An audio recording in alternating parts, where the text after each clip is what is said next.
All right, ladies and gentlemen, good morning and welcome back to IESF 14th World Esports Championship Bali 2022.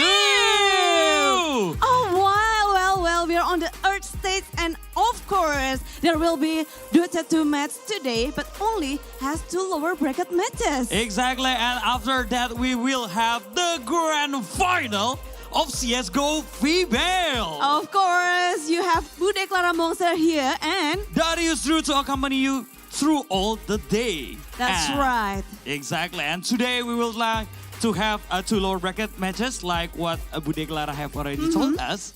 And it's gonna be very, very interesting. Of course, because we have Indonesia Exactly. and Thailand to open the match, to open the day. Yes. And only one of them will go play against Team LAOS. Exactly. So who will be the winner? We will be very, very excited to see and very curious to know the result of the first match, of course. That's right. Yeah. Lots of matches is already happening, and not only on the Earth stage, but also on the Ice stage, and Air stage, and Fire stage. Fire stage, exactly. So we have a lot of stages right here back at the IESF 14th World Esports Championship Bali 2022. So please, if you guys want to join, please join to the Merusaka Nusa Dua. And we would like to info that IESF 14th World Esports Championship Bali 2022 is part of the Indonesia Esports Summit 2022. And also, it's an annual celebration of the country's esport ecosystem initiated by IESF and also PBSI. Yeah, and I love how this diversity comes into one. Every country comes into one. 106 countries join this IESF. So this is very a big event, and so don't miss it. Please come by. Exactly, and we believe we have Mr. Vlad joining us today. Hi, Mr. Vlad.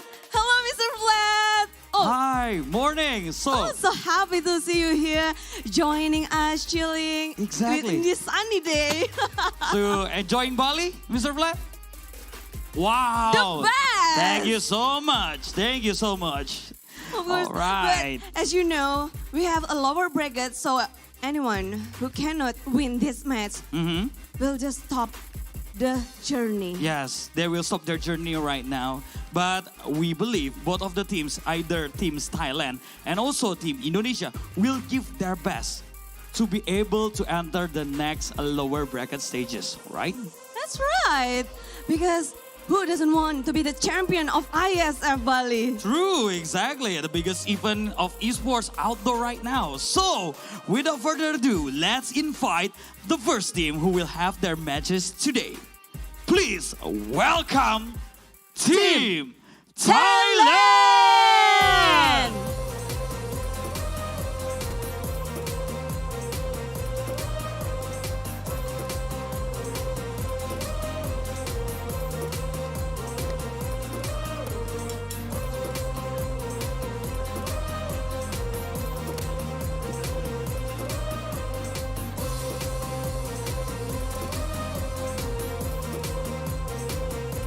And here we go.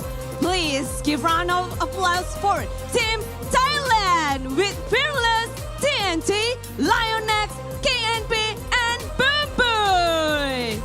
Once again, please give a round of applause for Team Thailand! They come to Indonesia, of course, to be the champion as well. Their gameplay is really strong and solid. So, what gonna happen? What hero that we'll gonna pick? We'll find out soon. Exactly. So, because the Team Thailand have already entered their battle station, now it's time for us to invite the second team who will be against Team Thailand. So, ladies and gentlemen, please welcome Team Indonesia!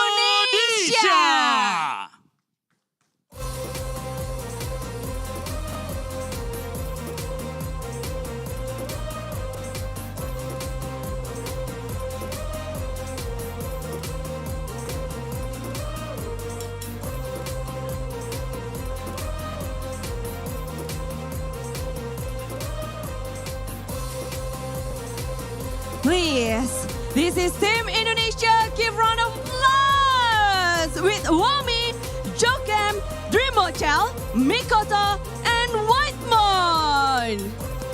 Yeah, Team Indonesia. Of course, they will try their best as far as they can to go and able to enter the next lower bracket matches. Of course, this is their course. home. They want to give the best. Yeah, sure, of course. Both of them, maybe they want to show their best today. So we would like to see soon as possible both of the team match up, and also for the game one, we are very curious to see which hero will they pick to able right. to win the first match. Of course, what's gonna happen, because right now drafting phase is really important. The hero that gonna play is really important. So every phase is determined of the winning, of course. Yeah, of course, exactly. So we would like to have the first match soon as possible. Of course, with our caster there, we still have Anonym and also Fela Jave, guys. Hi, lovely Villa Jim, and not so lovely Anonym. Exactly, Hi. what a very lovely Okay. team up there. Yes, Indonesia and Thailand, this is best of 3 series. Exactly, So- and we will begin it right here, right now in IESF 14th World Esports Bali Championship 2022 with our caster up there. Please, take it away.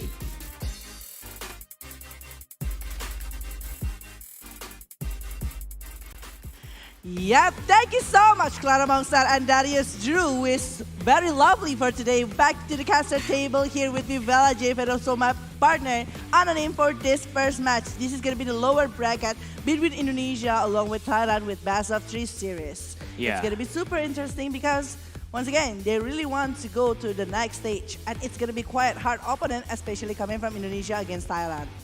But before we're jumping to the match, obviously we want you guys to know that actually IESF 14th World Esports Championship Bali 2022 is supported by wonderful Indonesia, Kemenpora, NOC, Connie, and also main sponsor thanks to GHL Group, sponsored by GHL Auto, NusaPay, DIS, Gudang Crypto, Taiwan Excellence, Pertamina, Hydrococo, Plaza, Sofel, Antis, official telco partner, Telkomsel. We also have Samsung Galaxy A Series Central Cargo, IndiHome, HIN, Episode Hotel, Merusaka Hotel, with eSport broadcast partner Minaski Global, Indonesian Football E-League, ESID, with production partner Lemon ID, and also we have media partner Trans7, Detik.com, Esports.id, Video.com, Dunia Games, Dance TV, Dance Play, Merah Putih, Bola Score, and also Kami Bijak.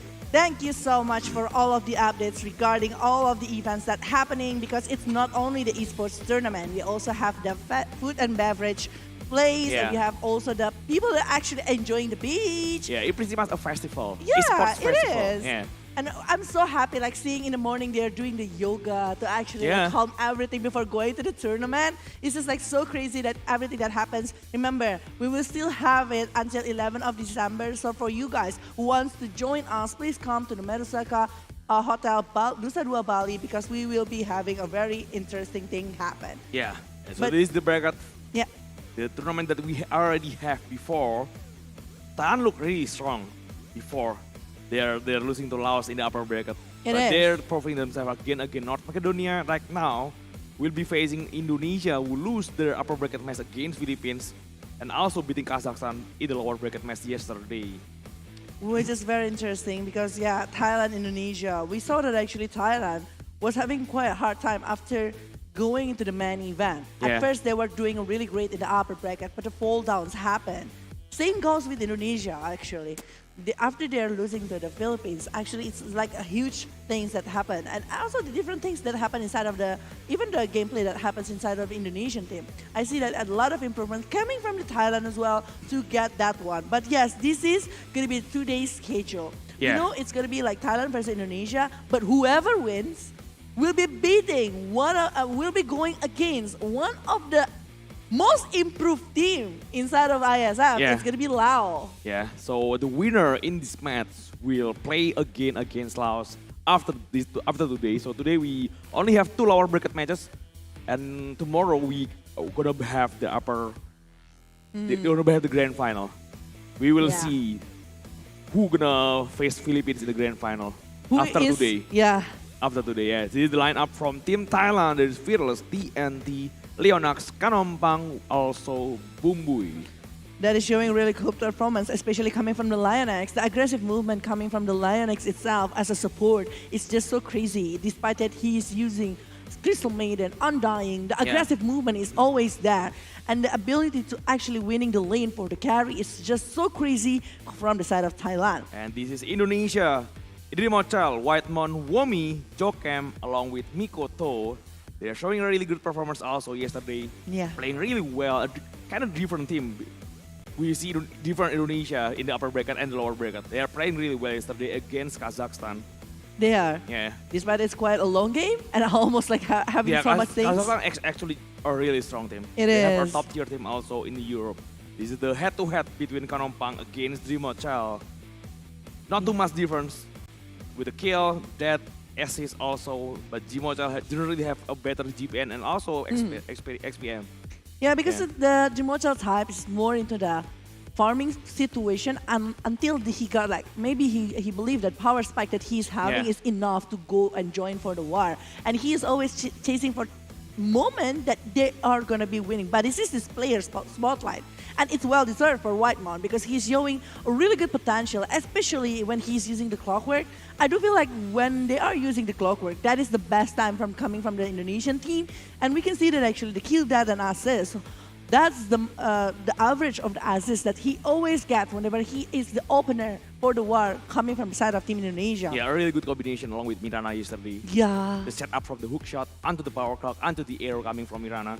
Crazy. A really perfect chain stun combination coming from Indonesia. Yeah. And he is the star. He is the one who initiated the fight. So actually going later to the draft pick situation, but this is a talent prediction. Okay. Yeah. What's the thing that you were thinking about Team Thailand that is going to be winning against this Team Indonesia? I think Thailand is a really strong team generally. A lot of strong players, a lot of I do veterans agree. from Southeast Asia. Almost all of them is veteran. Yep, A I do agree. well-known player in the Southeast Asia. I think Yeah. they're gonna have putting up a good fight against Indonesia, even beating Indonesia, eliminate them in this round, I think. Yeah, it's still a possibility because we know that actually the power coming and the drafting later will be very, very important because it will determine so much. Are they going to be respecting against Fearless or Kanompang? Or maybe they will be trying to outplaying them in the laning phase? Or maybe they will try to pick something that will be a surprise towards Indonesia or maybe towards Thailand. Yeah. So we it's a already lot see of a lot things. of metas from Thailand though. So maybe Indonesia already know what kind of meta that Thailand will use already.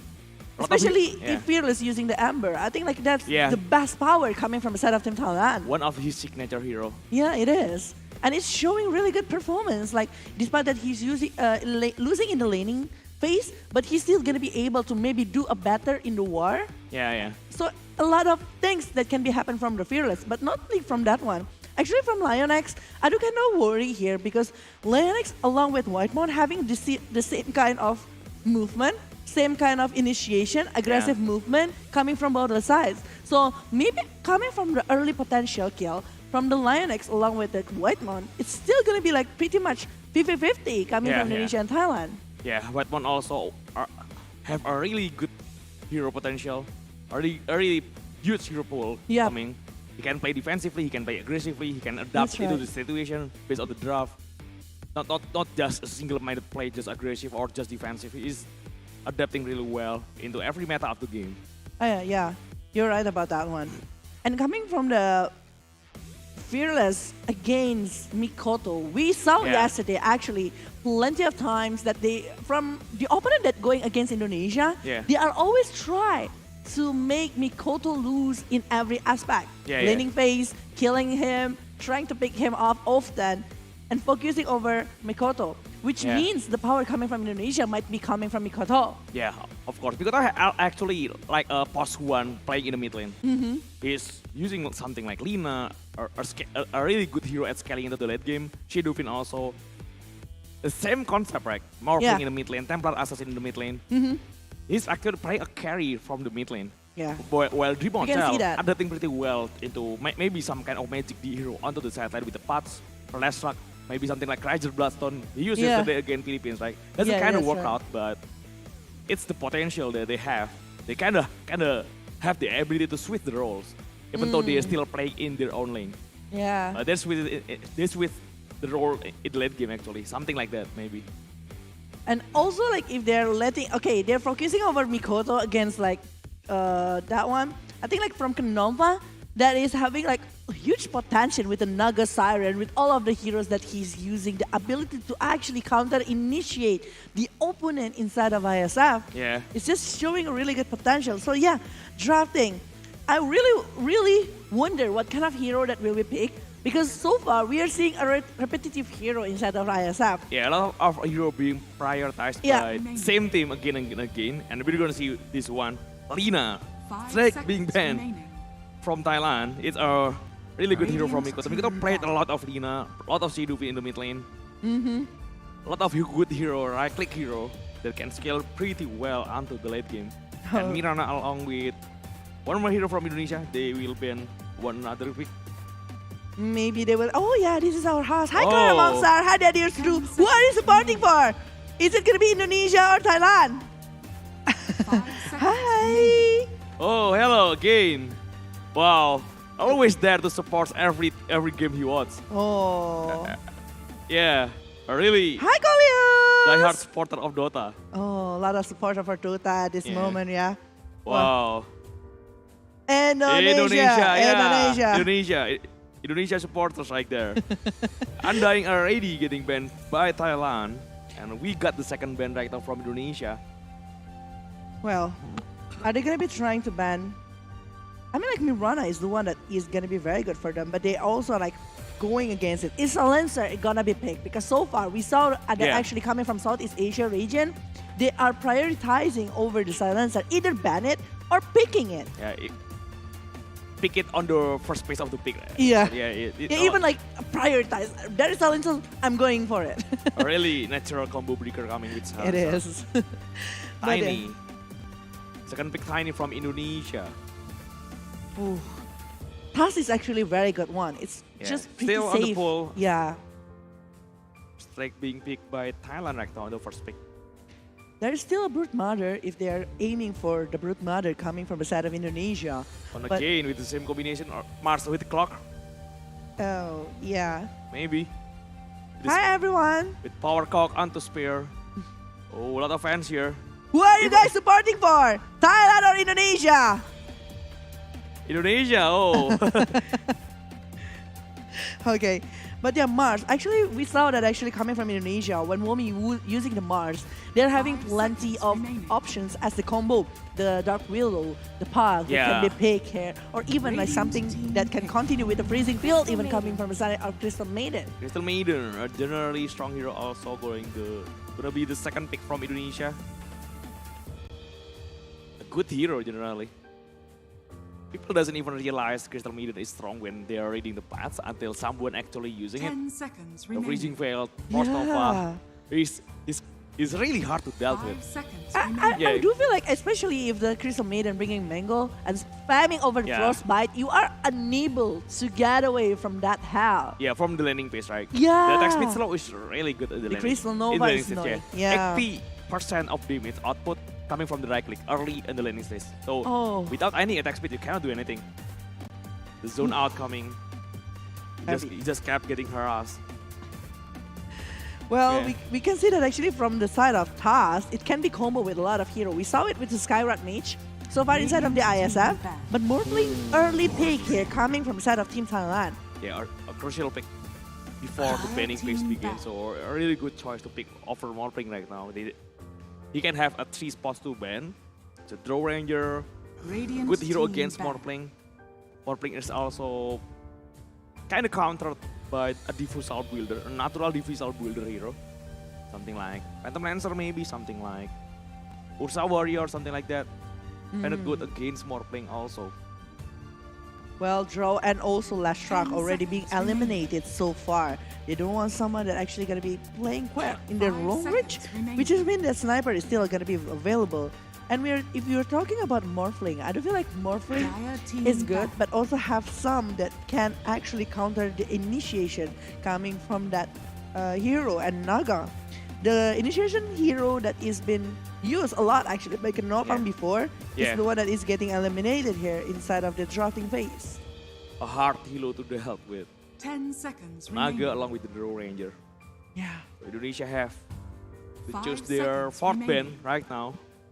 After last rock, Morpling can possibly still going into the mid lane, but I don't see a lot of Morpling coming from Phyllis. I think it's gonna be a Karampang hero. A high For Thailand, possibility. Yeah. It's a high possibility here. But from Indonesia, if they're thinking about like having like the Arena of Blood along with something, they suppose maybe try to ban over the Silencer because it might be one of the things that can control a lot of Yeah. stuff inside of the game. Yeah, Like the combo is there though, by based on these two heroes from the side of Indonesia. So it might be a chance, or if they don't want it, they might be trying to eliminate the off lane coming from side of Team Thailand.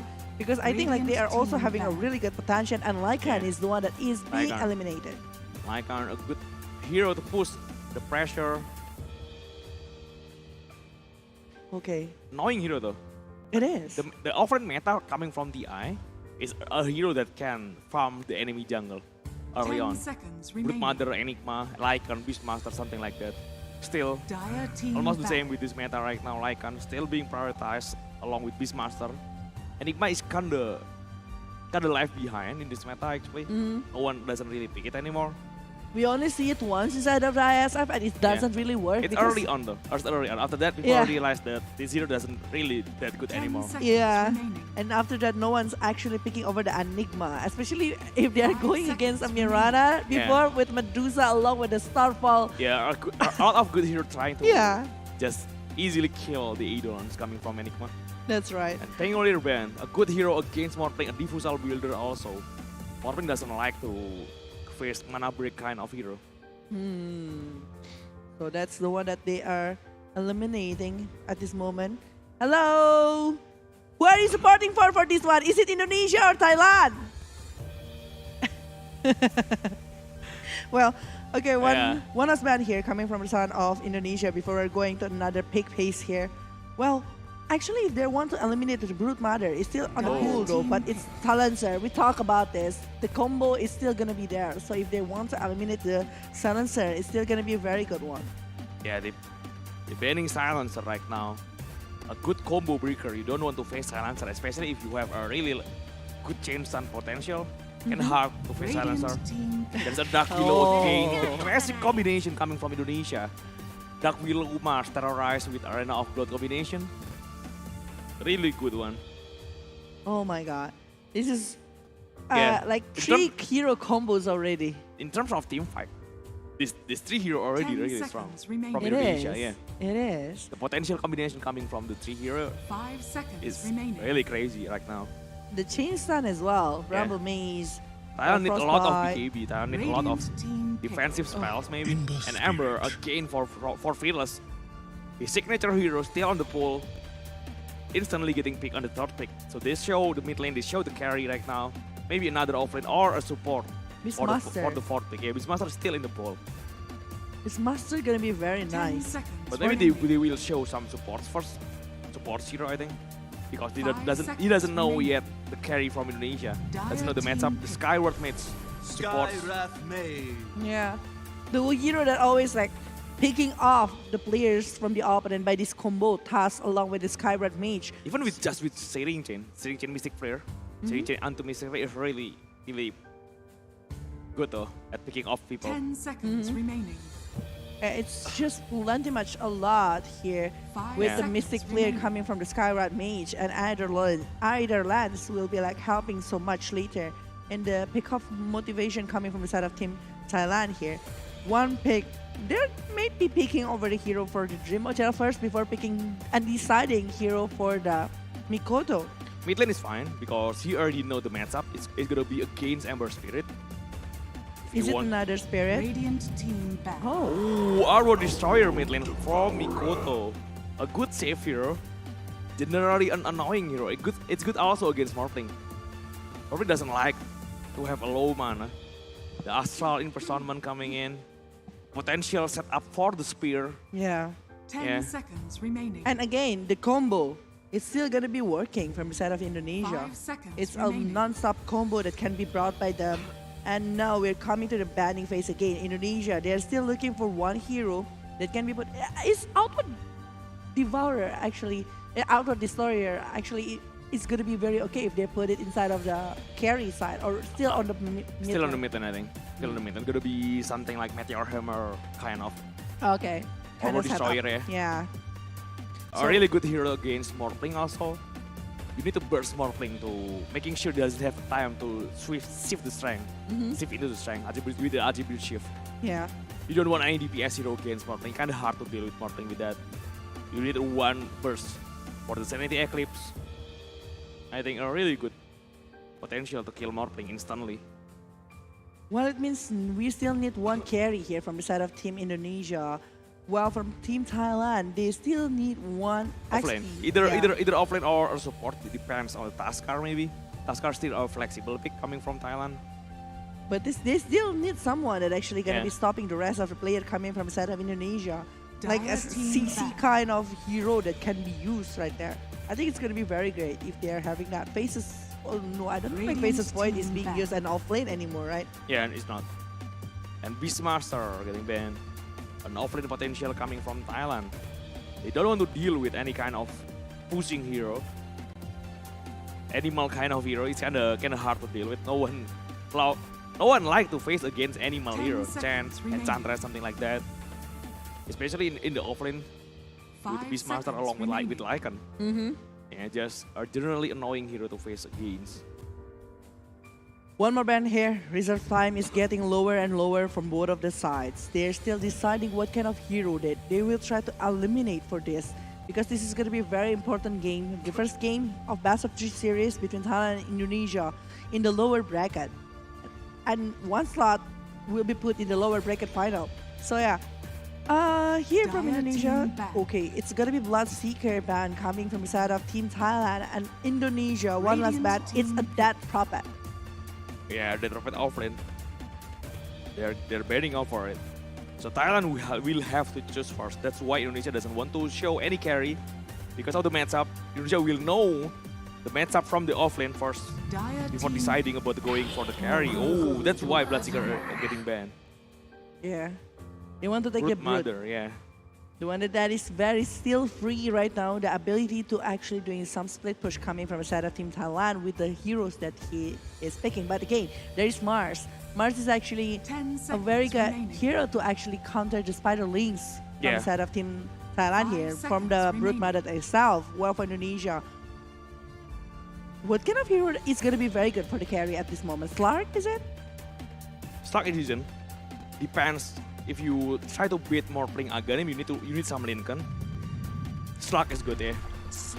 You may now Yeah, I think like select your Slug hero. is just going to be very good with the Ashen Shift. Kind of hard to face against the Aghanim Scepter coming from Morphling later on, but you need to bait. You need to bait until the Aghanim Scepter. You need to buy the Lincoln Spare from Slug, I think. Yep. If Morphling is the one buying some Aghanim, Mm-hmm. it's gonna be hard for Morphling right now. If he doesn't realize the item coming from Slug.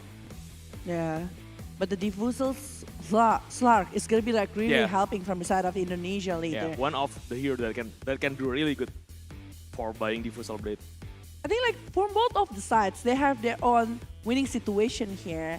An advantage on the drop that they're having. The combo that can be dropped by the side of Taz and along with Taz, Amber, both of them or one of them coming with the Sky and the ability to do the split with Brood, the ability to get over objective gameplay. Yeah. Well, from Indonesia, if they're able to use all of the combo that they are having with the Mars, Crystal Maiden, even Dark Willow with the Terrorize, it's going to be quite hard for Team Thailand to initiate a war to the side of Indonesia. Yeah, the team fact potential coming from Indonesia is really good, especially with the Arena of Blood and to Terrorize combination. I think that's gonna be the key. Well, The burst potential from Thailand, they have Sky. They have a lot of spells to burst someone if they are moving around, being alone. Indonesia have just to be careful. There's a lot of save potential also from Mikoto though. I think in terms of 5-on-5, I think Indonesia have a slight advantage compared to Thailand. with the team fight potential, yeah, I do agree with that one. If it's a big half potential, I just still think like Thailand still have like plenty of things that they can done to go against Indonesia at this kind of situation. So Yeah. yeah, we will see later inside of the game what kind of things that they will try to do with the drop and also the items that they will try to prioritize going one to another because this is the first game from Best of 3 series. This is lower bracket. from the IESF 14th World Esports Championship Bali 2022. Lower bracket elimination match. So whoever lose doesn't get any chance at all to continue their journey in this tournament. So yeah, you know what is at stakes. This is the first game of best of 3 series. So the game is still ours. Yeah. But again, if you're talking about like Amber, I do feel like from Thailand right now, they are more into the comfortable pick. Because like, again, Fearless with the signature hero, he barely lose on the game whenever he's like using the Amber. Yeah. The win rate is quite high rather than when he's using something else. And I think like that is just a huge potential coming from Team Thailand. And I want to see if he's going against Outward Destroyer in the laning phase. I don't think like it's going to be quite easy to decide after Team Thailand though. Because it's OD, a range hero against a melee hero. Basically, it's going to be easier for the Outward Destroyer to actually winning against the Ember Spirit. Yeah, Ember is fine though. It's just outgrowing the melee creep onto the high ground. Just using the Slack office to take the range creep. Just playing it safe at least. In terms of bounty, I think OD a really annoying hero to deal with. Bounty, I mean runes. The water runes, the bounty runes. Because of the Astral, Astral right? Imprisonment, yeah. Yeah. It's really hard to contest the runes coming from Outward Destroyer. It is. So we will see later, power runes will be like very hard to be determined who is actually going to be taking over that one. So we will see about that. Well, from the chain stun combination that can be brought from Team Thailand, like Taz, if Taz making over the Arcanium, the pickup potential going to be like higher later on. Yeah. Because it's going to be a late game, I think, with the Taskar as a support. It is. But Indonesia just smoked onto the top lane, trying to setting up some wards. I think trying to set up some vision right now. They will found someone if they're going onto the high ground. Because Bumbu just lying there. The smoke is broken already. They know that there's someone in the high ground though. Yeah, they know the vision. They will try to reward it, I think, Whitemon. Or they don't. 30 They seconds try to to put the battle. sentry already, so they know the vision up top from Thailand. They will get the reward first before moving on under the bounty runes. And that is going to be better because they are going to be having quite early goal for the Observer ward. It's 100 in the hand of Whitemon. Yeah, It's going to be helping later if he want to get over the mango or anything. But the bounty, I don't think like it's going to be like... They try to Freaking contest more. it though, 5 more seconds. The Astral Imprisonment, The battle the potential combination along with the Spear. The Astral, onto the Bramble Maze, onto the God Rebukes. He tried to cut onto the Ember Yes. Spirit. The body block coming from Romy doesn't have quite enough damage, but boom with the Ice Shot actually blocking himself also. And The Frost Crystal Nova Nova. and the body block coming from Jukab. A really nice body block. Boom, we cannot get away. One more hit. He tried to get into Mikoto. And it's a first blood, a huge first blood even because it's Yeah. along with the bounty that is being taken in the hand of Team Indonesia. And it's just like really good early, maybe even going for the battle later in the head of Mikoto. But yeah, laning situation, Fearless almost get caught just now, but the Ashat is actually trying to save him in this kind of movement. So Yeah, the Ice Shot actually blocking Bumbui himself. Even though he saves Fearless, so... yeah, he sacrificed himself for Yeah. Fearless. The worst thing is that the kills is taken by Mikoto. That's the case because he's the one of the core here coming from the side of Indonesia. So Yeah. it's gonna be like quite faster in terms of EXP. We can see that actually he's on the level 2. Especially for mid lane hero because it's 1 versus 1 situation. Every advantage counts. That's It's kind of nice. hard for the Ember because Mikoto already have the advantage in terms of gold, in terms of item right now with the first blood coming in. With the battle and maybe going Yeah. for another thing right here coming from the side of Outward Destroyer. Well, in the hand of like the other laning here, we saw that actually for the Slar, maybe even coming from the Morph lane, I think like they're still doing a very decent job. But Whiteman, actually the position is being refilled here to the Bumbui that is trying to actually they reward that word already coming from the side of Team Indonesia to Team Thailand. Yeah, Whitemon just being harassed. They keep being chased by Bumbui. Yeah. I think like if Bumbui already level 2, they might be able to chase for this Crystal Maiden, but You just want to try to contest onto the runes. The second runes, water runes on the left side, getting taken by Whitemon. On the right side, Mikoto Okay. is on the front. So he will get the runes. Yeah. Doesn't have any battle, so doesn't really count that much, but pretty decent advantage already in terms of sustainability. Yeah. The region actually is Yeah. still going to be better on the hand of Team Indonesia because the White Man and also Mikoto is the one that taking over the water runes. Like, still very decent movement. LAOS, if you are mentioning about LAOS in particular, he always play aggressively. So at this moment, we saw that actually Chowcam along with Womi is being harassed by the right click coming from the side of this Skyward Mage. And it's actually pretty painful. I do feel like... Oh, the chance for Drimotel to get his first kill.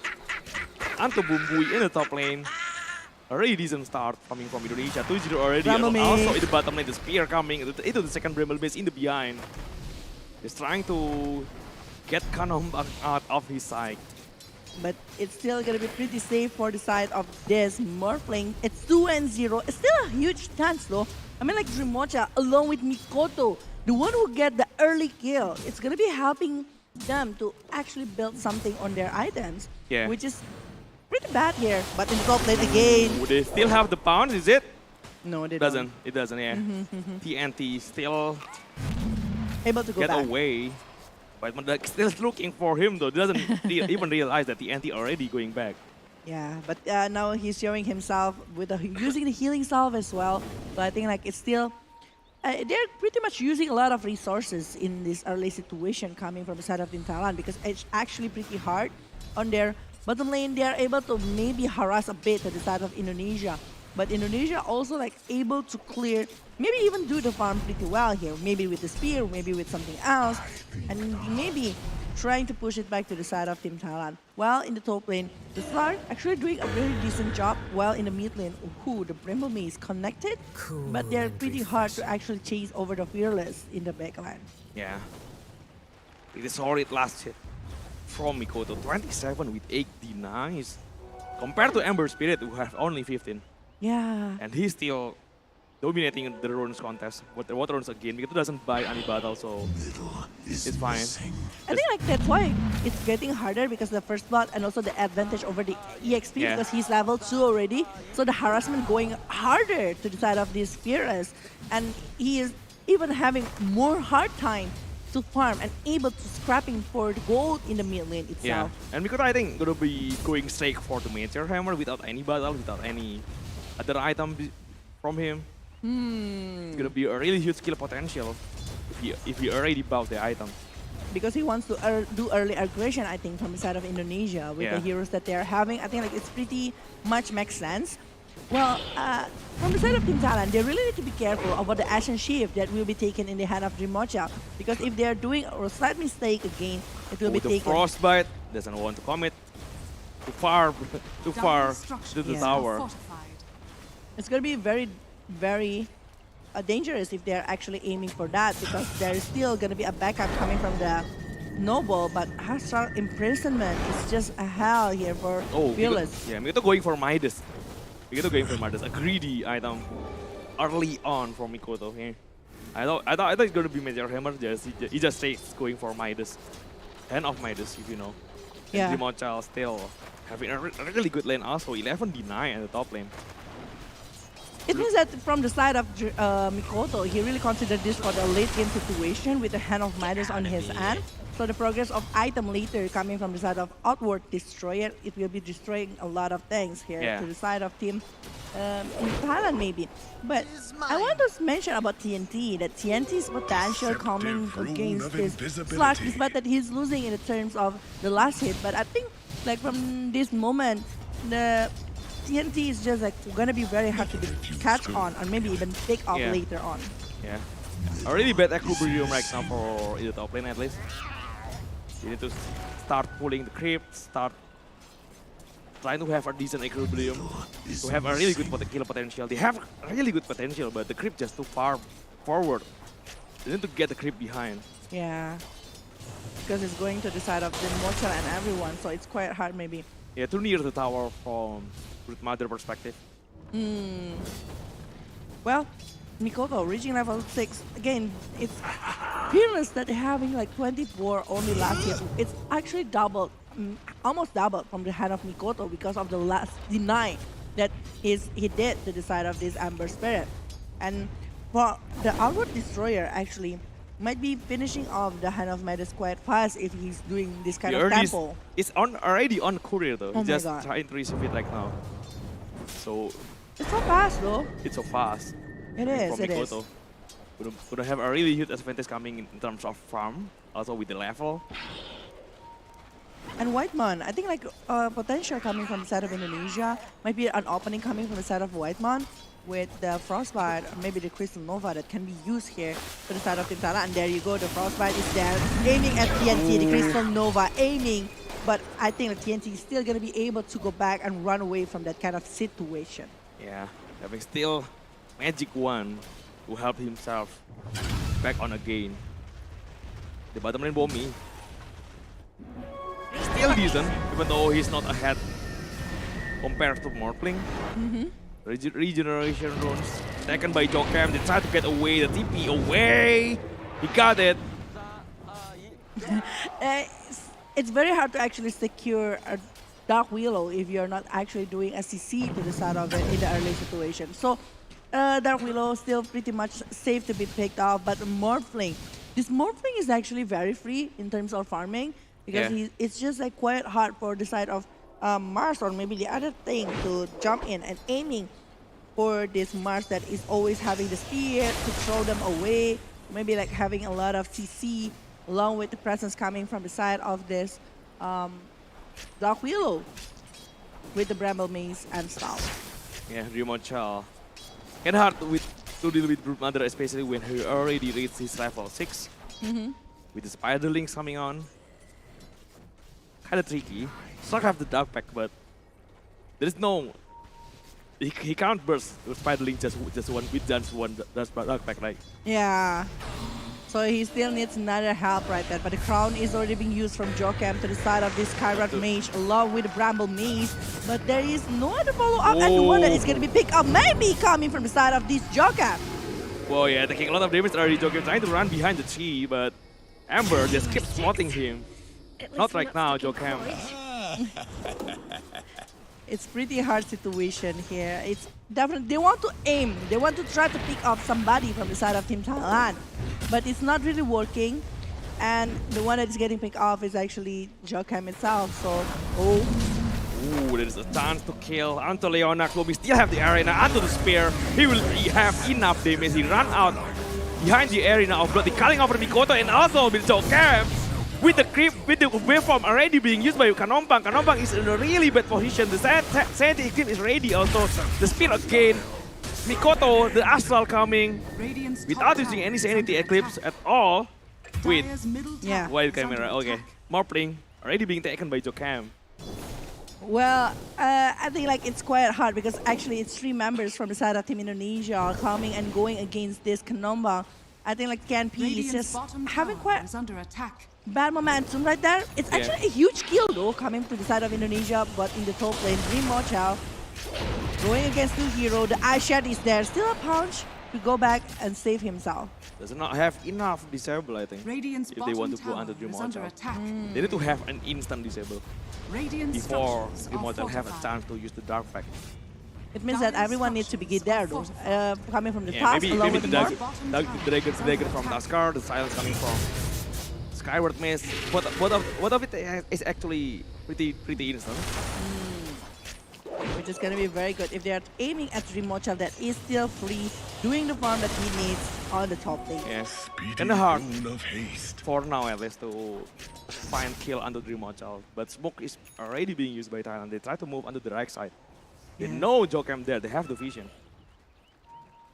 I think from the side of Team Indonesia, they know that there is like the movement that is being done by the Team Thailand, smoke and everything. Oh, Whoa, nice save coming from Mikoto. Mystic Flare doesn't finish Jokem off. They try to run behind right now. Leonak still out of Mikoto range, so I think Mikoto doesn't want to chase onto him anymore. Is under attack. it's actually already a bad, not like a bad, but it's quite hard movement to try to pick up the players coming from the side of Indonesia with the same with Astra, but actually a very good one. Wow, the spear doesn't connect onto TNT. The bounce connected though from Dreamwatchal. It's kind of hard to keep going onto TNT. They need the arena again along with the spear to get onto TNT if they want to. But Womi, pretty far. Yeah. So it's pretty hard to actually initiate to the side of this Brute Mother. Once again, this Brute Mother is just like, that's why I was like mentioning before that this Brute Mother will be having like plenty of times, plenty of movement with the split that it can do with the movement over the objective gameplay that can be brought by the side of Team Thailand. Well, for the side of Team Indonesia, they are more into the team fight moment rather than the one that Thailand having. Indonesia is fine with the condition that they have right now, I think. With Nico having his hand off Midas, they are still okay if Thailand want to drag this game into the late game. They are still having a really good late game potential coming with the Dreamwatcher along with Mikoto, even Mars along with the Dark Willow. There's a lot of good potential. Arena of Blood this time just catching with Mother the terrorize combination. The speed doesn't connect though. That they have enough disable to catch him, but I don't think so. The Snowball coming to save Brute Mother again, but they still want to keep going. The Mystic but onto Jokam, TNT, the Spear finally finishing off Brute Mother. Got Debbie from behind. The freezing veil from Whitemon just preventing anyone to go for Womi. Oh my god, the damage is just like so huge coming from them. And again, the combo wombo. The Arena of Blood, the Terrorize, along with the Freezing Field is actually bringing so much for the side of Team Indonesia. Despite that they're using plenty of the movement right there, but I think like from the side of Womi that is able to take down TNT is already a pretty huge chance right there. I mean like, that's what we talked about before, like TNT is just very free and Womi able to secure him. Yeah. It's just so good. Really nice kill. 5 kill for Indonesia, only 1 right now for Thailand at least. Doesn't show so much advantage in terms of network. Is under attack. Philippines, Thailand still have a really good farm. Dire's top It is. tower They're still having a really good farm so far, especially for the Morphling. I do mention a couple of times that this Morphling is very free and they really need to consider the Morphling as the pick-off that they are, pick-off potential that they can do. Bumbui. Okay. Does Mikoto know? I Doesn't think know, but they try to find the anti. He just spots Spiderling, doesn't find the hero. Still behind the tree on the left side. So Mikoto just trying to clear the creep. There's no other initiation that they will try to take in this kind of moment. Well, in terms of network, actually there is no differences in this 15 minutes king. Because so far, both of them, once again, this Morphling, along with this Brute Mother, still doing a really good job with the farm and also the objective gameplay that they are showing. Well, for the side of Indonesia, they really want to do the work. They really want to have something, especially if they can pick off maybe the core hero coming from Thailand. But the later the game, the harder it will get. Yeah, they need to do some setup against the arena. I don't think you can go onto Kanompang right now. Yeah. Maybe with the waveform and everything, it's gonna be very hard to actually aim for that. And they are already using so much stuff. Well, in the Soul Blade, Freezing Field just to clear the Spiderling, still on the high ground. Kanompang going in, the Spear Connector, the Sanity Active from Mikoto just burst down Kanompang. A really good fight, Batman from behind. They will cut onto the Tuskar along with the Ember Spirit. 3 men down will... 2 men down from Indonesia and 3 men down from Thailand. They will keep chasing onto Brute Mother. They will try to find onto the end. Bounce from the Motel is actually connected. The Bremer is waiting from behind. The slow coming, the diffuse also slow from Dreamwatcher. He will get the double kill. Oh my god, it's 4 members down from the side of Team Thailand. It's a huge fight. And once again, that's what Indonesia wants with all of the skills that they have. But the Sanity Eclipse going directly to Kanompang after... Yeah, look at the Sanity. Boom! It's gone. It's just like too huge coming from the side of this. Along with the Rise onto the Ember, look at the damage that the Ember has taken. It's just so huge. And they are chasing over the TNT. It's just getting higher. But oh my god, this is not going to be another kill maybe from the side of Ember Spirit in the hand of Indonesia. Wow, a really good setup. And a really bad position from the Brute. He will find Mikoto finally. A really good kill from Thailand right now. And they might be aiming for more, but the Dreamwatcher just keep finding onto the backline. 3 and T right now taking a lot of damage from Dreamwatcher. Already 6 permanent agility from the SMC. This is going to be a really scary slot later on. Ooh, he got 3 kills in the early situation, especially he got the core. But TNT, he always been chased out by this slot from Dreamwatcher. Wow. Despite that they are from Thailand, they're taking this outward destroyer, which is good because Yeah. it's like 1,000 gold itself. But you Radiant's give a middle lot tower of gold is onto falling. Dreamwatch, that's the problem. You give the space for the Dreamwatcher. They are focusing over Mikoto, and Dreamwatcher is just very free, taking all of the advantage. But Wow. again, the Arena of Blood is being used. Grapple Maze is well, Fearless. Oh, Dreamwatcher wait. is still safe.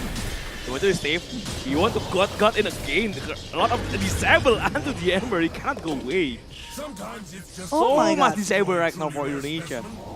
The crowd, the spear, the frostbite, the crystal nova But coming. even the setup coming from the Astral Imprisonment Yeah. onto the Spear, a really perfect setup coming from the combination from Indonesia. Or even the punch. Yeah. We saw it. We saw it. How they're able to actually combo all of the things that they are having. The Bramble Maze even can be a combo right there for the side of Team Indonesia, along with the spear and everything. But And Whitemon coming, try to go under the road. The Mystic Flare combination will take Whitemon down. No yeah. one there. But at least Rone's coming on the right side of the river, so there is nothing Thailand can find on the left side. Well, we see that actually from the Mars, the progress. He's going for the BKB here. Well, he already have the Blink Dagger, so the setup will be very great. But the double damage that they took. Oh my god, it's in the hand of Womi, but the Amber Spirit, he still really wants to get over this BKB because without the Radiant's BKB, bottom tower is under it's very attack. hard, just like what we mentioned before. The chain stun Dire's top momentum tower that can is be under brought attack. is just like very huge potential. Well, Jokam. Oh, Womi! Oh, Rebel Mace is there, silence coming. The bounce onto the Ember. Dreamwatch will have enough damage, I think. Another bounce, he has already the Aegean Scepter. Oh my And god. Jokam still can't get away.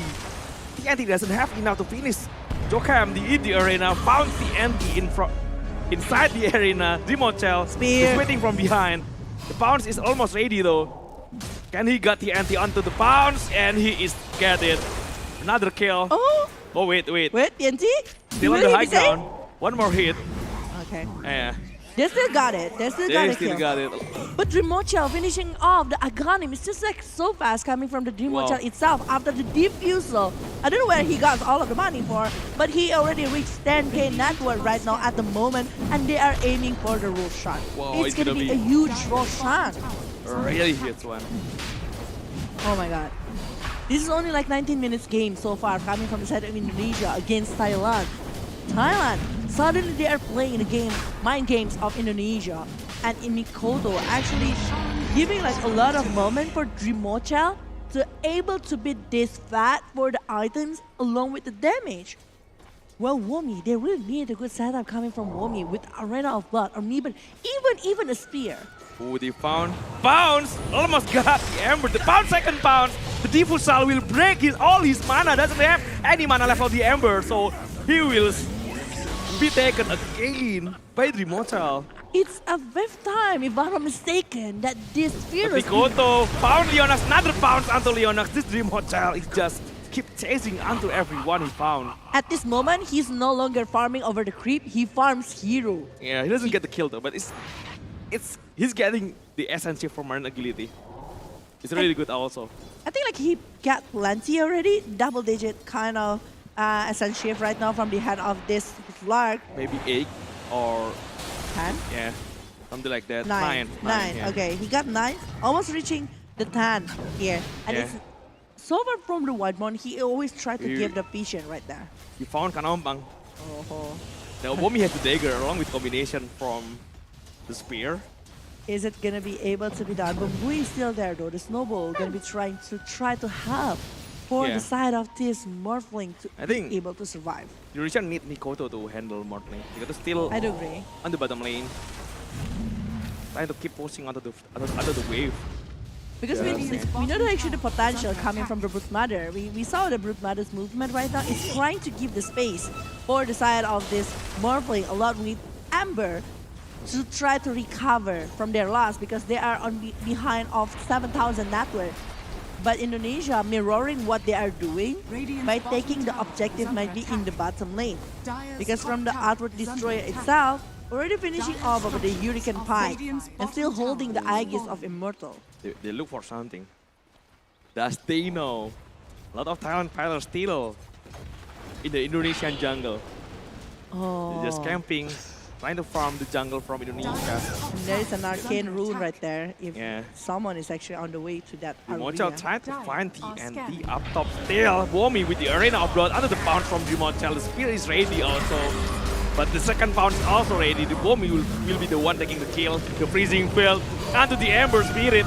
Whiteman is alone. He forced himself out onto the low ground. But Mikoto He's just ready. waiting for him that the terrorize almost canceling the TP. But The animation is not enough to Yeah. reach that moment, the terrorist that is being used. But again, this is two cores from Thailand that is being picked off right there. That is a mid lane along with the off lane right now from the side of Team Thailand. They are losing. Again, they really want to catch up over the goal, but look at the Amber Spirit's position. It's below Womi, far below Womi. And it's almost like reaching to the side of TAS. TAS is only having like less than 2,000 net differences. It's a hell for the side of this Amber actually. Whenever he show himself in one lane or anywhere Radiant's top in the tower vision of has Team fallen. Indonesia, they're aiming at him. They're going to his direction. whoa. And Really Mikoto good. finishing off the DKB right now. They found the Amber again. The Frostbite, the Assault in Personman. They will wait for the spear. An easy kill. Dire's How many bottom times already tower is Fearless under being attack. picked off at this moment? It's just so hard for them to actually do something regarding that. But Yeah. Womi, oh, how many gods has Under he attack. got after clearing the bottom spiral tower links is with the under spear attack. just now? There's plenty of things, but Kanopang, after getting something he directly returned, he still wants to get something. Radiant's And middle Aghanim tower Scepter is under is in the attack. hand of Morpling at the moment. So Dreamochel needs to buy Lincoln, I think. He really needs though. Kind of hard to face the Aghanim Scepter coming from Morpling. Especially he is the one being Dire's targeted. courier has He been is going for the Lincoln. Got it. He's gonna get it is pretty under fast attack. with the way he is farming like now. TNT getting spouts. Dreamochel doesn't want to really commit onto TNT. Still Yeah. pretty fine behind the tier 2 tower. And they got another objective right here from the side of Indonesia by taking Radiant's top tier 2 tower tower is in the under mid attack. lane and might be going for the top lane one. And TNT showing his movement. Rebel Maze is being used, but TNT, the terrorist, is not even connected. The movement coming from TNT is now trying to run away as far as he can. Yeah, got pretty far behind the bounce once again from Dreamochel. TNT just keep using the web. Trying to run from onto the tree, but No. got rebukes the spear Oh, not there. no. He doesn't realize, he doesn't know that the TP coming from Broodmother. But they are aiming for something more. This is like Radiant Yeah. four are man smoke scanning. coming from Team Thailand. They're aiming for Dreamocha. Dreamochel will break the smoke. Bounce out. And he gone. He's Yeah. back. He's back. He doesn't want to try to commit more in this kind of situation because if he did, it's gonna be quite hard. But there might be another thing that being brought by Team Indonesia at the moment because it's another four-man smoke coming from them. With Dreamocha as the bait here in the front lane, there is no Aegis anymore from the side of Indonesia. Yeah. But they're still very confident over what the things that they're doing. There is no smoke that is broken yet. They're still maintaining their position, and I don't think they will be able to go for something. Amber, the position is being known, but there is no movement. Yeah, they're just going onto the right side of the jungle from Thailand. So I think like it's gonna be a cooling down movement right here. They're just gonna wait for one, maybe because from the side of Thailand, I think like they realize that actually if they're quite in a quite close area, it's gonna be better rather than one single trying to go and get a farm from the opponent side. I know that actually they are very desperate over the gold here. The net worth difference is pretty high. But if they are risking their life to actually get something, it's not going to be good on the hand of Team Thailand as well. Because Morphling actually doing really great job because he's still having like 14,000 Yeah, net worth. he's still keeping up. Yeah, into the slug that is actually farming over the heroes. Which is a very good situation here for Thailand. They just need something for Amber. Amber already got the Radiant's BKB, top tower so is it's a under very attack. fresh one. If they're able to maybe pick off one or two hero, Crystal Maiden or even the Dark Willow, it's gonna be so much better to the side of Team Thailand itself. Yeah, Dreamochel still wait for his Lincoln, I think. It's kind of hard to Dire's face bottom against the tower Aghanim coming is from under robbing attack. out his Lincoln. So we'll play it safe, at least for now. They need to wait at least 1 minute before the random time coming from the second rush. Hopefully not long random time coming from the Roshan. Hopefully, The Aghanim it's- Scepter coming ready for he queued up the Aghanim Scepter ready for the Ember. Already finished his big AB, I think. Oh, what? Wait, what is that? What is the kill? I think it's the bottom lane. Jokam, yeah. Jokam is the one, another pounce. He broke all the mana coming from the Ember. He doesn't have any mana left. So the Ember will surely being taken by Dreamochild again. With no one actually to save this Amber Spirit, the diffusion is just like very hard to be handled in the hand of this Amber. Yeah. It's just like, breaking all his mana. it is. You can't possibly walk. Trying to outrun Dreamochild with just working. And he is bouncing 2 times, and it's just like Dire's very top long tower range is under of the attack. pounce itself. Already finishing his Lincoln, so Oh, doesn't he- care about anything. And he's going for the Eye of Skadi right now in, Yeah. in this hand of Slark. We thought that Oh, Slark, 3 minutes random time coming from Roshan. Pretty long time. yeah, it's pretty long. But for Womi, he's finishing off the BKB right now, and he might be getting something else maybe for the big war.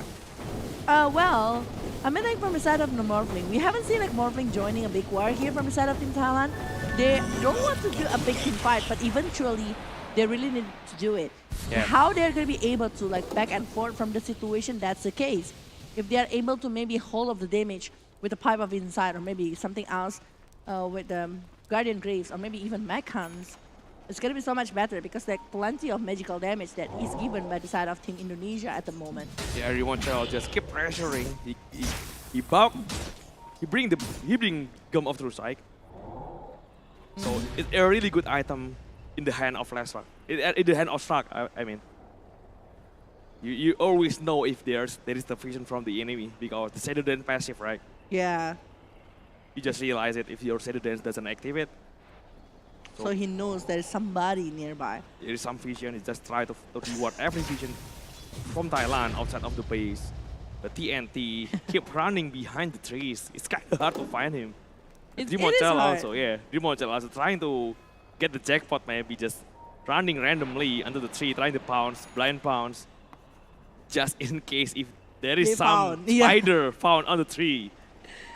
Usually there is plenty though, spider on the tree. Yeah, but this one is kind of hard to find. It is. Because it's just like being so slippery, being so annoying to actually clear the wave of the creep, or maybe even try to push it back to the side of Team Indonesia, bringing so much trouble. And right now, from Indonesia, they try to Radiant's put top back tower is under the attack. creep in the top lane, while from the side of Team Thailand, they're doing the same thing. They're mirroring the movement right now. Oh, the But- pounce from Dreamochild, the diffusal slow is there. Another pounce onto the Brute. The terrorize also coming from the camp. They will finally get the kill onto Brute Mother. Oh my god. Ooh. That is plenty of gold as well in the hand of this Dreamochild. He's Yeah. able to secure the kill. One more time, it's in the hand of TNT. TNT doesn't even have the space to do something on their movement. Not even a place to actually do, maybe clear the way. After he cleared it, he got punished, but the smoke. Okay. Oh, it's broken to the side of this Crystal Maiden, but Crystal Maiden just go back directly. Ooh, the pounce onto Kanombang. The big AB is being forced to be used. Another pounce doesn't even connect to Ember Speed. He used the Remnant on the left side onto the high ground. He got TP. And no one is actually going to be able to secure that one. Yeah. But the BKB is already being popped though by the side of this small fleet. It's a fresh BKB that is being used right now. But oh my god, there is another snowball along with the movement, but look at Mikoto's damage. Was just plenty and getting Bumbui on the hand of Team Indonesia. Still one-on-one trade. And Roshan already spawned. So this is going to be a really huge momentum coming from Indonesia if they can get another Roshan kill. With the Aegis along with the Aghanim shot, the second Roshan of the game. And there's a side of Fist in the hand of this Outward Destroyer. The setup will be like very good. If they're aiming for this Morphling with the side of Fist, with the Hex, with Yeah. the Pounce, with the Dark Widow's Crown. Either the OD or Slug, both of them actually really great at taking the Aghanim shot from Roshan. But who's gonna take Immortal it? is the one taking the Aghanim shot, but the Aegis is on the hand of Mikoto. Okay. So they're splitting the things here between two of the sides, between Clark along with the Outward Destroyer. But Mikoto, actually, I don't really see a lot of movement coming from Mikoto because he is farming most of the times. But we understand that actually the one that can be very very aggressive is coming from the side of this Lark. That is always, I think like, he never stops since he got the Agarim Scepter. Yeah. He just like rotating as much as he can, finding TNT, finding Fearless, finding anyone that he can Yeah. find. Just keep running around the map. His zones on the strike side of the river. Indonesia already having a lot of momentum right now with the Aegis, along with 14k gold rate. 32 minutes in. But there's no vision. That's the case. I do feel like Dire's from the middle side of tower team is under attack. Indonesia, they play quite defensively in terms of vision. I do understand that they want to seek maybe someone that actually wants to farm into their area. But I don't think like it's gonna be like that far when they are gonna be able to play offensively at this kind of moment. Yeah. So maybe if they are planting into the good vision, maybe like aggressive vision, it's gonna be like better in the terms of this kind of situation to the side of Team Indonesia against Thailand. With the pop, Bramble Mist under the terrorize. Wetmon still have the freezing field from behind Mikoto, dealing a lot of damage already. Radiant's Ooh, middle tower this- is under I attack. mean like You it's can't fearless go out at all. at all outside of your raid or your base, yeah. This is not astral imprisonment. This is Indonesia imprisoning Thailand in the high grounds. Whoa. Whenever they are out, whenever they are revealing their position, it's always being picked up by the hand of Indonesia. And as Scott D is done in the hand of this Dreamochal, the confidence level is going to be higher. Despite that, there is no Aegis of Immortal in his hand. Yeah, it's kind of hard for Thailand right now to go outside. There's no vision at all. You can't possibly put outside vision with the slug as your enemy, right? Yeah, and it's not even going outside. Radiant's middle Yeah. barracks It's has fallen. staying there. Maybe they just try to cut the wave with the Brood Mother also. Yeah. Radiant's Indonesia still bottom keep tower going is under until the attack. next high ground tower in the bottom lane. The first set of frag already being taken down by Indonesia in the mid lane. They will go for another one. Fortification being used by Thailand, but I don't think they can hold down. The Aegis still on the hand of Mikoto. 2 more minutes until the Aegis is claimed, but Indonesia just play it safe, waiting for the next creep wave because behind them, Kanompang just cutting the wave every time it appears. There's Well, no creep wave anymore from Indonesia. because the movement that is being brought by the side of this Brute Mother, I mean like Brute Mother will be able to actually clear it very fast. But from the side of this mass movement coming from the side of Team Thailand actually may be needed to be handled by the side of Indonesia. But again, Fearless won't go anywhere. The BKB is already being popped right here along with the Remnant. I think Yeah, there's there is no nothing- disable, there is yeah. no Bezer, but the Hex. he worked for it though. He already queued the Bezer next for Dreamochal, so he doesn't really care about the BKB from Thailand at least. Still have the kill potential, still have the canceling TP potential also. Even coming from the side of this Lark, I think like he's going more into the offensive kind of items rather than defensive one because he knows that actually it's very hard to pick up him. Bounce But again onto the bottom lane, will cuts out onto Taskar. He will get the kill, another hit will do it. Dreamochal again and again. it's 14, Essence Shift permanently, agility stolen into the hand of Oh, this they will Lark. find the Ember. This time, this man doesn't have his BKB. No, Jokam doesn't spot the Ember, so yeah. Like, He they are doesn't still- even know, yeah. Yeah, he doesn't even know, and he's still able to go back. But we are still actually the Hacks going in into the Fearless and Sanity Oh, wow. Eclipse. Plus the last right click from Mikoto able to secure Radiant's Fearless. top tower is Whoa. under attack. I don't know what Thailand can do at this point. They're too far behind. The arena doesn't connect onto anyone. It's trying to find the anti on the trees. Radiant's bottom barracks are under Oh. attack. Is it like even the split boost is not really working because the movement coming from the Ooh, Slug, but the Astral Astral imprisonment. onto terrorize. BKB from Kanompang. Speed doesn't connect. Kanompang will waste his BKB duration, I think. It's kind of hard for him to continue after the BKB already being popped out. The Dreamochal will get the second set of racks in the bottom lane. Only one more before the Mega Creep. They just need to go up top. The last set of rack. Just lying there waiting to get destroyed by Indonesia. Even the it's far behind though. There is no way that they can do something regarding that kind of condition. So yeah, well, from Indonesian side, I don't think that they would try to force it a little bit more they want to play quite disciplined here since the Aegis of Immortal already being reclaimed. And it's still quite a long time actually for the next run to be, next rush to appear inside of the game. But Bumbui, A really nice kill from Thailand. Finally get what they really need. a kill that Yeah. is swinging like 1,300 gold swing just because of one particular king towards this off lane, towards Womi in the top lane. And I think like Bumbui finishing off the Aghanim, that's why he got some very good cake here with Whirl's Punch.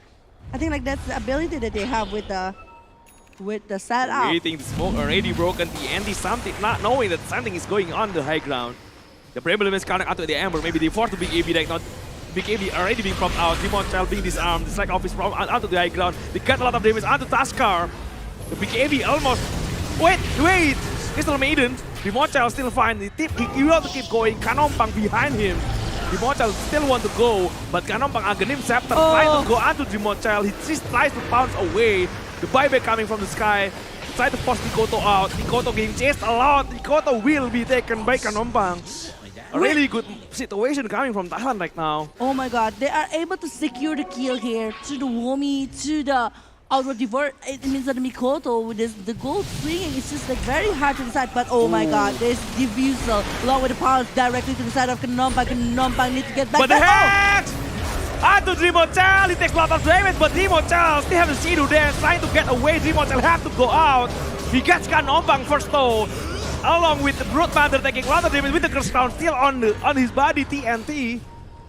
Romy still trying to finish with the spear, doesn't have enough mana. Dimonchal just keep jumping on and go out again and again. Dimonchal trying to go on again, trying to find kill onto the backline. Whiteman from behind doesn't have enough mana anymore from the Ember Spear, so he will be taken again.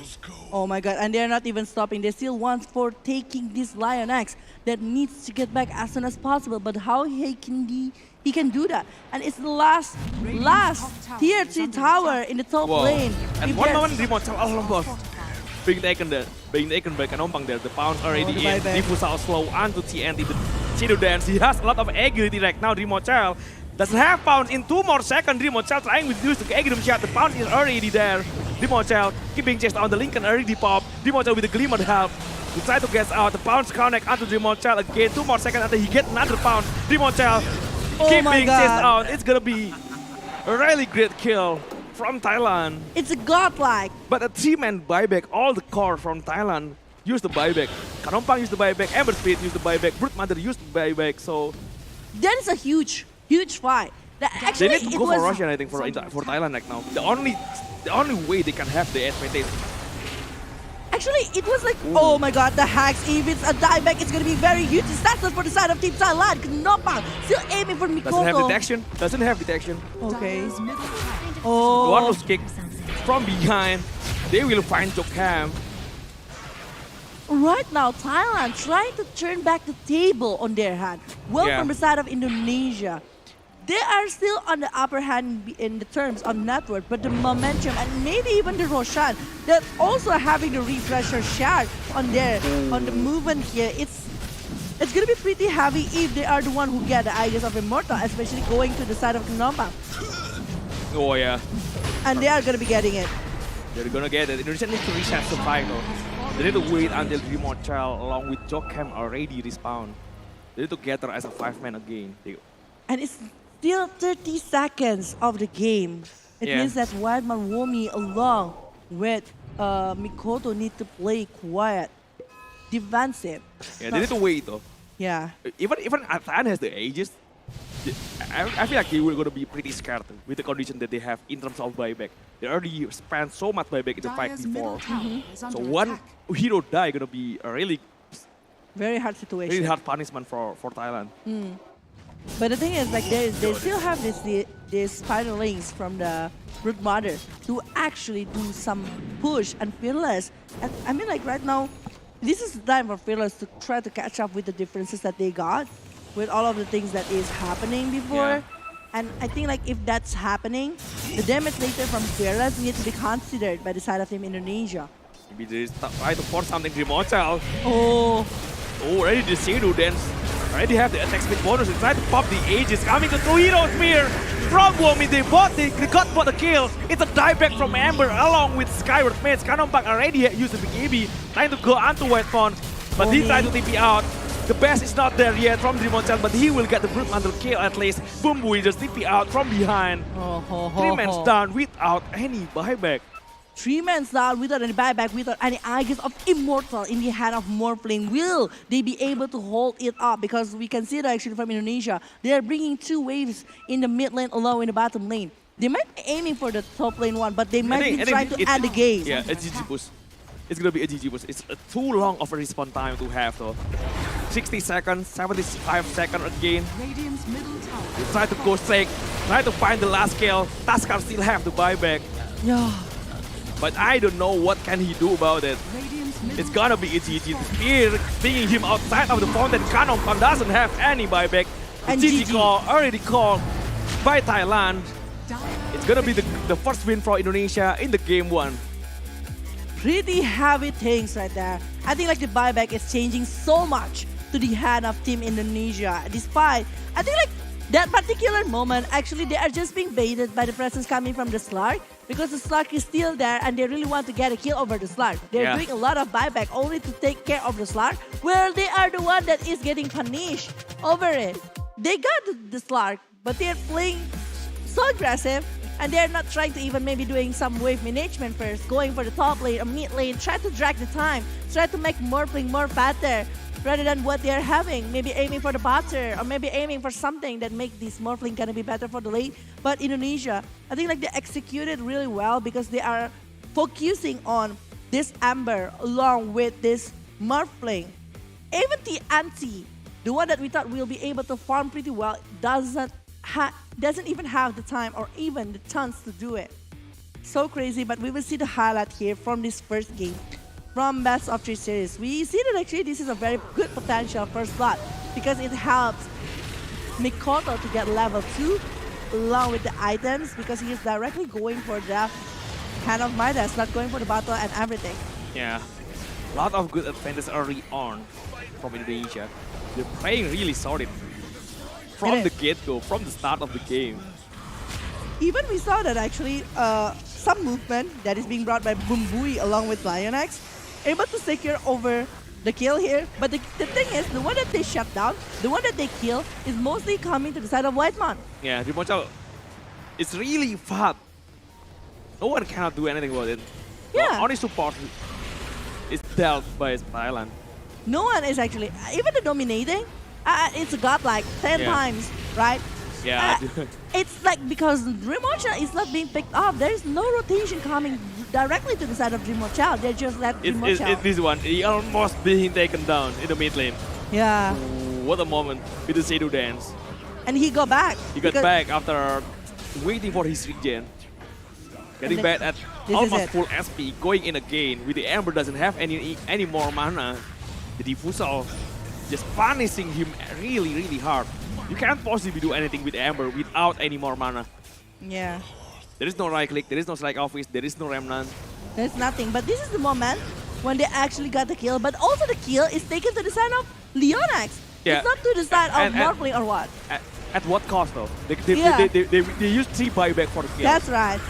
That's right. So in the next fight, they got him punished really hard. Just one hero die, and it's over. He can't do anything at all. And it's a GG because even they tried to pick off the Morphling from the fountain. They used the spear to drag out this Morphling to be picked off. It's just like so hard to be handled. Indonesia play very disciplined. I see a lot of changes coming from them.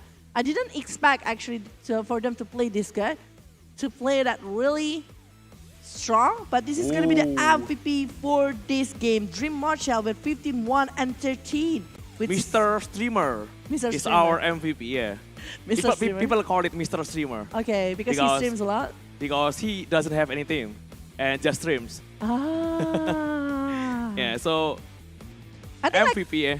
I think like the momentum that he's having the Agarim Scepter, it's bringing huge potential for Indonesia, and this is the scoreboard. An early Agarim Scepter especially. Very early. I think like it's less than 15. Yeah. I think it is. I think it is. It's just like so fast. below 20 minutes, kind of, I got him sat there from behind of this Rimocha, but the visual blade actually is just like controlling the movement from Fearless like 12 times. Imagine you're a mid laner and you're being picked off for 12 times whenever you appear in the lane. Whenever you are showing yourself, Yeah. you Because- are directly being picked off. He just punished really hard in the game. And this is With his the Diffusal signature coming hero. from Dimochel, also along with the OD coming from Mikoto, yeah. And he is forced to make over the Sea Halberd. Making Just- over the... Just to prevent his Slark. Yeah. It's Oh. a huge disaster. It is, it is. Tough game for Thailand. for Amber, yeah. For Thailand. Especially yeah, for the Fearless. Amber Spirit. I do agree. Even the Amber Spirit, the signature, the aggressive movement that usually we saw coming from Fearless, it's not being able to be shown because of the Yeah. aggressive movement and early rotation that is being done by Team Indonesia. Indonesia movement. just showing a lot of hero pool in this tournament. They're forcing. They already have a lot of counter coming from whatever draft that enemy has. Yeah, So I think they prepare a lot for this. yeah, even with the Outboard Destroyer, I don't expect that. Warping actually really weak against the OD, but OD is not in the meta anymore. Yeah. But Mikoto just use it pretty well. Really do well played for Mikoto also in the OD played. Is it because like they're refilling the Morphling quite early as well because they're locking it in the second pick, right? Yeah, Pass and usually then Morphling. people pick the important pick in the last pick before the ban phase. It's quite decent though, but you don't realize at all the potential coming from the Outboard Destroyer along with the slot. A lot of diffusal builders still available. Maybe if slot is banned, they got maybe something like Ursa Warrior, Phantom Lancer. Phantom Answer also still on the pool. Panty actually, if we Anti mention. actually. Yeah, Even if- Antimates without diffusal. still gonna be very good. It's still gonna be very good against Morphling along with the Amber Spirit. The mana break potential coming in is really huge. But again, they are picking over Slark and also the OD to actually Yeah. just focusing over that one. The combination, the Astral Step, the setup onto the spears, Yeah. onto the Arena of Blood along with the Terrorize. They're not even using the potential combination coming from Arena also Terrorize. Like they don't have any chance because they are too far ahead. Yeah. We don't see any counter initiation moment from Indonesia. And they even like, okay, if this is like a big kill, we are willing to use any kind of resources. If it's a TNT, they're using the Arena of Blood along with the Yeah. Spear, anything that they can to stop the movement coming from TNT because TNT is the one that actually dragging the game quite longer to the side of Team Thailand because the ability that they have to push towards Team Indonesia. But from the second game later, I think like from Team Thailand, the one thing that I learned from Team Thailand is actually how they are recovering very fast after losing one game. Yeah. They are always like having a very good drop after that, and they are even trying to counter the drop on the opponent. So let's say later in the drafting situation, are they gonna be trying to counter the drop coming from Indonesia, Yeah. or A lot they're of- just A lot of priority hero from Indonesia that you need to be aware of. They're banning over Lina, but you need to be careful of Womi, Mars. Mars, They still have 100% win rate, I Clockwork. think. For Womi? Yeah, every time he got Mars, you get a win. After the first match, Mars is always getting banned. Even against Philippines, right? I think it is. He forced to play something like Timbersau, Marcy offlane, something like that. It is. It Yeah. is. Even But for the he got Legion the Mars Commander. once again this time, and he got a really great win. Yeah.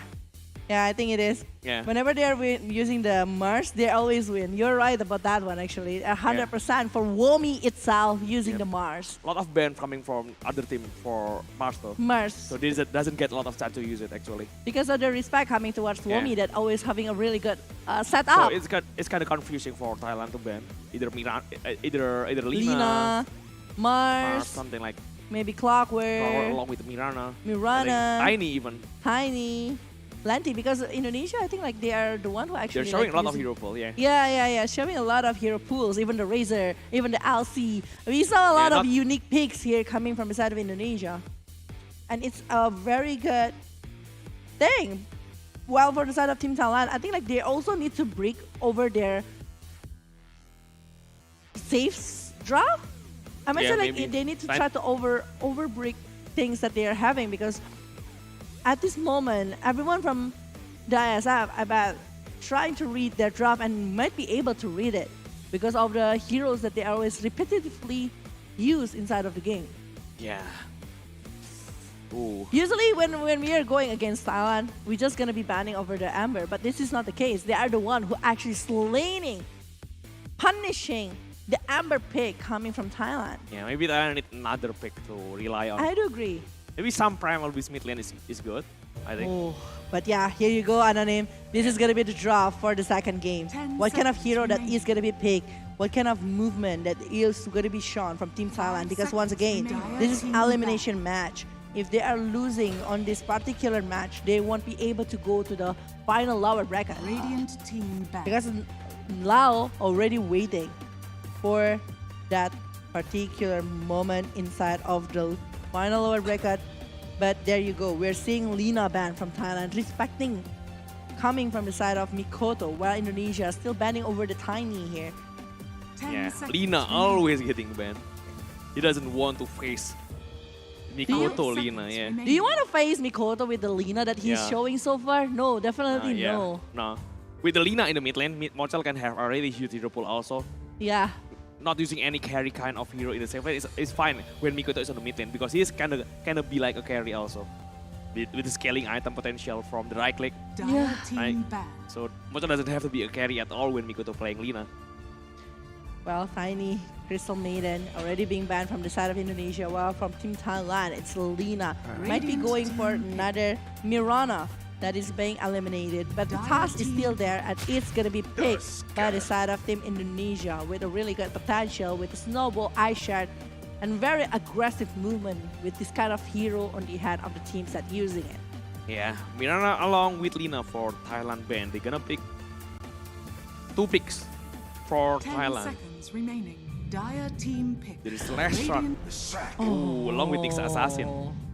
People usually want to pick Nyx Assassin against Last Truck, but this time Next Truck being picked alongside with Nyx Assassin Radiant together. team back. Oh, So Sniper is the answer. whoa. Sniper is the answer. It's either Lina or Sniper.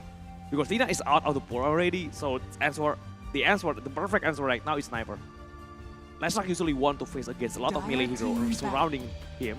A lot of lifesteal gonna be coming down to Last Truck, right, with the Blaston. It's hard to deal with a range hero.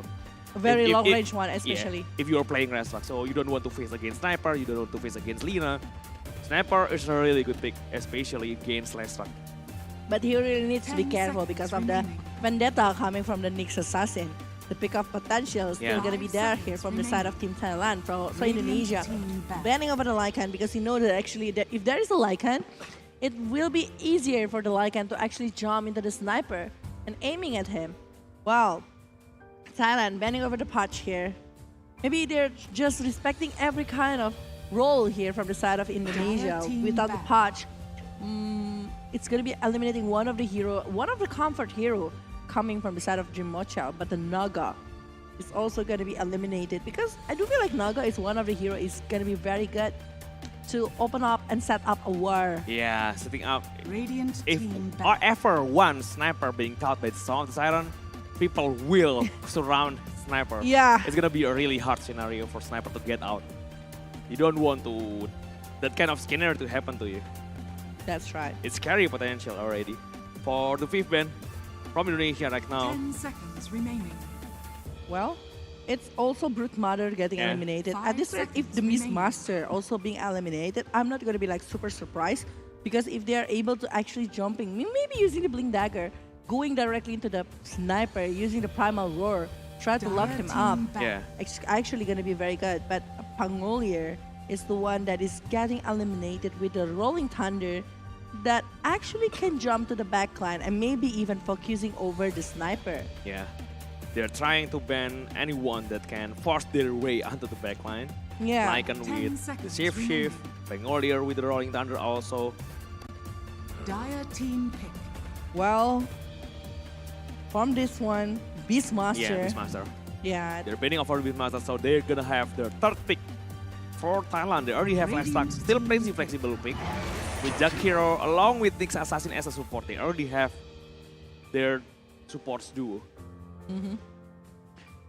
well, right now from the side of team, it's with the Jack Hero. I don't know why, but I still feel like Faces Void is the one that being aimed here by 10 them seconds of Team remaining. Thailand because of the time wall, Chronosphere, and the Jakiro along with the 5 Lestra seconds combo. remaining. It might be able to be picked here to be a combo right there for the Faceless Void.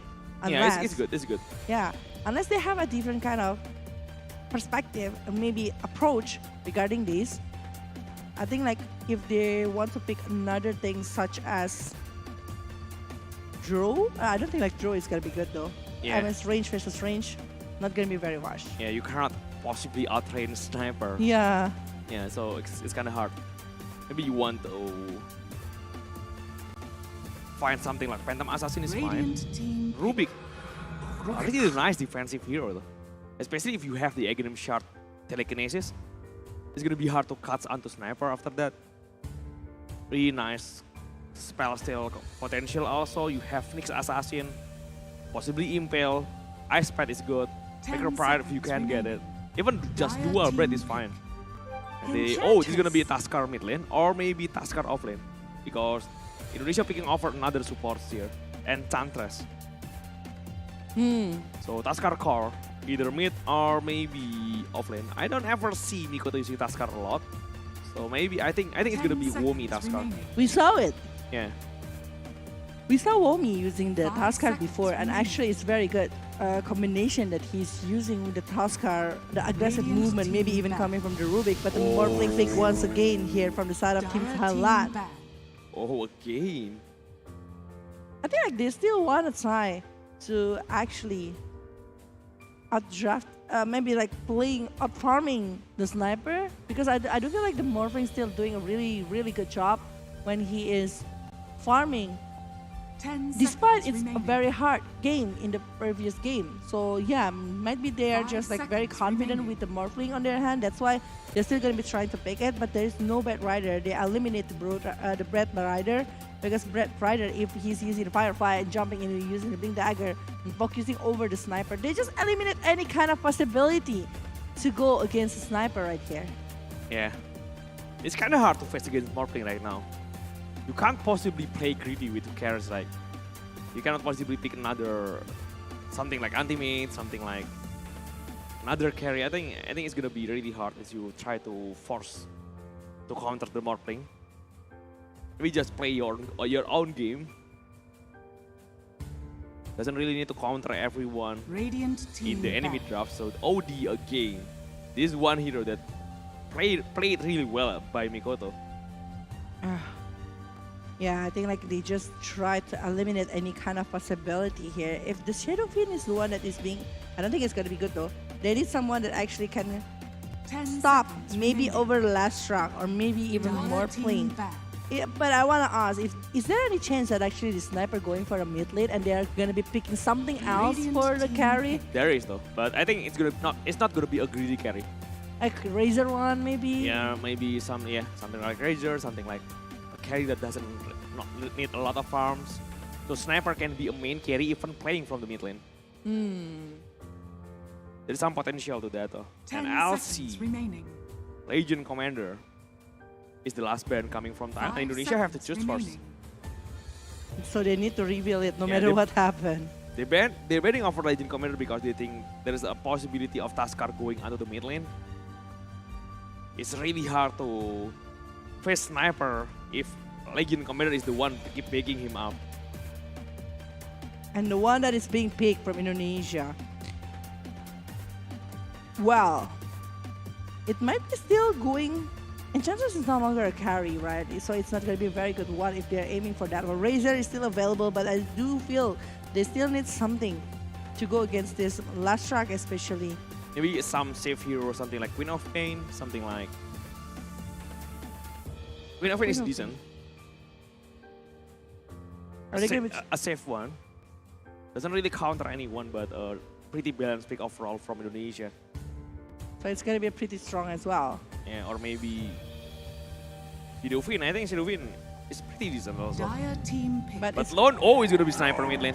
It's gonna be Sniper mid lane, and Lone Grid will be played by Dream Hotel.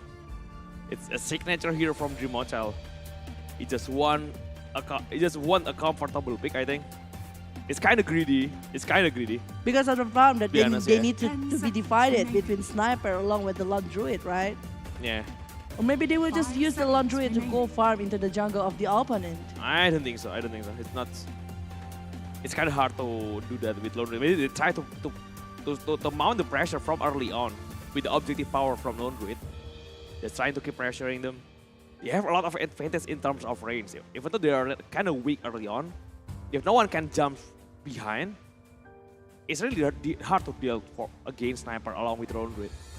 A lot of defensive power also from Lone Druid early on. Because they are like very safe in the backline, right? Yeah. Well, one last pick here for the side of Team Thailand. This last shark still can go for off lane, maybe even going for the mid lane. While for the Marv going for the carry, and also from Team Thailand, they still may be needing off lane or mid. I'm not really sure at this moment. Like plenty of flexibility that is being held by Team Thailand. And with all of the heroes, I think like the potential of the early movement is still gonna be good, coming from the Nyx Assassin along with the Jakiro.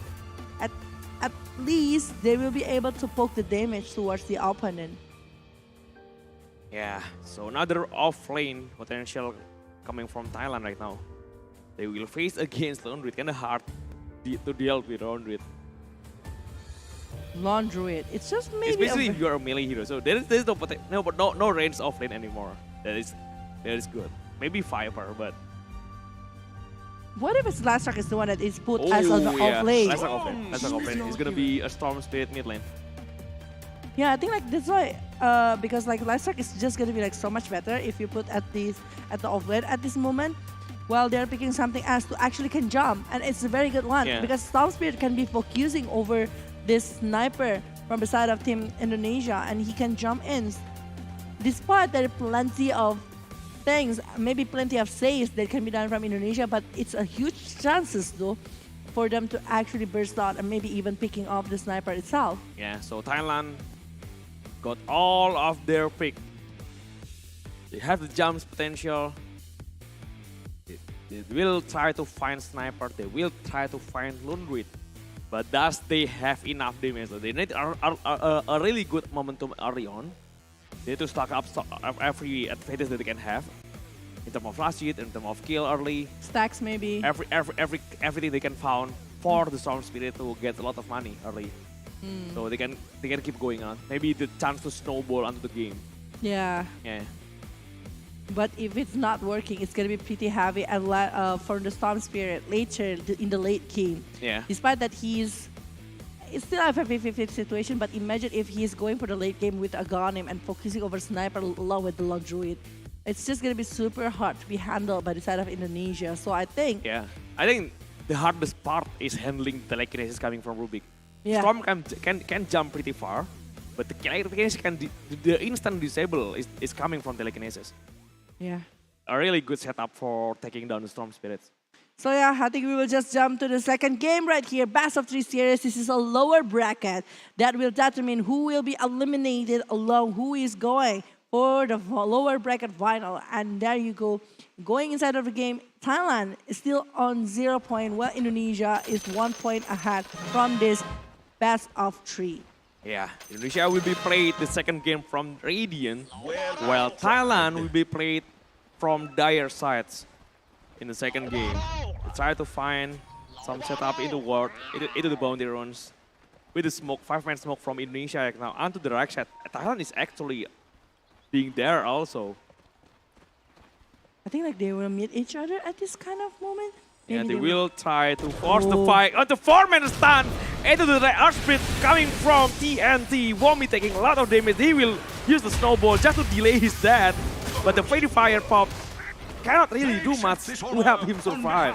With the 4-man smoke, it's pretty hard, but Jokem is still going to be there and might be a second kill here from the side of Team It surely is. Indonesia. They are losing 2 members while Whiteman Wow! might be third at this moment.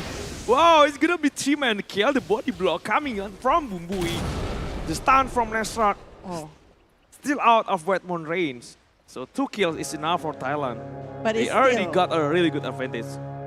it's 2-man that is being picked off right there. And might be even the bounty. The bounty will be tried to be taken in the hand of Team Thailand, and they will be getting Yeah, it's gonna be 4 Bounty. bounty. Oh no, Dreamocha take one.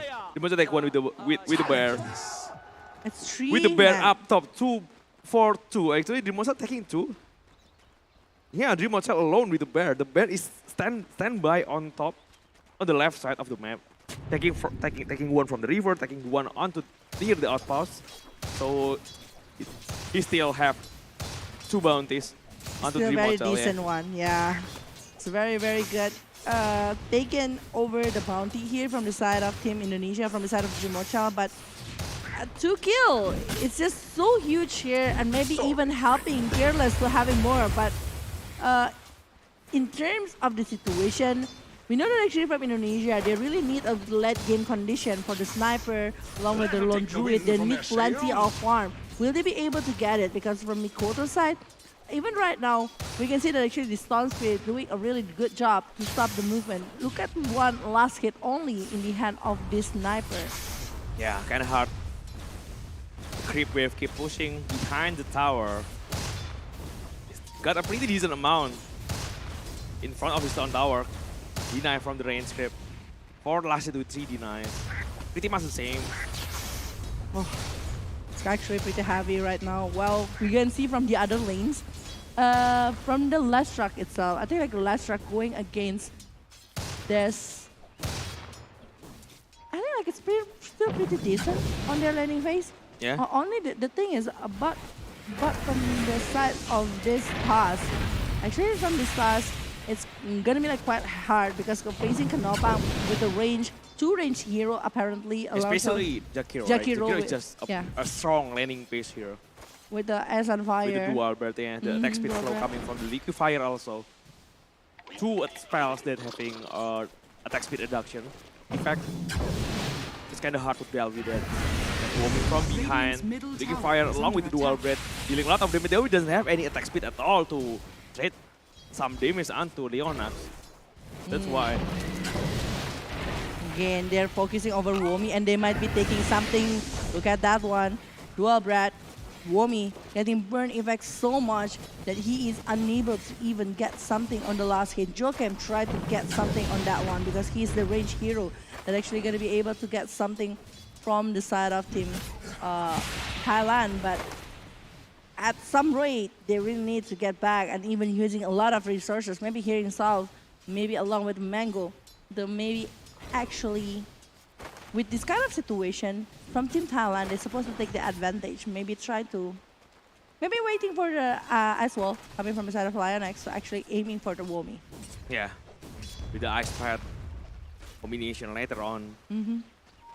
Mikoto actually doing pretty decent in the mid lane by harassing Storm Spirit, but doesn't have a lot of last hit to show for it.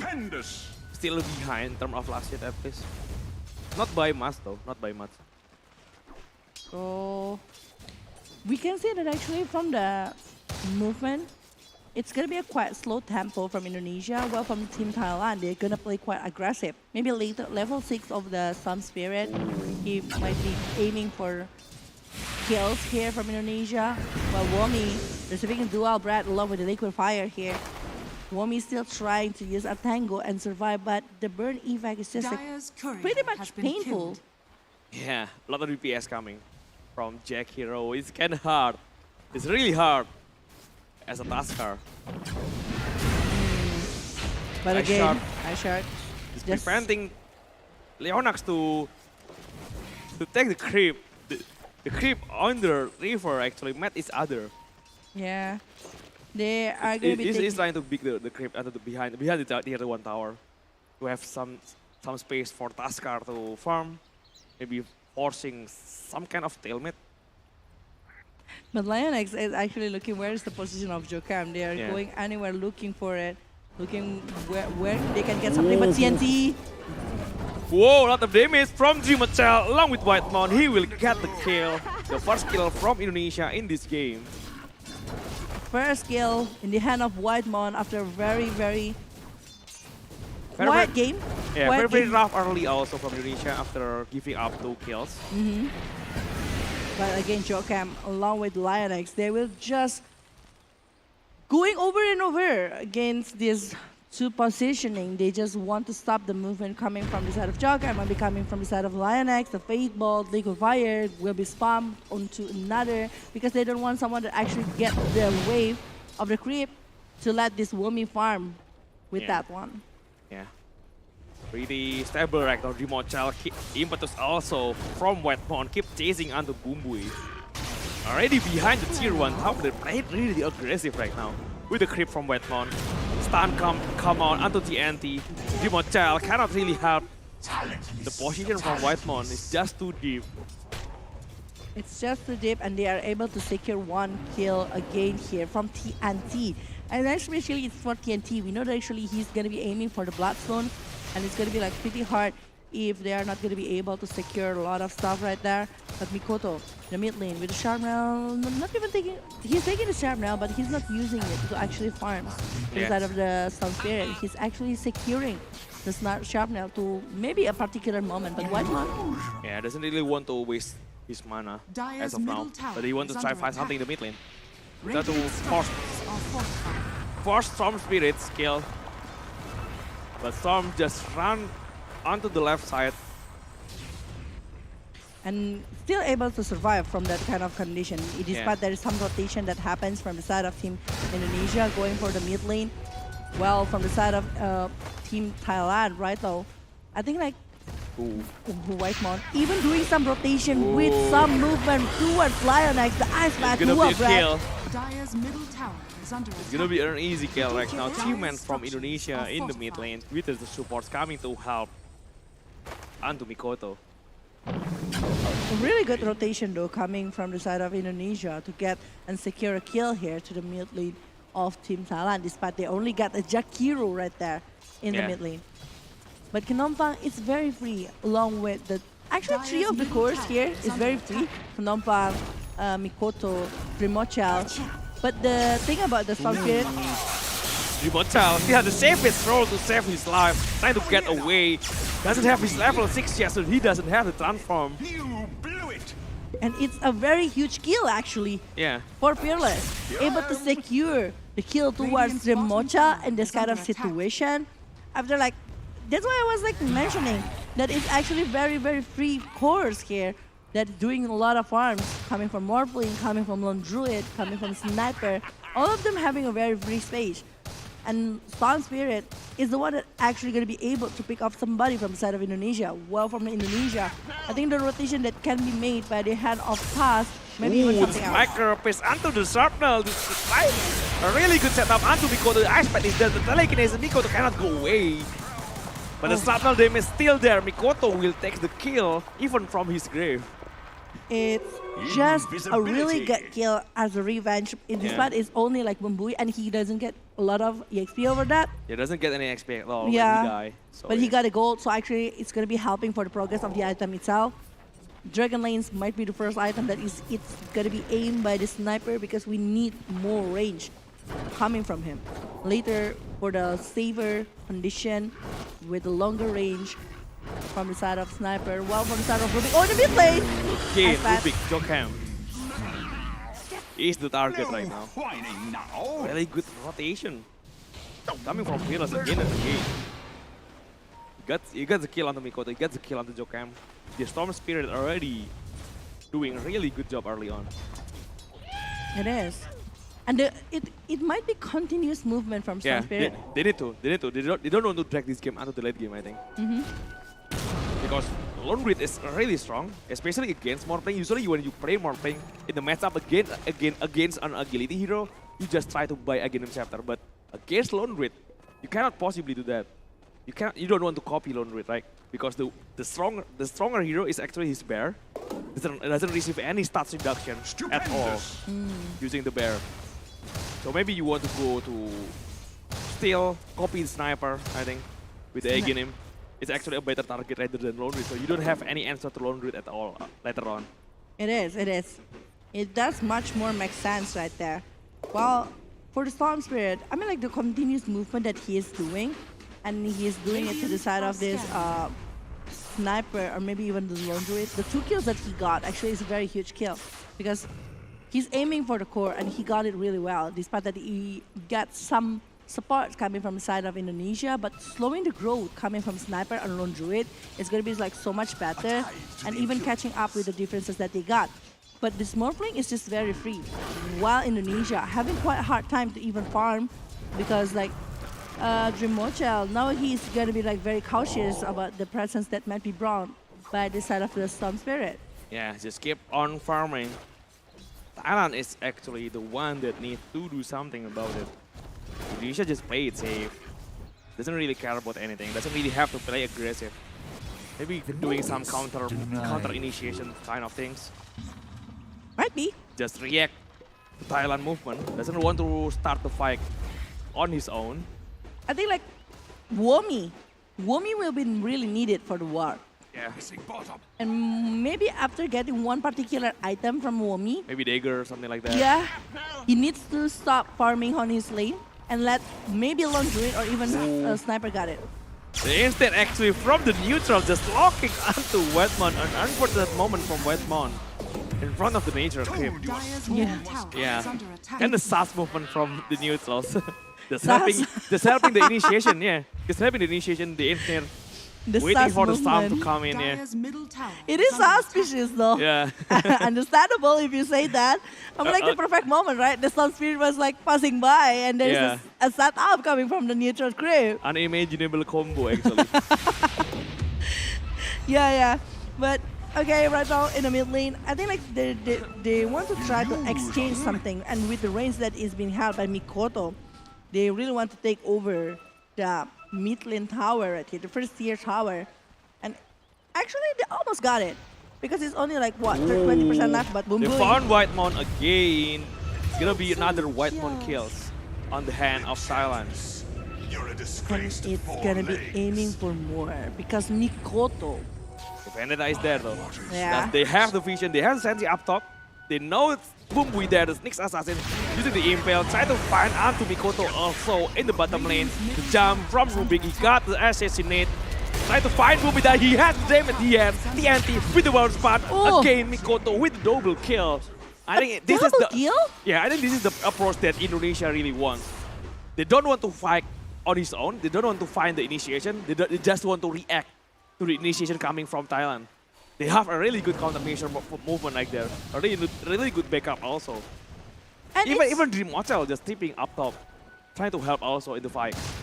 But it's a double kill to the head of Mikoto with a setup that is being brought by Rubik, and it's just like going really well right there. It's helping so much with the progress, despite it's an opener that is being brought by the side of Team Thailand, but Team Indonesia able to hold it up and even counter-initiate.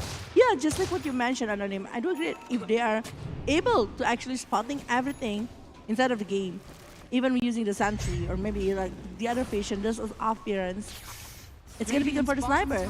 But Yeah. later, if the Vendetta doesn't have They any have vision, vision onto Kanompang, doesn't allow Kanompang to have the second. He already used it, so yeah, it's fine. They're not gonna get the kill.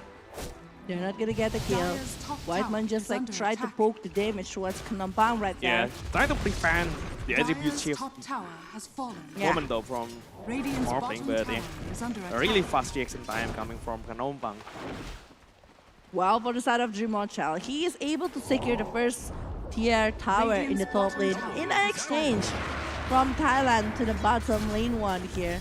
Windred for Lone Druid, I think like it's because Lone Druid only being picked once before. The Windred is still like, I don't know when. I don't even know when.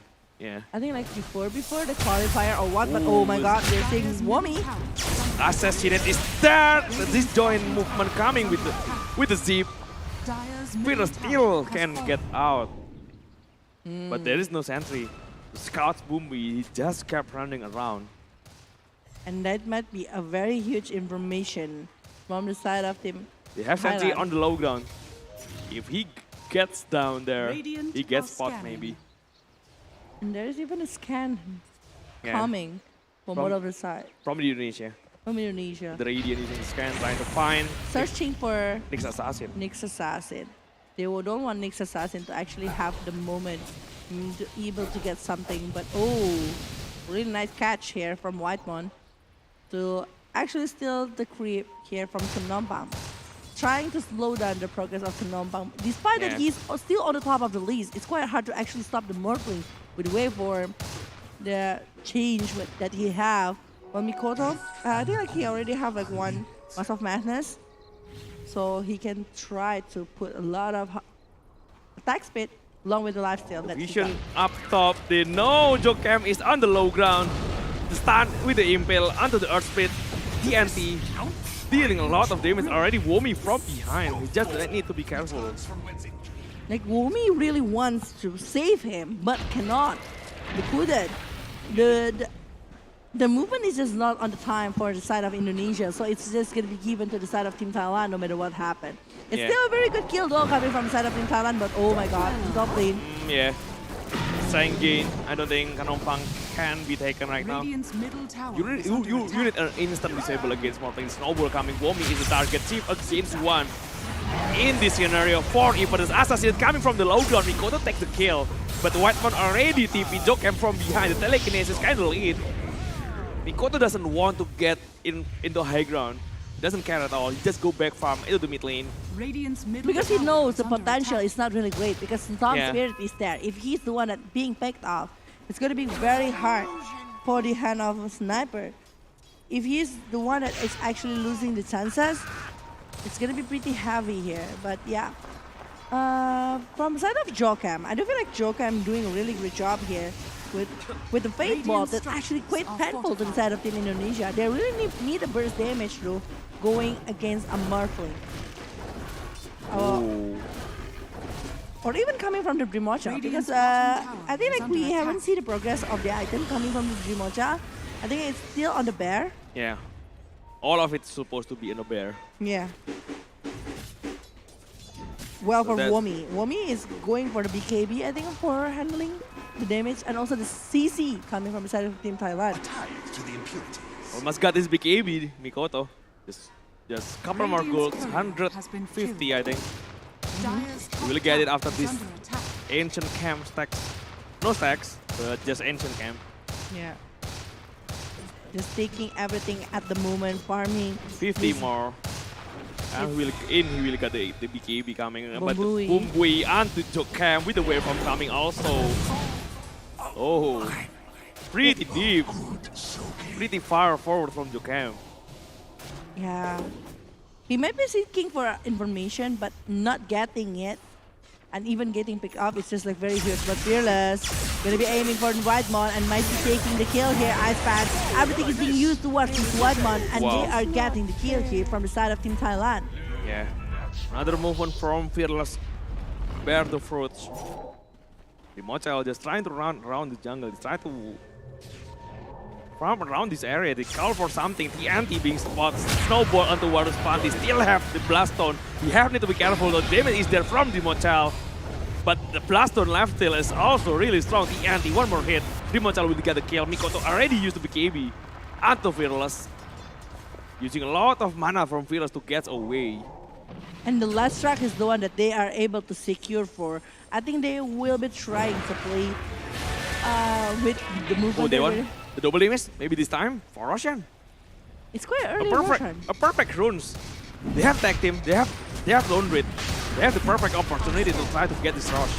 And without last shot, 50 seconds is enough. Only 15 seconds. Ooh. Yeah, I think like they will guard it without any contest coming from the side of Team Thailand, and it might be in the head of Mikoto with Yeah. the Aegis, because they know that actually he will be targeted no matter what happens. So it's so much safer if he's going on that area. Yeah, you don't want to spend a lot of mana from Storm Spirit only to get the Aegis, right?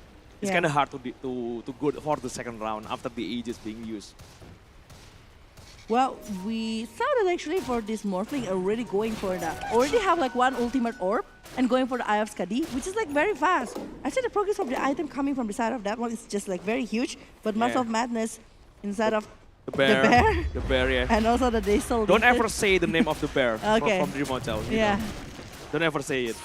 Okay. Yeah. Because it's Ka. Radiant's middle tower Yeah, you know. is under attack. It's gonna be pretty heavy if I mention the name though. But yeah, it's 4,000 The quarterly. telekinesis maybe? Telekinesis onto the safest roar! Does it? They have the rod also there! The road from the bear. It's Dream Hotel. 700. It's almost 800 of gold taking care Oh. of that Radiant's Storm bottom Spirit, the tower. one Yeah, that's especially against is taken by Dream Hotel. Yeah, and it's gonna be faster than the growth coming from that one on Knopang. They know, they have the vision over that one. They know where's the position coming from the side of Knopang. That's why they are going for the bottom lane and they try to defensive. I think that it's still gonna be pretty safe so far. Well, for the side of Team Indonesia, they're still behind in terms of network because the ability coming from the side of Morphling is just like tremendous to the side of Team Indonesia. And Womi, the setup will be happening coming from Womi with the Blink Dagger that he have at the moment. But Yeah. he still needs to give his space towards Lon Druid or maybe Whitemon something is else. alone on the top lane. And boom, we keep approaching Whitemon. They call Restrak, they call Jakiro. They keep scouting Whitemon, found the kill. The split earth also. There's no possible way Whitemon can run away. So yeah, it's an easy kill. He's pretty much alone, but look at the wrap up. Look at the wrap up from Indonesia, from the right side. They try to find the revenge kill onto something. They found Jakiro, doesn't found anything else. Is under attack. And it's also the kill towards Mikoto. Like so far, I thought like Mikoto will be having quite a hard time to even secure a kill, but he Radiant's turns bottom out tower is They under try to attack. find another. They try to find another. Radiant's bottom They tower know. has fallen. Oh, they doesn't. they know. I don't think they are though. Yeah. They just want to take over the kill. But oh, If it's so, doesn't connect onto Fearless. and Almost. Structures so the are bear is fortified. going for the Assault Cuirass here with the Lone Druid. It's gonna be like so much better for the big war later. Oh, a really good TP. Almost getting caught here by Whitemon, but Whitemon got able to secure the movement right there. Well, for the side of Dream Mochel, I think like the catch up that is been done by Dream Mochel doing pretty much decent, and this is the statistic coming from Mikoto along with Fearless. You know, actually, if in terms of aggressive movement, Fearless having so much more on that. Well, Mikoto more into the farm and then do join the war when we have the item. What? Well, look at that one, Snowball. Oh, the snowball save.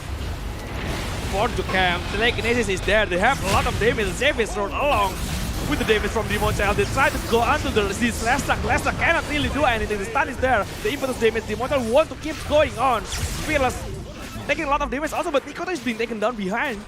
Oh my God, And this is Demon not Child looking cannot good. find kills onto TNT. This is not looking good for Indonesia. They are not even able to secure over the last rock. Oh, Gatil, Jokam still doing them some zip zap here. And maybe last rock will be taken down. We still don't know yet. But oh my God, Knopan getting Whitemon on the other hand. And the Whoa. TP is still going to be saving Jokam. Ooh, almost. It's a really good situation coming from Radiant's Thailand right middle now. They tower got the is under momentum. attack. They stopped the momentum Radiant coming from structures Indonesia. are fortified. Really good kill onto Mikoto right there. So, We doesn't even see where's Mikoto. I think that Mikoto is on the other hand, is in the top lane apparently. It's In the top lane, the edge is being broken. Yeah, Knompang is the one that keeps going onto Mikoto. that's right. Doesn't give him a chance at all. They're forcing it to the side of Mikoto. They really want to get a kill because it's dominating. It's like 6 kills on the hand of Mikoto itself without any that. So that's why they might be aiming for the goal as well to the side of Team Thailand, and 7,000 net worth lead here from Team Thailand, while this Morphling is still a monster from the side of Team Thailand itself. And he's having the Manta, he's having the BKB, a really good setup. Maybe even an Eye of Skadi is done on his hand. They try to find someone onto the high ground, onto the main jungle from Thailand. They do scout Radiant are scanning. from initiation with the telekinesis. Wait, it's too far. It's too far for the follow up. Really decent initiation with the zip. With the snow, yeah. It's lightning very bolt. confident coming from Jokam, and he wants to pick it up. But again, there is no like direct CC to actually stop, direct disable to stop the movement coming from the Sun Spirit. So they Yeah. are gonna be like trying to scrap. They the do goal have here. Dagger on task though. Yeah. Actually, Taz doing the dagger and want to get over maybe the Walrus Punch or everything, but the zip coming from the Sun Spirit is faster, so Yeah. he ran away from that kind of condition. You really need to have a perfect chain stun Yeah. without any delay at all. Even not even a slight second, like 0.1 second, because if not, this kind of hero, Fearless is just going to be able to dodge it all and even try to turn back the table. But now, I think like from the side of this Lon Druid, with the route that he's having, I'm pretty much confused who is actually going to be needed to be prioritized. Is it Morphling or even Storm Spirit? Because both of them can actually like dive into the sniper and lock him up. Yeah. Kind of dangerous position right now for the sniper. They need Lone Druid also to have a lot of damage. And even coming to the White Mon, I think like they purposely want my White Mon to be able to like dealing more damage as well, because he lets them. They let White Mon farm. They really want something in the hand of White Mon, maybe coming to the late game with the impetus. They're actually going to be countering Storm Spirit. If the Storm Spirit wants to do some zip to run away from the condition that they are having after a big war happens. Now it's a party. Indonesia with their greedy draft. Still, Mikoto having a really huge impact if he is not the target. You cannot possibly let Mikoto having a free hit onto the fight. Well, it's 25 minutes going for 26 minutes inside of the game here, and it's still a slow tempo of game.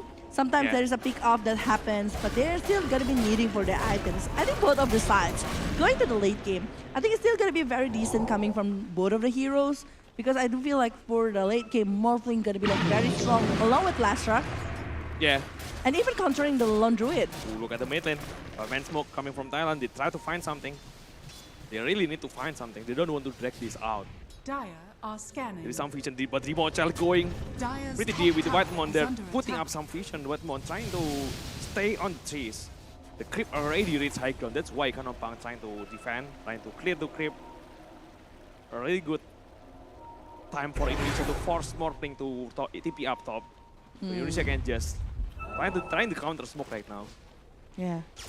They try to counter smoke, they try to seek for something, and they will might be getting over the Jakiro. Wow, but Nick's Assassin also. Oh, I mean White Mon will respawn Kanompang on the low ground, the safest role. Connect from Dimochel, but Dimochel still on the high ground, doesn't really want to commit after that. There is some good vision from Thailand. Look at the vision on the high ground. Already being spotted. Gets devoured by Jukam instantly. pretty heavy at the moment. They are still trying to go for something else on their hand, while the task will be the one that actually going to be opening up the war here from the side of Team Indonesia. And Bloodthorn is the one that is being aimed by Sniper. Sniper really needs more farm, need more space for the Dream Mocha. I think like at this moment, Dream Mocha already securing over the the Kiras here on the hand of the Team Indonesia on the Bear, while he's aiming for the BKB next, which is going to be very good along with all of the items. I saw Quiras will be having like more and more time to maybe aiming for the Morphling, but Morphling with this kind of item that he have already, I mean like with the Eye of Skadi, aiming for the maybe BKB right there. The waveform, when he's aiming for the Sniper, and Sniper doesn't have Dire's any bottom defensive tower is under movement, attack. it's pretty heavy. Especially this spike is Roshan is at 6, so 13 more seconds before the respawn time coming from Roshan. The second Roshan of the game.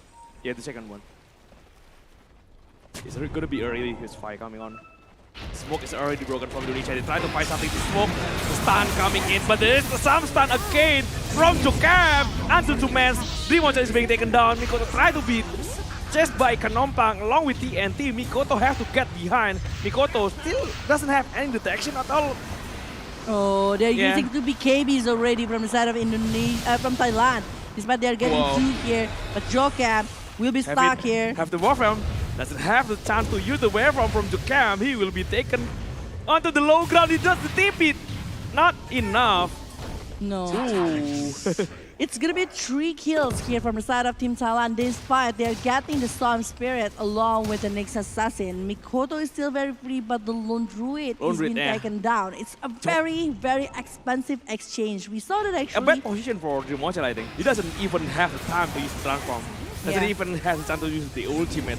He's supposed to use it before the fight begin. Too easy.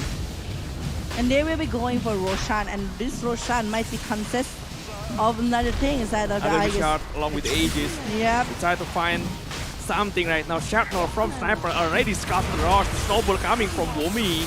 damage is enough, but Fearless already got the Aegis. The Sniper dealing a lot of damage onto TNT. Kanompang is still on the front. I don't think he can take Kanompang down. He just walked away. It's still very heavy. Once again, this Morphling is gonna be very hard to be handled, and it's apparently what's happening right now. Despite with the assault, Quera's assault with the Desolator, I don't know how actually to stop the Morphling's growl.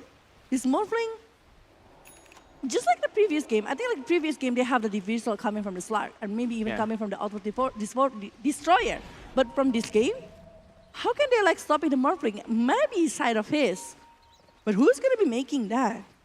Is it Enchantress? They did a proper setup for Lodrito.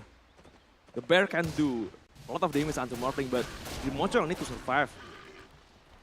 But not only coming from Morphling, there's still a Storm Spirit. Yeah, in the last fight, the monster doesn't have the time to use the transform. So the SP bonus is not there. It's not surviving long enough.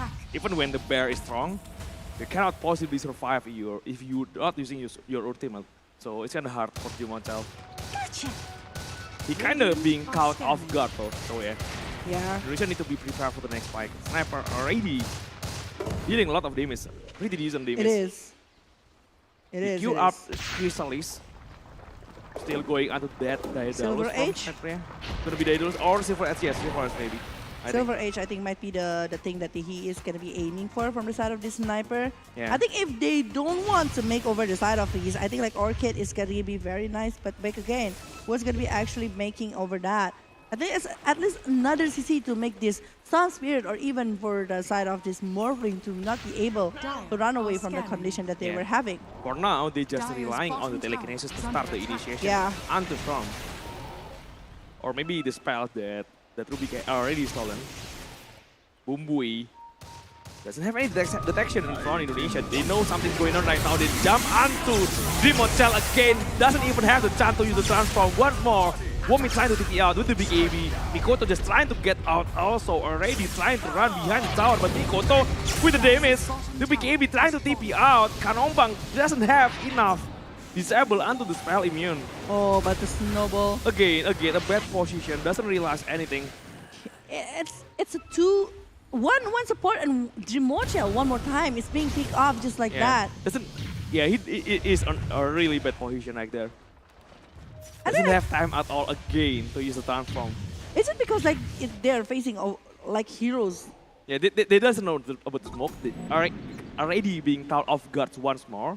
He should put some support to break the smoke first, I think. Not the Mortal though. Try to over the Rubik or maybe over the Enchantress, perhaps. Yeah, the Enchantress should be the target, but right now Womi is the target up top. He will get the kill. Snowball just delaying the inevitable. I think he will steal. Oh wait, the dagger. Oh wait, yeah. I think it's still a very good one coming from Womi. Nice one from Womi. Okay, the Sniper already done with the Kanompang. Silver Age. Radiant's top tower Might be aiming for something else. Enchantress is the one that actually will the Mage Slayer. Trying to contest the damage coming from. They need it. Yeah, the Mage Slayer. A really good counter against Last against Storm Spirit, even against Morphling and Jakiro. A lot of magical damage coming from Thailand right now. And they really need the Mage Slayer right now, and that is in the hand of Enchantress. But the setup, like it's pretty heavy setup that needs to be done from Indonesia, well from the side of Team Thailand. As long as they got maybe Rimocha or Mikoto on their hand, I think it's still going to be a very, very good moment for them. And even from the side of Team Thailand right now, claiming the outpost here in the bottom lane. Haste! They're waiting. They have some vision onto the Storm Spirit. They have Seti also. They know the situation about Bumbui and Dagger. Nice reaction coming from behind. They found Enchantress also. Savage thrower onto Nyx Assassin. But they don't have any. Oh, the damage from Mikoto! Storm Spirit pretty low mana ready for this storm. They try to get the fire, keep going. They try to find Jakiro. Jakiro will be taken down. Kanompang already used the waveform. The telekinesis also trying to get this carry. Kanompang taken a lot of damage. The BKB finally being popped by Kanompang. He tried to waveform, TP out. Where is the war response? Is there any? Oh no. There is not. Only 1 second before the war response available, but not enough time to cancel the TP. Still able to go back, and even the core, it's only two supports that is being taken care of, but Sunscreen almost getting caught right there, but the Just in Aegis. time when the age is being Imagine that they are dragging the game and also the war, and with the Aegis that is being picked off, it's going to be very hefty. But thank God, from the side of Team Thailand, they're still able to go back, maintain their position again, maintain their movement again. But I was so surprised with the damage that is given from the sniper. Actually, the damage is pretty huge coming from the sniper. I'm surprised by it. It already really is. You cannot possibly stop the fight without targeting the sniper first. Yeah. It's really hard though if you doesn't find him. And they were aiming for that Rubik, if I'm not mistaken, because they know that actually this Rubik will be the one that having the telekinesis to try to aim for this Morblade. But the sniper with the Silver Age, I think like it's going to be opening up new resources for Team Thailand to just be used. It is just far behind. Still behind in terms of network, It is. along with the kills. But they are already gaining some momentum right now. A huge fight will happen maybe in 2 minutes. Or the next Roshan fight. It's going to be a third Rosh on the game. Either the Refresher or maybe a Gun Blazing. It's going to be a really huge fight. Well, But for the meantime, they try to find some kills, trying to find some movement again, maybe trying to drag the fight onto their own vision. It's gonna be great. the longer the game, the scarier Indonesian team will be. So from Team Thailand, they really need to do something over this. Maybe try to pick off. But And they again, try to, yeah, they're with the doing some smokes, movement. with the smoke, the 5-man smoke onto the ancient camps. They're trying to pound the fight onto their own ward. So they're going for the ward that they have already planted before. But they don't find anyone. They just try to cut the wave. Trying to so hard to not being forced to go back onto top lane because the top lane creep already onto the high ground. Look at the creeps. The fortification already forced to being used by Thailand. And I But think Remote Child, if you give it just one time, it's gonna easily take down this tower. The push power coming from Remote Child is too massive. They try to find Mikoto from behind. Mikoto, use the BKB, doesn't have any mana from Storm. He just walked, but Mikoto taking a lot of damage already. Mikoto just trying to run away. Doesn't have the finishing kills onto Storm. But Remote Child with the safest throw. He's being blocked by the Ashan along with the Ice Path. Mikoto finally being taken down into the low ground from Bumbui. Indonesia just lost 3 men already. They will lose the 4th man. Only Womi left. Doesn't my get God. anything at all. At first, Mikoto's position is already really good. He able to disengage from the war Yeah, I and the thought Mikoto- BKB. yeah. And I thought he will be TPing away or at least do something else aside joining the war. They're forcing it to get a kill towards Kenopang, which is quite hard. They forced the war on their side and they're losing 4 in that kind of terms. He doesn't expect the stun, the impale from Nyx Assassin from the low ground just reach Mikoto. Oh, But it's 4 men down from the side of Indonesia and Yeah. Thailand. They might be able to get one set of racks. It's still like 15 seconds for the Enchantress. And even for the core, it's like 30 seconds. So I don't think it's going to be like very hard for them to actually get even to sets or at least the tier 3 tower. They can deal with the racks later after the respawn or maybe the pick off again that can be done by the side of Team Thailand at this moment. wow. They need to wait for the respawn time and the Remote Child along with Mikoto respawn. They cannot possibly do anything without 2 of the recall. Karampang is trying to get away, playing it safe, maybe go for the Roshan. This is going to be a 3rd Roshan on the game. Ooh. Either Aghanim Blazing or maybe Refresher Shot. It's going to be a really huge Roshan. Yeah, let's see what is actually inside of the Roshan at this moment. Despite all of the things, I guess, of Immortal, maybe Aghanim Shard, it's going to be very Wait, they try hefty. it. They try it. They try to go onto the pit. Indonesia just come in with the bear. Oh, they know Womi just there, come on a little bit late, just find the initiation onto two heroes.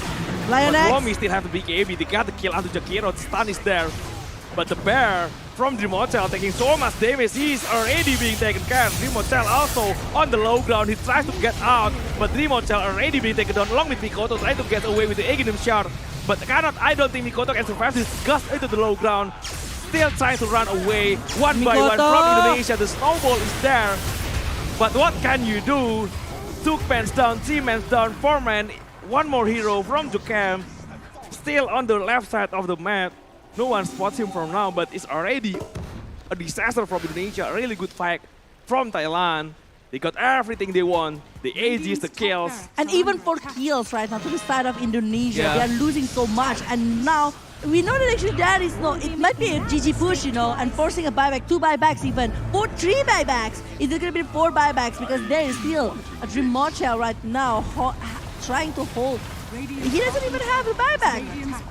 Okay, it's like three buybacks coming from the side of Indonesia, and I think from the side of Team Thailand, they're still going to be able to secure the ranks in the bottom and maybe going for the top. So it might be a mega creep here. Look at that one. Oh, There you already. go. It's already mega creep on the hand of Thailand. I don't think they will be able to recover from this game. Maybe they can drag it. They can drag it until they found some mistakes from Thailand.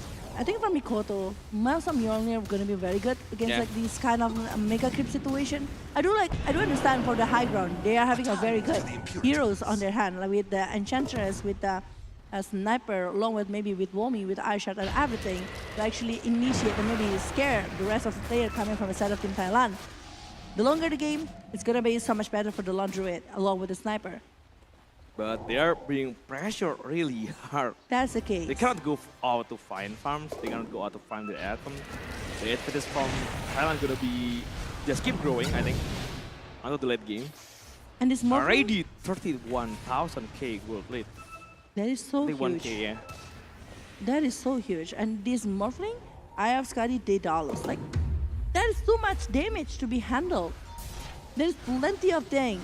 And the pickup potential coming from the side of Team Thailand is just too huge to be handled.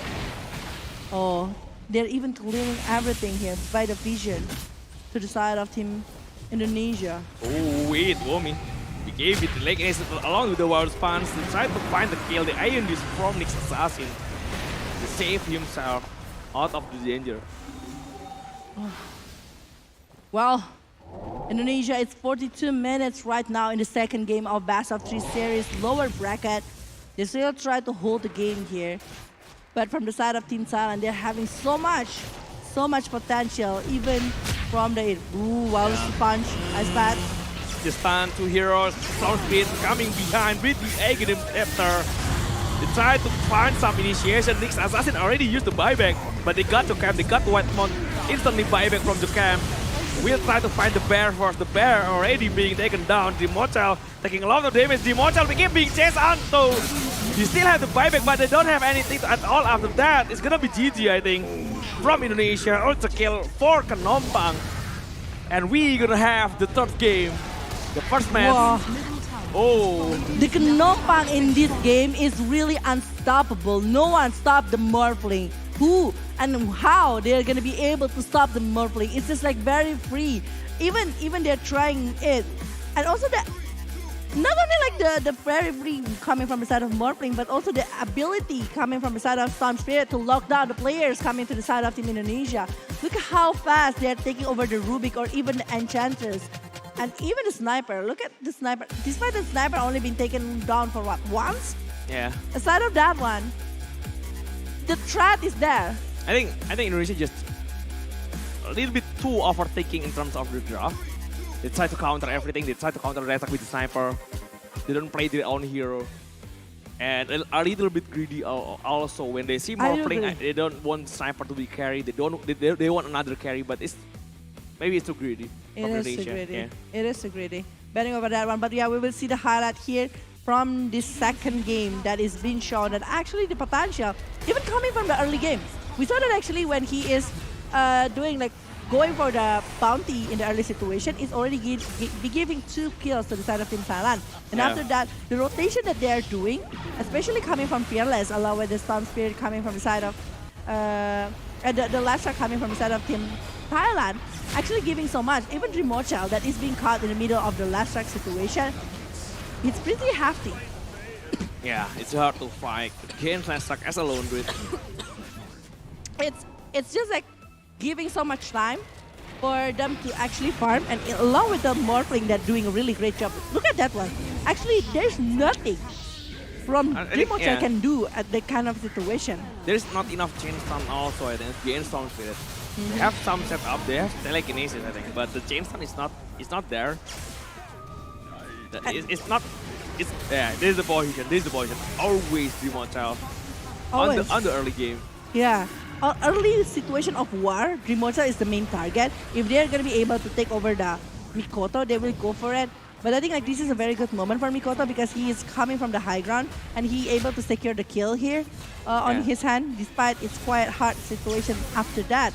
And this is the moment I think like when Mikoto able to go back and almost getting picked off by Kanaba. He go back using the Silver Age, going for the high ground and try to give the damage to TNT along with Kanaba. But back again, he's very low. He doesn't have any lifesteal on his hand, so it's easily to be taken with the impale coming from the Nyx Assassin. Yeah, it's already bad at this point. And it feels like Thailand just very really solid also in this game. They have the advantage early, up until the late game. It doesn't have any chance at all for Indonesia to get back into the game. Keep pressuring lane, keep pressuring the farming space for Mikoto. The jumping power for Velas is really hard to deal with. Yeah. He is just like jumping around, getting over the player coming from the side of Team Indonesia. And TNT actually doing a really great job for this game with all of the split or Pulse Nova, Diabolic Addict actually helping so much. But I wonder though who is actually going to be taking the MVP for this because everyone have their own portion. I think like the Storm Spirit having a really good potential to go against the opponent, but coming from the Morphling, that is quite hard to be taken down and even being picked off. I do feel like Knomba is the one that giving the game for this Thailand. So let's see who is actually going to be taking that. And Knomba with 0 death. Yeah. This is Morphling with 0 death with 16 kill and 9 assists. Wow, a really good performance. The first game he is also using Morphling, but there is a lot of counter for him. But this time, when there is no counter at all, he is playing really, really strong.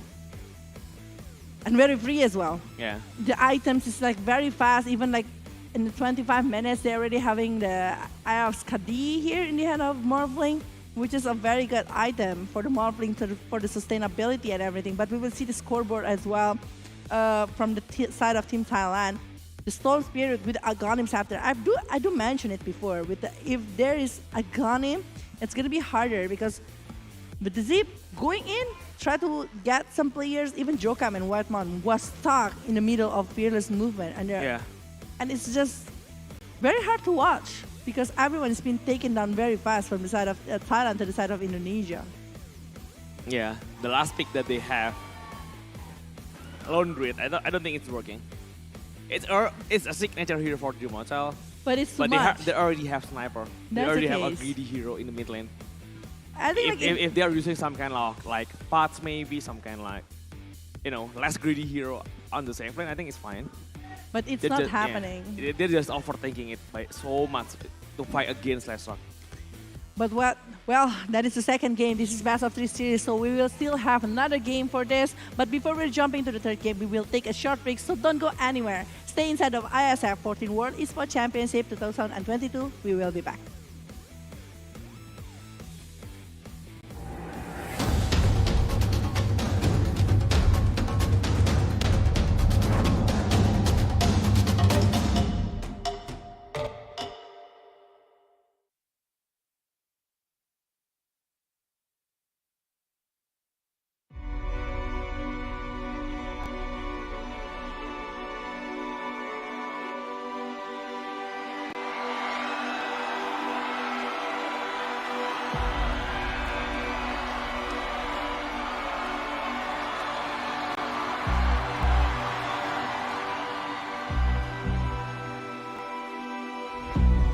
I see the place where I was born. I was raised by the new dawn, and now I sit inside the storm. Like the eye of the pyramid, I know everything ahead.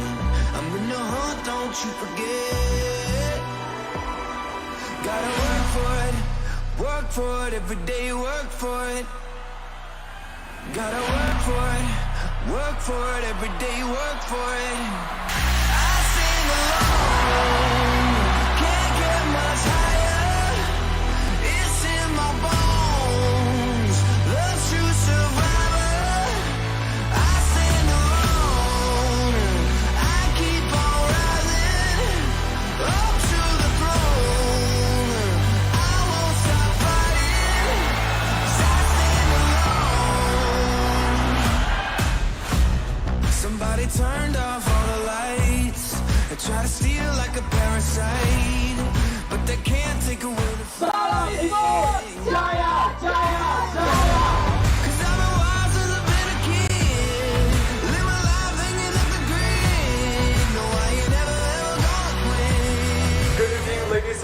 gentlemen, welcome to the opening ceremony of Indonesia Esports Summit and IESF 14th World Esports Championship Bali 2022!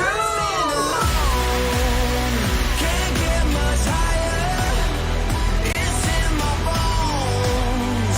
Love to survivor. I stand alone. I keep on rising. Up to the goal right there. Oh, ready, George? Oh, go! I stand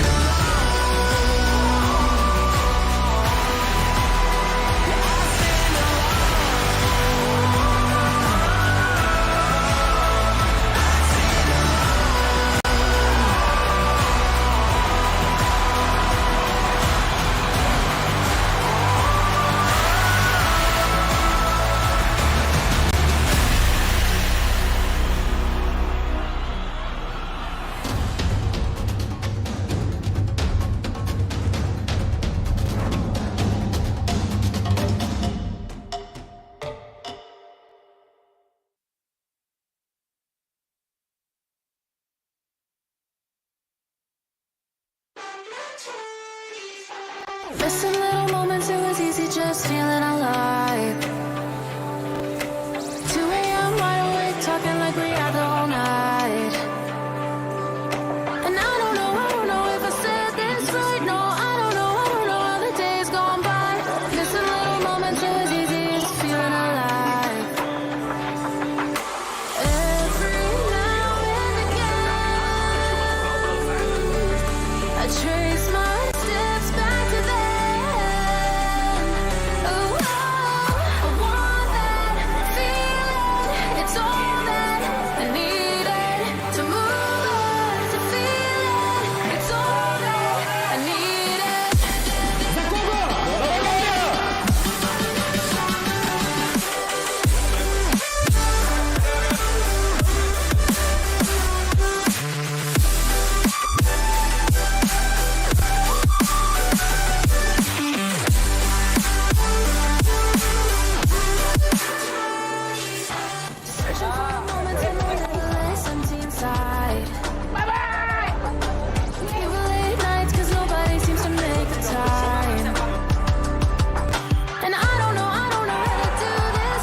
Every now and again,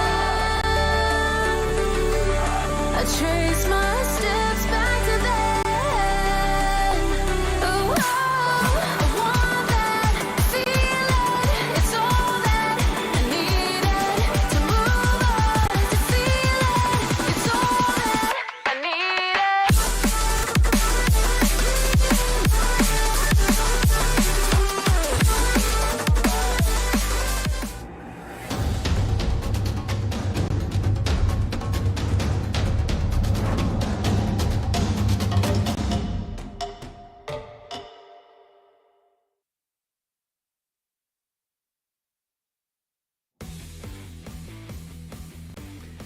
Yeah, welcome back again, ladies and gentlemen, into the ISF Bali 14 World Esports Championship 2022. Still with me, Valjif, and also Anonim here for our third game.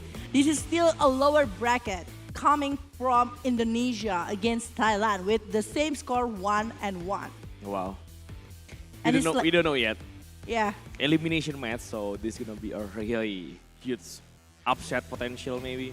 that's true. And whoever win will go directly into the next match. Against going Laos, Laos. Yeah. You're gonna have to play 2 times today if you are winning. So That's pretty hard because they it's are having already 3 days. hard fought game Yeah. in this first match, and you have to go again the second match against Laos, who are also a really strong team. An improvement that is It's being gonna be shown. a really long journey until the grand final if you're coming from the lower bracket. It is. Especially both of Indonesia, also Thailand. Whoever won, That's if right. you got a win also against Laos, that's gonna be a really huge It is. mental boost, I think. It is. It's going to be huge mental boost, and we'll be going for the lower bracket final. But remember, after that, there will be also a hard journey going into the grand final. Yeah. Because it's best of 5, and 1 more point already been given to the side of Philippines. A huge advantage. an advantage because they're coming from the upper bracket. Yeah, if you won from the lower bracket, that's gonna be what a story to tell though. It is Yeah. because it's a long journey. It's a hard journey, a really long journey coming in. And you are having like more disadvantage because you need 3 points. Well, for the side of Team Thailand, they just need 2 games. You need 3 for that one. But yeah, without any further ado, we will just jump into the third game right here for the side of Thailand against Indonesia for this third game. Are they going to be able to maybe draft Indonesia one more time or making Indonesia overthink over all of the draft that happened in like the previous game? Or maybe Indonesia will just like more confident for this inside of the third game. Maybe they just ban off for last I think. 10 If they seconds not able to deal with it, or just Radiant don't want to team overthinking the fight. But they're banning off Nyx Assassin, fine. It's a really annoying hero in the first game. In the second game, I mean. Yeah. Because like the ability to just search for the core and laning it, but Thailand still taking over last track right now. Yeah, that's a problem in the first game. I thought Indonesia would ban last track in the first ban, but they're choosing off for Nyx Assassin, so they have to deal with last track once again. Ooh, pretty bad here, I think. This is Pass Mirana combo Yeah. coming from the side of Indonesia. Mirana. But this is a supporter coming for Indonesia right wow, now. a really passionate move. Hello. Hello everyone! Wow, shoot. 10 Okay. seconds remaining. Well, a very spirit 5 seconds in the remaining. spirit here High. from They're on high spirits, yeah. They are.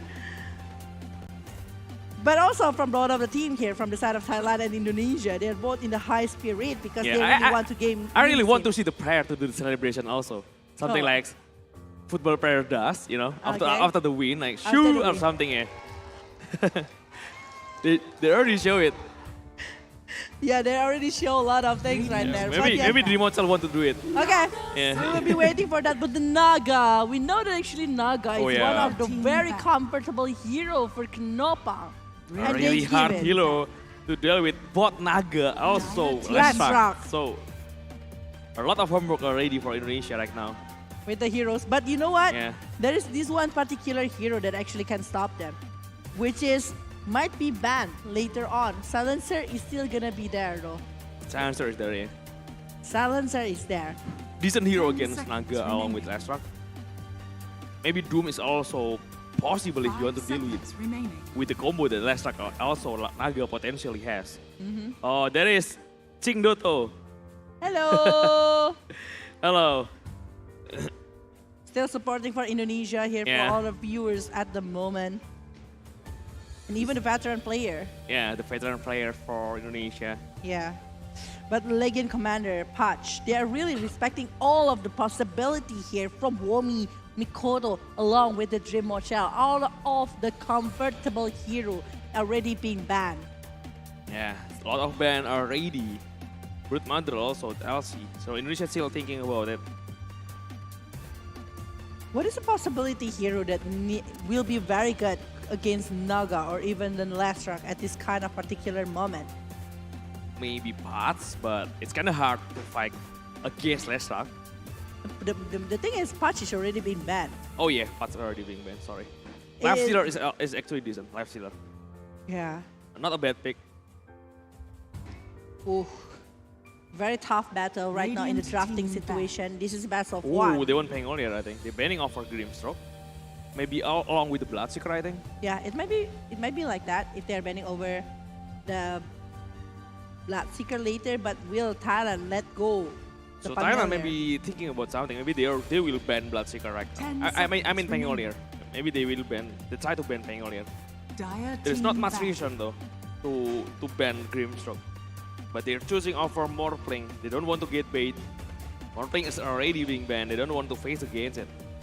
Yeah, because we know that actually the power coming from the side of Morphling in the previous game that is being brought by Dire Team team Thailand, and it's actually very Yeah, annoying. they're betting out for Grimstroke along with the Bloodseeker, so they will pick Peng earlier. The counter for Peng is actually just these two heroes. There is Yes. also another, something like Bane maybe, but not as hard to deal with if you're facing against Bloodseeker or maybe Grimstroke. 10 seconds remaining. Well, after the Pangolier, from the side of Team Thailand, they really need to consider 5 something seconds on their remaining. hand. If they want to pick support here, it's gonna be like so good for them. Maybe calling for not a crystal meter. I think like Radiant something team more decent, like Oh. disruptor. A classic combination, the Song of the Sarat along with the Static Storm combination. So this is gonna be a really huge combo coming from Thailand. It is. With the glimpse as well, like anyone who wants to run, especially like Tas, maybe coming from the side of Pango, or even the 10 leap coming from seconds remaining. Mirana, will Yeah. be countered directly by the glimpse coming from the side of Disruptor. 5 seconds It's the Yeah. side of the combo. They still have the kill potential here, coming from the side of Team Thailand, and they're still needing one more. Is it gonna be like Tide Hunter if they're thinking about it? Maybe another support first because they don't see the enemy carry. Maybe they don't want to refill the matchup. Or maybe because Lesak is still pretty Mercy? flexible pick. Is Marcy gonna be good for them? Because I do feel like they still need a CC coming for their side. I think Yeah. like someone. Especially if you have the CC against spell immune hero. Because Clockwork. there is Pangolier. Clockwork is good. Yeah, I think like if they're Bane aiming for also fine. Maybe an instant initiation hero with a lot of disable, even without the spell immune piercing ability. But if you have an instant disable, it's kind of good also. Well, what is the choose here coming from the side of Team Thailand? They're still deciding what kind of hero Earthshaker might be great as well with the feature along with the Enchant Totem, despite it's going to be quite hard here going against a lot of hero coming from the side of Indonesia. Yeah, they're still thinking over it. A lot of piercing spell immune piercing ability that are still left. Bane, Winter Wyvern maybe, but not really in the meta. But they're choosing over Spirit Breaker, a huge spell piercing ability on the charge, the best, along with the Nether Strike. A good hero against spell immune. That's what they need. And they want to force a war over and over again to 10 the side of seconds Indonesia. remaining. Because with the Spirit Breaker along with the Disruptor, actually the 5 vision going to be like seconds very remaining. huge. Yeah. Along like maybe even a good combo to actually pick up somebody from the side of Team Indonesia itself. Yeah. From Indonesia, I think the first three pick from Thailand, if they see it, they want to pick something like Life Stealer. But with Spirit Breaker on the fourth pick, it's kind of hard to keep thinking about Life Stealer because Spirit Breaker doing really great against Life Stealer. Radiant team But Life Stealer back. still being picked on. I mean, like, the first three hero is really weak against Life Stealer. Only Spirit Breaker is the only problem. That's why they're thinking about it.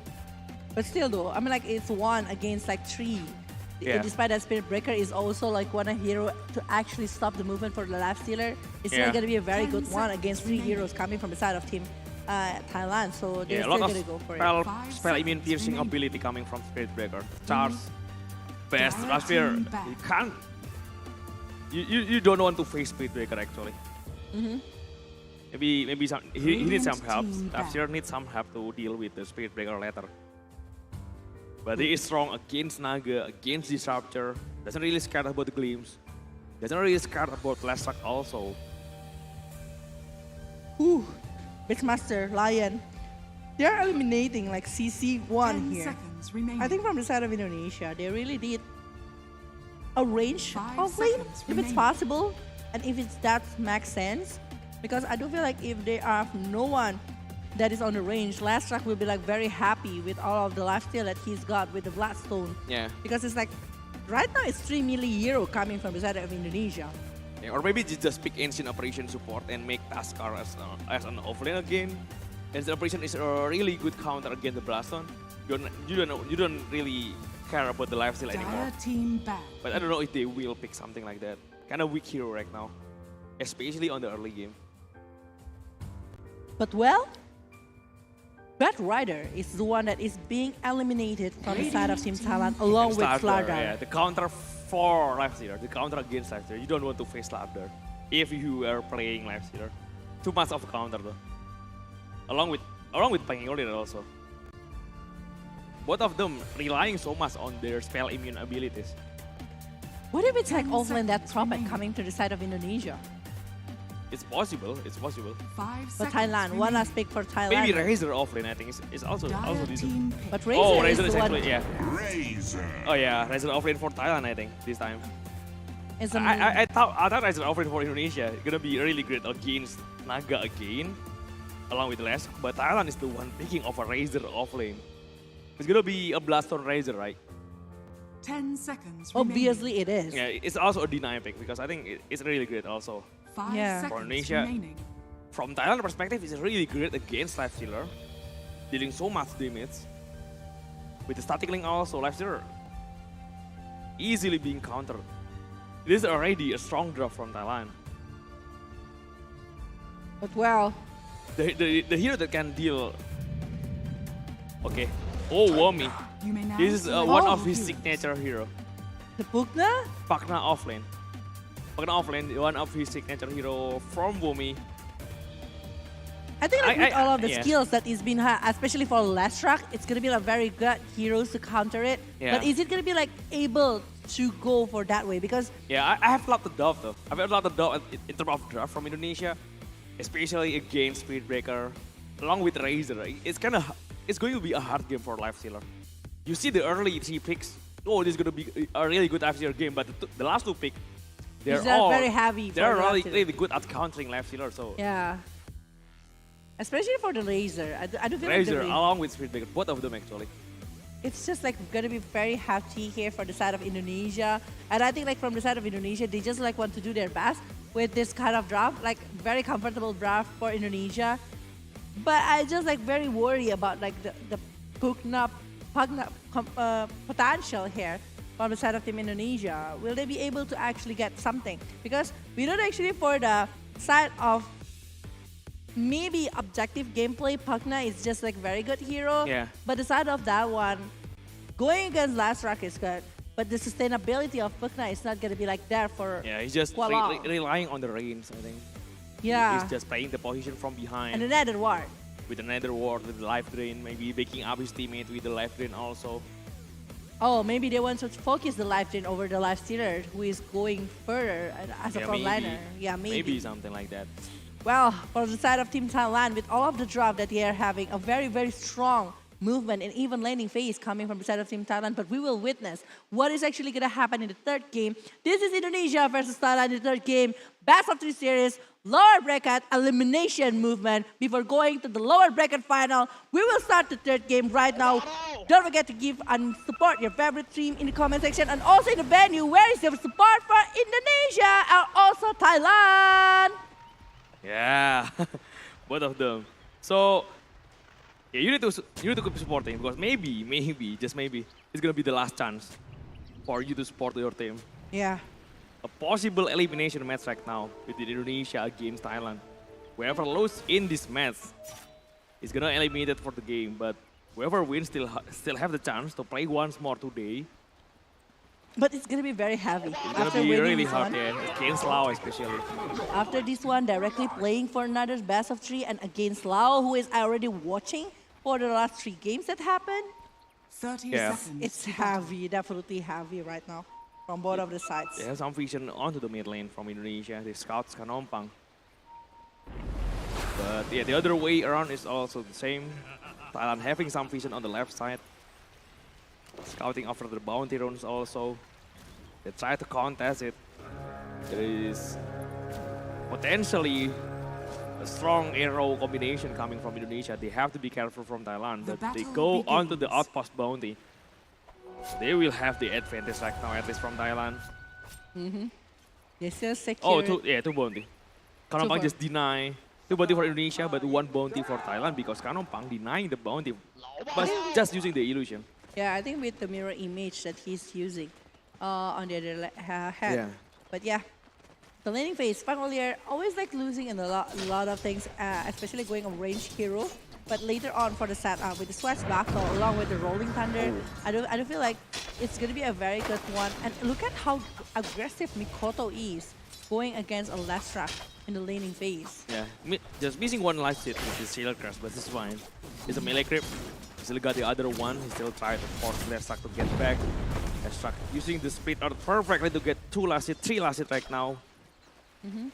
So I think like it's still very safe for both of the sides here between Mikoto Yeah. along with the Fearless. But I think like with the shield that is being held by Mikoto, he will be like always playing aggressively. We can see that actually Fearless having like level 1 where Mikoto already reaching level 2.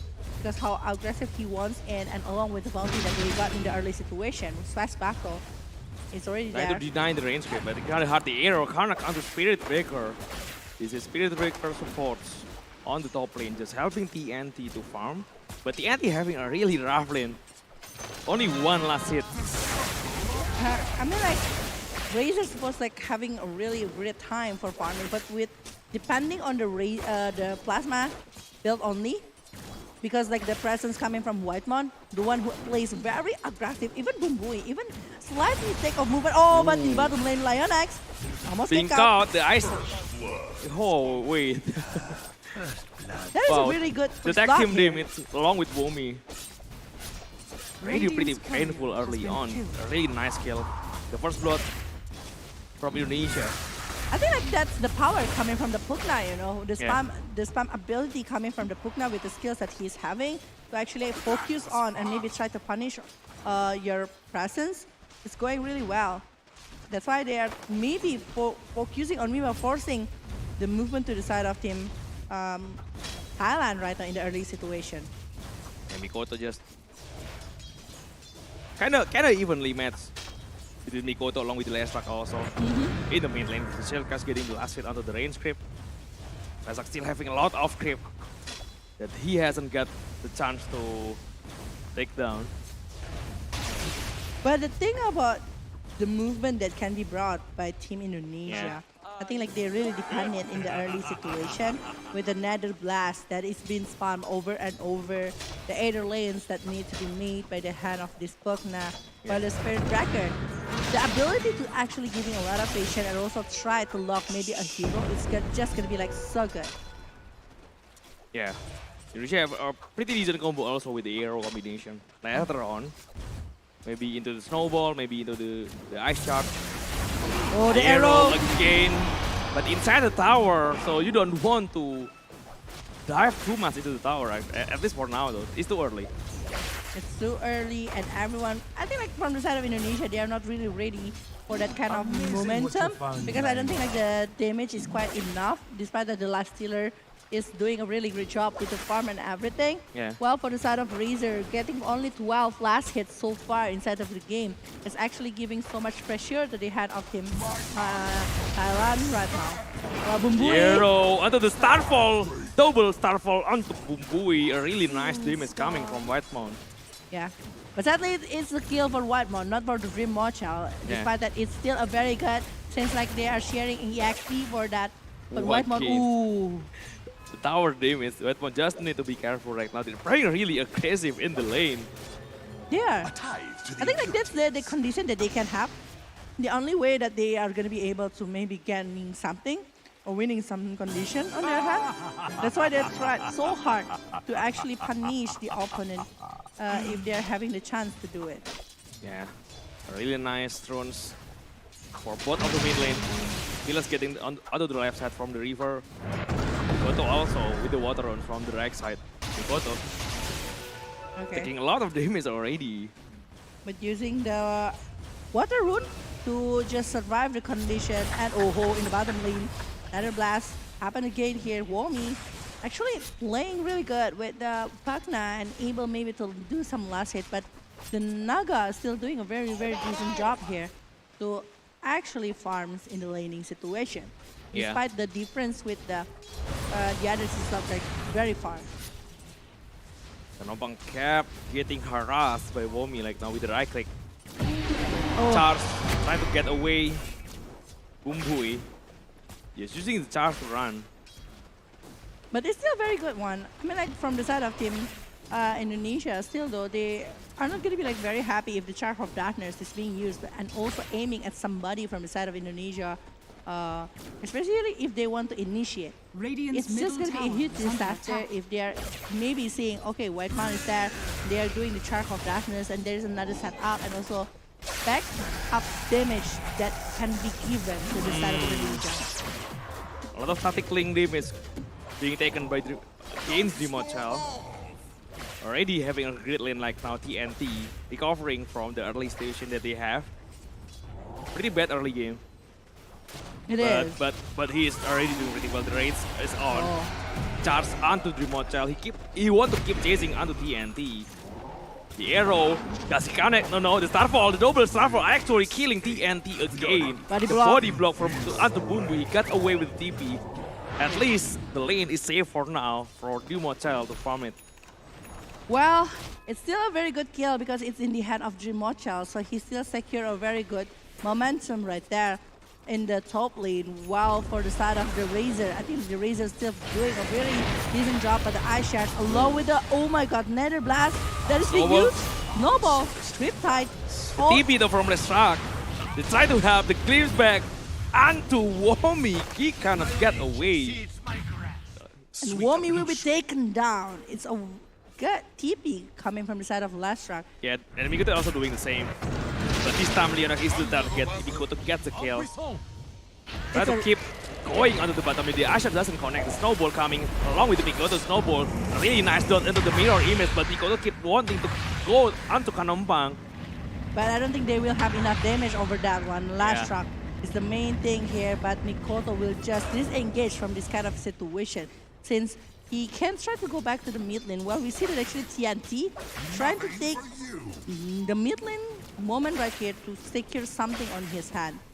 I think like right now from the side of this Lestrak, he wants to go for more, but Ooh. Snowball! It's gonna be a huge one. The mirror image doesn't get popped out. Tactic is coming in. Swashbuckle out from Mikoto.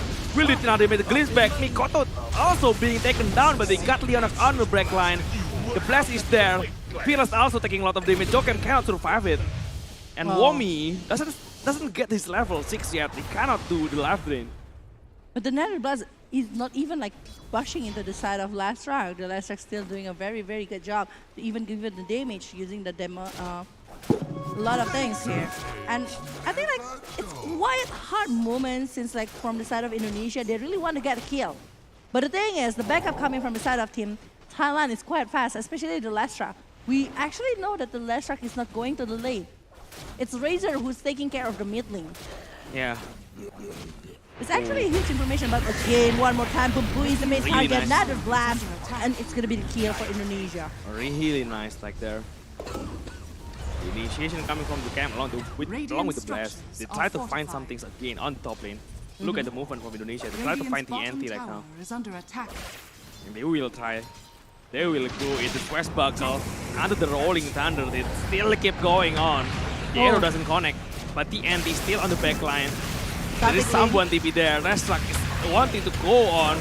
The Swashbuckle will finish TNT off, and Mikoto with the invest coming from left. The glimpse back will take Mikoto down, unfortunately, but Dreamochel also still try to run away. 2 more seconds until his race is available. The arrow connect onto Lestrak is actually helping Dreamochel to get away. Oh my god, that is such a huge moment because the Glimpse, one more time, Glimpse is just like a very big thing here to pick up over Mikoto. And actually, it's still a very, very good job coming from the side of Thailand because they're getting the mid lane here from the side of Indonesia. Well, from Indonesia, only getting over the off lane. Despite they are unable to secure Dreamochel kills, but it's still helping them to push back over Dreamochel that is having a little bit of quite hard time to catch up with the items that he's making because he's Radiant's still middle aiming for the tower is under armlet and attack. it's already 10 minutes and he is not done with that one yet. Yeah, Mikoto Venge. still pretty decent. Advantage like a snowball. The arrow coming on. Oh wait, doesn't hit. Oh, it did. Lestrak. The life drain coming from Bobby under the low ground. Oh my god. A really good kill. But the charge of darkness, it will be stopped here. Yeah, the Moon Exido is active. The Ice Shard coming onto Boom with a really perfect Ice Shard coming on. The Glimp is there, but Boom we cannot get away. Despite that he's using the ultimate to actually try to stop the Pugna, but the damage is still gonna be there though, but the snowball. The static storm. Wait, Womi. I mean Jokem. He's the one Yeah. that's getting picked off when he's diving too deep into the side of Team Yeah, Thailand. tower to tower, but it's fine. Maybe they can get the other attack now in the mid lane. Radiant's Glimpse middle again tower is onto falling. Mikoto. Still have the double damage zones. Oh, so far so good here with 2,000 net worth lead for the side of Indonesia. But if you can- They kept going on. They went to find another kill. The shield crash onto the rolling thunder. The arrow is already there, but they find the disruptor on the behind. They will try the easier kills. Lasak is kind of hard to deal with right now, but Womi too far ahead. Like now, Womi cannot go away. Dragging some time from the side of Womi with the live drain. But the Diabolic Addict actually is quite painful from the side of Fearless. Arrow? Jocam, The arrow doesn't connect. There is some creep there. Jocam trying to go onto the left side. He trying to get away the ice shot. He's thrown into Fearless. Swashbuckle doesn't connect. Does he have the shield cast? One more second. The shield cast. Mikoto! Oh, it's not connect. 2 more seconds until the Swashbuckle again. The creeps onto Mikoto. The charge keep going on. Mikoto will be taken care of.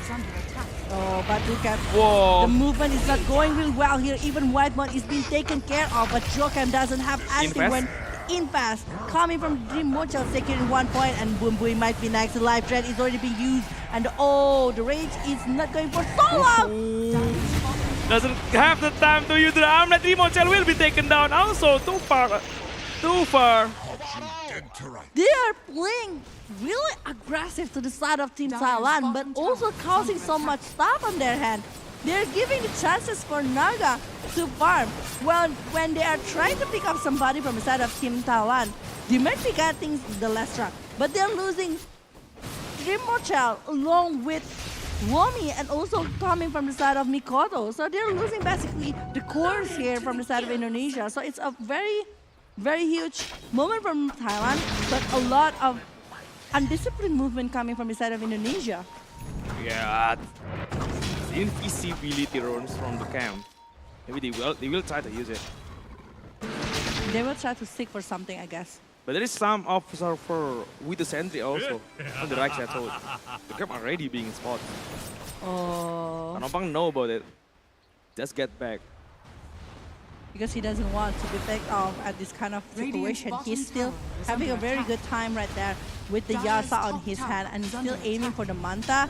Well, for Whitemon, I think like for Whitemon itself, they really need to have the arrow connected to the side of Team Thailand. If it's not, it's going to be pretty hefty. Well, Boom Bui, it's along with Fearless trying to mirroring what is Indonesian doing by taking over the tower here, but the Nether Blast with the Iron Lens is actually pretty huge here to try maybe to stop the movement coming from the side of Indonesia. With the arrow being thrown, doesn't really connect onto anyone. Gumi just keep spamming his blast onto the tower. Even the Kanobang, already finishing off the Manta right now. He will be able to maybe even taking a lot of stuff using the Riptide here. And Kanobang more into the farming kind of situation. We can see it from the last hit. How many last hits that he is aiming for inside of the game. And the Dina, I mean the kill potential coming from the Dream Mocha is pretty huge. Because like right now, Dream Mocha is having more advantage in terms of going into war, playing quite early. Since right now they are having more moment to do it. While for the Thailand, they just need to bring the spaces for the side of Naga. Yeah, they try to. It's going pretty well like now for Thailand. I do agree with that. Especially for Naga. And later on, if it's going onto the late game, they have a lot of way to deal with Lifestealer. With the Aghanim Scepter from Naga, the spell immune pressing ability. Oh. Smoke Indonesia just trying to do something right now. They try to find some kills. Lashrak is near the outpost. They try to keep going there. The smoke already broken. They found disruptors. Snowball onto Lashrak. TNT also there. The arrow doesn't connect. TNT doing a lot of damage. The rolling thunder coming, canceling his Lashrak TP. Really nice done. And it's a double kill for Womi, and they're not stopping there. Despite the Eye of Storm is already being used, Womi gonna be using the Nether Star. Really nice and kill. there you go. It's a 3-man down from the side of Team Thailand, and Indonesia got it all. Yeah, they finally got the momentum back. The Mocha still keep composing under the bottom lane, so it's good. Naga Siren just get really big right now with the farms.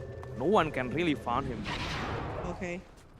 But I think like taking over the Lionex is the main thing that needs to be done by side Indonesia. If not, the Gleams, the Kinetic Field, Static Storm, it's just going to be a very huge momentum for the side of Team Thailand. Even if they are getting over what? The Pango, Taz, Radiant's middle everyone tower is actually under basically attack. from the side of Indonesia, because what they are doing right now is harassing to the side of Team Thailand and try to drag everyone down. Despite the Naga is very free, they are going to be trying to deal with it later. Oh, but shot of darkness. Under the high ground, they found Jokam, but the Water Spun is there. Bumbui, the Static Storm coming on, but Demon is still on the race. He tried to get out from the Static Storm. He tried to invest under the crypt, tried to get away, but Mikoto from behind. He still want to keep going. He still have the rolling, but the stun is there. The arrow is there.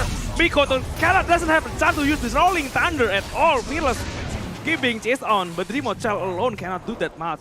He got killed onto Razor, he got killed onto Speedbreaker, but Oh my god. unfortunately for Mikoto, This is the case. That's why I mentioned that actually Lionax needs to be the one that is being controlled first. If they are able to secure Lionax, they are able to kill Lionax. It's gonna be like so much better, because once again, there will be no Gleams, there will be no Static Storm. Actually, the Static Storm that is being initiated by the Disruptor is the one that helping. Radiant's We can see it from the replay here. The yeah. Static Storm that Luckily, they, Disruptor doesn't get it. Doesn't get Rimocha out of the Storm. He's still on the rage. yeah. Mikoto is unfortunate. The stun from Nesaklu at the stun coming in. He doesn't get a chance to use the rolling. That's a main problem. It is. It's a really important spell to have in the fight, and he doesn't get a chance to use it. He's just too upfront with the Swashbuckle, with the Shell Crash, and being stunned in front of a lot of heroes right there. Yeah. So everyone just like following up the damage to be given to the side of this Yeah. Mikoto, but there you go. It's 11-18 with 1,000 network differences only right now. It's going to 18 minutes of the game. Womi, his position is being revealed right now by the movement that he's doing in the mid lane. Yeah, but Womi in behind, the illusion just spotting him. Moonlight Shadow. Okay. I think like with the Moonlight Shadow going with the smoke coming from the side of Team Thailand, they're really desperate for the kill right now, because that's the only thing from Indonesia that they can try to do.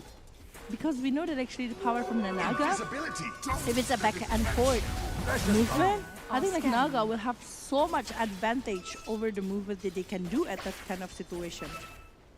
Yeah, right now Indonesia just trying their best to hold on. The Gleam is their snowball, the preventing the arrow doesn't connect onto anyone almost. The Shell Crash a really good position for the ice shot. Oh, TNT. But they want to keep going onto the end of Rimocha with the Song of the Siren. The song is setting up onto Mikoto. Mikoto. He will wait Mikoto at the front, the Gleam back. Snowball coming in. Mikoto with the Glimmer. They try to get it. The invest save from Rimocha, saving Mikoto's life. Oh my god, and now they're losing 3 members from the side of Team Thailand, and maybe even from Indonesia. They might be going for Roshan. It's going to be a huge chances if they're going for Roshan. And live train coming from Womi, I think like it's going to be very important for the war. And Remoto saving over Mikoto is just a huge momentum, because if Mikoto is the one that being picked up there by Team Thailand, it's just a huge opportunity for Team Thailand to maybe even getting something just like a Roshan, just like what they did at this kind of situation. Yeah. And the Song of the Siren, I thought like it's gonna be like being initiated to the side of this Dreammocha, or maybe even like Jokam or what. Unfortunately, the combo doesn't work out. Dyer's bottom The starting tower from is already under being attack. spent before. So the they song- cannot use it again. Yeah, this song doesn't have any follow-up after that. Oh, Kind of bad situation coming from Oh. Kanabang also. This charge onto Jokam. They will try to chase Dyer's bottom tower Jokam. is He's falling. pretty much alone right now in the bottom lane. Being No one from Indonesia is there. Yeah. And I don't think like he wants to be having any kind of backup here from the side of Indonesia. He just like wants to maybe let the rest of the players coming from the side of Thailand to focus on him. But again, another charge already being used here by the hand of the Spirit Breaker, aiming for something else, going and stopping it in the mid lane. But oh, Wami, Okay. a little bit of taking off the Glimpse, damage. potential. Moon X Shadow being used Mikoto. I mean, Wetmon is the one target that they want to pick off. Mikoto coming on, he try to chase onto something. because Womi is behind him. But I don't think like no one coming from the side of Team Indonesia want Song to go for again. Ooh. They have to disrupt Static Storm right now, but this is the one that having the ages. Creamer coming on, Womi still behind, still having a good backup from Womi. The glimpse, defensive glimpse actually onto Mikoto. They try to get out to the TP. Leonax trying to TP out. The Eel Scepter from Womi canceling Leonax TP. Really nice kill. It is, it is. They really need to focus on Leonax because Leonax is causing so much trouble right now to the side of Team Indonesia. Despite there is this Razor, there is this Dire's middle tower is under from the side attack. of the last track. I think like the Mage Slayer needs to be done by Team Indonesia. Mungkin, maybe even coming from Womi right here with the Mage Slayer Dire's itself. middle tower Yeah. is under attack. 3-man smoke. They still Three-man have the smoke. ages. They still have around 3 minutes for the ages expired, so they can force onto another fight maybe.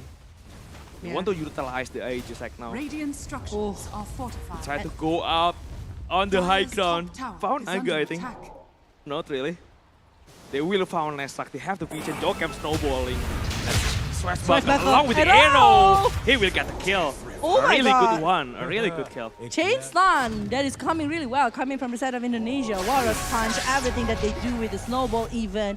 It's just stopping this last track. It's a huge kill though, coming to the side of Indonesia because Yeah. like again, it's mid later and last track. Oh well, Womi is actually very annoying at this kind of particular Arrow moment. being thrown. Okay. The Disruptor able to go back, live drain, actually focusing over, and the Starball actually very painful, along with the Swashbuckle, and Whoa. Dream Mochel will be getting the kill with the dominating on his hand. Wow, yeah. 2 men down already. A really nice momentum because they has Aegis. They want to keep going on. Really try to go onto the bottom lane, but there is Razor behind them. They want to chase onto Razor. The Antic still on the bottom lane. How we TNT. have a moment right The Antic here. just they try to find him.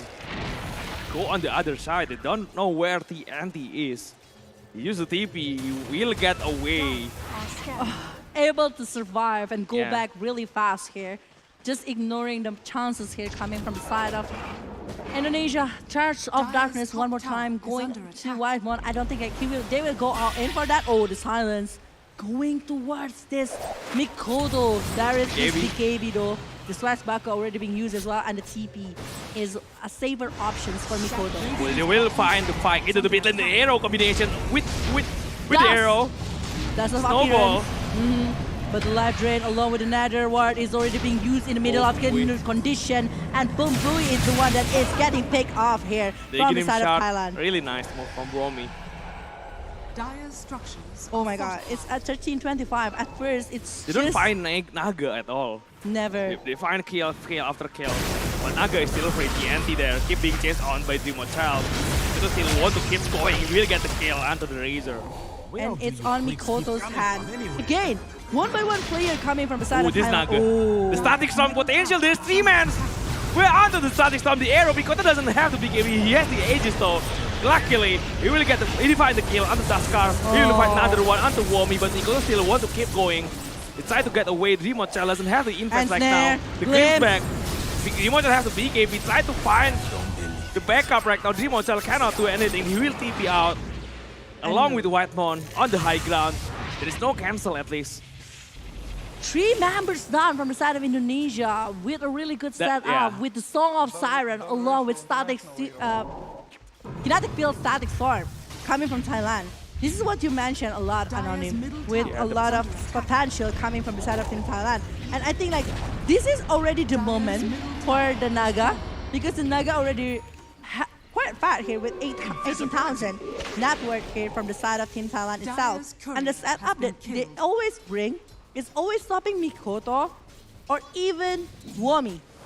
So both of them always being picked up and being chased down to the side that actually it's getting harder for them to surviving the condition that they have. Really hard. They're just staying too close to each other with the song. Again, an easy target for the Static Storm. Again, this means that they really need to bait over the Static Storm Kinetic Field from the side of this Disruptor or having something to run away from that kind of match. Pengo has the BKB though, but it's on cooldown. It is.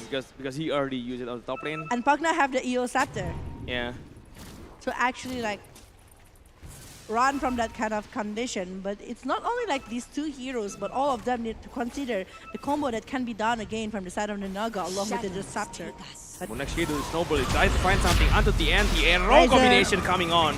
Rolling it under with the shield crash onto the high ground with the ice shot as a setup. A really good place to be for the rolling thunder from Mikoto. Oh my god, the ice shot is just so good to be the follow-up here because Mikoto going in and all into the Razor is actually making this life stealer so much free because without the static link that can be used by the Razor, actually the damage that can be given by Luxia is pretty huge there. Want to find Kanompang Trashbug off.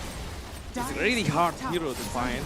But without the Rolling Thunder, I don't think like they're really gonna be able to go against Naga. Yeah, because they need Rimocha. Rimocha's still on the bottom lane, getting Yeah. tower though, but then they cannot go for Naga. yeah, they cannot go for Naga. They really need a lot of resources if they want to go for Naga because definitely the backup will be there. Last Rock, Spirit Breaker, everyone wants to join in. Everyone wants to pick off the players coming from the side of Indonesia. So yeah, 27-16 here with 27 minutes inside of the game and only 1,000 net worth lead. It's not so much because once again, the differences between these two teams is only depending on the setup that can be brought by Thailand.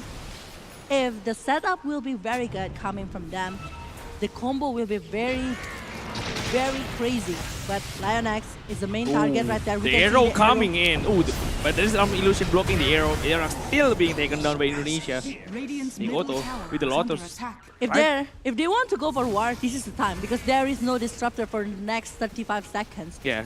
But I do bet Thailand doesn't want it It's gonna be a really hard fight.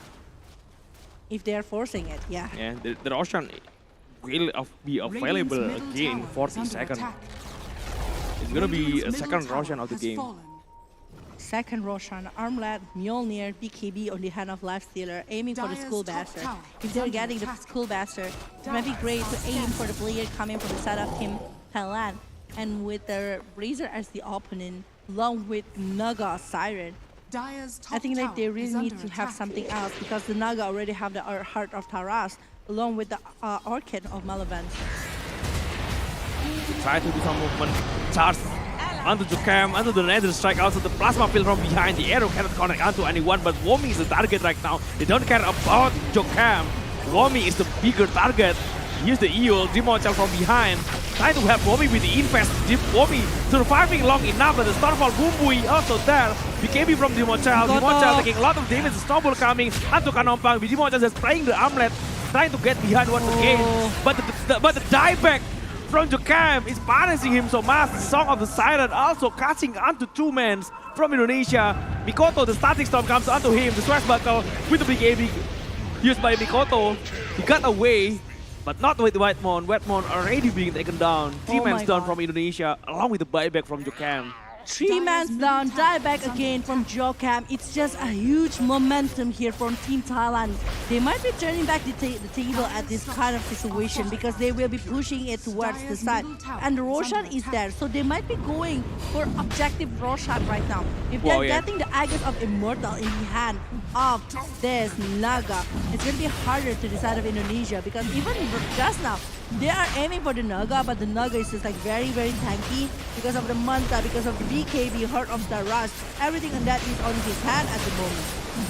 But yeah, I don't think like from the side of Indonesia will be able to hold the Aegis at the moment. They weren't able to contest it, so it will be on the hand of Team Wow. Thailand. The arrow is saving Dimochal. The life drain, they really find the anti. This not damage. Dimochal. Okay, finally.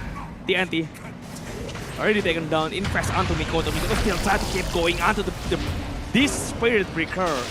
And they're able to get 2 kills inside of the big war. That is supposed not to be the force inside of Team Thailand. I mean, like, they are getting the Aegis of Immortal. They are not supposed to try to play quite aggressively, but I think from Indonesia, they are going to be trying to all of the things that they Wait. can. Not by using the BKB even. Oh, the glimpse. Kinetic Pills, Jokam. Will he able to survive though? Yes. Yeah, a really nice counter with the Pakma. Again, shot to clear the illusion. Radiant structures Very good here, are clear the fortified. illusion from the Naga. Wow, Indonesia. I thought like after getting over the Aegis of Immortal, they are gonna be the one who actually win the war and maybe picking off players from Indonesia. But Womi along with Taskar here, just like doing a really good job to try to pick off over the Spirit Breaker. And even the backup that is coming from Trimocha to get the kills there is just going really great here. Despite that win probabilities now is only on the hand of Team Thailand with 72%. If they are not getting a really good setup, it's going to be very bad for them. Yeah, they Radiant are try to scanning. get it though. They really need to try to get a good setup right now. The Moonlight Shadow is on. Smoke from Naga is already broken. They know someone is up top on the high ground. Yeah. He doesn't want to go further with that kind of condition. That's why he tried to go back a little bit. But they really need to be very careful over the decision, either coming from Thailand or even coming from Indonesia. Both of them. Yeah, they have some vision on the left side of the map, along on the ancient side from Indonesia. They smoke. Indonesia do some smoke right now. Trying to find something. Rolling Thunder will be used against this Spirit Breaker. He got it instantly. Once one is dead, a lot of damage coming from Dimonchel. The eye shot is really good. Blocking the way of Lashrak. He already used the edges. He won this the second time. The Song of the Silent trying to get away the TP out. Jokem, can he cancel? No! There is no dagger. There is no dagger. There is no cancel. Even with the BKB active from Jokem. Oh my god, that is pretty bad right here. Unable to even secure the last track along with Kanopang. That is a very good Song of Siren though. Yeah. But it means that they're using the resource that they really need to Agree. hold for the high ground. And it means from Indonesia, they will be trying to go for the high ground right now and even gonna be doing so much damage with the Nether Ward on the head of Womi right there. Yeah, they try to get the Rex. The range strike, the fortification already being forced. Ooh. Pakna with the Aegidim shard. Doing a lot of damage already. Dimonchel is trying to get behind. They want to play it safe at least. It's very annoying actually, but the They have to be Shadow careful of the Darkness glimpse potential. Charge is coming onto Wetmount. cancel. He cancel it. They cancel it. From Thailand right now, they really need to be careful over the surprise movement that can be done with the movement coming from Mikoto invest. Surprise with the Trimocha and Oh, they found the Kanompang. The snowball is that the arrow doesn't connect onto Kanompang, but he has BKB. Can let to prevent the BKB though. He get Razor first. They try to find Leonac from behind. They get Leonac. They got Leshrak. They try to find another kill. Kanompang, the Eel Scepter is there. But the Plasma Field again, Dimonchel. The arrow doesn't connect again. Song of Unfortunately, the snowball from Jokem is also there. Kanompang, the slow. He had to mount a press buckle again. Keep going onto Kanompang.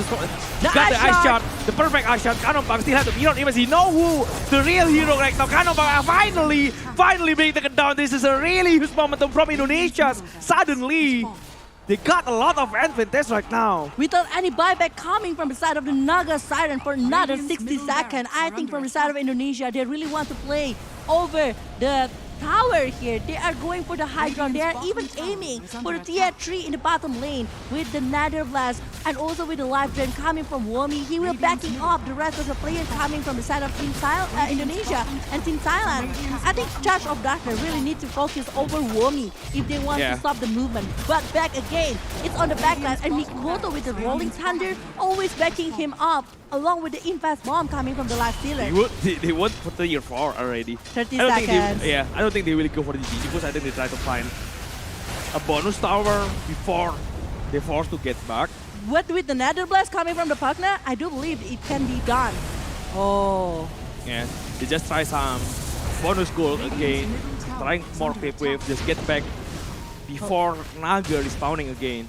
But it's 7 seconds for the Naga, so the rest of the players coming from Indonesia, they play disciplinedly, so they got back. They don't want to force everything at this kind of situation. Yeah, already got a really huge advantage. They are getting over the Naga.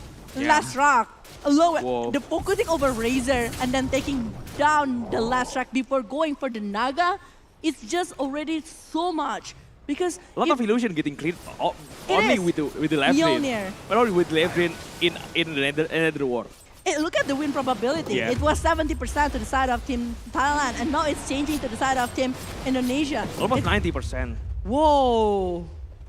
Everything can happen. I mean, like, at this moment, we still don't know who actually going to be winning this game, despite that Yeah. Indonesia having the lead. But Team Thailand, one good setup, it will change the game again. One song of Siren along with static stick, static link, along with the static storm and kinetic field is just going to be very great. Only one combo, not Yeah. including the Razor with the Eye of Storm or even the Plasma field. Yeah, at the late game, one hero die, gonna cost a lot. Because the respawn time, because of the buyback that you need to save, But again, because the Roshan fight that you need to take also. yeah, There's a lot of potential. You don't want to die at this Radiant's point. top tower has fallen. don't want, definitely don't want to. Demon just keep forcing onto the high ground. They want to Dire's find middle tower another fight. The Tower of Darkness is being used, but Dakota getting someone. Lionex is down. That's why they are very confident to Wait go a minute. against. Where is that? Where is the kill? In the mid lane. In the mid lane, yeah. They're getting the Leonax, the one that is actually in the gonna mid lane. causing so much problem for the side of Indonesia. There's no more combination with the Song of the Siren. Yeah. They got into the high ground right now. The Charge keep distracting Dreamochel, taking a lot of damage. Dreamochel, have to be careful. The Hex, the Snowball saving Dreamochel's life. The invest, where is the invest from Dreamochel? Dreamochel get away.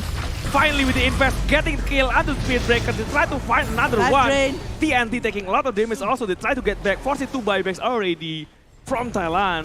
And they got enough already. That's why they try to disengage from that kind of situation. Two Almost buybacks. though. Almost though. It's kind of risky. It is. He is already have like what 10% of HP at that kind of situation, but the infest bomb helping. I think like the backup coming from Indonesia, and they really need to be careful over that.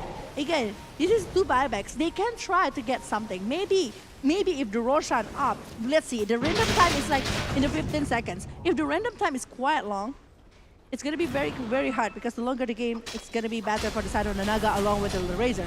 But Yeah. if it's like a short one, I think like from Indonesia, if they're able to secure 1 or 2 kills, especially towards this Scepter, they might get a chance to go for the Roshan. Yeah, I think because of the Barak in the bottom lane and also the mid lane are already being taken down by Indonesia, it's really hard to contest for Thailand. They are always busy trying to defend the creep in the mid lane along with the bottom lane. Oh. It's one advantage that Indonesia can have in the It Roshan is. fight. Two more minutes before the respawn time. Okay, but the Keras is already been done here. They will take the high ground tower. They got all of the high ground tower already. Only one set of racks in the top Yeah. lane that is still left open to the side of Indonesia. And with, I think, it's not only coming from Mikoto right now, the problem, but also like how they are going to be reaching the Pakna from the back. Womi. Yeah, Womi, the Nether Ward along with Yeah. Life Drain. Combination is instantly create the illusion. Yeah, that's why Naga doesn't do much in this game. And both of them Really using good way the to smoke. clear. It's already being farmed up. Roaring Thunder along with the Wild Spun, they try to find something. The arrow is Naga not in connected. front of him, they doesn't want to go to Naga, they find TNT behind. They will try to take TNT down. TNT already being taken down. Oh, TNT is done. They are looking for more. They are not looking for the Naga. They are They want, looking to, for the they want Disruptor. to make a grip. They want to make a grip. They want the Rex right now. They want Okay. to force something. It's gonna be good if it's that because it's another 1 minute to go to the rush. So it's like They it's try to still force plenty. something though. It's 4-on-5 at least for now. Axe is going for QC. Ooh. Oh, kinetic beast start is going to be used, but it's left. Snowball save! Saving Dreamochel once again. He got the kill out of Speedbank. He will get the last luck. He will try to get Kanompang. Kanompang with the BKB still active. The best from Dreamochel. Dasher! Holding on to Kanompang. He cannot get away! It's And a it's a- 4-man dart from the side. And it's a of GG Thailand. call. Indonesia surviving another round in the lower bracket. They will play again in the next round. Oh my Against Lao. God. Oh my god. Despite the draft is not on their side, turns out they are still able to get everything on their hand. Even at that particular last moment that Wow, I thought, Dreamochel. A really long reach and spell immune. and it's very risky because we know that Yeah. actually Dreamochel is very low at that certain point. The snowball safe. The snowballs are coming from the Yeah. camp. Yeah, actually holding on to Dreamochel. And then in fast bomb, The infast actually saving his life also. And then the he surprise just, yeah, finish, the oh my timing God. to use the race when the Song of the Siren happened is really perfect. He cleaned everyone up, holding on to Kanompang. He doesn't let Kanompang to get out. And then this bash that is keep Two appearing, times, yeah. stopping Kanompang along with Mjolnir in the hand of that life stealer.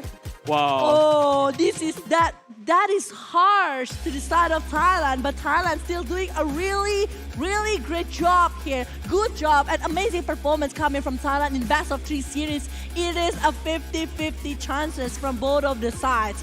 But this is our winner from this match that will be going against Laos. This is the player Indonesia.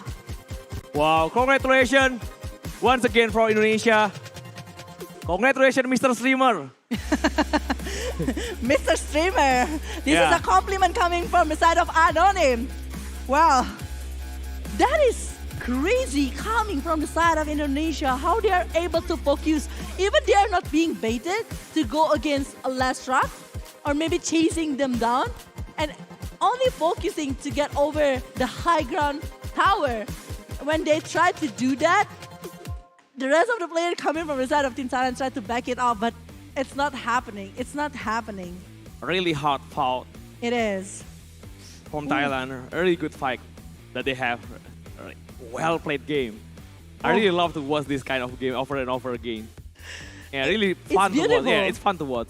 It's beautiful, actually. The symphony and all of the movement that they do, it's just like, Yeah, and it's supposed to be the same with Laos later against Indonesia. wow, it's gonna be very heavy coming from Mamang Jackie going against Dream Mochal here Yeah. later in the laning phase and everything that we done. But before that, we will see the highlight first for this third game. We know that actually Mikoto, actually it's Jokam along with Whitemon that having quite a hard time because being forced to be taken down most of the times here by Team Thailand. The pick-up ability coming from Fearless and the rest. But Mikoto, along with the combo coming from Jokam, it's just a good performance with the Ice Shards, the Rolling Thunder. Yeah. It's just so pretty. Early on, Indonesia having a really hard time. I thought they're gonna lose this game early on. They just start having the momentum later on the game where they got Naga the first time Yeah. Naga died. That's when Indonesia got a lot of momentum. It is. Before that happened, it's really really hard. Every time they found the fight, they can't really get anything. Yeah. But I think that because of the chain stun, that this is like the one thing that they do that is really great because they are getting TNT along with the last track. Both of them are the cores, and it's a non-stop movement. Despite the static storm along with the kinetic field actually giving some punishment to Indonesia because they are Yeah. forced to do a lot of work. And I think even at this kind of situation, Mikoto is still being picked up despite that Adrimocha get the kill. So it's like a very 50-50 situation until like they are focusing over the disruptor. It's like very hard to actually go run away from this kind of situation, but the invest bomb to save Mikoto is just like very heavy here. The Motel just have a really good time. Especially after Speed Breaker and Razor die, because no one can counter the Motel. Yeah. 3 man is really weak against Dive Seeder. Nagashan cannot do anything against Dive Seeder before he already purchased I think the this Team is the Scepter, first I think, yeah. Meslock also, Disruptor cannot do anything about it. Is it the first time that Oh yeah, Kanompang- yeah. He kept chasing onto Kanompang, even on the high ground. Yeah. They are getting At this point, Kanompang cannot go away. And forcing 2 buybacks after several another wars. I think like this is the moment when actually for the side of Dreamwatcher almost getting picked off, but the snowball along with the save coming from Mikoto is actually helping the rest of the team Indonesia. Look how beautiful the rhythm is. Despite that Knopang is actually using the Song of Sirens, but the best that is on the side. Yeah. Spell immune is too long from Dreamwatcher. Oh, that is so crazy. Coming from the side of Indonesia. We will see who is actually going to be taking the MVP for this game because I do feel like the rest of the players coming from Indonesia having their own portion for this, but this is it. This is the MVP for this game. It's going to be Mikoto with the Pangolier, 11-5 and 25 with 600 GPM with the Divisal Blade, with a Blink Dagger, School Basher even on his hand, along with the Algonim and BKB. A lot of Swashbuckle initiation coming in from Mikoto. Yeah, and the damage is just so The huge damage from coming. Diffusal, the best from the Besser. With the Oh. Shellcast with that have the Aghanim Scepter. Jokam is actually at needs. at the last moment, I Yeah. thought Dreamochal will be died. I do agree. If he died at that moment, it's gonna be. Or I think the fight can't It's gonna be be won by Indonesia. Yeah, it will be on the side of Team Thailand because Yeah. Dreamochal and maybe the rest of The the player. snowball save, Ooh. just waiting until the starting time expired. He And then deserves the Dreamochal has the shout time out. to use the invest, comebacks again, Yeah.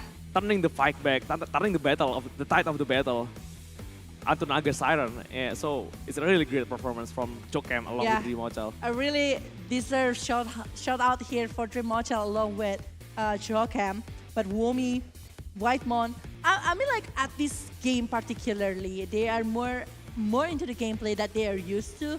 They are just like having the momentum that you are having on their hand. But yes, ISF 14th World Esports Championship, ladies and gentlemen, in Bali 2022 right now is supported by wonderful Indonesia, Kemenpora, NOC, and also Koni. And thanks to for all of the sponsors, main sponsor GSL Group, sponsored by GHL Auto, Nusapay, DIS, Good and Crypto, Taiwan Excellence, Pertamina, Hydrococo, Plosa, Sofel, Antis, Telkomsel, Samsung Galaxy A series, Central Cargo, IndiHome, Kin, and also Episode Hotel, along with Merusaka Hotel, the venue of ISF. Yeah, we also have esports broadcast partner Minaski Global, Indonesian Football E-League, ESID, along with production partner Lemon ID and media partners Trans7, Detik.com, Esports.id, Video.com, Dunia Games, Dance TV, Dance Play, Merah Putih, Bola Skor, and also Kami Bijak. Yeah.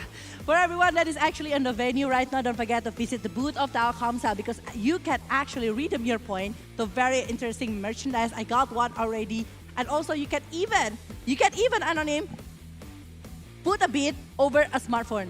Yeah. Inside of that one. So you need to come and do it. And maybe if you're already got your new smartphone, you might want to download Condor Heroes. For more information, you can check out condorheroes.duniagames.co.id because it's available in the Google Play Store along with the App Store with a lot of interesting gameplay. A very strong warrior as well. You can be an unbeatable clan inside of this game. So search for your new warrior right there from the Condor Heroes. Yeah, you just need to download the game on the Google Play or the App Store or find more information at condorheroes.duniagames.co.id. Yeah, very interesting match here. But later on, lower bracket final between Indonesia versus Laos will be much more harder for both of the sides. What is actually going to happen? We will just ask into our host that is already standing on the stage right now, Clara Monster, along with Darius Drew. Take it away!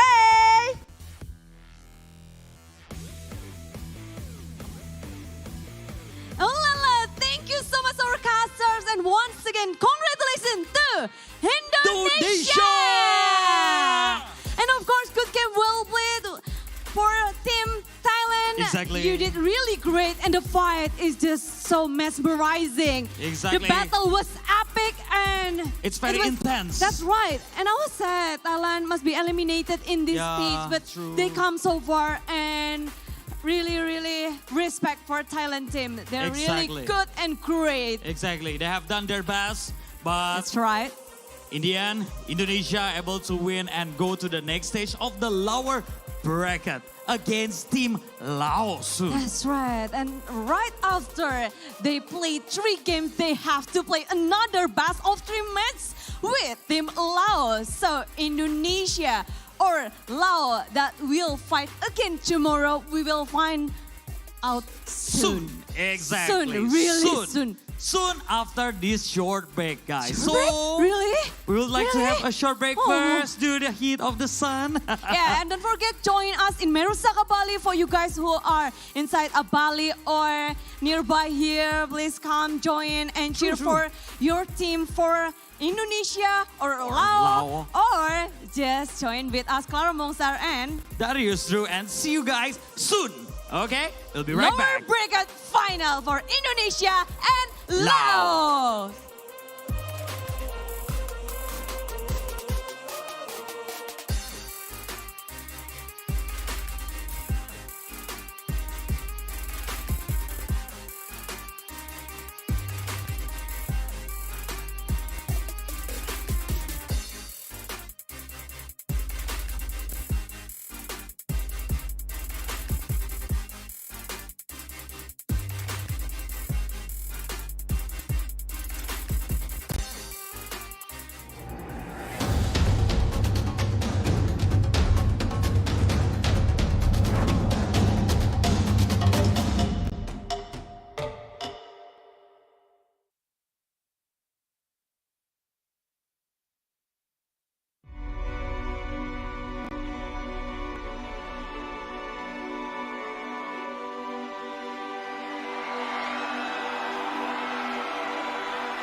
where I was born.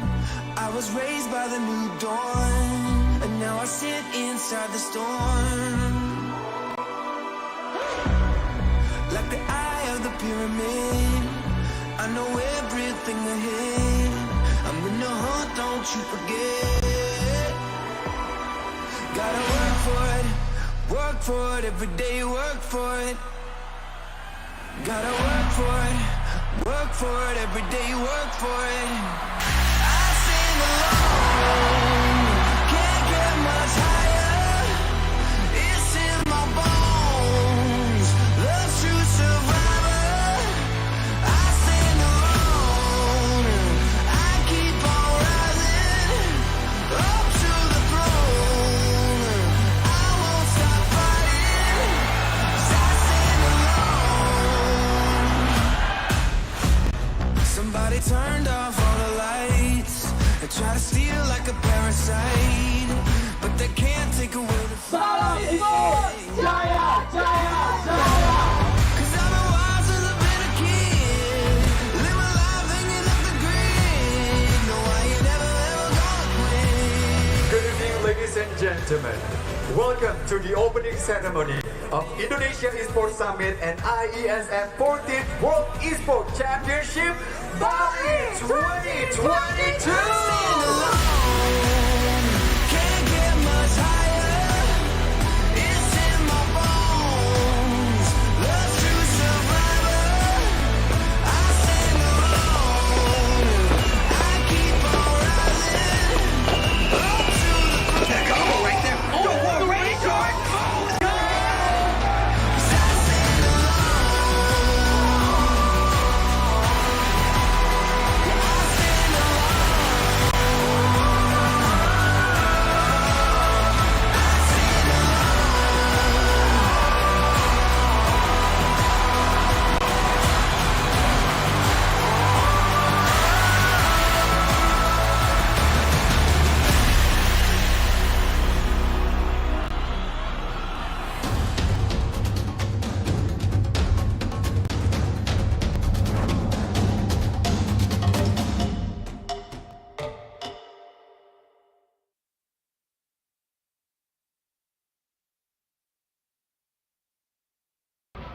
Okay, so today we have Indonesia Dota 2 team in World Esports Championship 2022, and I have a few questions to ask.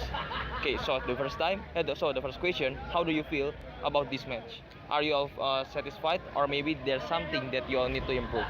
I'm quite satisfied with this series, but I think the next opponent will be a better opponent, and we can test our strength there.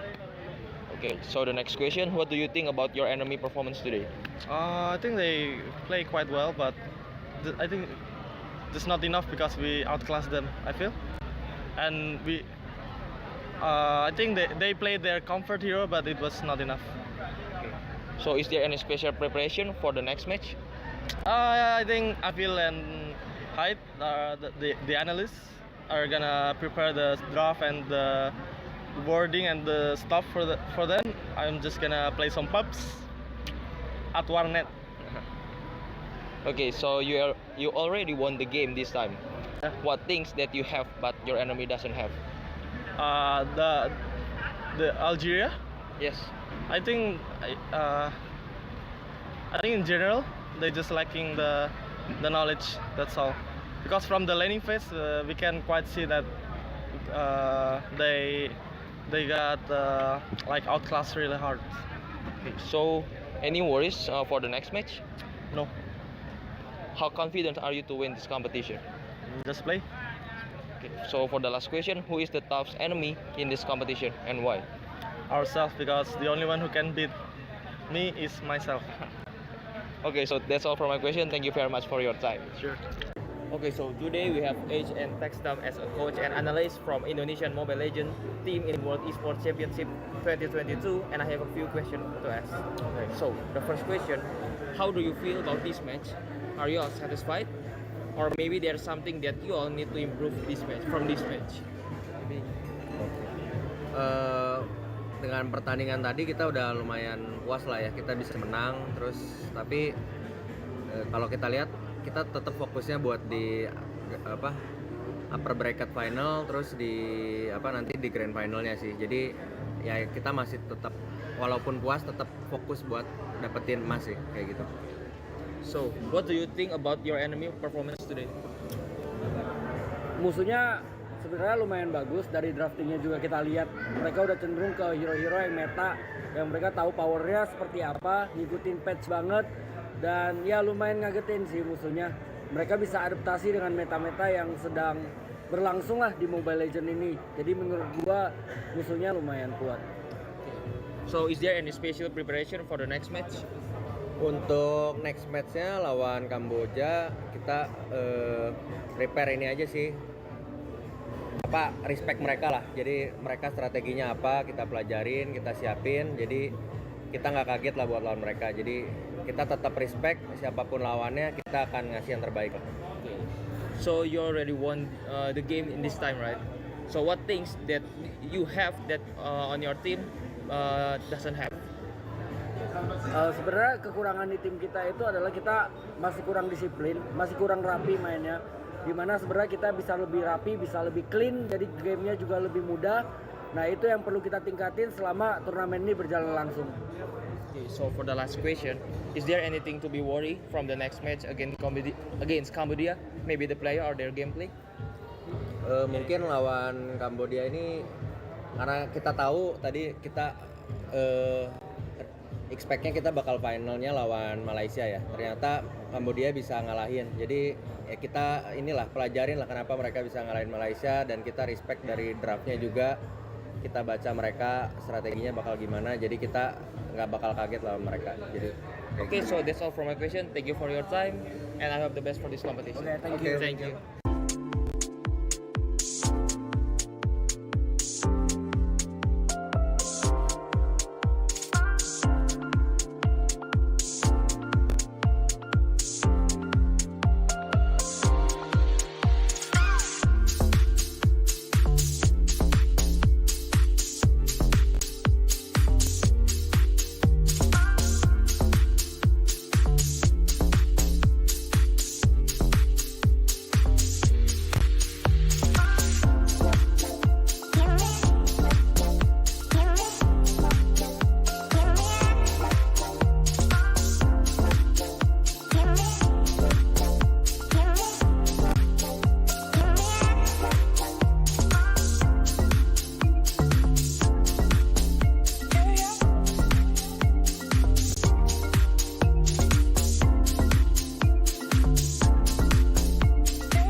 Okay, so today we have Adrian from Indonesia who is participating in World Esports Championship 2022, and I have a few questions to ask. Okay. So the first question, how do you feel about this match? Are you satisfied, or maybe there are some things that you need to improve?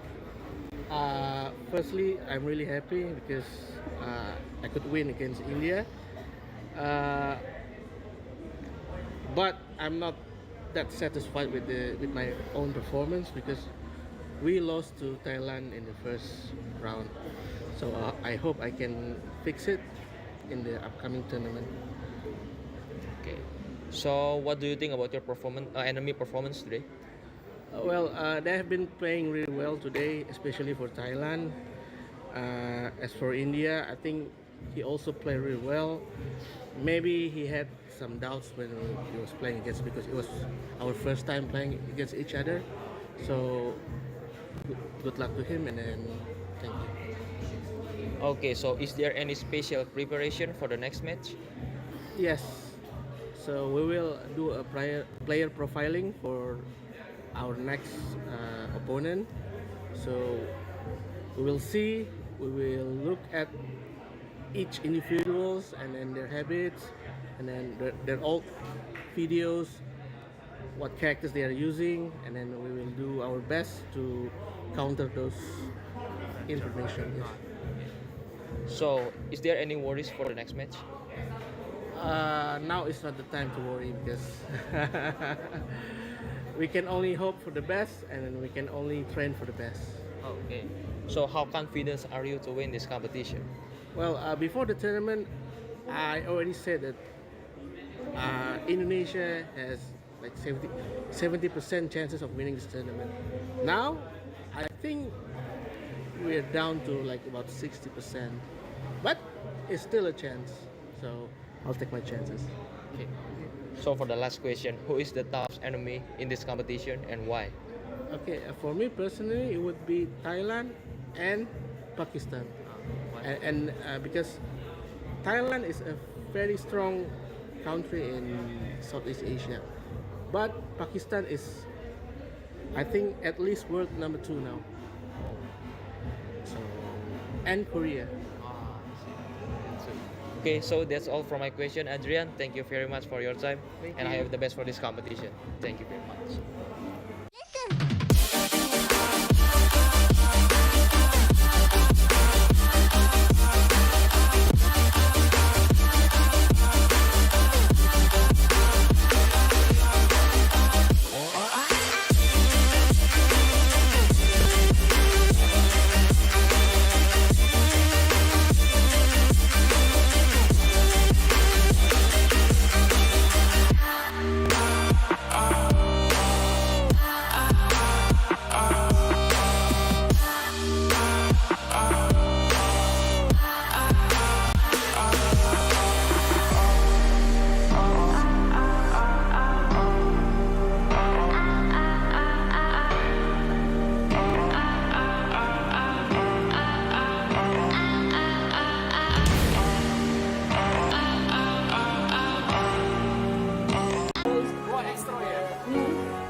Lina.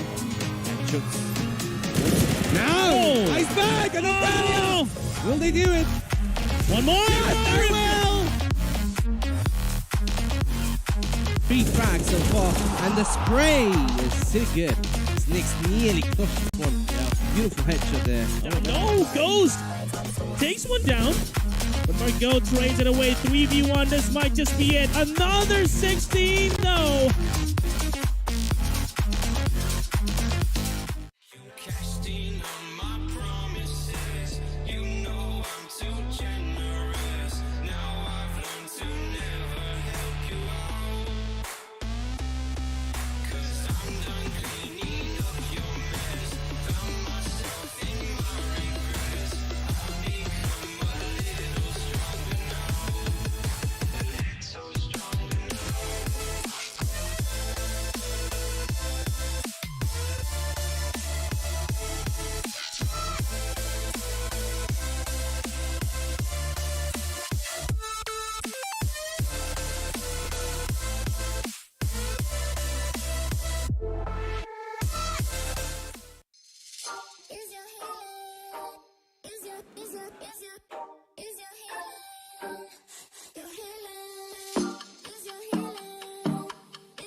sharing all their money, got me wearing fly. Girl, but I ain't asking. They say they love my ass and 7 G's to religion. I say no, but they keep giving, so I keep on taking. And no, I ain't taking. We can keep on taking. I keep on demonstrating my love, my love, my love, my love. You love my lady lumps, my hump, my hump, my hump. My humps, they got you. Got you, they got you.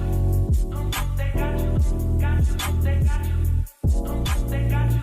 Got you, they got you. They got you. Dolce and Gabbana, Fendi and Adana, Karen, they be sharing all their money, got me wearing fly. Girl, but I ain't asking. They say they love my ass and 7 G's to religion. I say no, but they keep giving, so I keep on taking. And no, I ain't taking. We can keep on taking. I keep on demonstrating my love, my love, my love, my love. You love my lady lumps. Hi guys, back again with me, Putra Sutopo as your fellow host. So right now, I'm at the Earth Stage area, where this area will be used as the stage for opening ceremony of IESF 14th World Esports Championship Bali 2022. As you can see behind me, they are all practicing for the opening ceremony at 7 o'clock GMT plus 7. To be honest, I cannot wait to see the opening ceremony because there will be an amazing performance from Alfiref and other performers. So, for those of you who want to watch it, you can watch it through the IESF official channel on Twitch TV. To be honest, you need to watch it, okay? So right now, I want to continue to see their practicing for the opening ceremony. Bye guys.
Berat pikiran.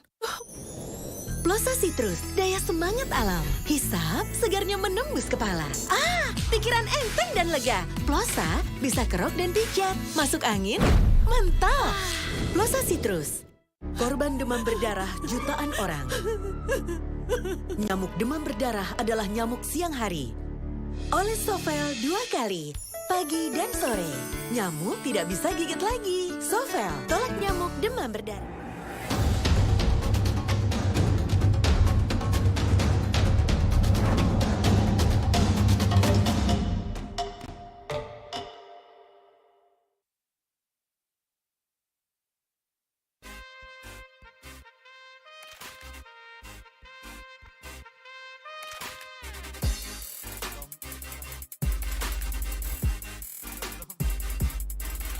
Hey yo, Bali, Mersaka! Are you ready for the final lower bracket? Yeah, make some noise, guys! Woohoo!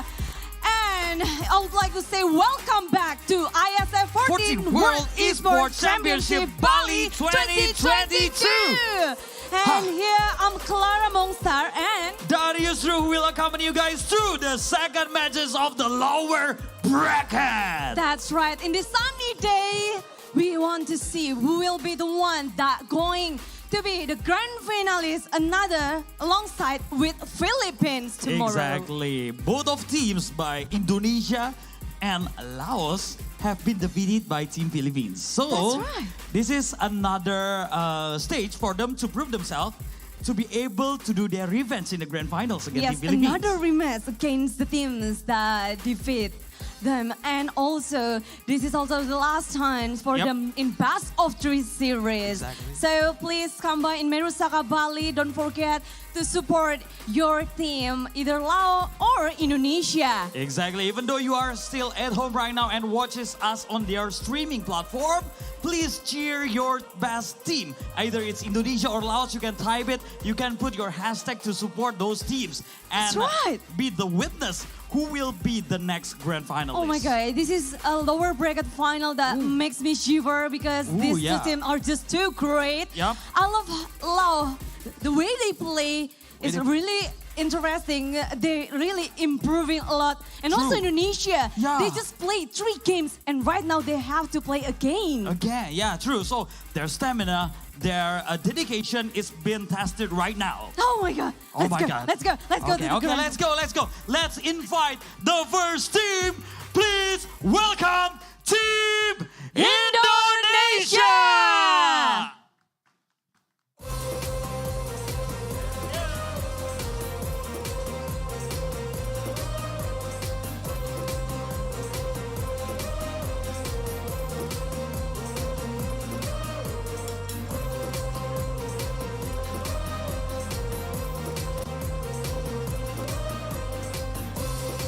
Please welcome Team Indonesia with Wami, Jokem, Drimotel, Mikoto, and Whitemon.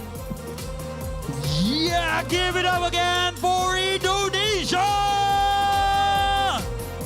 They already passed 3 games just before this. True. And we can see their macro play, their micro play is just too well. And each game is different. It's hard to see how gonna they play.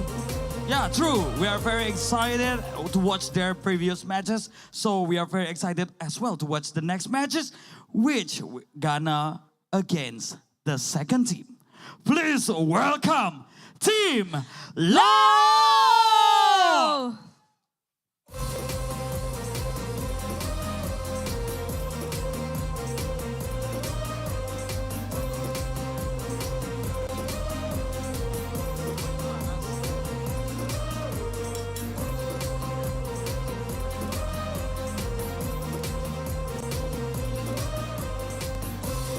This is Team Lao with Jackie Boy, BB, Nevermind, Akito, and MYN.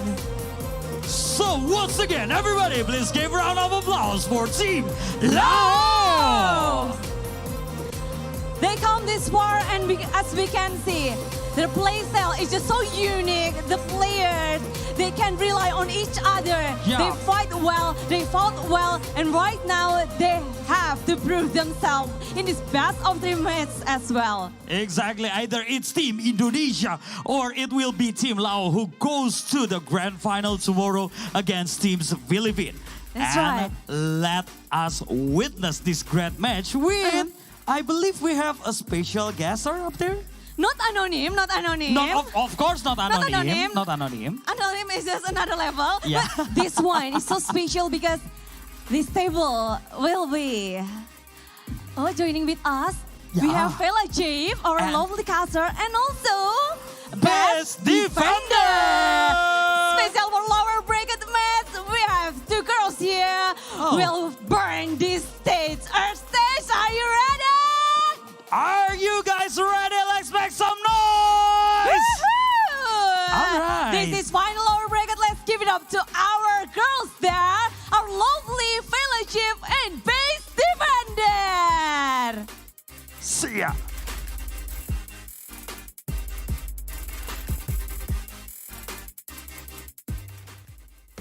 Thank you so much, Clara Mongstar and Darius Drew. And yeah, it's Belajif along with Best Defender, the caster for the lower bracket final for this day.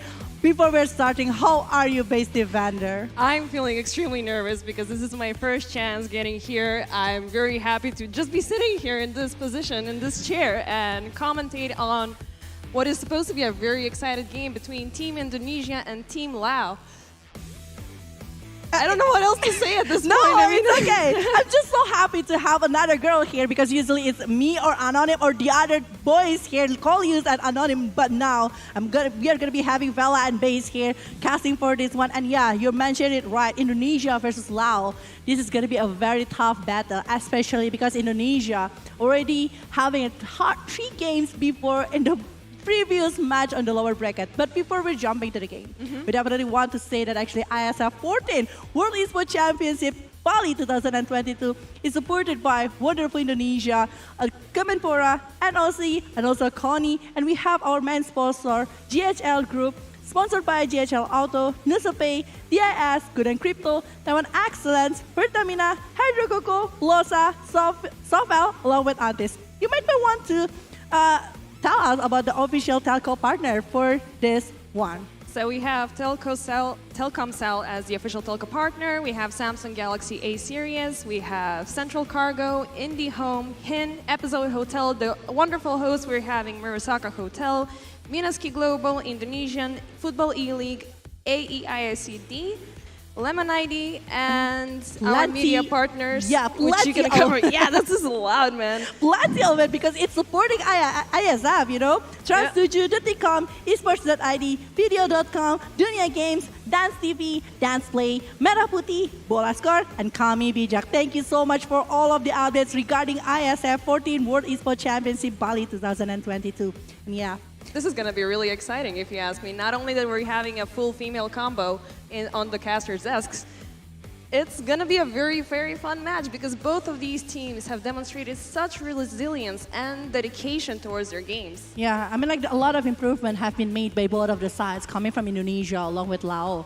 They're having quite a long journey. We can see that actually from the upper bracket. Even, I think like we talked in the backstage before that actually we haven't seen Indonesia against Laos, even coming from the side of start of the beginning of the bracket. We can see that actually they never meet each other.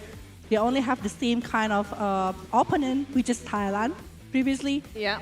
But they never have the same journey. And it's only 3 teams left, 3 countries left right now.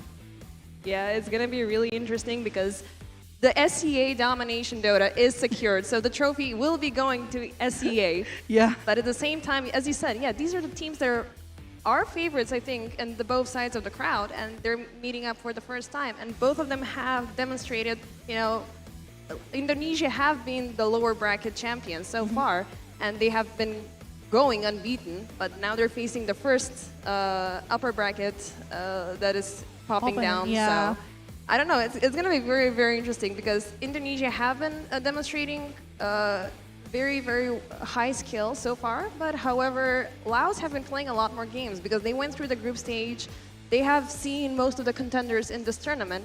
However, Indonesia are already warmed up. They played today. They, you know, they have the blood pumping everywhere. So they have the, you know, the plus a pro and con in this kind of situation. It might be good and it might be bad as well coming from both of the sides. But this is the lineup coming from the side of Indonesia, Trimochel, White Mon, along with Womi, and along with Mikoto, right there, with Jokam. But this is coming from Laos. Yeah, I mean like Jackie, Bibi, never mind, Akito and Min is doing really great job. And we saw that actually the draft is actually pretty much similar coming from Bibi along with Mikoto because both of them are playing as a carry type of mid lane. Yeah, which I think is something which I haven't really seen before because usually the mid laners eventually develop into these utilitarian heroes that, you know, just help out with the team fights like OD and Tiny. But now we have far more aggressive mid lane players which, you know, eventually take the spotlight as the game keeps on going. So they're not losing their effectiveness throughout the game, and that's what I want to see. And we're seeing a lot of these amazing heroes on both sides. Clockworks, Miranas, Hoodwings, Lashrak, Mars, even Wells. Pass. Yeah, Undying as well. I mean, both teams have very similar lineups. And the question is, how will they adapt, you know, with new strategies, with the heroes that they need to pick maybe out of their comfort zone? Yeah. That we'll see. I mean, I'm rooting for both teams right now, even before the draft, because both of them have been impressive in their own sense. Yeah. I mean, like, coming from Mikota and BB, we mentioned it before that we are having so much things, but the player spotlight is definitely going for Dream Ochal. Actually, in terms of heroes, he's using plenty of unique heroes inside of the ISF so far. And the average of kill, deaths, and assists is just a very huge double digit in terms of kills, along with the assists, and very high GPM along with XPM. We know that actually he is always like playing depend on how is the draft going on. We saw that he's playing super aggressive, but also super slow tempo kind of situation. Yeah. He can just going for the farm or even initiate for the war. But today, I think like the initiation coming from Dream Mochel is just like super aggressive and super strong coming from him. Yeah, and also there's this huge patience game. Like, they know when to get involved into the fights. They're taking their time, you know, they're calculating their odds very well. So they're waiting for the other team to expand all of their resources within team fights before the dream can become reality. And, you know, he shows up and destroys everything. But we do have favorites on both sides, not only Indonesia, but also for Laos. So yeah, I'm really very hyped up, and I know there's a lot of people out there who are rooting for both teams. When I was watching the games, everybody was either yelling the Indonesian guys, or the one name that keeps on popping into my head was Akito. Akito! Or even Jackie. Yeah, Jackie, but no, Akito like slips more of the tongue. It has more of a, you know, powerful, you know, scream to it. Mm-hmm. But you know, it's gonna be really fun. I mean, I'm rooting personally for both teams, and I really want to see how they're gonna be understandable developing. Yeah, because we do have both teams who are present in the top tier leagues. These are all professional veterans who know how to, you know, they know how to play. That's an understatement. That's true. Yeah, I mean, like both of them, both of the teams have players that going for the international already. So definitely the experience coming from these players gonna determine a lot for this game itself. And I do feel like because they know each other pretty well, because Southeast Asia usually like to meet each other in the pop games as well. I do feel like they will be having something that they can put on over the gameplay from one to another. Despite back again, the draft not gonna be that easy. Are they gonna be doing respectful things? Because so far we see Tiny, Mirana, Lina, and Tass. This is the heroes that is actually being used by both of the sides. Yeah, I saw Nyx Assassin. I think it was in game 1, Indonesia versus Thailand. Second game, I guess. Yeah, versus the sniper, where they were using the Nyx Assassin to, you know, get into the shrapnel and, you know, so they can stun the laner, and that was so nicely orchestrated. It felt like, you know, they were playing music, and now the Nyx is falling onto the Laos side. I'm already fearful for how the Indonesians are going to counter this. So we have the bans for Tusk and Lina on the side of Lao, and we have Tiny and Mirana, which is, I think it's a very toxic combination that we've been seeing throughout the entire tournament. Toss, arrow, you know, you connect everything all together, and there's no getting away from that unless you spam your BKB as fast as you can. But turns out you are unable to even use the BKB at that particular moment. It's gonna be quite hard. But yeah, picking over Mars along with this structure, we know that actually from Indonesia, I mean, like, I think it's still 100% win rate coming from Mars in Indonesian's hand, because Womi is using a lot of, I think like after like first match there, saw Womi using a really great job using the Mars. They don't want to go against it, but right now it's gonna be pick again. Plus a Disruptor. Actually, Disruptor is the one that causing so much trouble. Yeah, he's a wonderful hero, especially when you develop the scepter. You put it into the arena. Everybody's items are silenced, so there's nothing much you can do. But I really want to see the Mars refresher plays, where you make like a Venn diagram and everybody's stuck in the middle, just bouncing around, and there's no place for them to move.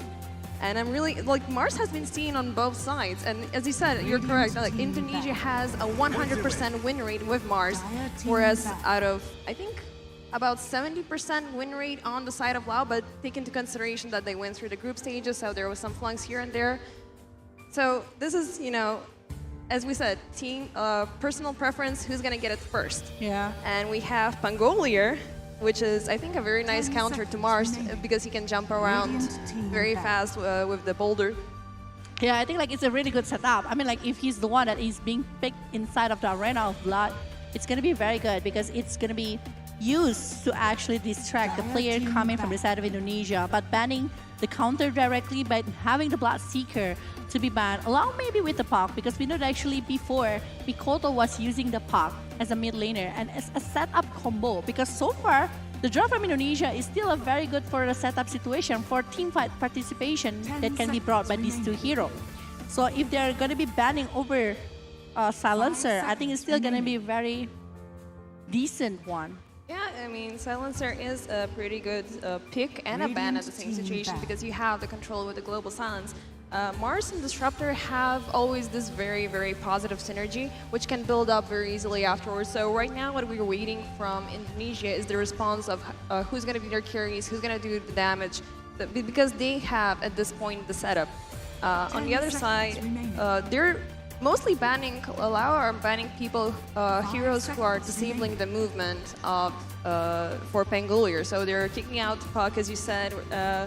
They're most probably going to ban heroes that further on Grimstroke build. maybe? Yeah, Grimstroke. Even though I don't think I've seen him throughout the tournament. I think like once it was being used once, but aside of that one, no one is actually picking over the Grimstroke. It's not really popular. It's only the counter for the side of the Pangolier. But Queen of Pain is apparently the one that they are eliminating. Actually, 3 mid lane hero is here. Ooh, that is being banned. Marcy. This is interesting, actually. They have this is the chase. I mean, they have a hero that can easily chase down the Pangolier, and maybe like I was gonna add up, like they're not. The best way you can eventually get to Pangolier is if you're building a Gleipnir and those types of items. Road of Atos. If that's still in the game, is it? Yeah. Yeah. Okay. Yeah. So you can take him down very easily. But they're responding. Like Indonesia are, adding up to the heroes who could easily follow him. So we're waiting on the third pick from Laos. How are they going to respond? We also have the Naga ban alongside with the Beastmaster, and Naga has been extremely popular throughout the tournament with all of that insane damage building up towards the late game. And they have, I mean, honestly, I would have liked to see Naga Siren on the side of Indonesia because they have, she has the net going on, she also has the damage, she has the lockdown potential. But we'll see, they already have, the space minimizing hero, which is Mars, which can be used in every single combination you can think of. Yeah. But I think like right now, from the side of Indonesia, they're still lacking over the mid lane along with the carry, right? It means that they might be revealing quite a lot. And with the Spirit Breaker, actually, it's like a really good counter if ever Indonesia are going to be picking over the Life Stealer, because with the 2CC that is being brought by the side of Team Lao, Life Stealer it's just going to be a very good option. But just because of the Spirit Breaker, it's actually like having a slighter chance for having the Life Stealer on the list here from the side of Team Indonesia, but the pick-off potential. Yeah, I mean, right now it smells like in the air. The Nut Life Stealer feels very good because of those surprise charge bombs, that infest bombs that happen, and but that feels way too textbook. It's very anticipated. So either they're not gonna ban Life Stealer at all, or they're just gonna, they already know how to counter it. Battle Rider is the 4th pick for Laos, so they are very much working on the movement, so they can take somebody down. I think this is a very good counter for Marcy because she wants to move around, take somebody literally by the collar and throw them back into the fight. While Bad Rider can just grab her and it's like, no, it takes 2 to play this game. If you want to throw guys, I'm gonna throw guys as well. Yeah, and I think like it's gonna be very good. I think for mid lane base, we can see that actually the potential coming from the Bad Rider with a lot of things on his hand with the Firefly, even the Sticky Napalm, actually going to be having a really good early situation here from the side of Team Lao. But it means that probably they're still needing over the carry while the Pangolier might be going for the off lane here. Oh, it's a love cam right there. Okay. Oh, all right. That's so sweet. It is. Well, me, I'm still single. You and me both, sister. Okay. I don't know if we should say things like this on stream, but yeah, I mean, we're just happy for you guys. I hope these are relationship goals watching Dota together. Oh, that's right. That's right. Yeah. It's just a love in the air, watching Dota alone together as a couple. Yeah. Oh, I'm envy already. It's like, if we can watch together and if we can play together these games, like, we can go through everything, because if you don't pick up a fight with your, significant other during a game, everything is going to be fine. Everything has been forgiven. And Ember Spirit we have on the side of Indonesia, which is very good combo so far with Disruptor and Mars. There's a lot of damage dealing right there. They have the shackles and they have the remnants, which, at one moment he's here, the other one he's back to the fountain, and now he's back here again, fully refreshed and ready to fight once again. So I love this hero because it has so low cooldowns and such high effectiveness. The only issue is the farming potential. So right now, the entire focus is on this hero. Indonesia is not going for a greedy lineup. I mean, both sides are not going for a greedy lineup. So we will be slowly developing, and I think both of their tactics so far are going into the late game. But I think the only Batrider is, the best hero for early game, spamming the sticky napalm and setting people on fire, which is super annoying to deal with, especially in any lane. It is, in any particular lane. And it might be Ember Spirit going against our Batrider. So I think in terms of landing situation, I think from the side of Lao, they are having upper hand on that kind of moment. But from the side of the carry, both of them haven't revealed who is actually going to be the carry here from both of the sides. So they might be eliminating a lot of potential. Monkey King is already being eliminated. Sniper is there. If you're talking about Lao, they can try to pick over the Draw Ranger if they are aiming for it, because Batrider with Halberd of Draw Ranger is just going to be quite hard to be dealt with to the side of Indonesia. Yeah, they're taking down all of these huge range heroes. Draw, as you said, is a very good potential.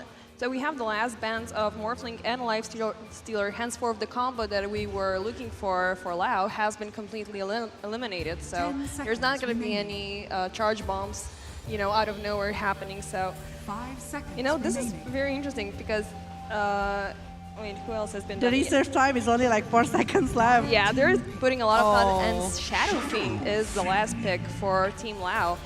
It does make sense, though. It makes sense a lot, yeah, but at this point, I'm still not very certain who's going to be their mid, because both of these heroes can work very well in the safe lane. They do deal a lot of damage, they do, even in the early game, and plus, Shadow Fiend has always this very upper hand because he starts off with 3 damage spells if you choose to go for the raises, and that could put a lot of pressure within the lane to the other heroes. So yeah, I think it still worked from both of the sides. I mean, Batrider along with the Shadow Fiend.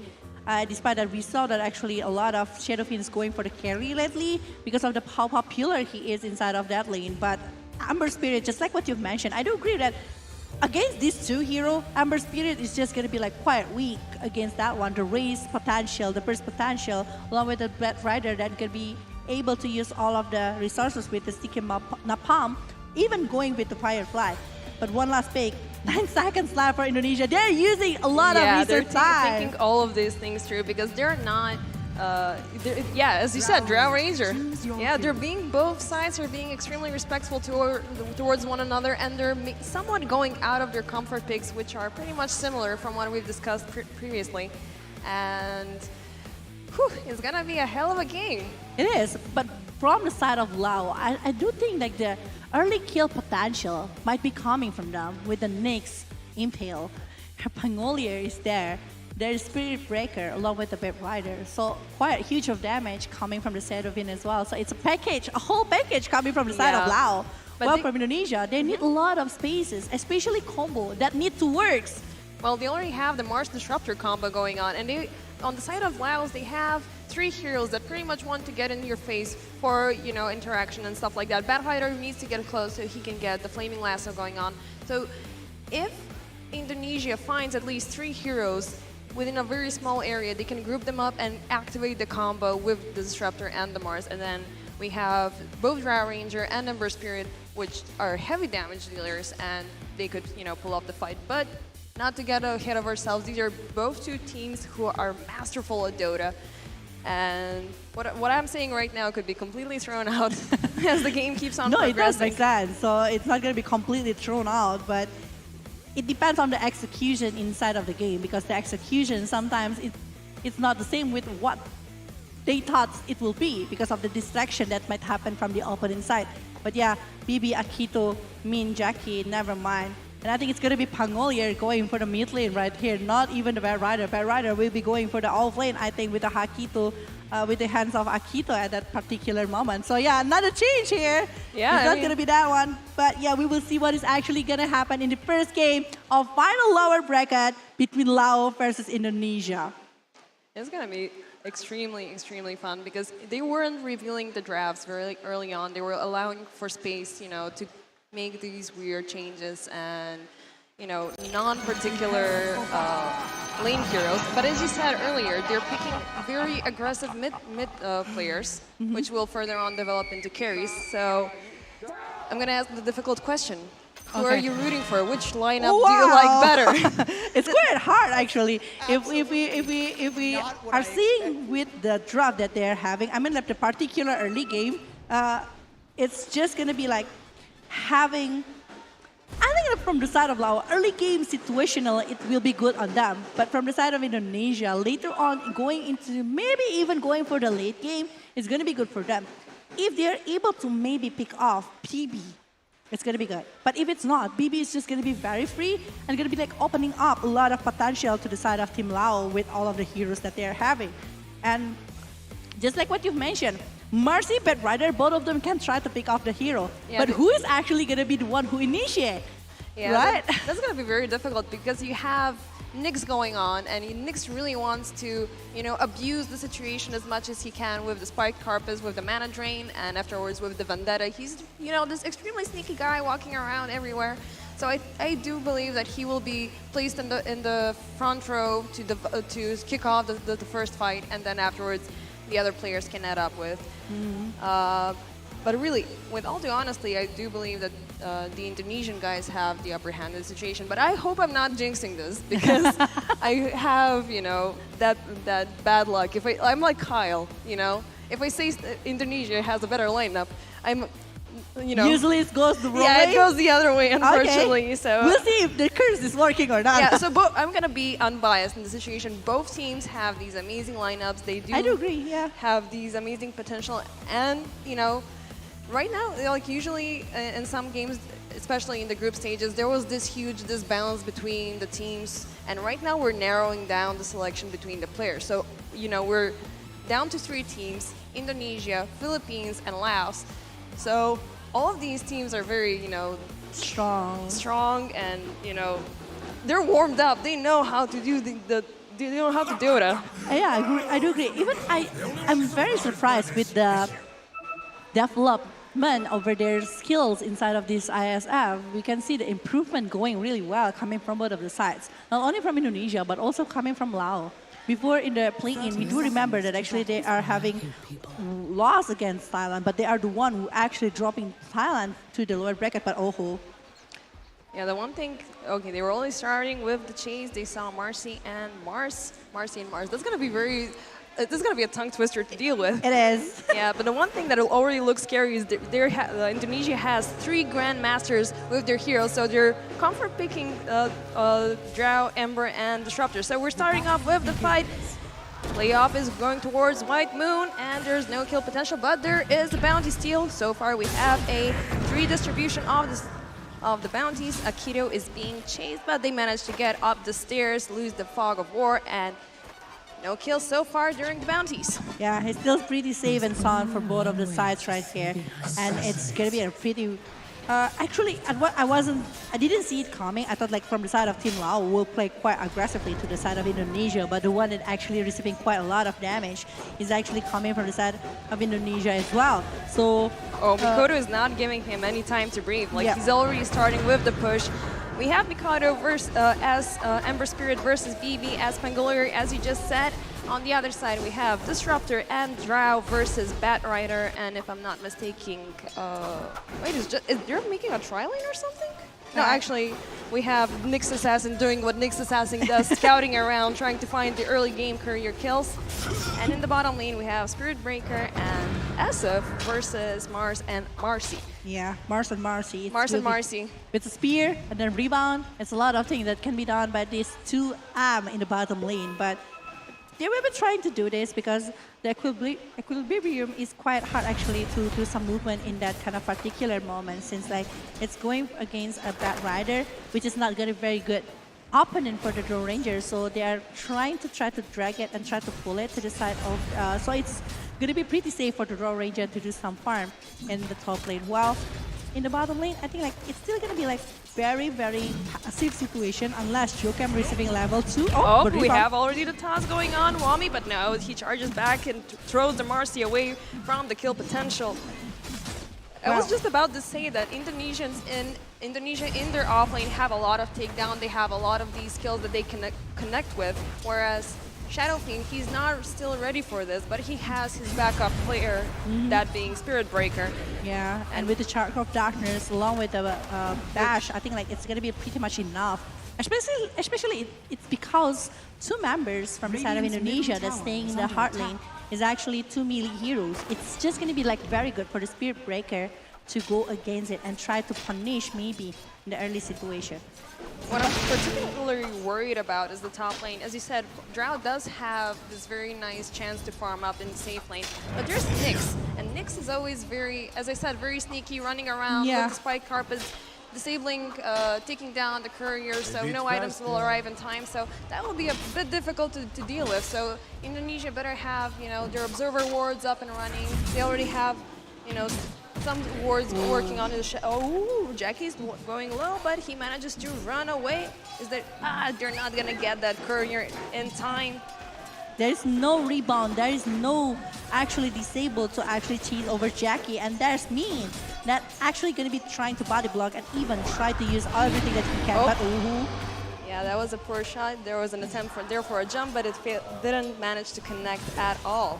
Yeah, he just want to put a space for Jackie. That's why they're. He got it again.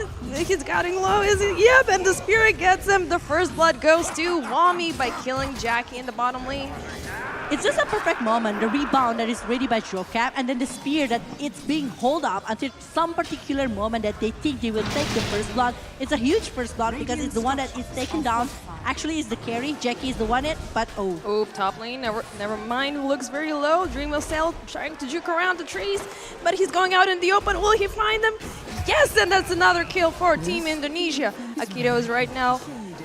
Well, he's gonna run away. That's pretty simple for him. Even he's still level 1 though. He's been focusing a lot more on creating the space for the Bad Rider, but unfortunately they got the better of him with Dream Cell being on level 3. And I think like Dreamochel doing a really decent job at this particular moment, going against a Bad Rider, but not receiving too much of poking damage to the side of Dreamochel itself. And even that's a very nice double spike. Yeah, I think like a really good impale, but there's nothing that he can do. It's still a very early game, and it's still like under 5 minutes game a situation. But 2 kills that they got, and might be another one later that they can try to brought from this early movement that they've done. I think like Indonesia is still having a very good movement, but later if the Rolling Thunder from the side of Pangolier is ready, or maybe even plus the Flaming Lasso. From Indonesia, they really need to be careful over the movement that they do, because every time they move, they might be getting a lot of kills.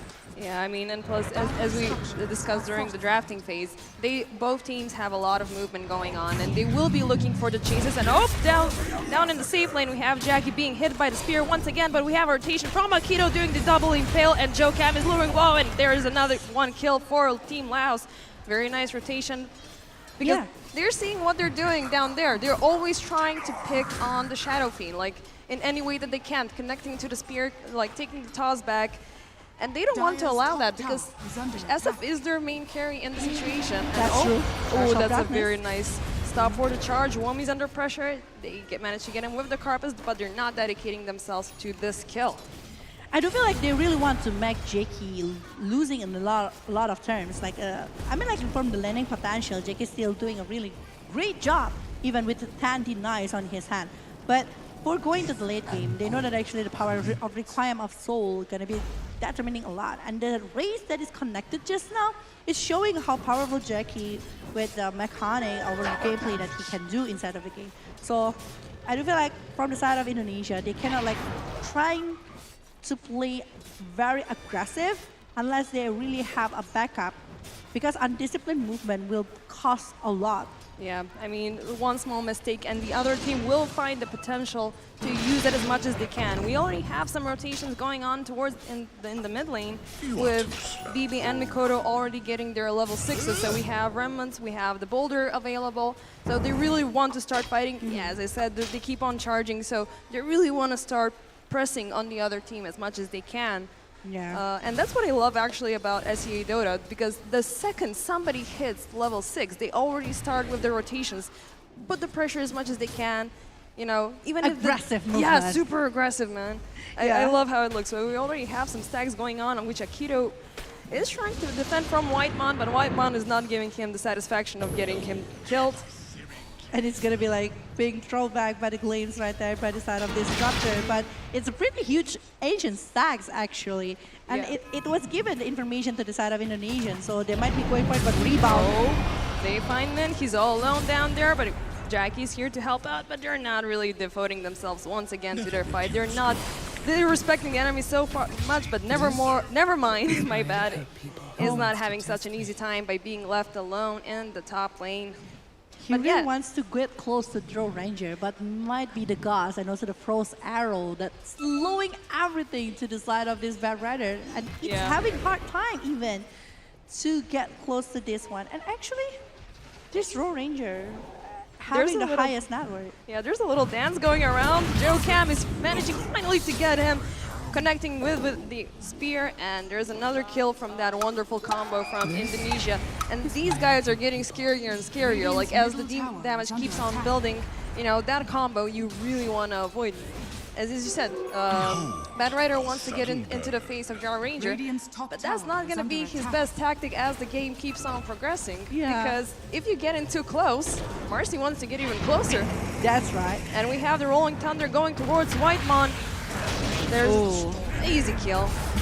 But also coming from Jackie, I think. It's going to be another one. It's a mid lane against a support. I think it's still a very huge advantage in the hand of Team Indonesia because they got Jackie in the bottom lane and it's 3-man doing the rotation. Mikoto is there as well. So it's a huge EXP goal to the side of the Amber Spirit. Yeah, I mean, it's always a lot more valuable for you to take down the carry of the other team instead of the support. So that was a very fruitful rotation for Team Indonesia because, I mean, they're taking down SF, and SF has a very hard time farming if he's completely left alone. On the other side, we have Mikoto, who is, you know, well, both mid laners have 62 denies at this point, so they're pretty much farmed up. White Moon, he's getting a little pressure, but he has the glimpse to keep him safe. Already 2 levels on that spell, which is super, super useful. It is. They really want to make everyone from the side of Team Lao unable to join a particular, like imagine like they were having a big war and the Glimpse is there. I think it's going to be quite hard to go on and chase maybe the players coming from the side of Indonesia. But Mikoto right now focusing over the tower in the bottom lane, and I don't think the rest of the player from They Lao know where he is. But that's a charge away. Not too far for safety because Wami's here with the spear ready. We're seeing a rotation from the Pangolier trying to get at least one hero here, but Mikoto, he's farmed up. They managed to connect with the spear. He manages to get the boulder out, but the arena goes up. But he goes out of it. Is he gonna be able to get some kills over here? But no, the damage is still not there. All the pressure is now on the Ember Spirit, and they managed to take him down. The entirety of Laos was ready to intervene with this rotation. It's a plenty of things that has been done by the side of Lao. They're using the Rolling Thunder, Flaming Lasso, but they got the mid laner. They got Mikoto at this particular moment, and they are no one coming from the side of Lao is being picked up at that kind of point. So I think it's a very, very decent and also great move even coming from the side of Lao, picking up the Amber Spirit. Because even the Amber Spirit right now, the net was actually pretty huge. If you can slow it down, you can try to make your tempo for Jackie to be able to secure the item that he needs. It's going to be like so much better. Because Jackie, he really needs, at least from this kind of movement that can be done by Indonesia, BKB is a must thing to do. Yeah, and then one thing that I noticed, they're still not evolving the Drow Ranger into their fight, so she keeps on farming because eventually she will be the one standing on the sidelines, with the barrage of arrows into the arena. So they're keeping her on the side, and the fact that they're allowing LAOS to have these small advantages, for creating space. It's not a very high price to pay just yet. So more pressure on the bottom tower. The spear manages to connect, but we have Akito with the Vendetta coming forth. The charge goes in, and they take down Mars very easy. He gets punished for his push toward the tower. They want to get Disruptor here as well. Whitemon, but he manages to get the coils up, and we have Mikoto here coming with the damage, taking down BB and Akito. Min tries to run away. That they don't have nothing to stop that, but it's a 2-1.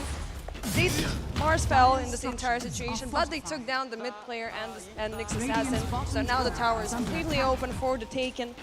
Yeah, but sadly, Whitemon didn't really see the position coming to the side of this Spirit Breaker. If he do, there is still a glimpse though on his hand, so he's still going to be able to put it back and canceling TB coming from the side of Team Lao. But Mikoto getting the kills there and getting 2 kills particularly towards the Pangolier in the bottom lane is actually a very good revenge, and Rimochel is also there.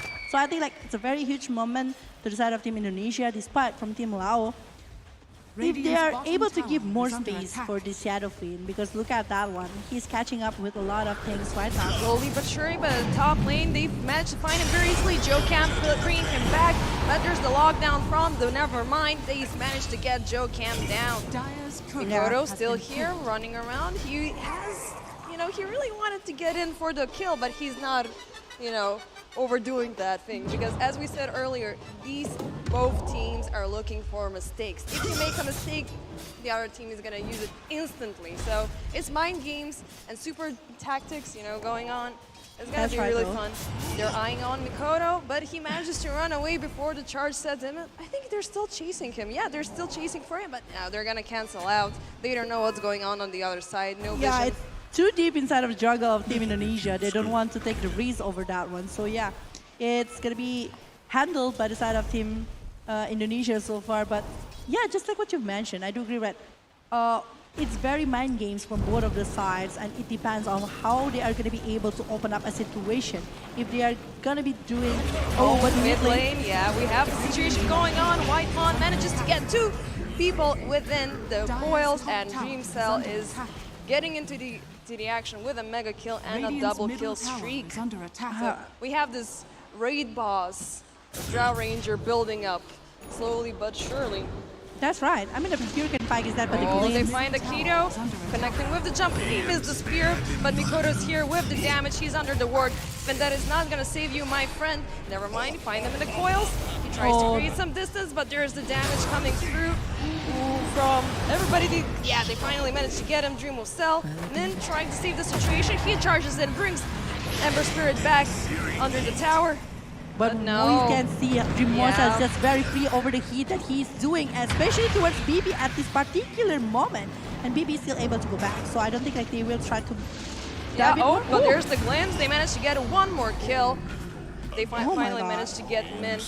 I think BB wanted to find somebody within the trees with Rolling Thunder, but eventually he realized that it's a 1v4 situation. So I'm just gonna back out. I'm just gonna, no, this is not for me.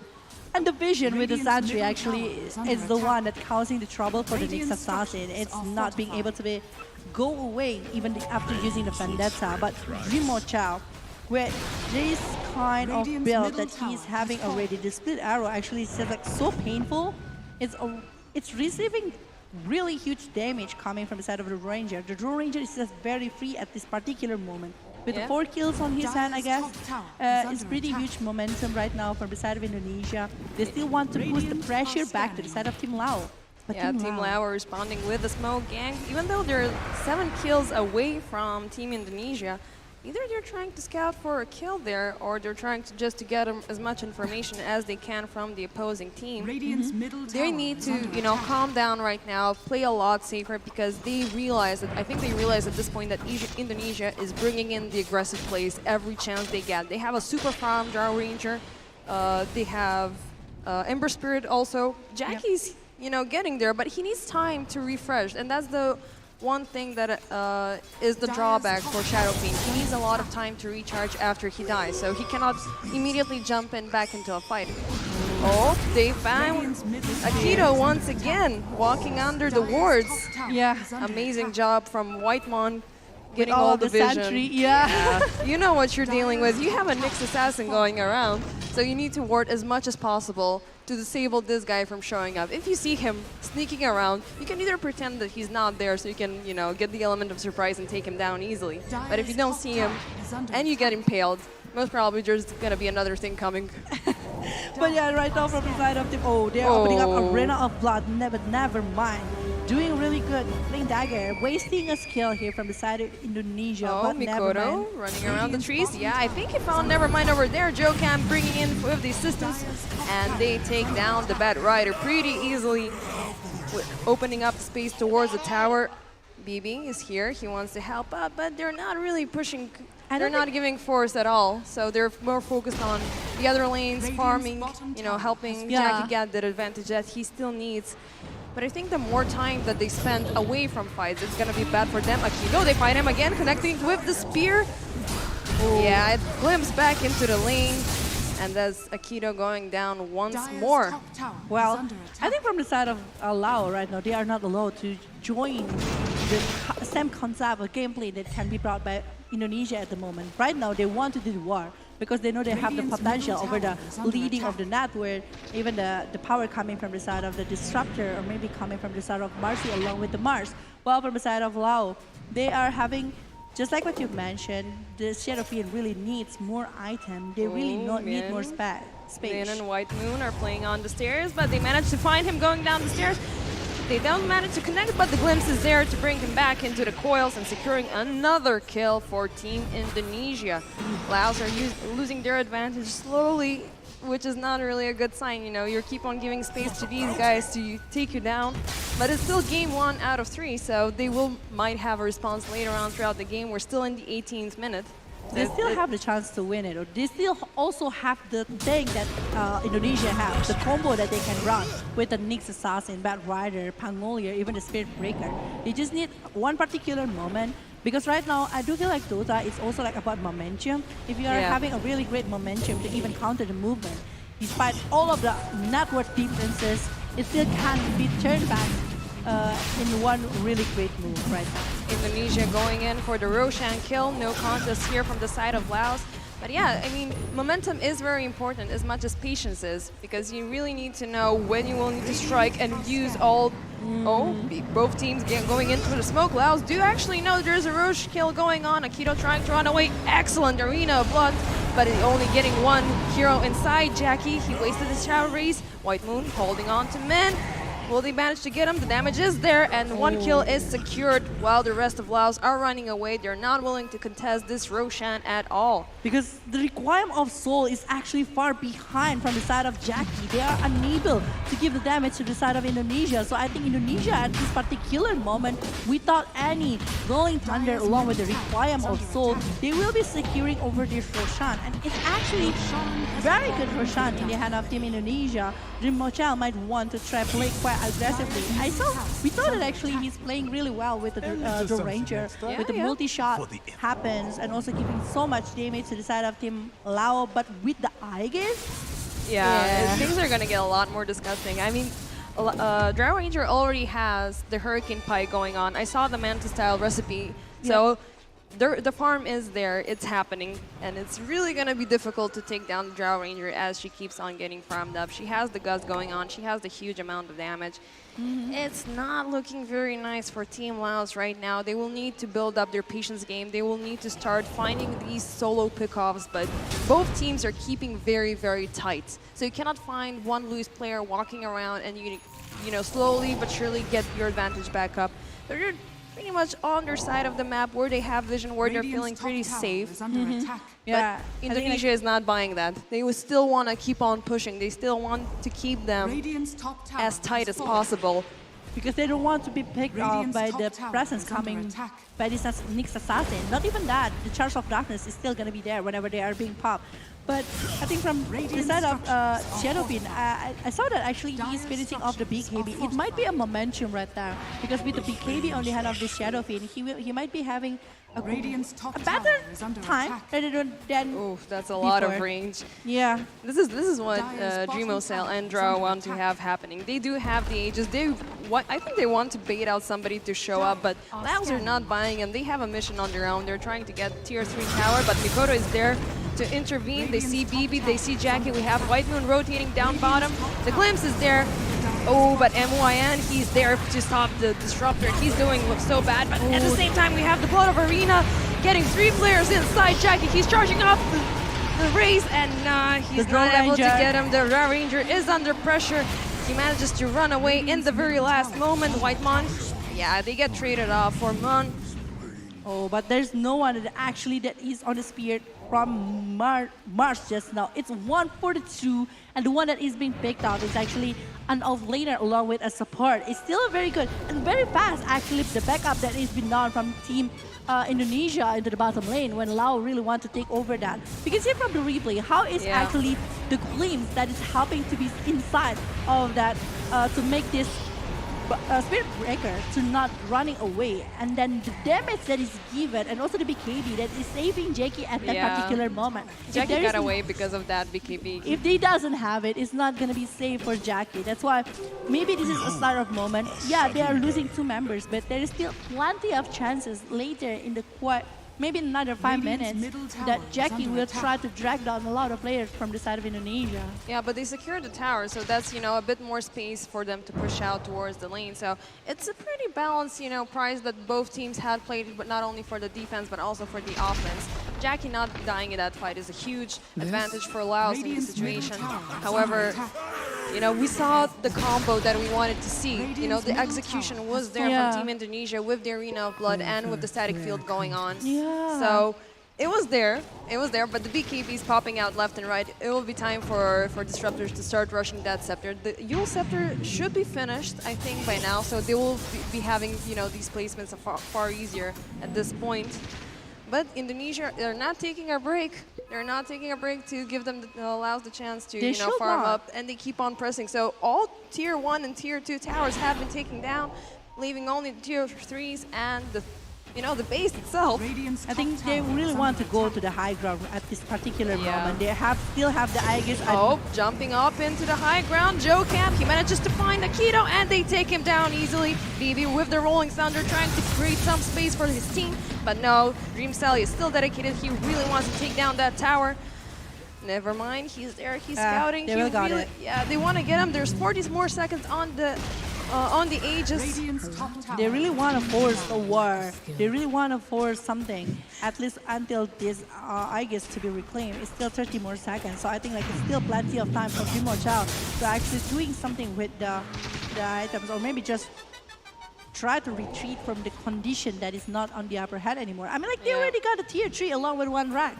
Almost 1 rank with the backdoor protection popping out. There's no more creeps going, so they really don't want to push more than they have to in these situations, because at the end, both sides are respecting each other, and the game could turn in a split of a second just because of one faulty mistake, and LAOS are taking the chance to go with the smoke to try to find a kill of their own. I think they scouted up Mars, but Indonesia is also responding with smoke. So let's see, will they manage to find something? It's going to be very interesting because at this particular moment, Jackie I think they found Jackie. Did they? Yeah, the ward now up. They know where Jackie is. Wami, he's seeing for the kill. Jumps in with the blink, but he gets him out of the arena. Pops the BKB, manages to teleport out. Okay. It was not that bad, actually. They're expending the time on the BKB. Less BKB time, less magical immunity, a lot more time for them to take them down. So it was not that bad of a trade-off. Never mind, Mikado manages to find him. That's a lot of damage, still being rooted down. You're not getting away from that one, my friend. Mikado already on the wicked sick kill. Joe Cam with the BKB chasing down BB. They managed to find the Spirit Breaker within the coils. Who's next? Akito trying to run away with his Spike Carpus, but they root him down, take him back into the trees, and another kill for DreamOcell. Monster kill with the double kill. 23 against 6.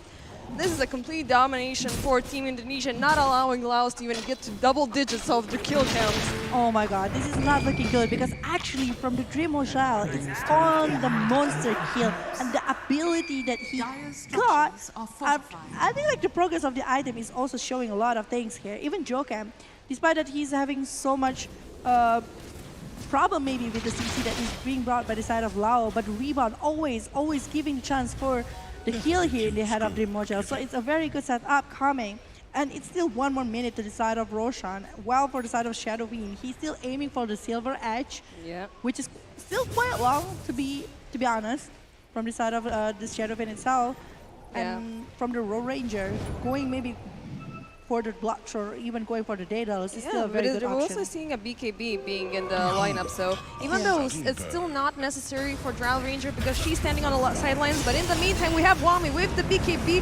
Is there an arena going on? He has it, but he's not planning to use it because there's no follow-up damage. Min manages to find 2 people stunned. The Rolling Thunder manages to get a White Moon down. Dreamosel looking low, and Jackie is with the double kill.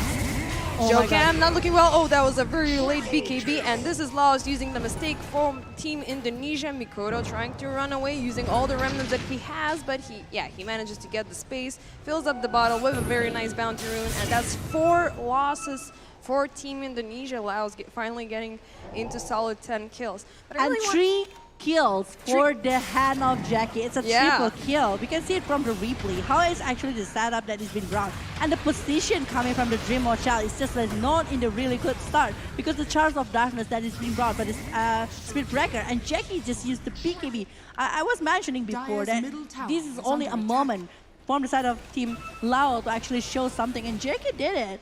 Jackie he did with the raise and with the even he's not using the requirement of salt in the I was gonna say the same thing. Like he only right-clicked throughout the entire situation. He just walked in with 3 kills, right-click, everybody, pop the BKB just to make sure everything is fine. I'm gonna keep Requiem souls for later. You know, want to keep the soul still in me. Yeah.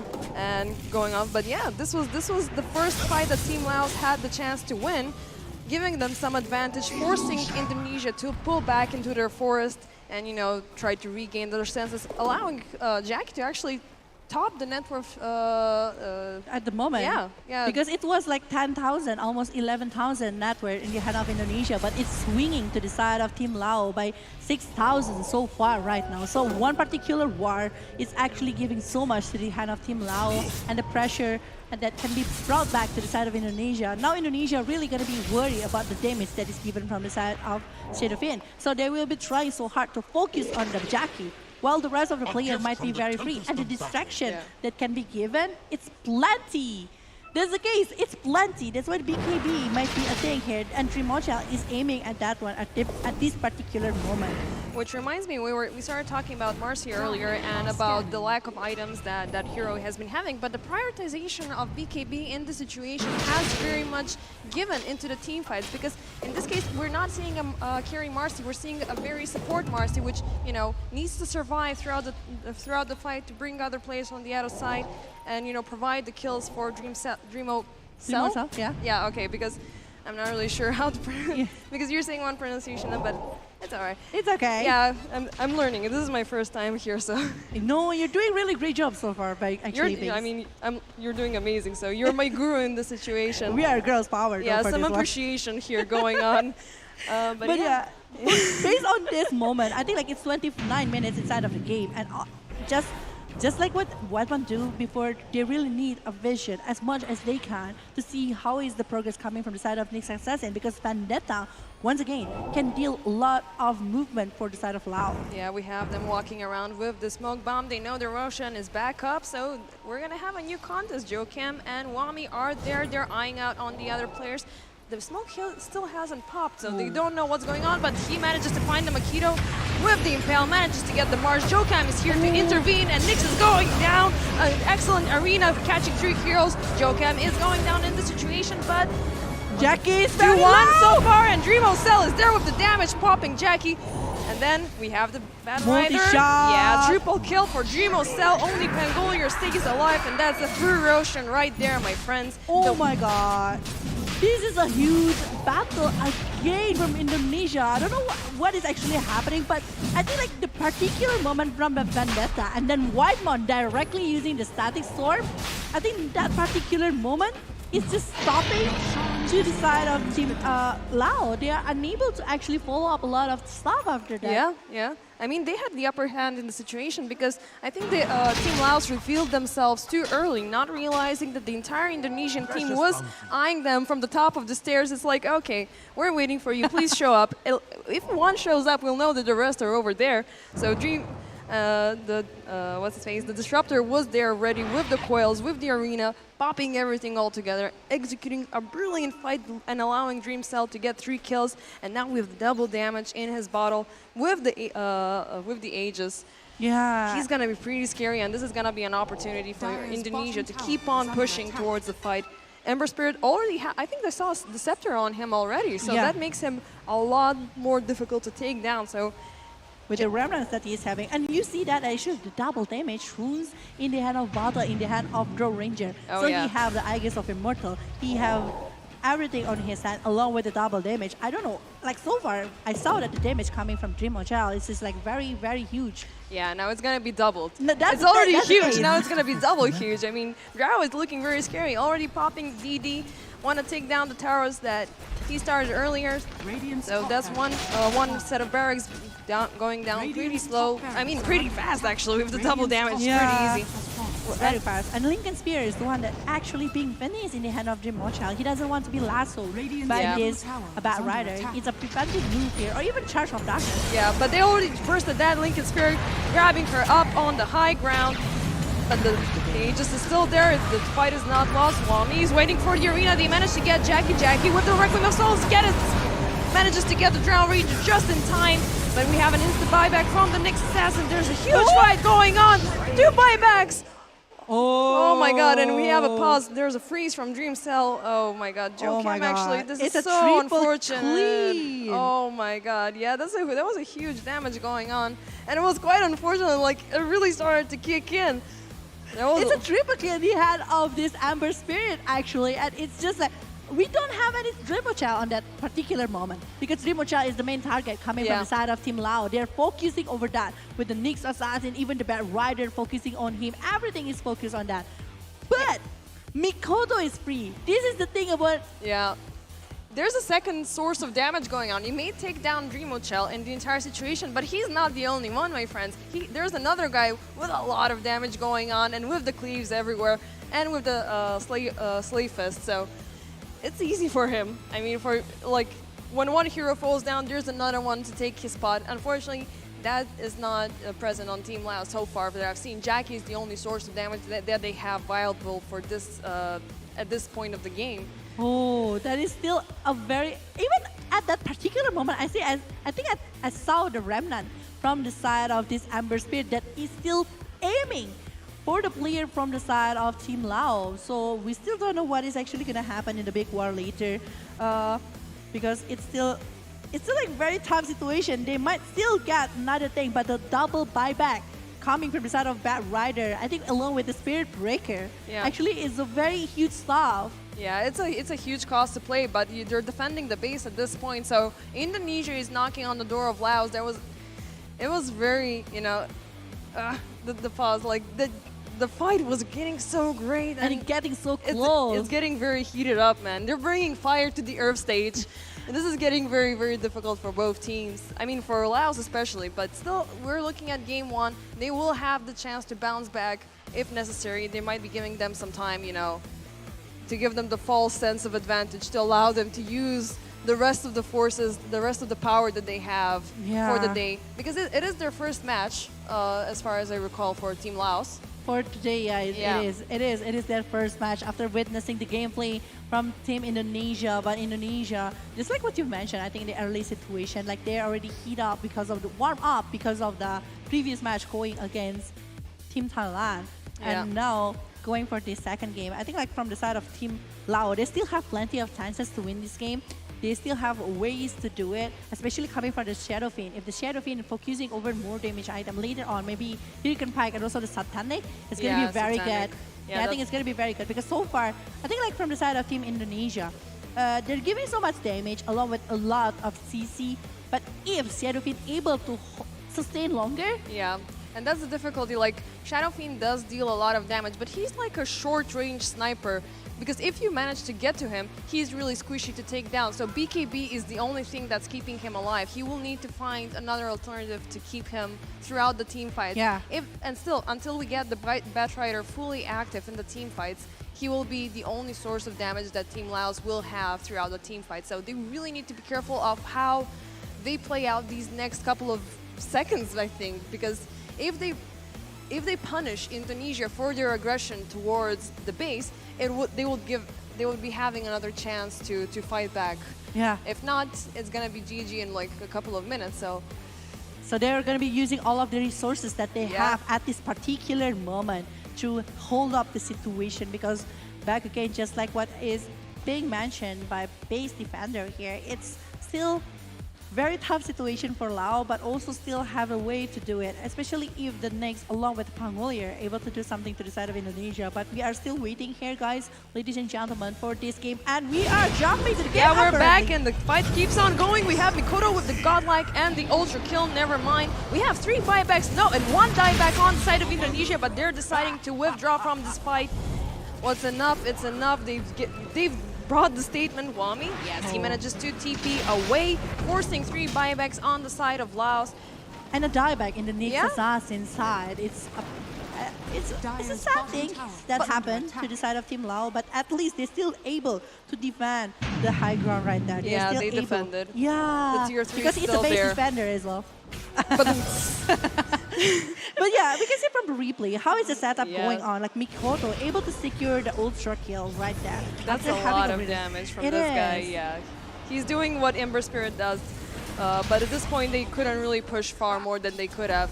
Tier 3, no creeps going around, so as we keep on saying, like, you know, they're not giving them the chance to overdo the fights. Yeah. And to force out Mikoto, managing to find Min here, connecting with the spear into the trees, and that's a godlike skill, godlike streak still going on for Mikoto with a 14-1 KD at this point. So he only died once. He only died once with 14 on his hand, and with the Aghanim Saddler actually is just like helping so much for this Mikoto to be more aggressive and even crazier. And the butterfly is the one that is being finished by the side of Shadowfiend. I do agree, it's a very good item actually. Oh, they managed to find the disruptor. Fabric. 1 key. Oh, but he manages to pop the Yule Scepter just in time. They lasso the Mars, bringing him up onto the high ground, but Jokam is there to defeat him. The fear pushes him away, which actually brings him back to safety. Jokam looking low, and the Arena of Blood is there, getting Jackie inside. They're taking down Akito. Nevermind is down next. Jackie forcing Mikado out of the base, but here's Remo Chell doing a lot of damage, but still not enough.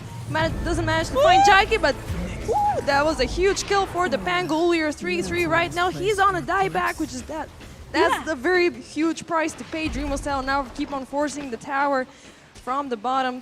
No backdoor protection to go with, so he can actually, if he wants, he can go for a second rack of barracks, but I don't think he's gonna abuse that opportunity. Oh, from Demo Chell, a dieback to the side of this Pangolier is just so heavy, but Jackie! Yeah, Jackie, they managed to find him very easily, and there's the damage. Moon up next. You're trying to run away? No, you're not. It's just 4 guys missing. Only 1 remains, the Bad Rider. Without any buyback coming from the side of Bad Rider or even Assassin later if they are being picked off. So from the side of Indonesia, they just want to force everything at this particular moment. They are going for the high ground. Oh, They're aiming for Akito that. not allowing them to have the tier 3, trying to put pressure on Mikoto as much as he can while the rest of his teammates are dead, but Dreamo Chell doesn't care. He wants to go for the mega creeps. Akito. Yeah, this is big. With 3 players out of the game, only 2 to defend. Bad Rider is still pushing out the lanes as much as he can, but Indonesia now with the mega creeps. And they're aiming for the 4 tower. It might be GG here, but it's still 30 seconds for the Pangolier along with the Shadow Fiend, and they're still aiming for that one. Yeah, 3 heroes being up.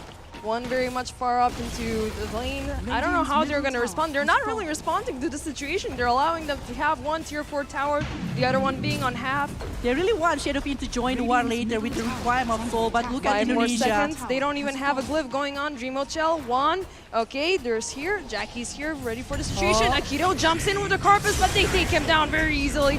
Lasso onto the Ember Spirit, but the arena response is very fast from the Mars. They continue with the damage. No use for the BKBs, my friend. Dreamochel is here with a lot of damage. The Triumph is open. They're taking it down. And Indonesia takes game 1 against Lao. A GG is called here after a very tough situation to the side of Team Lao. They are unable to even recover from the side. I think that the dieback from the side of Pangolier is the one that's stopping the movement coming from Lao, because it's 2 minutes, it's 120 seconds for Pangolier to get back to the game, while the Dreamochel just happily doing a lot of multi-shots. Yeah, that's pretty easy because you need to mind your fights and rotate them around that 2-minute mark, which is a very long cooldown for you to reset and go get your forces all together and go back into the fight. Well, Dreamochel didn't have that issue. Jackie did have that issue. He needed to recharge every single time. So Laos really need to rethink the strategy that they're going with into the next game. Because with these high cooldowns and with these high costing spells, they're not going to be, you know, fully effective into their team fights. But nonetheless, they were resilient, they were persistent, they were trying to find these openings against Indonesia. But we will see the highlight here from this particular game. I don't feel like in the early situation, it's still like a back and forth moment coming from Lao and Indonesia. Sometimes they got a kill, sometimes they got a moment. And that is of one particular moment, I think from the side of Team Lao, when they have like requirement soul with a kill, not even requirement soul, it's a triple kill in the hand of Jackie without using the requirement soul, which is a very good turn back of the table right there. Yeah. They keep on being super coordinated. They always wanted to have all cooldowns present. They really wanted to control the fights even before they even started with all these wonderful rotations, takedowns, pickoffs. You know, they are really warmed up for today. They already know how to synchronize perfectly and take these fights very easily. LAOS was not ready for this. I mean, and hopefully in the next game they will need to rethink their draft a lot better. You know, to be more effective, to be dealing a lot more damage. I think this is the only particular moment that is really good from the side of Lao. Lao is just like doing a really great job, and it's just like showing a really good potential from the side of Team Lao. But after that one, they are taking down Jackie, they are taking down everyone, especially from the damage coming from the Dreamochel side. So it's actually very painful. Look at the multi-shot. It's triple kill to the side of Indonesia. Yeah, that amazing cone damage. You know, it's gonna get everybody everywhere, no matter where you're high ground, wherever you're hiding. If the arrow hits you, you're done for. And you know, the one thing that I really noticed right now, Team Laos didn't have a lot of disables going on. They didn't have the takedowns that they needed because, as we said earlier during the draft, both teams have very similar strategies, and Indonesia did manage to take the heroes that they needed to make all things work. Whereas Laos really needed to improvise this entire situation. They had the Nyx going on, which was pretty, you know, annoying throughout most of the situations, but, you know, the heroes didn't scale up that well. They didn't have the opportunities they needed to farm. They always had to be involved in the team fights, and I think it's also perfect because for Indonesia. And it's also maybe coming from the side of Whitemon. You mentioned it in the early game, right? Like how great Whitemon doing a lot with the sentry and everything that he's doing to give the vision for Indonesia. Yeah, they came prepared. They came prepared. They didn't want the Nyx Assassins going on, the Nyx Assassin surprises going on. So, yeah, they came prepared and they knew what they were up against. They knew who were their main targets, and they narrowed their chances down as much as they could. And it's just the so rest crazy. is history. It Game is. But yeah, we will see. Who do you think will be the MVP for this one before we're revealing it? I think Whitemon. I think Whitemon is gonna be. Oh, but no, it's the Ember Spirit. It's Mikoto. Yeah, with the 16, 118 KDA, 227 last hits, amazing build. He managed to get almost everything. Like he didn't scale up the Mjolnir, but you know, that was the damage. He was there. He was present. He was all there for his team, securing the kills. doing that amazing cleave damage. So this was completely deserved. Even though I'm completely biased, I believe the supports are the true carries in the situation, but this was amazing with that beautiful triple kill on the high ground. But I do understand though, it's a big shout out for Whitemon. Actually, without the setup that is brought by Whitemon, I don't think like Mikoto and also Trimocha won't have that kind of movement. So yeah, a big shout out for Whitemon right there. With 0.533. Yeah, 33. It's a huge number actually. With all of the kills that is being done by both of the sides. But Trimocha with 17 on his hand, Mikoto with 16. We can see how many times this Akito with the Nyx Assassin being picked off. They are initiating a lot of times, but unable to finish it. Yeah, they picked up fights that they thought they would be able to get, but they weren't really calculating the odds perfectly because they thought they would find a hero completely left alone. Because Nyx likes those types of situations. He wants to get one hero farming alone in the jungle and then call up his friends, you know, this guy's here. But Indonesia were on the standby the entire time, and they were, you know, bombarding all of their engagements and all of their the fights that they started. So, as I said, they came prepared. They had the situation warded up. That's right. They were responding very fast with the smoke bombs. They took 2 Roshans, if I'm not mistaken. Yeah, 2 Roshan. So, you know, after Big War, they always aim for the objective Roshan. It happens most of the times, but that is such an amazing performance coming from Indonesia along with Lao for the first game. And before we're jumping to the second game, we will take a short break. Thank you so much, actually, Base Defender, for casting this one. We are so happy to have you here. But yeah, we will take a short break, so don't go anywhere. Stay inside of ISF 14 World Esports Championship, Bali 2022. We will be back. yeah, thank you very much for having me here, and maybe until next time. See you around, guys.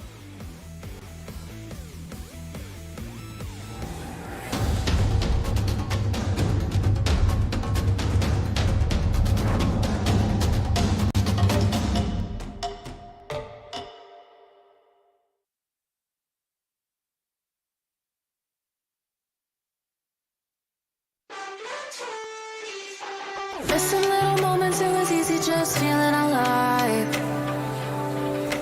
2 a.m. wide awake, talking like we had the whole night. And I don't know if I said this right. No, I don't know how the days gone by. Missing little moments, it was easy just feeling alive. Every now and again, I trace my steps back to then. Oh,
is the light. Fill me out with a flame. I will let you win this game. Take me out when I'm down. 'Cause with you I'm safe and sound. Safe and sound. Safe and sound. Safe and sound. Safe and sound. Safe and sound. Safe and sound.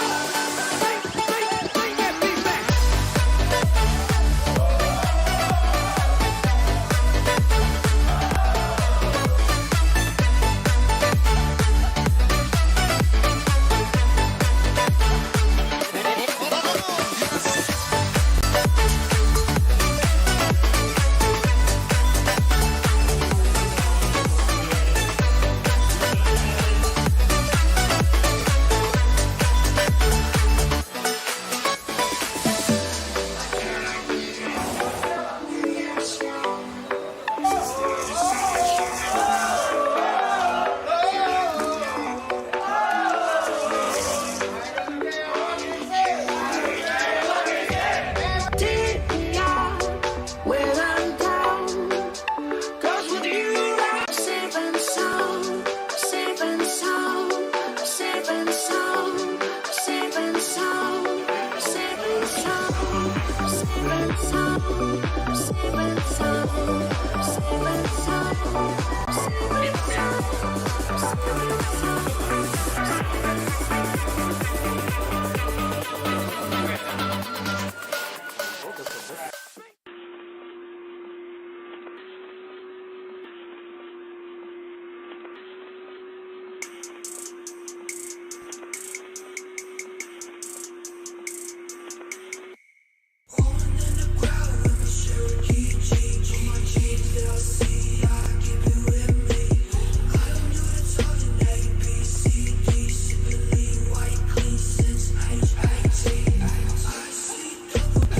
Vamos España.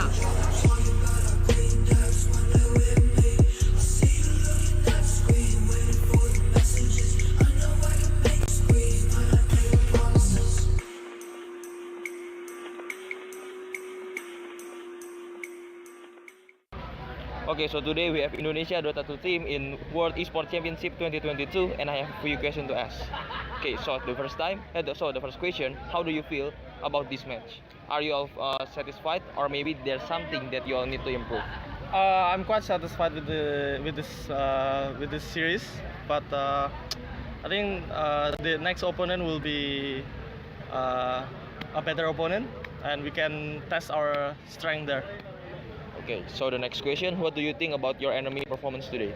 I think they play quite well, but I think it's not enough because we outclassed them, I feel.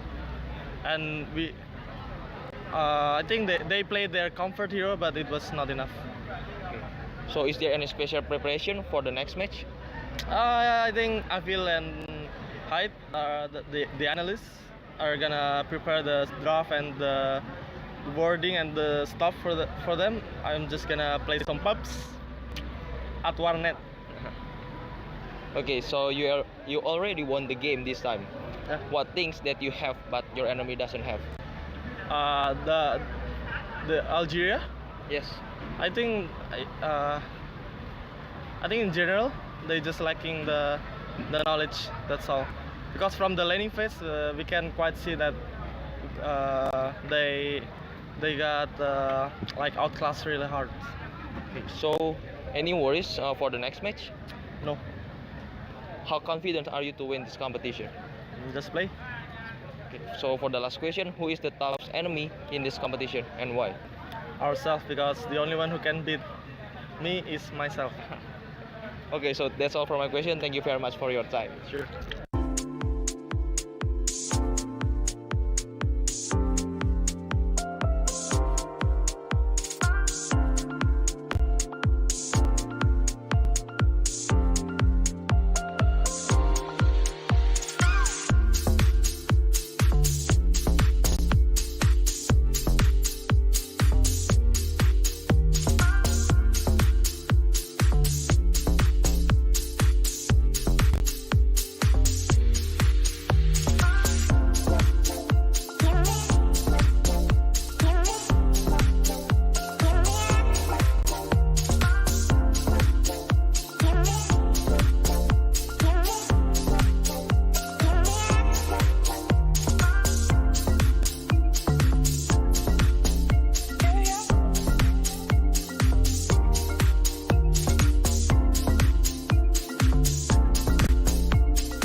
there's a guy who always. What extra ya? Who always plays.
fake Lina.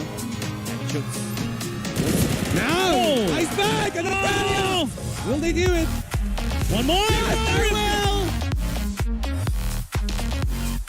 3 frags so far, and the spray is still good. Snakes nearly crushed this one. Yeah, beautiful headshot there. No, Ghost takes one down. But Margot trades it away. 3v1, this might just be it. Another 16, no!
Gabbana, Fendi and Adana. Karen, they be sharing all their money, got me wearing fly. Girl, but I ain't asking. They say they love my ass and 7 jeans to religion. I say no, but they keep giving, so I keep on taking. And no, I ain't taking. We can keep on taking. I keep on demonstrating my love, my love, my love, my love. You love my lady lumps, my hump, my hump, my hump.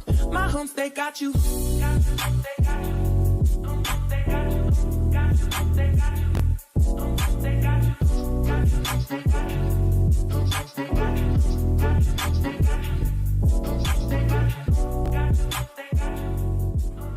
Dolce and Gabbana, Fendi and Adana. Karen, they be sharing all their money, got me wearing fly. Girl, but I ain't asking. They say they love my ass and 7 jeans to religion. I say no, but they keep giving, so I keep on taking. And no, I ain't taking. We can keep on taking. I keep on demonstrating my love, my love, my love, my love. You love my lady lumps. Hi guys, back again with me, Putra Sutopo as your fellow host. So right now, I'm at the Earth Stage area, where this area will be used as the stage for opening ceremony of IESF 14th World Esports Championship Bali 2022. As you can see behind me, they are all practicing for the opening ceremony at 7 o'clock GMT+7. To be honest, I cannot wait to see the opening ceremony because there will be an amazing performance from Alfiref and other performers. So, for those of you who want to watch it, you can watch it through the IESF official channel on Twitch TV. To be honest, you need to watch it, okay? So right now, I want to continue to see their practicing for the opening ceremony. Bye guys.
Berat pikiran.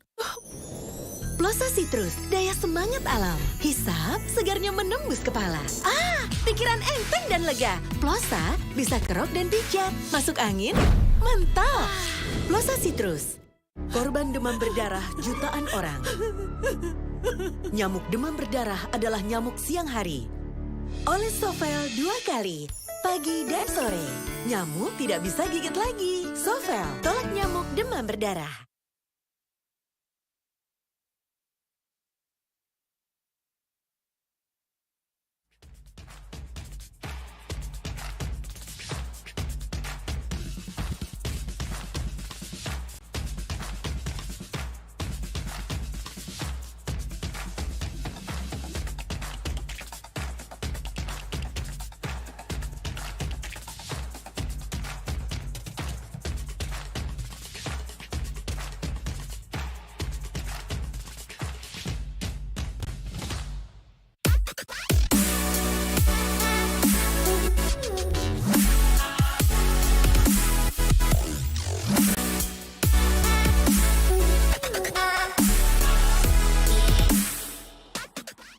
Get Galaxy A33 5G. Why? Because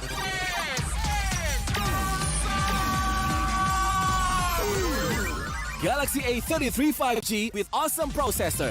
Buy now. Get Galaxy A53 5G. Why? Because this is smooth. Galaxy A53 5G with awesome smooth display. Buy now. Get Galaxy A73 5G. Why? Because this is awesome. This is awesome. Awesome details. Awesome details. Awesome details. Galaxy A73 5G. Take more awesome details. Buy now.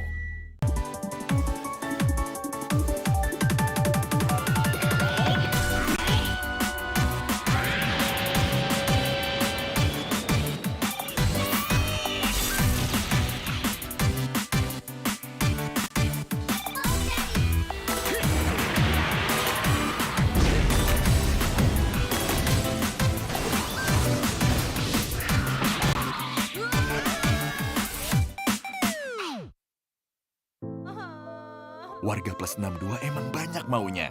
Dari drakoran sampai banjir air mata. Nonton action yang mantul. Sampai nonton tendangan cantik. Maksudnya ini. Mau nonton apapun, semua ada di video. Mulai dari yang bikin berbunga-bunga, keringet dingin, ketawa, sampai bikin gak ngedip. Jadi nonton apa sekarang? Selamat datang di sebuah pengalaman perjalanan baru Indonesia bersama InJourney. Terbang bersama kami untuk melihat pariwisata Indonesia. Sirkuit internasional, bentang alam, ragam atraksi budaya, produk lokal asli Indonesia, warisan budaya, keamanan dan kenyamanan. InJourney membawa kerambahan Indonesia ke dunia. Okay, so today we have Indonesia Dota 2 team in World Esports Championship 2022, and I have a few questions to ask. Okay, so the first question, how do you feel about this match? Are you all satisfied, or maybe there's something that you all need to improve? I'm quite satisfied with this series, but I think the next opponent will be a better opponent, and we can test our strength there. Okay, so the next question, what do you think about your enemy performance today? I think they play quite well, but I think it's not enough because we outclassed them, I feel. And I think they played their comfort hero, but it was not enough. Okay. So is there any special preparation for the next match? I think Avil and Hyde, the analysts, are gonna prepare the draft and the wording and the stuff for them. I'm just gonna play some pubs at Warnet. Okay, so you already won the game this time. Yeah. What things that you have but your enemy doesn't have? The Algeria. Yes. I think in general they just lacking the knowledge. That's all. Because from the laning phase we can quite see that they got like outclassed really hard. Okay, so any worries for the next match? No. How confident are you to win this competition? Just play. Okay, so for the last question, who is the toughest enemy in this competition and why? Ourselves, because the only one who can beat me is myself. Okay, so that's all for my question. Thank you very much for your time. Sure. Okay, so today we have H and Textam as a coach and analyst from Indonesian Mobile Legends team in World Esports Championship 2022, and I have a few questions to ask. Okay, so the first question, how do you feel about this match? Are you all satisfied, or maybe there's something that you all need to improve from this match? Maybe. Dengan pertandingan tadi kita udah lumayan puas lah ya, kita bisa menang terus, tapi kalau kita lihat kita tetap fokusnya buat di upper bracket final, terus di nanti di grand finalnya sih. Jadi ya kita masih tetap walaupun puas tetap fokus buat dapetin emas sih kayak gitu. So what do you think about your enemy performance today? Musuhnya sebenarnya lumayan bagus, dari draftingnya juga kita lihat mereka udah cenderung ke hero-hero yang meta, yang mereka tahu powernya seperti apa, ngikutin patch banget, dan ya lumayan ngagetin sih musuhnya. mereka bisa adaptasi dengan meta-meta yang sedang berlangsung lah di Mobile Legends ini. Jadi menurut gua musuhnya lumayan kuat. So is there any special preparation for the next match? Untuk next match-nya lawan Kamboja kita prepare ini aja sih, apa, respect mereka lah. Jadi mereka strateginya apa kita pelajarin, kita siapin, jadi kita nggak kaget lah buat lawan mereka. Jadi kita tetap respect siapapun lawannya, kita akan ngasih yang terbaik lah. So you already won the game in this time, right? So what things that you have that on your team doesn't have? Sebenarnya kekurangan di tim kita itu adalah kita masih kurang disiplin, masih kurang rapi mainnya. Dimana sebenarnya kita bisa lebih rapi, bisa lebih clean, jadi gamenya juga lebih mudah. Nah itu yang perlu kita tingkatin selama turnamen ini berjalan langsung. Okay, so for the last question, is there anything to be worried from the next match against Cambodia? Maybe the player or their gameplay? Mungkin lawan Kambodia ini karena kita tahu tadi kita expect-nya kita bakal finalnya lawan Malaysia ya. Ternyata Kambodia bisa ngalahin. Jadi ya kita inilah pelajarin lah kenapa mereka bisa ngalahin Malaysia, dan kita respect dari draftnya juga. Kita baca mereka strateginya bakal gimana. Jadi kita nggak bakal kaget lawan mereka. Jadi okay, so that's all from my question. Thank you for your time, and I hope the best for this competition. Okay, thank you.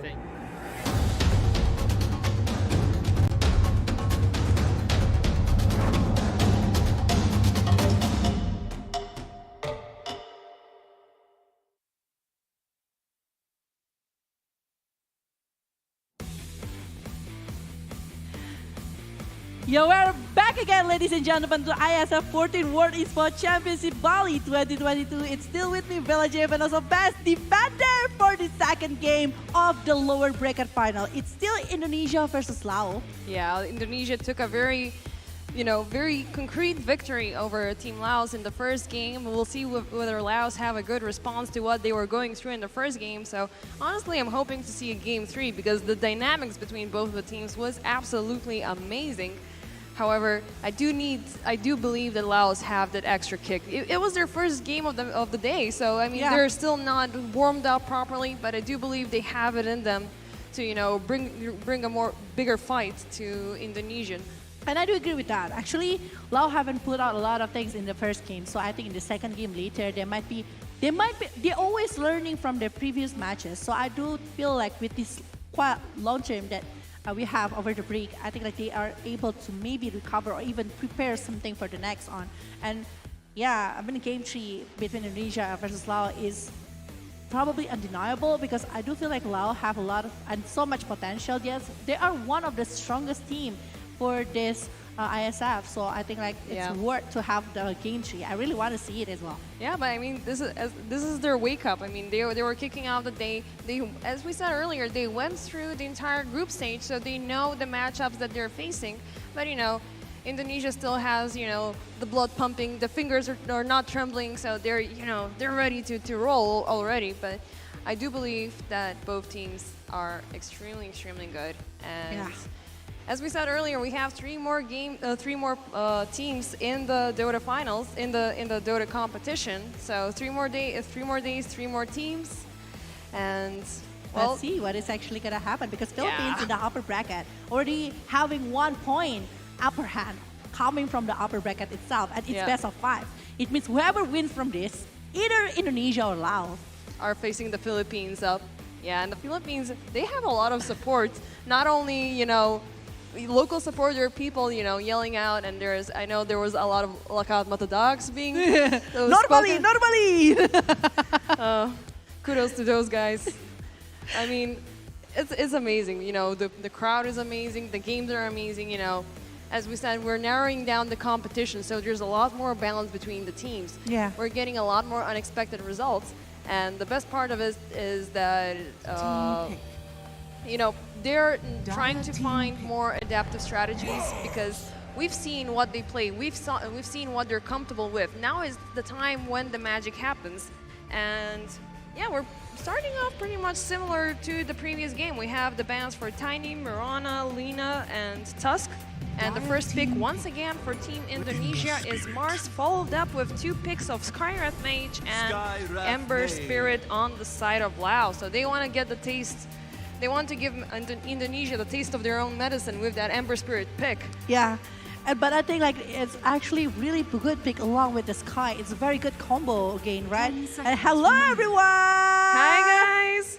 Who are you guys cheering for? Is it Indonesia or Laos? Indonesia, yeah. Local support. Give it up for your guys. Shout, shout, you got this. Yay. Wonderful. It is. The supporters coming by and give the support for the Indonesian team at particular moment. But yeah, back to draft. I do feel like these 2 heroes coming from the side of Laos, they have like a lot of pick-off potential with the Mystic Flare, with the Series Chain coming from the Ember. It's practically enough for the setup. But again, they're playing it. They're playing the same combination after all. You know, this was the winning combination throughout the entire game. Even though Ember Spirit was the huge damage dealer throughout the fights, these guys provided the great setup, you know, to make that possible. And so this is safe, this is okay, and this works. It hasn't been banned yet, so you know, why not use it? It has worked before, it's gonna work again. So what is gonna be Laos' answer to this? You said they have Ember Spirit, they have Skywrath Mage, they have the lockdown and the damage going on, which is gonna, you know, kickstart after Skywrath gets level 6. But I'm really scared about, you know, Skywrath, because afterwards, depending on the position that they're gonna be playing, he's not gonna be that effective eventually. So I think maybe Laos will be going for the early game win. We'll see how it's gonna be going so far, but it's still only 2 picks. We have once again the Naga Band, the Nature's Prophet. A lot of actually Life respected Stealer. hero here with the Naga Life Stealer along with the Nature's Prophet directly going to the side of Lao and the Shadow Fiend along with Outward Devourer. This is 4 heroes for the side of Mikoto. But for the side of Indonesia, it's a lot of hero for BB along with Jackie right there. But what is going to be the pick here? After seeing the Marcy, I think the setup coming again from the side of Lao. If they're able to play early aggressive and killing pick-off potential coming from the side of Lao is just too huge.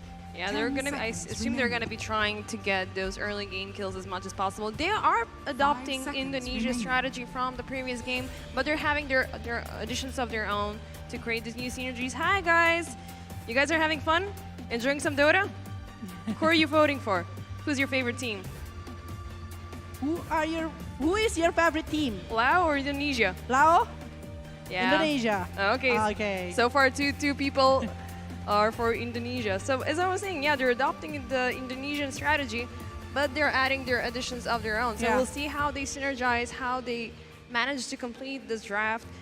I really do hope that, you know, they bring in the big guns this time, you know, show, you know, we've already warmed up. We know what you're playing. It's our time to shine. Yeah. Picking over the cheesy strats that can be brought here from the side of Lao, and maybe dragging this game for the third game, because definitely from the side of Team Lao, they still want to go and aim for the win here for the second game. Esports Indonesia. And a little Pepe over there. Yay. Spam. Yeah. Pogies. Bogers, yeah. Bogers. What's up, guys? You doing well? Enjoying Dota? Yeah. Yeah.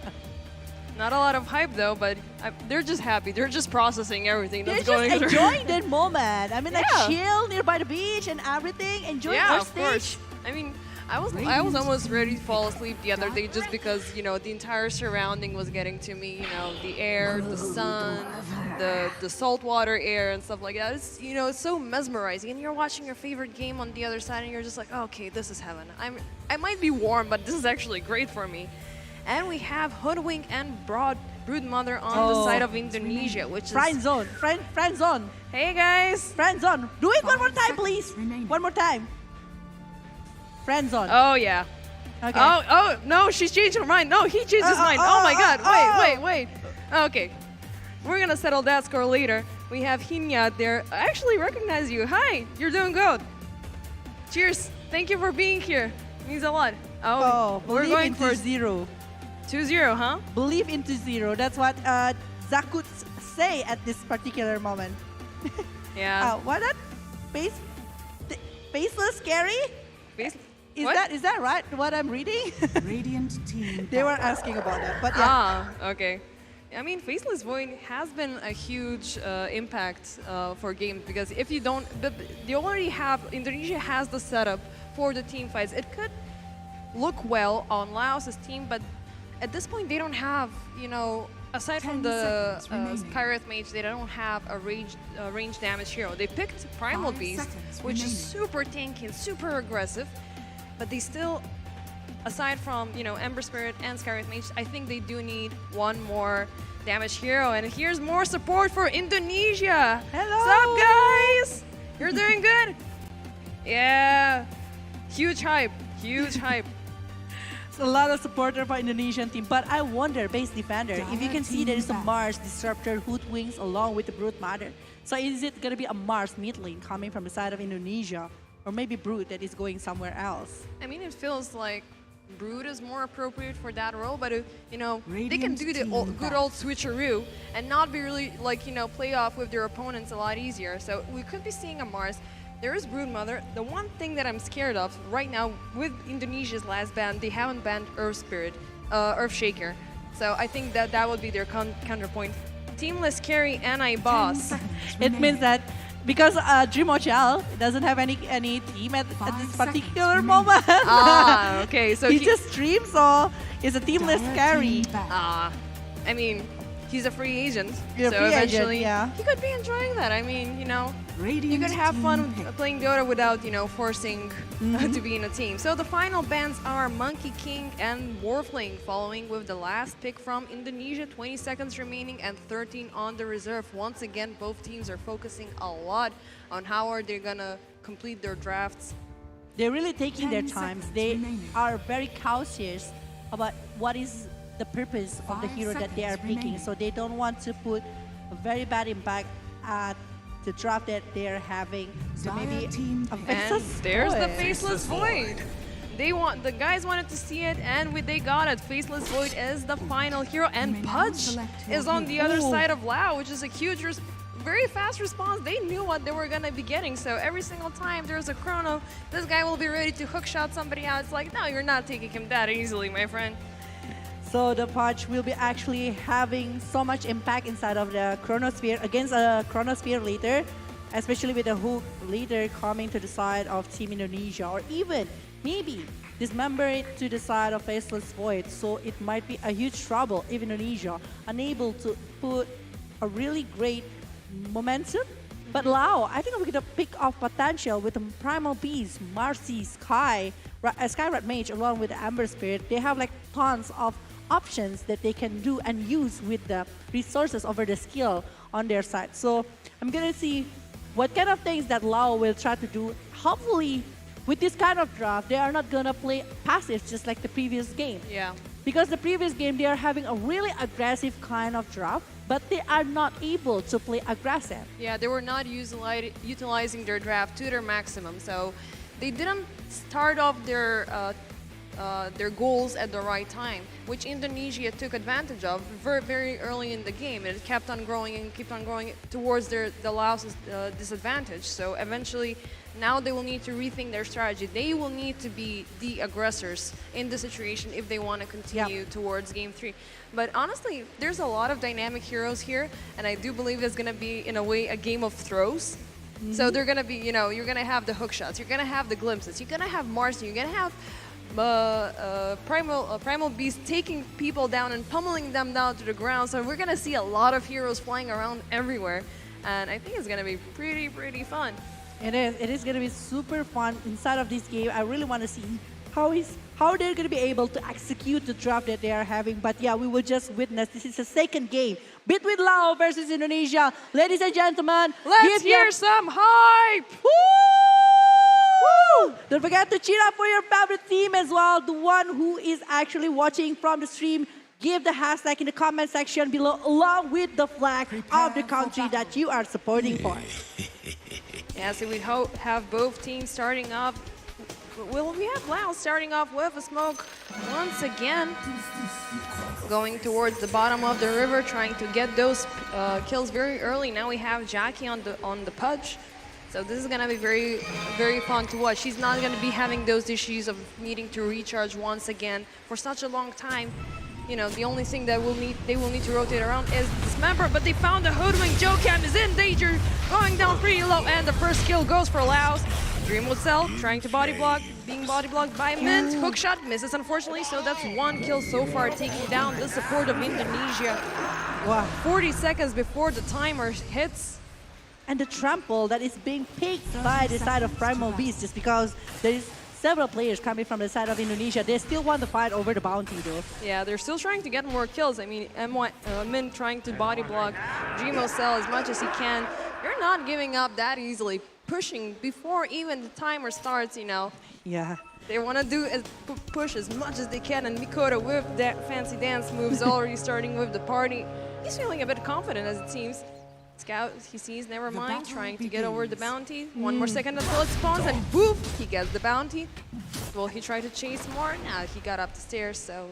It's going to be 3 bounties to the side of Indonesia, despite Lao getting the first blood on their hand before. So I think like it's still a pretty balanced situation coming from both of the sides. And it's going to be Mars mid lane going against Ember Spirit. I think like the Spear will be having up a lot of maybe momentum for the side of Indonesia, maybe with the Arena of Blood later as well, to actually locking out of BB. And we can see from the draft from Lao that actually they want to give the space for BB as much as they can, the Varm as well. That's why they are picking over the Punch, the carry that it's not too greedy to get over the farm in the game, it's especially to go into the late game. He just needs another hero to secure, you know, the hook shot. Even though, like, I mean, I assume that missing hook shots will be, you know, this one chance that he didn't get. He's gonna be able to hook shot afterwards, you know, to secure the kill and then to just keep on building up his passive. He can be this huge, chunky boy running around and picking up everybody. Mikoto is going for a lot more safer build. He's not going for the spear just yet because he doesn't have yet the way to connect it with. There's no trees in the surroundings, so he needs to build up with the tankiness. More damage going on, take away as much of the last hits he can from Ember Spirit. It's much more wise though. In terms of farming, I think like if he's taking the second and third skill, it's gonna be so much better as well. Because like for the spear, it's good for setup. But for farming, I think like going against the Ember Spirit with the shield along with the Bulwark. Yeah. It's gonna be like so much better. Jackie, he's in danger. They managed to get him, but you know they're not going under the tower. Min is in danger. On the bottom side, we have Akito going down in a trade-off for Whitemon. So we have support for support. Yeah. Very balanced pick-off though. It's still one to another, but the one who gets the kill is actually never mind. So on laner, the one who gets the kill. Following up here from the side of Dreamosel, I think like Dreamosel needs to be very cautious about the presence that can be brought by the side of Team Lao. The rebound along with later, maybe even the right click coming from the side of Akito, it's actually very painful to the side of Dreamosel. Despite he's still going to be having the time walk, but the silence, if he is getting caught in the silence over the Skyrat mage. Yeah, that's going to be very, very difficult to circumvent. Oh, Mikoto chasing BB. No, but he used the Fairy Fire, managed to get away from that one. But yeah, as you were saying, Void's life is going to be pretty difficult with the Skyrat mage, you know, constantly silencing him, you know, forcing him to slow down. So it's not going to be very easy, and they will need to focus on this Faceless Void to get farmed as much as possible because he will be, you know, the key component of their team fights. And if he doesn't deal the damage within the Chronosphere that they need, you know, it's gonna be hard. It's gonna be really hard, and you know, Broodmother is not gonna be able to reach. They will be able to continue the setup with the arenas and with the coils from Disruptor, but you know, I think like later, the one who actually gonna be helping Fastest Void, it's gonna be coming from the side of Disruptor, along with the Hoodwink that has been brought to the game right now in the second game, and the Hoodwink so far, if I'm not mistaken, it's going to be used by Jocam. And Jocam using the Hoodwink is just like doing really, really great job. And it's showing a really great potential coming from the side of this Hoodwink itself. Well, for the Whitemon, we can see from the first game how he's using the Static Storm. It's the same concept along with the Mars later with Arena of Blood. So yeah, we'll just see how is the setup that is going to be brought by Team Indonesia. Well, for the side of Team Lao, Oh, mid. Once again, we have a lot of aggression between the mid players, Mikoto and BB, both dropping down, but we have rotation from Akito, forcing away the mid player away from his lane. Yeah. You know, he doesn't want to give him the upper hand. Mikoto manages to fill up his bottle. Now he has the spear available, but without a support from any of his team players, it's not very easy to get more aggressive into this. I really wanted to commentate on Hoodwink and that hero, how fun it is, and we're going towards him. Jackie being in danger, and we end stomping on the ground trying to find for the kill. Jackie going pretty low, and he goes down. oh my god. This is a huge kill actually, because it's the carry that is being picked off at his bottom lane. Marcy, never mind, taking from the glimpse. Yeah, there's the glimpse. I think it was redundant, but it was there. You want to secure these early game kills very easily. Yeah, you just want to secure the kill as much as possible. When we know that actually it's supposed to be on the time of on the team LAOS potential, but again, if we are talking about glimpse is just a very huge skill. Whenever you want to escape, you're just going to be dragged down back. Yeah, it's like you're running away very, very far away, and it's like, okay, no, you come back. Here you go. Free kill. Take it away, sir. Yeah. Yeah, I love it. It's very disgusting, but I love it. Here it goes again. Akito being glimpsed back. Never mind trying to save the situation, but he's getting pretty low. Dream will sell. He was silenced. I don't think he has the jump back. He's forced to use the stick to stay alive. So they're not giving them the pleasure of getting this kill at all. They know that right now they're going to enforce the glimpse as much as possible, but as long as Nevermind is alive, he can save the situation, and prevent the kills. I think like right now, from the side of Team Indonesia, they really want to secure Primal Beast as much as possible, because this Primal Beast is the one who can initiate to the backline and focusing even to the side of Team Indonesia, despite maybe... Oh, the first arena is being used up. They find the Ember Spirit connecting with the tree, but he manages to remnant the way. They managed to get him at the edge of the coil, though. BB's in danger, no mana whatsoever. He's going low, but we have the Primal Disease there, stomping White Moon down to the ground, forcing Hoodwink Jocam to run away. Oh, Jocam not in the really good position. He might be. He's got the Acorn Short, he has the Shackle Shot, he's near a tree, he can use it if he wants to. Yeah, there it is, but he's silenced right now. Run away, little squirrel, you got this. You got this. But I don't think that he will be safe for this. He is still looking for the neutral creep here and wants to go back, but the trample is being used by Mean, so yeah. Yeah, but that took a lot of time, actually. He was baiting them around the trees for such a long time, Keeping the players away from their lanes for so long during the early game is a huge disadvantage, and you have two on baiting you the entire time, so, it's an advantage. I'm calling it worse. That's right. It's an advantage actually for the side of this Brute Mother, because this Brute Mother is still able to hold up a lot, and even on the top of the list on the last hit here, it's 36, 37 even, trying to catch up with the Amber Spirit and even the Punch, but in the bottom lane... Yeah, Nevermind being glimpsed back once again into the coils. He is full of mana. They're not going to fully devote on this kill because, it's Marcy. She jumps away very easily. Yeah, with the rebound and everything that he got, yeah, it's going to be very hard. Yeah. But even for BB, I mean, like, BB is still doing very good job in terms of farming. Wow, Mars is not as big as that one. Oh, they're not giving up. They're going for Nevermind once again with the coils. They know Marcy's completely alone. Glimpse back is here, stunning with the bash. Perfectly timed, but they bring him back. Dreamo Cell, oh no, he's at the bad spot at the worst of times. Rotation from BB, Shackles, and he's done for. The aggression of Indonesia has been punished by Team LAOS. I think like they're forcing it a little bit too much to the side of this Nevermind, but in the top lane, Jackie we have Jackie with the arena being held up, and now there's a free tower. Mikoto with the double damage. They're gonna keep on forcing, so it's one trade up for another. Yeah, I feel like it's pretty balanced in terms that they're taking carry over carry, but the movement from the side of Team Lao is because that there is no one to actually backing him up after going in the mid lane. Oh yeah, we have Whispers, Dreamo Cell dropping up low, but he's under the tower, so he's feeling pretty safe. He has the Chronosphere available, so if they try to push him more, they're gonna get the ones who are gonna be punished. Yeah, I think like from the Dreamo Cell side, I think like they really need items for him, because the damage, I think from the side of Team Indonesia, it's not enough yet to actually pick up somebody. Maybe if it's one person, it's going good. But if it's like a big chronosphere, they are aiming for the Amber or even Primal Beast, it's gonna be pretty hard. Oh, in the top lane, in the forest, they managed to find BB, but BB actually goes towards Joe Cam. Running low on mana, he decides to go back towards the Remnants. What you were saying, like, they don't have the damage within their players, but they do have all the spiders from Wami ever since he got to level 6, and now you have the power in numbers. You know, those little spiders walking around everywhere, which, I mean, aside from BB, they don't have any different way to take them down and from Prodigy's Rod, so... They're still lacking the damage to keep those little bugs under control. Oh, somebody's where he's not supposed to be. MYN going towards Whitemon, but he's stuck into the coil. Dreamo Cell, is he gonna go for the kill? Nevermind is here to support, and we have Mikoto here with the arena. Whitemon goes down, Nevermore putting a lot of pressure towards Mikoto.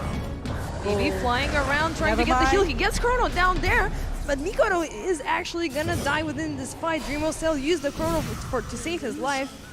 Oh, this is not looking good. Like one course and also one support from the side of Indonesia. He's being picked off and even using the Chrono to get something, and maybe Jokan might be big as well. Look at that one. That is the setup from Team Lao. They are maximizing the potential over the heroes they are having on the drop, which is great for the side of Team Lao right now. Yeah, and we're seeing a lot more movement and a lot more response from Lao. Like, they woke up after game 1, you know, they're warmed up now, they know what they're facing up against, so they're not giving Indonesia the pleasure to, you know, get the kills that they got in the early game previously. So they're forcing Indonesia to play a lot more defensively, but no, there's aggression now. We're seeing from Whitemon with the glimpse back into the static field. The silence is there, but BB, they don't manage to take him down. Hoodwink is gonna go down instead from MYN, but MYN is going down as well, so we have a 1v1 trade-off. But it's still support versus support. Yeah. And they are saving Amber Spirit after using a lot of resources for that. Static Storm, Kinetic Field. We see that actually they are BB getting to Whitemon, but Whitemon, the further you come to me, the further I'm gonna glimpse you away. Manages to create the space not to secure another kill. Bye-bye, Amber. Bye-bye. Bye-bye, Amber. And he's just going back that fast, coming to the side of Lao. But Lao, with 9 kills and also 1,000 net worth lead so far, they're having so much at this moment. Oh, never mind. Trying to get Mikoto. We have Min trampling him away, and yeah. That was the animation got bugged a bit there. He went through the ground because he got him from the river, and then he was stomping him. He was pummeling him from the high ground. So that's a very fast rotation. Like, now they're aiming to get these kills. As long as Marcy picks up on something, Min is right there to respond very fast. And if Ember Spirit has a remnant in nearby, you know, they're gonna take him down easily.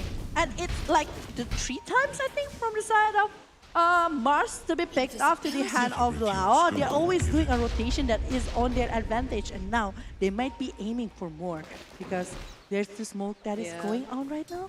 They're seeing Dreamo Cell. They know that he's there. Come on. They have the vision as well. They're making sure that there's nobody. I see 3 people going back. They find Min with the Arena of Bloods, and they're disabling this attack as fast as they can, but they managed to get Dreamo Cell, Akito, and I think it was... I think like it was with the Amber. Yeah, along it was with, Amber. Yeah, I think like with the steering chain and everything, even Mystic Flare. Yeah, Mystic Flare is being used, that's why. Yeah. There's no way from the Faceless way to be able to dodge that kind of hell, but Jackie, so far Jackie is just so free doing the farm that he needs. He's finishing off the Vanguard, maybe later with the Heart of Taras, like for the late game. Yeah, Roach has been completely out of the line, out of the fights. In the meantime, all efforts have been focused towards taking down the Marcy. She's still silenced, and yes, they managed to get her in the last second, pummeling down the Brood Mother. Is she gonna run away? No, there's Jackie with the Dismember, securing one more kill for LAOS. Joe Cam, he's on the high ground, but no, they managed to get him. 4 players have already rotated from the side of LAOS. The tower is open with 2 kills down the line. Oh, this is heavy for the side of Indonesia. Lao is the one that having everything on their hand, the objective gameplay that they are doing, the pick-up combination. Even Jackie that is coming in the last second after seeing the Primal Beast.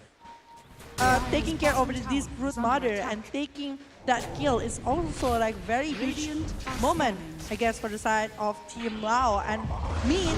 Oh, Blim's back. They're finding the Primal Beast right there. They're charging up the shot, and he's broken, and he's dead.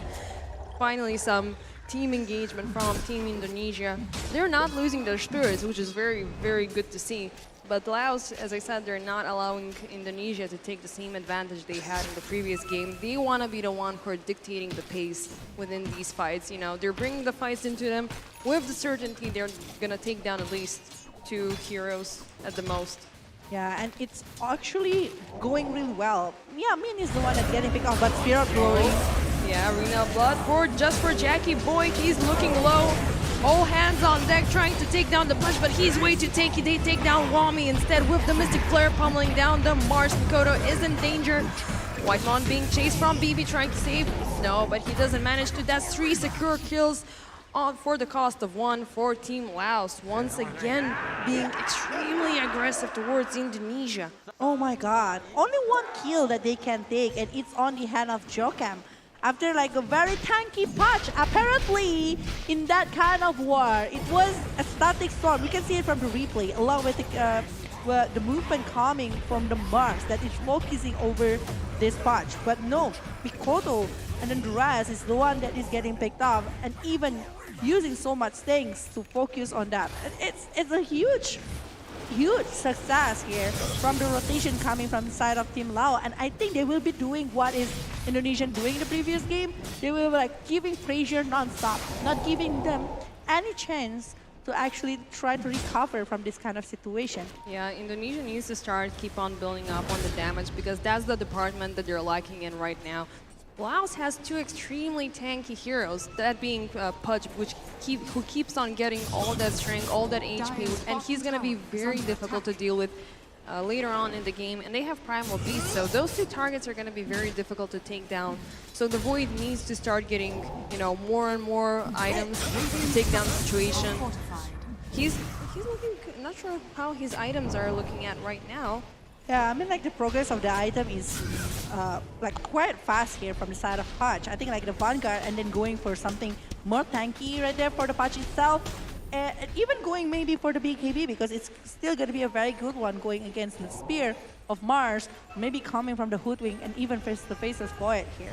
Yeah, well, with only the point booster missing, we're looking at Jackie getting his Scepter, so that's going to be a lot more difficult situation to deal with. Once Pudge gets his Scepter, oh, nah, it's not looking pretty good. So we need a response from the boys from Indonesia right now. How are they going to respond to this guy? They're just dancing their way through this game at this point.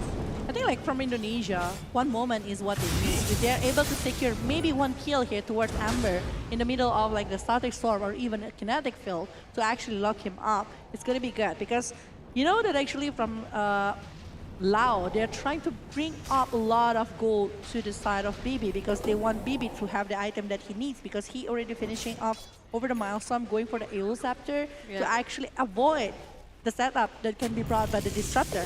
Yeah, he got the 2 basic items he needs to provide him with more and more farm. Like, as you said, he has the Maelstrom, he has the Orb of Corrosion going on, so he is now going to be able to focus a lot more on obtaining the currency, the economy he requires to get more items.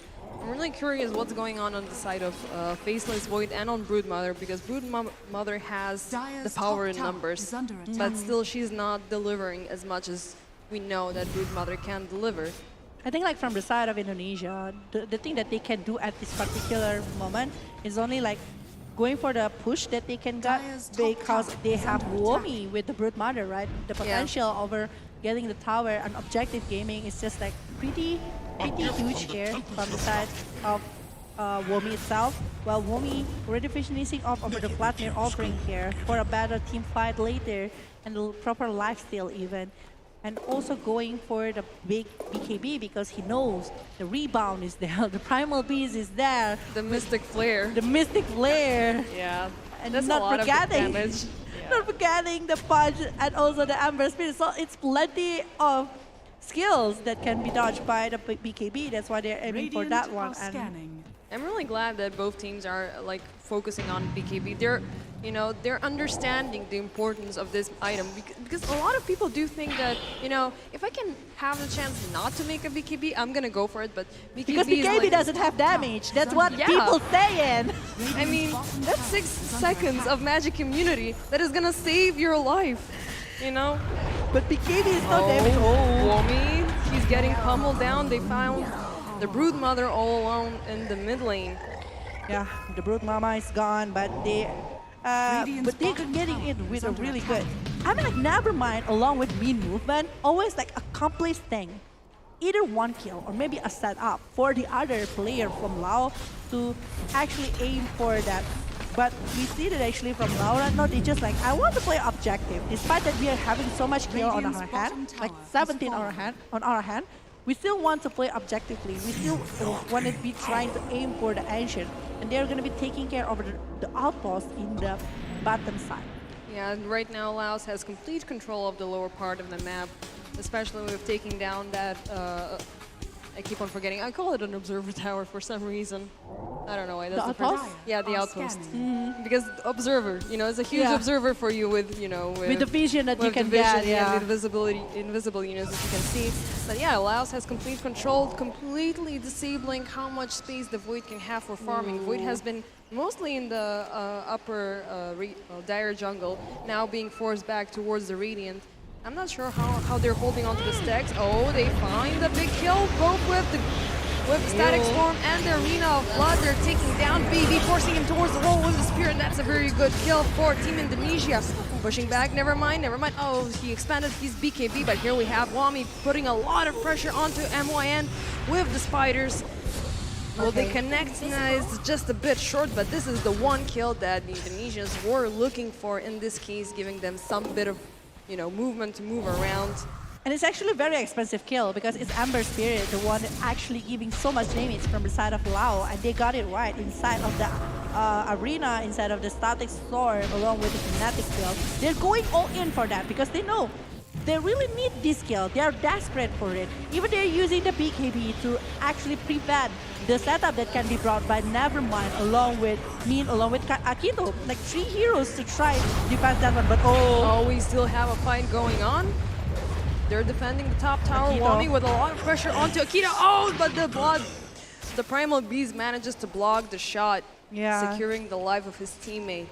The sharpshooter is not connected. Oh, but in the bottom lane! Maybe finding Dreamo Cell, but he's able to jump away. Remnant's trying to follow him. He tries to juke around the trees, but no, there's a lot more damage going on. Mikoto with the arena trying to catch Nevermind. The kinetic kill is also there. Yeah, they managed to secure the kill eventually. It was slow. It was actually quite slow for Marcy. The damage is still not there. The damage is still not there. I think like he still needs over the School Basher. I don't think like the Marcy already finishing in that one off. I think like ooh, they managed to get the hook shot, Jackie. Mikoto instantly activating the BKB. They stop the pummeling down with the static field. Yeah, Joe Cam manages to stay alive, but they take down White Mon. Mikoto under the tower doesn't manage to survive at all. Wumi, this is the last chance that he has some sort of damage, but look at the damage from the Ember Spirit taking down all of the spiders. That's a lot of gold for him. Spider itself with the Maelstrom, actually it's enough to take all of the spider links right there, and they are going to be going for the Roshan because it's 2 members down from the side of Team Indonesia. It's a Mars along with the Disruptor. I think like it's a lot of war happen, like it's on the different lane as well. And it's bringing so much thing, even for Jackie. Jackie right now, I think like he's the one that taking over this. I guess it's gonna be harder for the side of Team Indonesia because he's very tanky at this moment. Yeah, he's insanely tanky right now. They give the Aegis to Jackie to survive a lot more throughout the team fights. We have the fans yelling in the background, giving support for their boys. Definitely, they want to give their best and give the support for the teams that is playing right now, but the win probability actually is in the favor of Team Lao with a 61% because just now they are able to secure an Aegis of Immortal that can be good for their next war. But for the side of Indonesia, they are pretty much struggling to get out from the condition over a big war. Yeah. But we haven't seen any combo from the Chronosphere. Yeah, the Chronosphere is still on standby. We have the the Faceless Void still trying to farm as much as he can. They're not involving him in the team fights. Just, yeah, they're keeping him as the, the key element of your team fights. Min aggressively trying to find the kill. Everybody's focused down on Wami. Broodmother doesn't stand a chance. Even the backdoor protection cannot protect her at all. Yeah. Yeah. Well, for the Mikoto, he's still trying to actually slowing down the movement coming from the creep here. Even brought some to the side of Team Lao, but oh yeah, they find the Faceless Void completely silenced. He's not gonna be able to find the Chronosphere, being still under the effect. Joe Cam trying to run away as much as he can, but Jackie's here with the rod, securing 2 kills, and I think there was one more kill. Yeah, that was the previous kill from Wami. Instant rotation up on top, trying to pick on White Moon, but Mikoto is here trying to hold Min down with the pummel. The tower keeps on hitting. I think this is gonna be a kill, yes, for Team Indonesia. Now we have a matchup, BB versus Mikoto, but BB's not really dedicated towards this. Mikoto is just, once again, dancing away the stress. Because it's actually pretty hard if they are aiming for BB. BB is just like very free with the Remnant, with the Slant of Feast, and actually with the Searing Shade. It's going to be able to dodge everything coming from the side of Team Indonesia, but 3 pick-offs that happened just now in one exchange of the Primal Beast is just very expensive movement, especially the Faceless Void. I think like Faceless Void right now need to aim for the Manta, because if he's able to avoid the silence, it's going to be so much better. He was like having a hard time. I was mentioning it before, the Skyward Mage, actually one of the good heroes to go against this Faceless Void.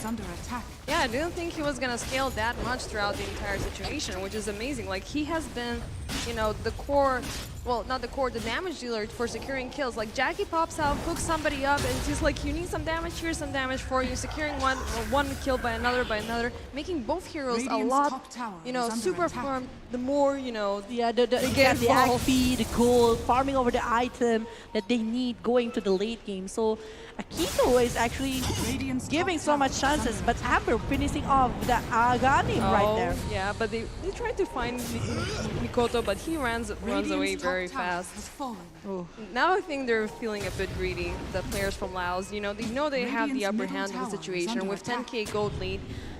They want to aim for something. It. Yeah, they will try to abuse this as much as possible at this point, because, taking into consideration the previous game, they didn't have the easiest of times, and, I think they want to respond with the same intensity of...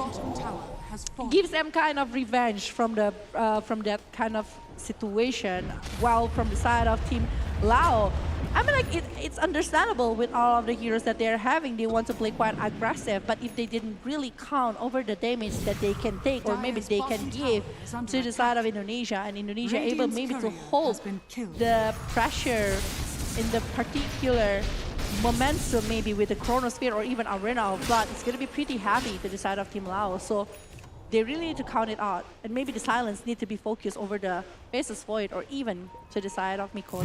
Yeah, the arena goes off. Mikoto manages to find Min. A lot of damage going through, and there's one kill secured for the Indonesian boys. BB chasing down White Moon. The kinetic field goes up, trying to get some distance between him and the Ember Spirits, but the Remnant goes off, the TP goes off. Will he make it? No, he gets him in the last minute. Second whiff, the Yule Scepter. Disruptor goes down, but Mikoto takes down Akito instead. We have a trade-off, support for support. Mid lane, Joe Cam looking pretty not safe in this situation. Wami trying to help out as much as he can. Jackie got it and still aims for more even. Yeah, Wami. he's craving, he's tanky, he wants more. He goes for the Dismember. He's taking down Wami.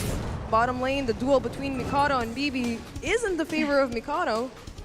But yeah, you still want to try to go against BB. One more time, it's a very good war in the hands of Lao, and I think like Jackie doing really good performance to focus on Wami and Dismember, get a lot of things on his hand. From the side of Indonesia, I might say that it's undisciplined movement. Well, we know that actually they are going all in for the Primal Beast with the Arena of Blood. Kinetic Field, Static Storm, they're going all in. That's why the Amber like, okay, you got nothing else to go against me, so I'm gonna be diving in. I'm gonna try to get as much as he can. Yeah, I mean, you got nothing against me. You cannot hold me back. You don't have the silence going on. You don't have the arena. So, this is, free entry for me. I can do whatever I want in this situation. Radiant And also, scanning. they're not focusing their resources on the right heroes. They're focusing it all on Primal Beast, when Jackie is a lot more difficult to deal with. Yeah. You know, if they get those two all together in a combo, especially with the Chronosphere on top, they will be having a lot more results. Speaking of which, we haven't still seen Faceless Void properly getting into a fight. He has been picked off multiple times, but he hasn't really, you know, delivered 100%. He only has the BKB as far as I saw. Oh, Marcy not looking good, popping up the BKB in the very last minute to secure his life. And doing the rebound to go away and retreat from the condition that happened just now. But from the side of Faceless Void, yeah, I agree. I haven't seen a really good movement, or maybe big skill that can be brought here, but Whitemon, yeah, he's finding, he managed to find Skyrat Mage, but Akino is still not dead yet. Dreamo Cell now with the BKB up, he manages to get the perfect Chrono Spear, and then going down the arena. Yeah, there's 3 kills on the side of Dreamo Cell. This is the Void that we were looking for quite some time, forcing 2 buybacks on the side of LAOS. They're not giving up on this fight that easily. Wami hiding behind the trees, MYN trying to find for the kill, but he manages to get away with the TP. They're still pretty safe and sound, and very good 2 buyback bait here to the side of Team Lao, and they are able to secure, despite that they are able to secure Disruptor along with the Hoodwink, but the Amber Spirit kill is actually very huge to the side of Team Indonesia, because one more time, it's a very good chrono actually. Yeah, that was brilliant. And the Mars is outside of that one, so it can help for Faceless Void to give the damage, which is great for the side of Dreamo Cell, along with there's Mars from Mikoto to get some gold along with the EXP to try to catch up with the differences. Oh, Mikoto once again in danger, misses the spear, never mind, is, you know, trying to force out as much as he can, but Dreamo Cell is waiting behind the trees, but he's not gonna engage. He just jumps out to safety. He's willing to risk Mikoto's life just not to get his own, and he's going back towards farming, because he still needs, you know, to be Faceless Void as we want him to see. MYN getting down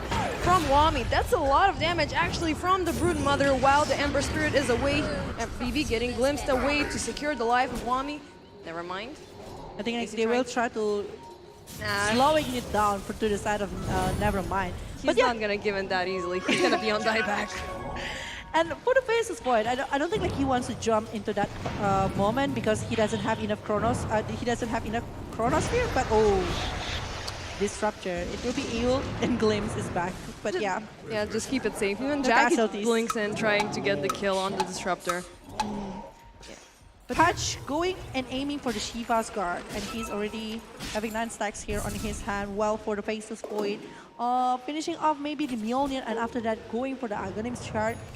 It's actually very nice. Oh, they managed to find Joe Kim hiding in the trees. BB jumping onto him, still being rooted down, trying to keep his distance as much as he can using the Force Staff. 60 seconds left on the TP, but here's Nevermind. He manages to rebound off of Akito, securing the kill for Team LAOS. Oh, he was stuck there from the Joe Kim. He is unable to go away from that moment, so it's really sad, but from the side of Indonesia, they're losing 1 member, and it's still 10,000 net worth lead here from the side of Team Lao. They're still on the very good upper hand, very good setup. But I do feel like from this, Marcy is the main problem from the side of Lao, because he is always using a really good rebound to pick up players from the side of Indonesia. Yeah, I like to think that they're giving him the, you know, the illusion of the upper hand and their entire situation, because, for example, yeah, Mikoto just managed to solo kill Akito. They're giving them the illusion that Marcy is, you know, their most impactful hero in their team fights, but we're still missing, you know, the full effectiveness of the Faceless Void. Jackie managing to get the hookshot onto Whitemon. Whitemon is looking pretty low. 2 BKBs pop up. The kinetic field is up. He reforces onto Dreamo Cell, but he manages to jump away. Oh, the Chrono manages to get the Primal Spirit. The damage is still not there. Here charging up. Still no kills for the side.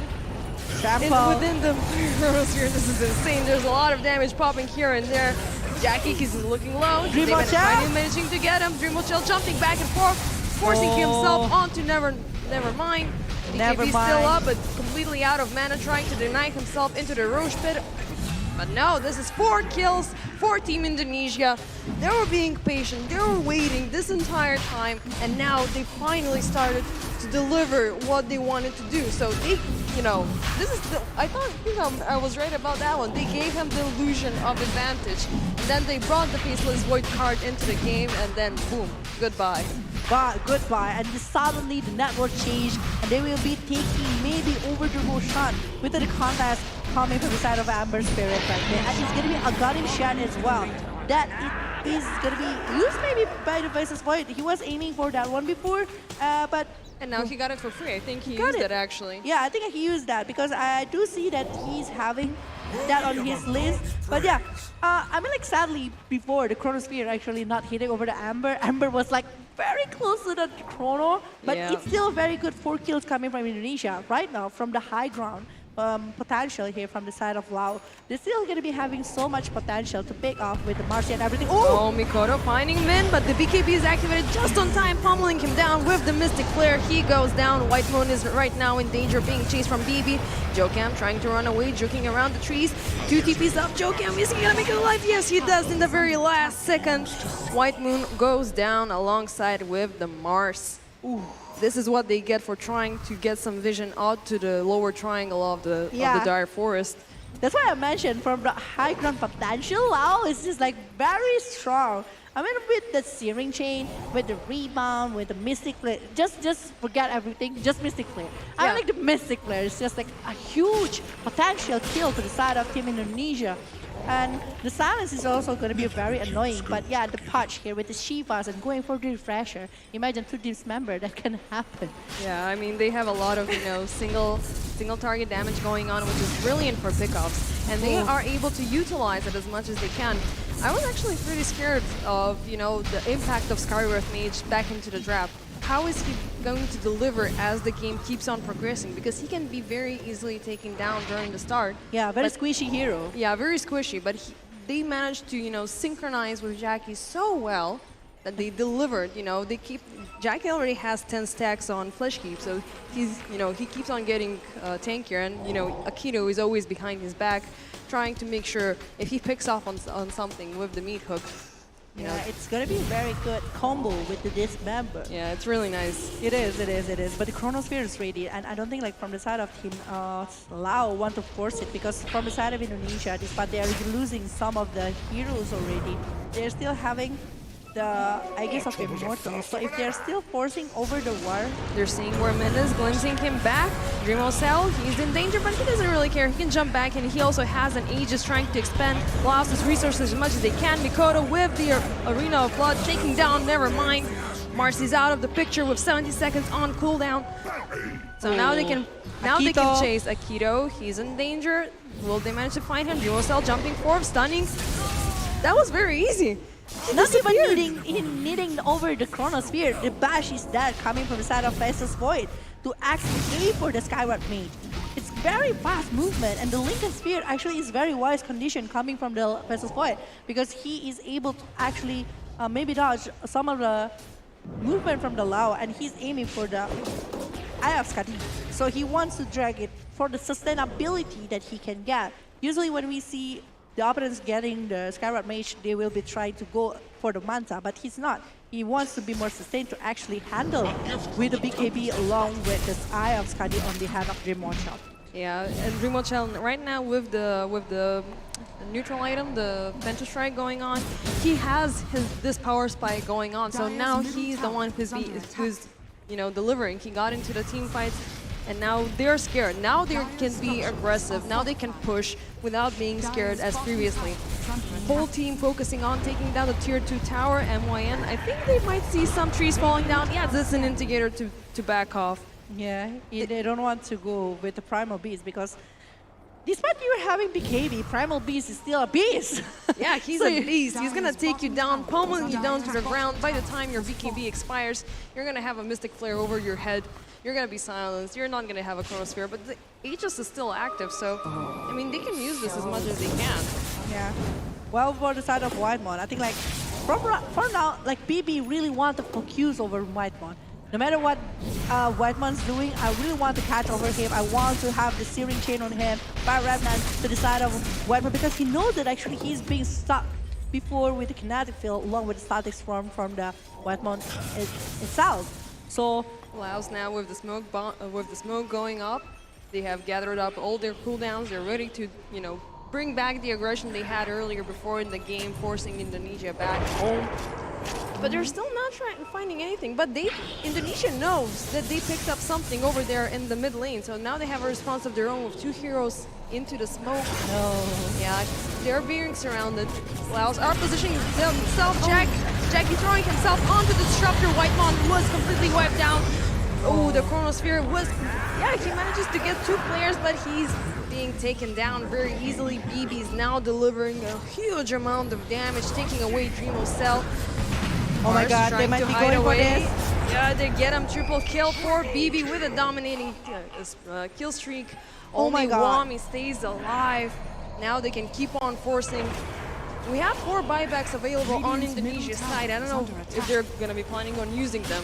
I think they might be, but I guess Reclaim in the worst situation right there. It's on the chronosphere moment, and it was 2 members from the side of Team Lao actually inside of that one.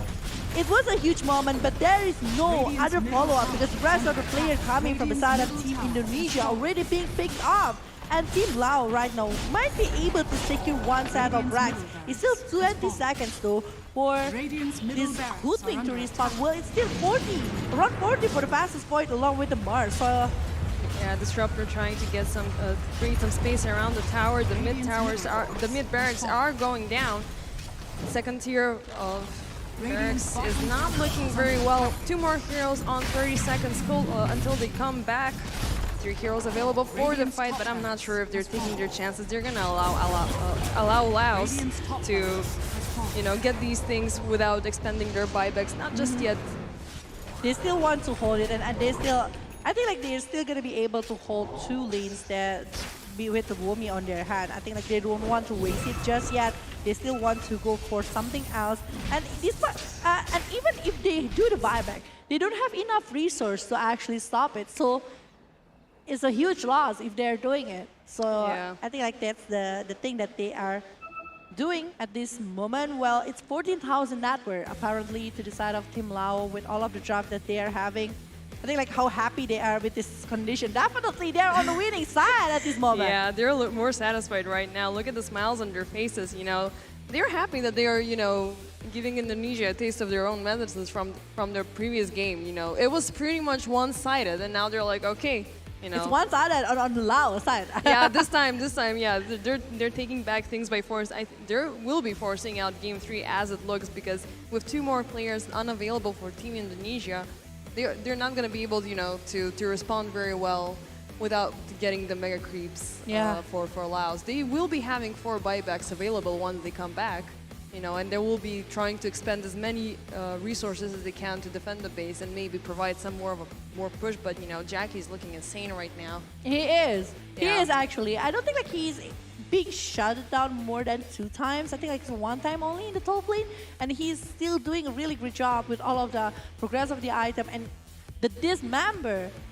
Going to the refresher off 2 times if he's going for it to the side of Team Indonesia, it's going to be pretty heavy to the side of Faceless Void because Faceless Void unable to go back from the dismember situation. Yeah, it's going to be hefty. Yeah, this is not looking like a Faceless Void game, because Faceless Void, you will need a lot of time to get him farmed up so he can, you know, become impactful. He had the impact, but Indonesia made a couple of mistakes there. That, you know, they took away their players very fast before they could even engage into the team fight. But, you know, it's looking very difficult, you know, for both sides, because there's 1 team fight difference, at least, you know, based on my calculations, that could go wrong. Like, if the next team fight fails for LAOS, Indonesia will, you know, abuse the chances that they have to push as far as they can. But if LAOS manages to predominate Indonesia, they're going to be forced to use the 4 buybacks they have available. And if they lose them for the 2nd time, it's not looking very nice. Yeah, and the saddest thing is, after they're winning that kind of team fight with 2 racks on their hand, they are not able to get a Roshan yet because Roshan is still 1 minute and we're still not sure about the random time. So they got the advantage over the wave here because of the tower and also the racks taken down to the side of Team Lao, but they don't have any IESF because it was reclaimed before. So if they are able to secure 1 or 2 kills and they are able to go through the Roshan, it's gonna be something. Oh, never mind. Using the last seconds of the haste to jump onto Remo Cell. BKB's being activated. Hoodwing is going down. BB is here to help out Mikoto with the arena flood, trying to save the situation as much as he can, but the Chronosphere doesn't go out in time. Min manages to go down in the meantime. Mikoto still holding strong, but the BKB is out, followed up with the Dismember, and Jackie gets double kill on the price of 1. And they're forcing out towards the high ground. Whitemon is not looking good, but he manages to glimpse away. Jackie creates some space for Jokam. Oh, Never mind. Aggressively going under the tower, getting Hoodwick. Almost just, yeah, he manages to get him in the very last second. Hoodwick is on a dieback. Mars is forced to buy back into the situation to protect the throne as much as they can. The lower racks are still safe. BB being glimpsed back into the kinetic field. The Amber is still gonna be very safe with the EU Scepter, but it's almost. But one buyback is being forced to the side of Indonesia. Mars already doing the buyback here, and if he is dying back, it's gonna be a huge momentum for the side of Team Lao. And side of Fizz is not in the hands of this Skyrad mage, so the Skyrad mage. Oh, Jackie now jumping onto the Disruptor, trying to provide all the aggression that they can. They really want to take this tower at this point, force out the fortifications to go down. Oh, Womi still trying to hold here the tier 3 tower in the bottom lane. They still want to push back Team Lao, but there's a glimpse. Who did it get? They got Jackie, but you know, it was not the target that they want. Yeah, they were just flirting with him, you know, a bit, you know, to get him into the fight. But they know like 5 more seconds until the Faceless Void comes back. They're gonna respect this guy coming, you know. Yeah, with the chrono and everything, you still want to respect that one. It's a game changer skill, you know, coming from the side of Fastest Void, but still 20 seconds for the follow-up that can be given by this Hoodwing. Because Hoodwing is also going to be needed if the Chronosphere is going to be there from the side of Indonesia. Yeah, LAOS are going to the Roche but trying to get Roshan, but Indonesia do know what's going on, trying to sneak in with a smoke bomb. 1 more second until the Hoodwing comes back. They will have the full ensemble. Both teams are now meeting up with the smokes, contesting Roshan as much as they can. White Moon manages to pop the smoke. Jakey gets him into the Dismember, taking down the support. The Chrono goes down, and Safety BB is stuck into it. The damage is still not there. The Arena Flood goes down. They have Dreamo Cell forcing onto Marcy. Will they manage to get it? Yes. And it's the buyback from her. Mikoto is looking bad. He's on dieback right now. Another buyback is forced from... Oh my god, there's a lot of people dying from the side of Indonesia, leaving only 2 heroes down. Dreamo Cell doesn't have any more choices. He needs to go back. He's jumping around every chance he gets, but never mind, manages to catch up to him, forcing off with a lot of damage. BB rooting him down, and that's it from him. He does have a buyback available, but he's not really gonna do much because only Wami's left alive, but not for long. The Dismember is there, taking him down, and that's a whole team wipe for the team of Indonesia. It is supposed to be GG because there is no other buyback that can be done from the side of Indonesia. Lao right now. Yeah, they're going for the tier 4 towers, completely uncontested at this point. 1 buyback, as you said, is only available, but Faceless Void with no chrono, he cannot do much. GG's being called. 1-1. We're going to game 3. This has been really fun.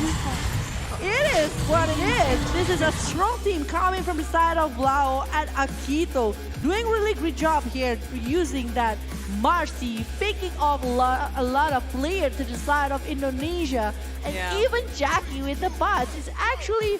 He was insane. Like, he had all the components he needed to secure all those Dismembers, you know, with the damage from the Mystic Flare, with Marcy popping in, with a lot of help, and BB with the insane amounts of damage.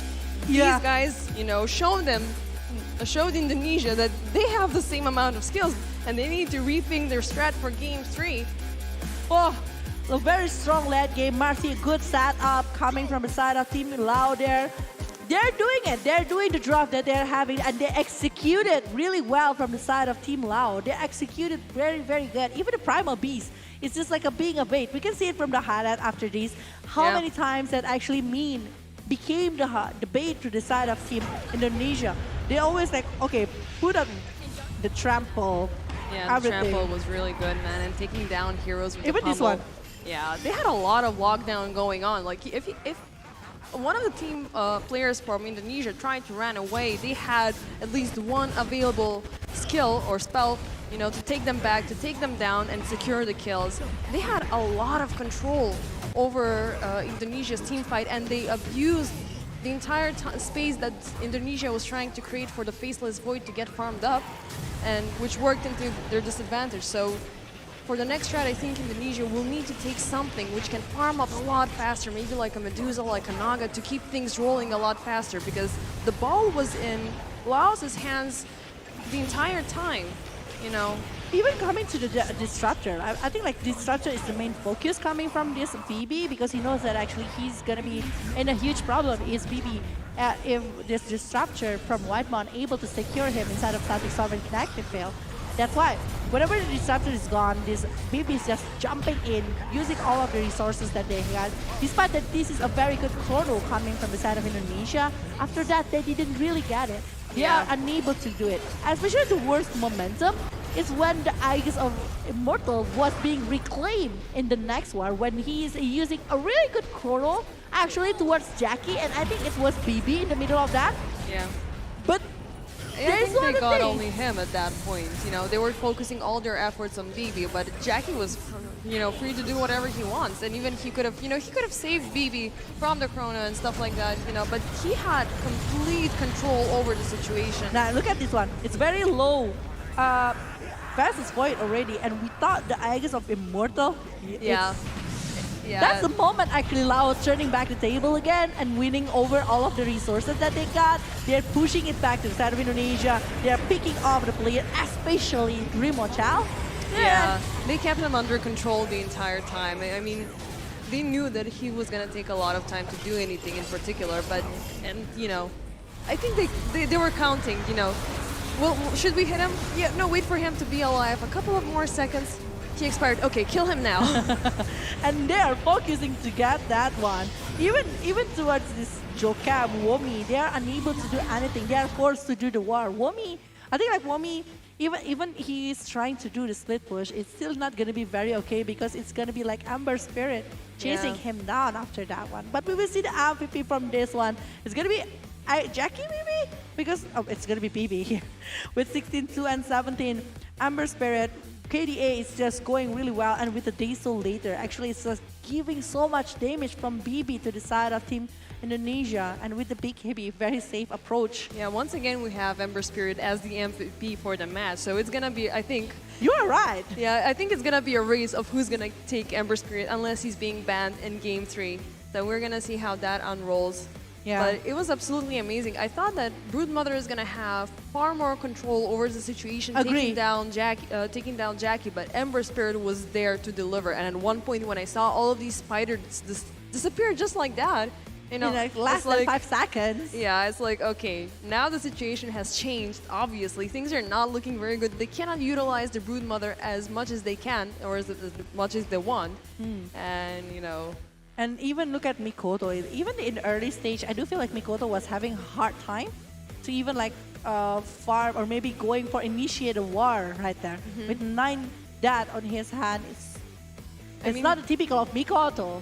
Yeah, but they did try to deliver. They did try to play out the space, the same strategy they did as the previous game. However, you know, the carry was very slow. BB was already there. Jackie was already there, you know. You couldn't do much at one point, but they were struggling. They were giving them a fight, and I think that Game 3 is going to be extremely interesting. Yeah, it's going to be super interesting and super entertaining as well. But yeah, IESF 14th World Esports Championship Bali 2022 is supported by Vodafone Indonesia, Kemenpora, NOC, KONI, and also main sponsor GHL Group, along with sponsored by GHL Auto, NusoPay, DIS, Gudang Crypto, Taiwan Excellence, Pertamina, Hydrococo, Losa, Sovel, Antis, Telkomsel, and also the official smartphone partner. Yeah, we have Samsung Galaxy A-Series, Central Cargo, IndiHome, HIN, Episode Hotel, Murasaka Hotel, Mineski Global, Indonesian Football E-League, ESID, Lemon ID, and you take down their media partners. Because we have the media partner Trans2. I mean, this is very difficult for me. It's like, to read because I cannot figure out what comes after one another, so I cannot predict what I'm about to see. Yeah. The media partner, we have like Trans2.com, Esports.id, Video.com, Dunia Games, Dance TV, Dance Play, Merah Putih, Bola Score, and Kami Bijak right here. I'm going to need to learn that for the next time. Yeah, it is. Maybe for the grand final later on. But yeah, it's a best of 3 and they are going to be using this one. Remember, this is the only way for them to go for the grand final. Lower bracket. Who will be eliminated? They're having 50-50% of chances here for taking this match. It still can go to the Indonesia. It still can go to the side of Laos. But both of them actually... Amber Spirit, now you mentioned it, and I was thinking, are they going to be trying to ban over the Amber? Or most probably, because even like if you pick it very early into the game, you will be revealing what you will be playing up against, and picking a carry that early could be taken down and countered very easily. So I think it's most probably going to go down with a ban, Understandable if they are going to be trying to ban over the Amber Spirit. Because so far, just like what you've mentioned, the one who gets Amber get the MVP and even got the win here for this best of 3 series in the final lower bracket. So they have the crowd control in the entire situation, but it depends on what's going to happen on the other side. Because I think they picked Broodmother, and afterwards the Ember Spirit was being picked up, which was a perfect situation for Ember Spirit as he kept on scaling, because it was free farm for him at one point. You go for the Broodmother with all her spiderlings around her, and how many did she have? Like 20, 30 little spiders around her? All of them give gold, and you go for one kill, you get something of an equivalent of 2 heroes being killed. Yeah. I think like one clearing over the spiderlings getting like 100 gold for the opponents, and it's given to the side of Amber. Amber's just like having a lot of follow-up, a lot of setup that can be brought. It's just giving so much quality here to the side of Team Lao previously. But also at this moment, it's like the 6th game for Indonesian, because previously they were playing in the semi-final lower bracket. Yeah, versus Team Thailand. Yeah, versus Team Thailand. Which is a quite long game as well. Yeah, this is gonna be, whoever wins, for me, whoever wins the semi-final is, it's gonna be long, because they're not gonna give in that easily. Both teams are showing this extreme resilience. They want to take control of the situations as much as they can. They are showing aggression when needed. It all comes down to how they're gonna figure out the last drafts, how they're gonna match up their players, how they're gonna utilize the situation as much as possible, because really, we're talking about the second slot in the semi-final and who will be ready to take down the Philippines. Yeah. Who are also very scary, It is. We can see that actually it was the longest game, I think, inside of the ISF, with the Philippines in the upper bracket going against Indonesia, if I'm not mistaken. It's 59 minutes with 43 seconds, if I'm not mistaken. Yeah, it was pretty long as far as I recall, because I was watching it on and off, and at one point I was like, wait, they're still going? Yeah, I'm just... Definitely! Yeah, I'm checking the papers right now. They did have Laos had the curse of being forced to play 3 games at most of the times. Yeah, most of them. Yeah, and now they're once again within game 3, but still, we know that the matchup Philippines versus Indonesia was a bloodshed. And now we will see who will be worthy to reface those guys once again. And from Lao, the improvement is just crazy from the play-in, final play-in, main stage right now for the 4th day, and going tomorrow, because tomorrow will be the grand final for Dota. Yeah. And all of the things that happened, just showing the potential coming from Lao. Before, people were underestimating Lao, because they know that actually it's just like quite massive movement. But with the new patches that happened before the event started, it's like 3 days before the event started. Yeah, I recall that. I was looking at the patch notes coming up, and I was like, okay, this is gonna be a game changer. Like, if it were a bit, further away, we would have had the Arlington Major situation when they changed the patch mid-tournament, and some people had their comfort picks and comfort combinations, and those could be completely thrown out the window. And Laos adapted, and Laos had survived once again the group stages, and now they're surviving the lower bracket. So they are, they're pushing forward very much, and they do have, all of these combinations already worked up, and they know what they're facing up against. But Indonesia, they're not giving them an easy time. Like either way, first they're the host, they're defending the home victory, and secondly, That's right. We might have come directly into the finals in the situation, but we're not a force to be, reckoned with. We're not joking around either. We're gonna give you a fight one way or another. And now we're coming to the draft pick. This is going to be the third game for Indonesia against Laos, but the combo is still going to be there. It's there. They're not giving up that Ember Spirit that easily. And Indonesia is responding with the Mirana pick as their first hero. I think like it's a very comfortable hero for either Jokam or even Whitemon. Both of them can use this particular Mirana, but what kind of combo that they will try to drag? Is it along with the clockwork, or they will gonna be trying to take over the mid lane first to secure the hero? But Mars, I think like that's the first loss with the Mars on the side of Indonesian. Yeah, I mean they couldn't, like as we said before, you really need to have the heroes to set up the team fight, because you're gonna have them all together clustered there.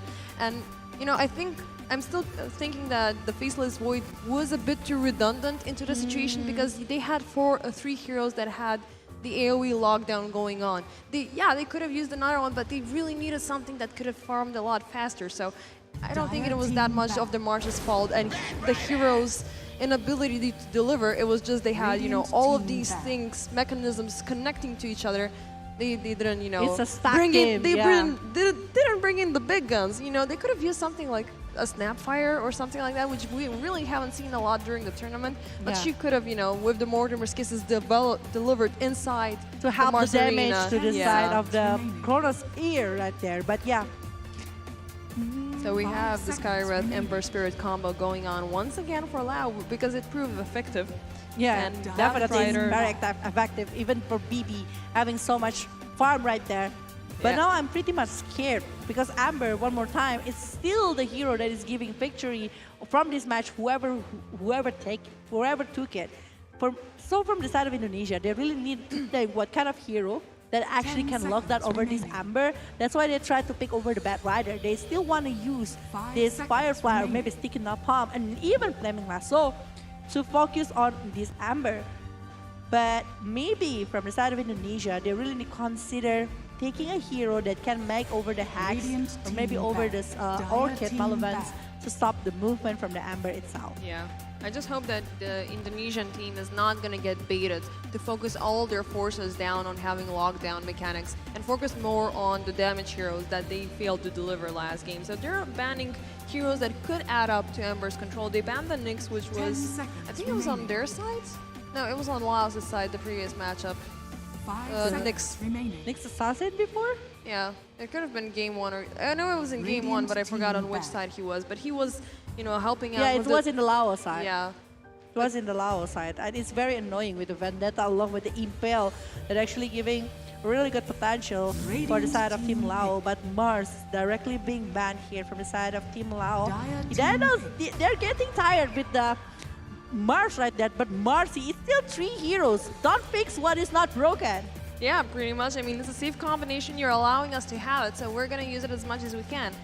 And finally, Mars got banned. So Mars is, is going to stay with one lost fight, one lost game for Indonesia for the time being.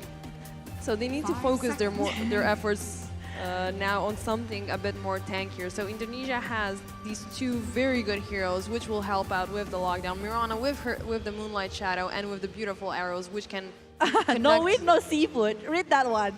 No wind, no seafood. I think this is the coach. Are you the coach or the fans coming from Lao? Oh. No wind, no seafood. They're not allowing them to get a seafood. That's the motivation. No, he's not allowing them.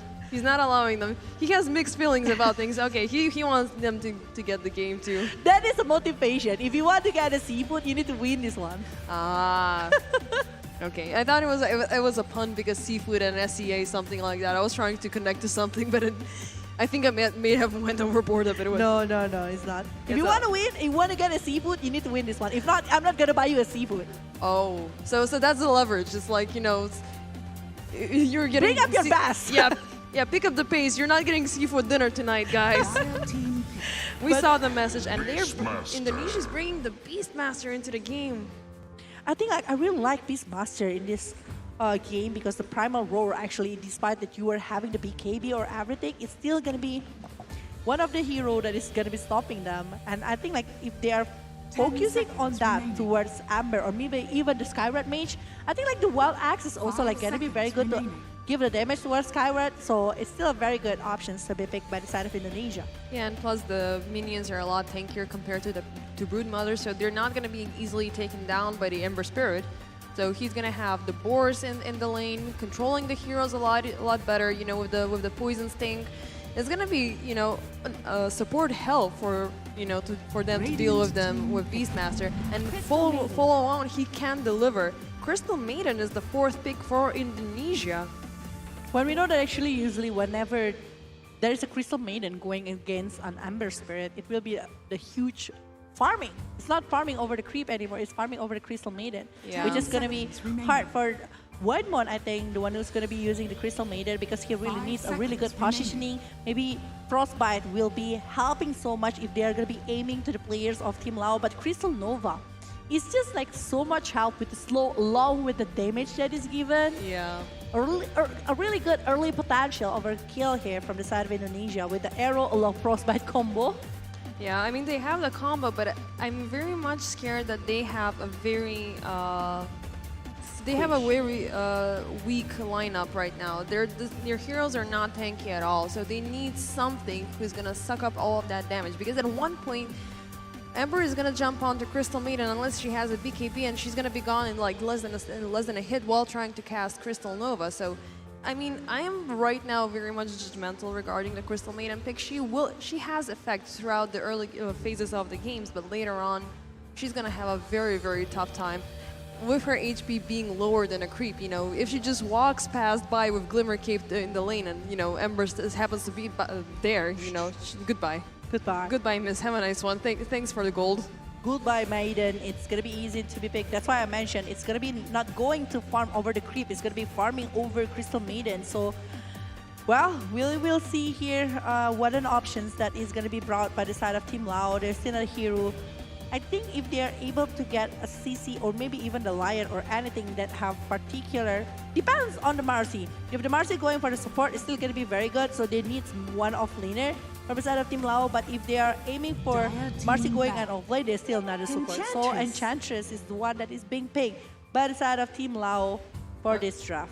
That's very interesting because she can take control of Beastmaster's minions, and you know she can turn them back against them. So I don't think I've seen Crystal Maiden previously being picked, at least during the playoffs. So this is kind of news for me because Laos have had preferences like Lashrock, Clockwork, Death Prophet, Undying with their lineups, and this is, you know, it comes, at least for me, it comes as news. Yeah, I think like from Lao, I do agree with that.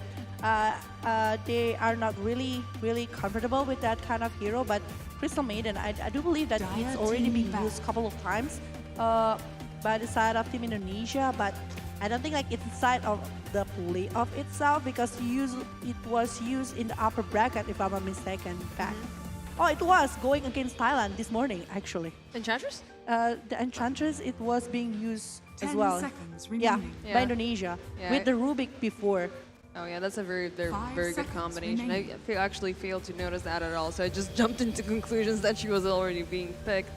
But it's yeah, I mean like Enchantress was not really popular. Yeah, it's not in the meta right now. It's an optional hero that is maybe a comfortable pick here from the side of Team Lao. So, but it provides good lane control. It provides good counter during the laning phase against the Beastmaster, and plus you have the healing potential. Once she gets the 6, she has untouchable. So, you know, she's pretty much there. But I'm still like, hopefully I'm not gonna, you know, jump into conclusions. I don't know how she will be able to scale up further on in the game. She will be having the impetus to deliver damage, and she will be, you know, gathering all the minions.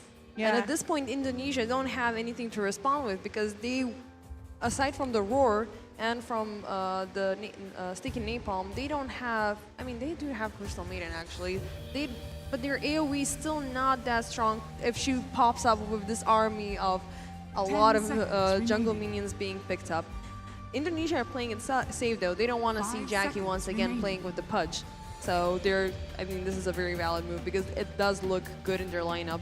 Both teams are missing something that will take all the strikes towards them. And Monkey King here. With the AoE, we mentioned AoE, they brought it with Wukong's command along with the bundle strike coming from the side of Monkey King here. A very good setup actually with all of the heroes, but from Team Lao, it depends on who is actually going to be the carry for this one, because actually for the laning phase situation, Monkey King that might be going against 5 seconds Marcy remaining. will be very happy because the Jinko mastery will be open up a lot. yeah, he's going to be very annoying, and he has very distant reach with the boundless strike and jumping from one tree to another.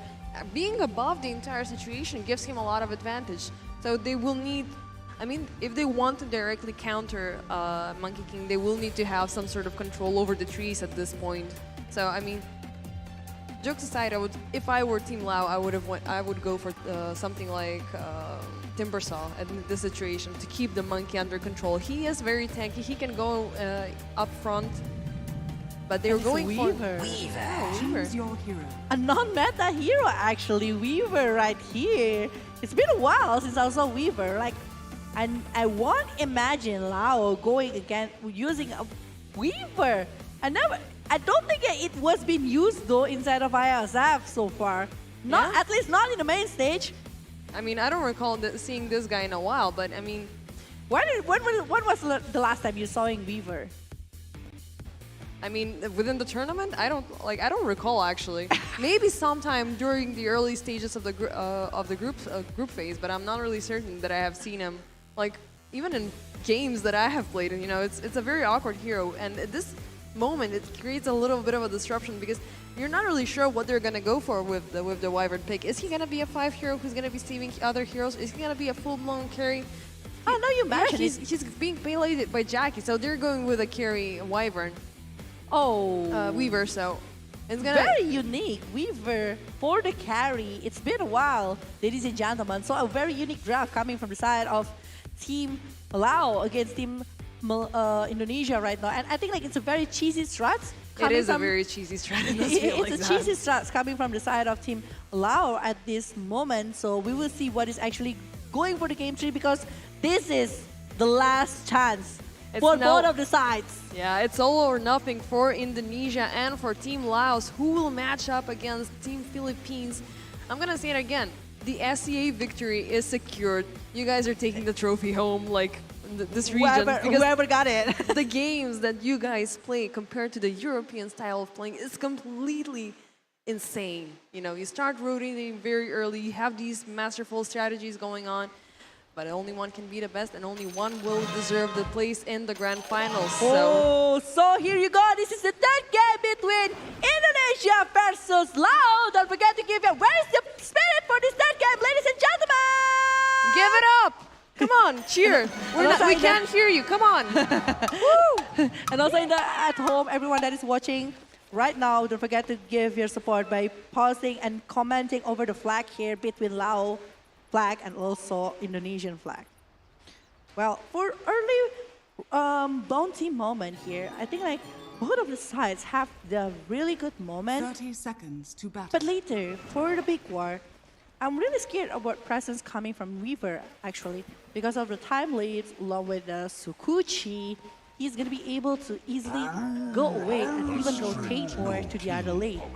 Yeah, we're not seeing a lot of aggression compared to the previous games where we had like even in 40 seconds before the timer, kills already being delivered. So they're playing, I think they're going to be playing a lot more patiently, like compared to what you said, Thailand versus Indonesia. Yeah. They're going to take this one very long.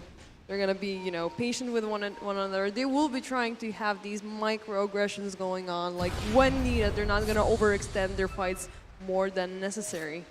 But we saw the movement from Akito. Akito is just very aggressive player here. He's going for even behind over the tier 2 here. Yeah, he's trying to waste White Moon's time as much as he can. Yeah. To have no support probably in the bottom lane as much as possible. and he did great about it.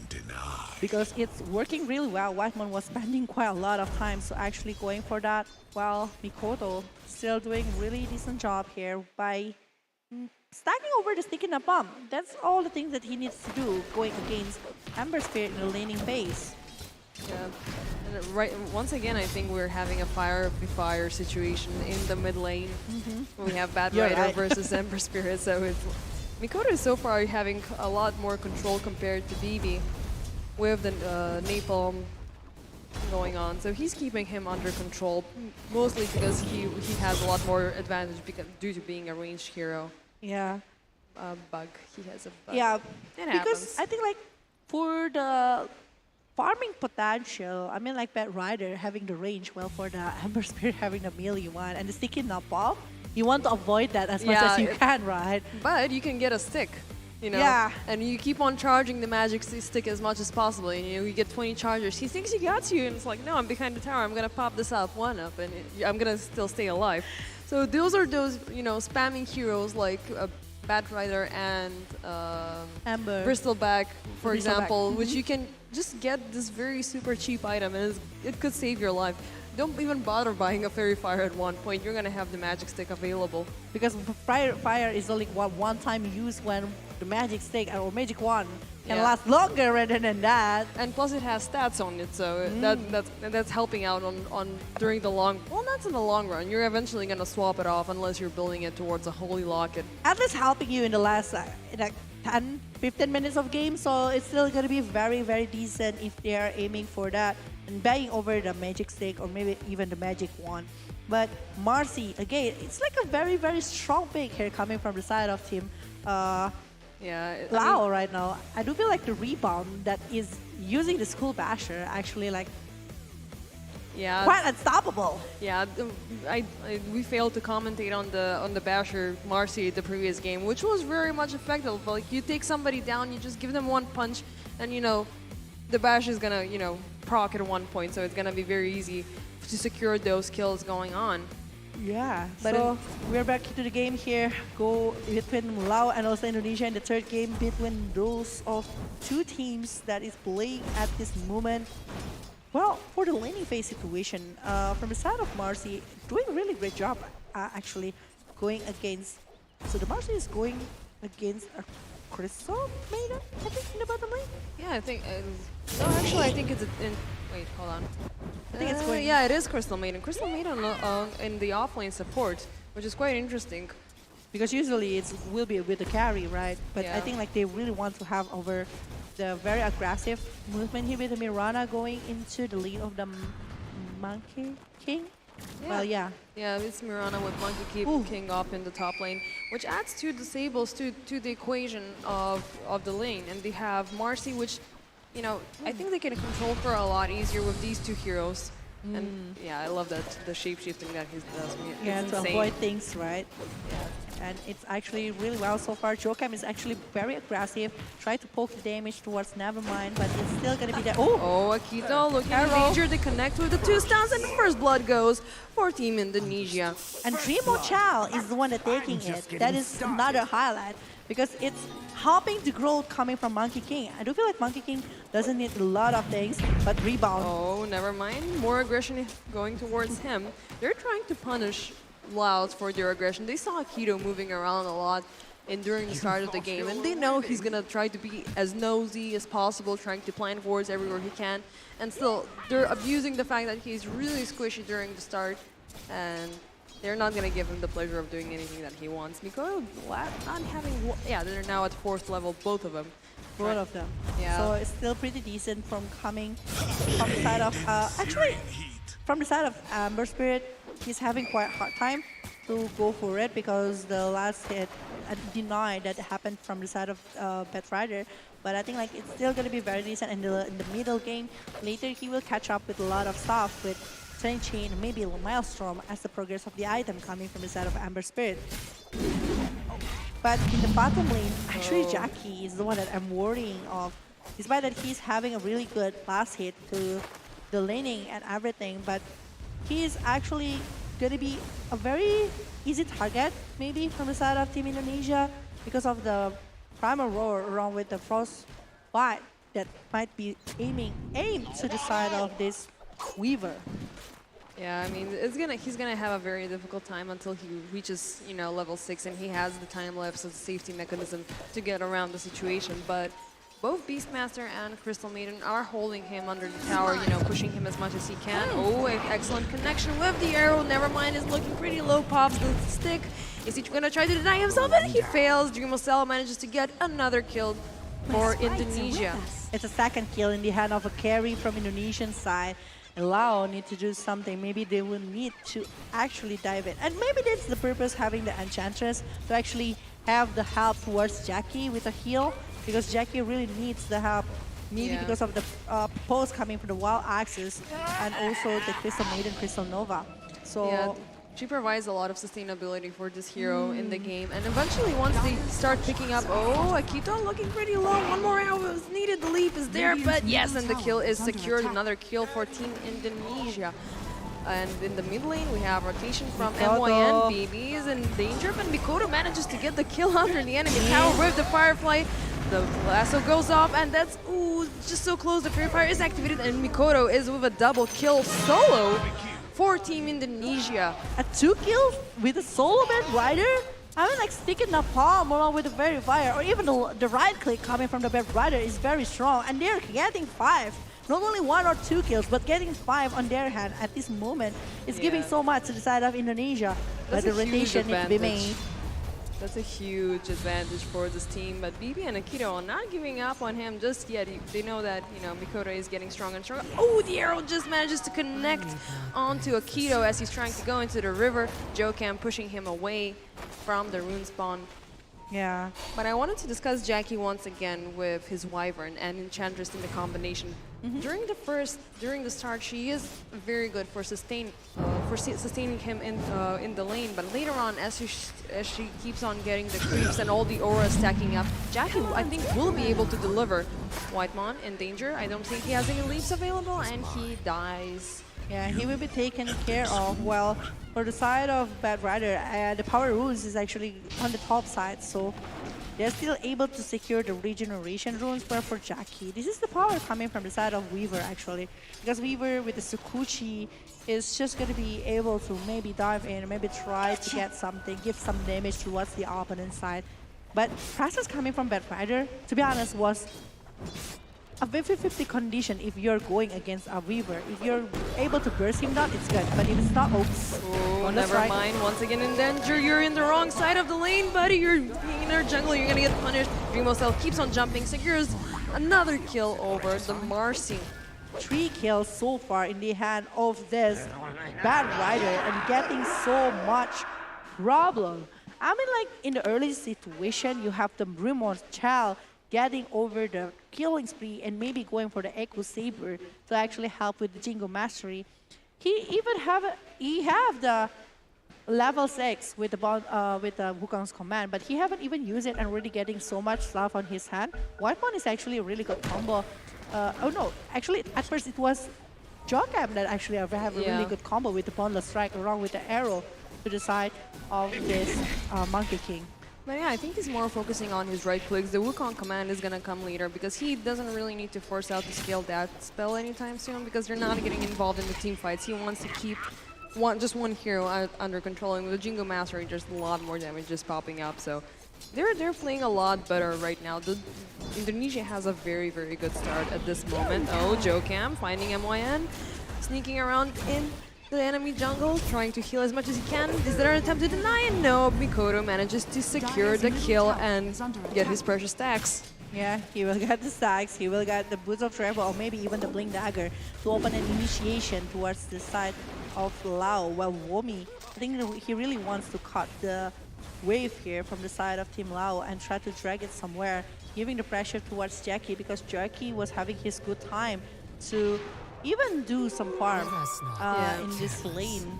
Mikoto is getting a lot of harm. I'm looking at the last hits and denies with 66 last hits compared to 39. Womi in danger. There's a full team rotation trying to take down the Beastmaster. He's trying to run away. Silence, no mana. Getting closer to tower, but he gets rooted down. Not having an easy time. Mikoto is being pressured right now. He's trying to withdraw as much as he can, and LAOS are giving up. One kill is enough for the time being. We're not gonna try to force anything far more than that. Yeah, I think like counting that wave is actually a very 50-50 condition. It can be really good from the side of Team Indonesia, but also can be a very risky situation. But in the mid lane, Red Yeah, that's an excellent connection with the Frostbite and the arrow and the Lhasa back towards the tower. Never mind, falls once again. Indonesia are ready to face Marcia this time. They know how to take her down. They know Nevermind. I think it was Nevermind once again that I think it was personal. Yeah, it was personal at this point. Because before they were being picked up a lot of time by this Marcy, and they was like, I will take it as a personal thing, and I will try to drag you down, and they did it really well. Once again, Whitemon with Joe Camp, connecting the Frostbite with the arrow, but BB and Jackie are here to respond. Jackie's here with the damage, they're taking down Whitemon, and Mirana goes down as well. The punishment is real. Yeah, I mean, like, it's two support rotating, try to get a kill here towards not a support, but the causes that they are doing is actually pretty huge, and it was given to the side of Team Lao. Really good space here to the side of Team Mochel, despite all of the things that happened in the jungle of the side of Team Lao. The network is actually still showing for the Monkey King along with the Bat Rider to stay on the top of the list. He finds Jackie with the Boundless Strike, following up with the Primal Roar, still keeping the stun. Whitemon, he manages to get in time, but not enough. They have detection, and they take down Jackie. Oh, it's a big kill here towards Jackie on the safe lane of the Team Lao, and they might be going for a very good, aggressive towards the objective, because if they're able to secure maybe like 30% or 50% over the HP over the tower, it's going to be like super great. Plus they have the Beastmaster, so I think like it's going to be faster for them to do objective movement here from the side of Team Indonesia. Well, for Mean here, I think like Mean really wants to get something in exchange. Yeah, he's trying to get the army up and running slowly by slowly, but he's still at level 4, so he has been delivering his duties as lane support, but, you know, I'm still not seeing him. I'm trying to, you know, excuse his, you know, presence by being a boost for Jackie, but both of them they still feel very awkward in the LAOS lineup for some reason. Like, I'm still cannot wrap my hand around it. Because of the Weaver, right? Because it's not really a useful, along with the Enchantress, it's not a very typical kind of heroes that is being used, but this is not looking good. Dreamocell, do they know where they is? Chasing down Wami, they manage to connect to the chain. Mystic Flare goes down and they take down the Beastmaster. It's a very huge kill, but on the other hand, they're taking Nevermind. Yeah, it's redundant to say at this point, like, Nevermind, but I think he died like 5 times by now, you know. I think so.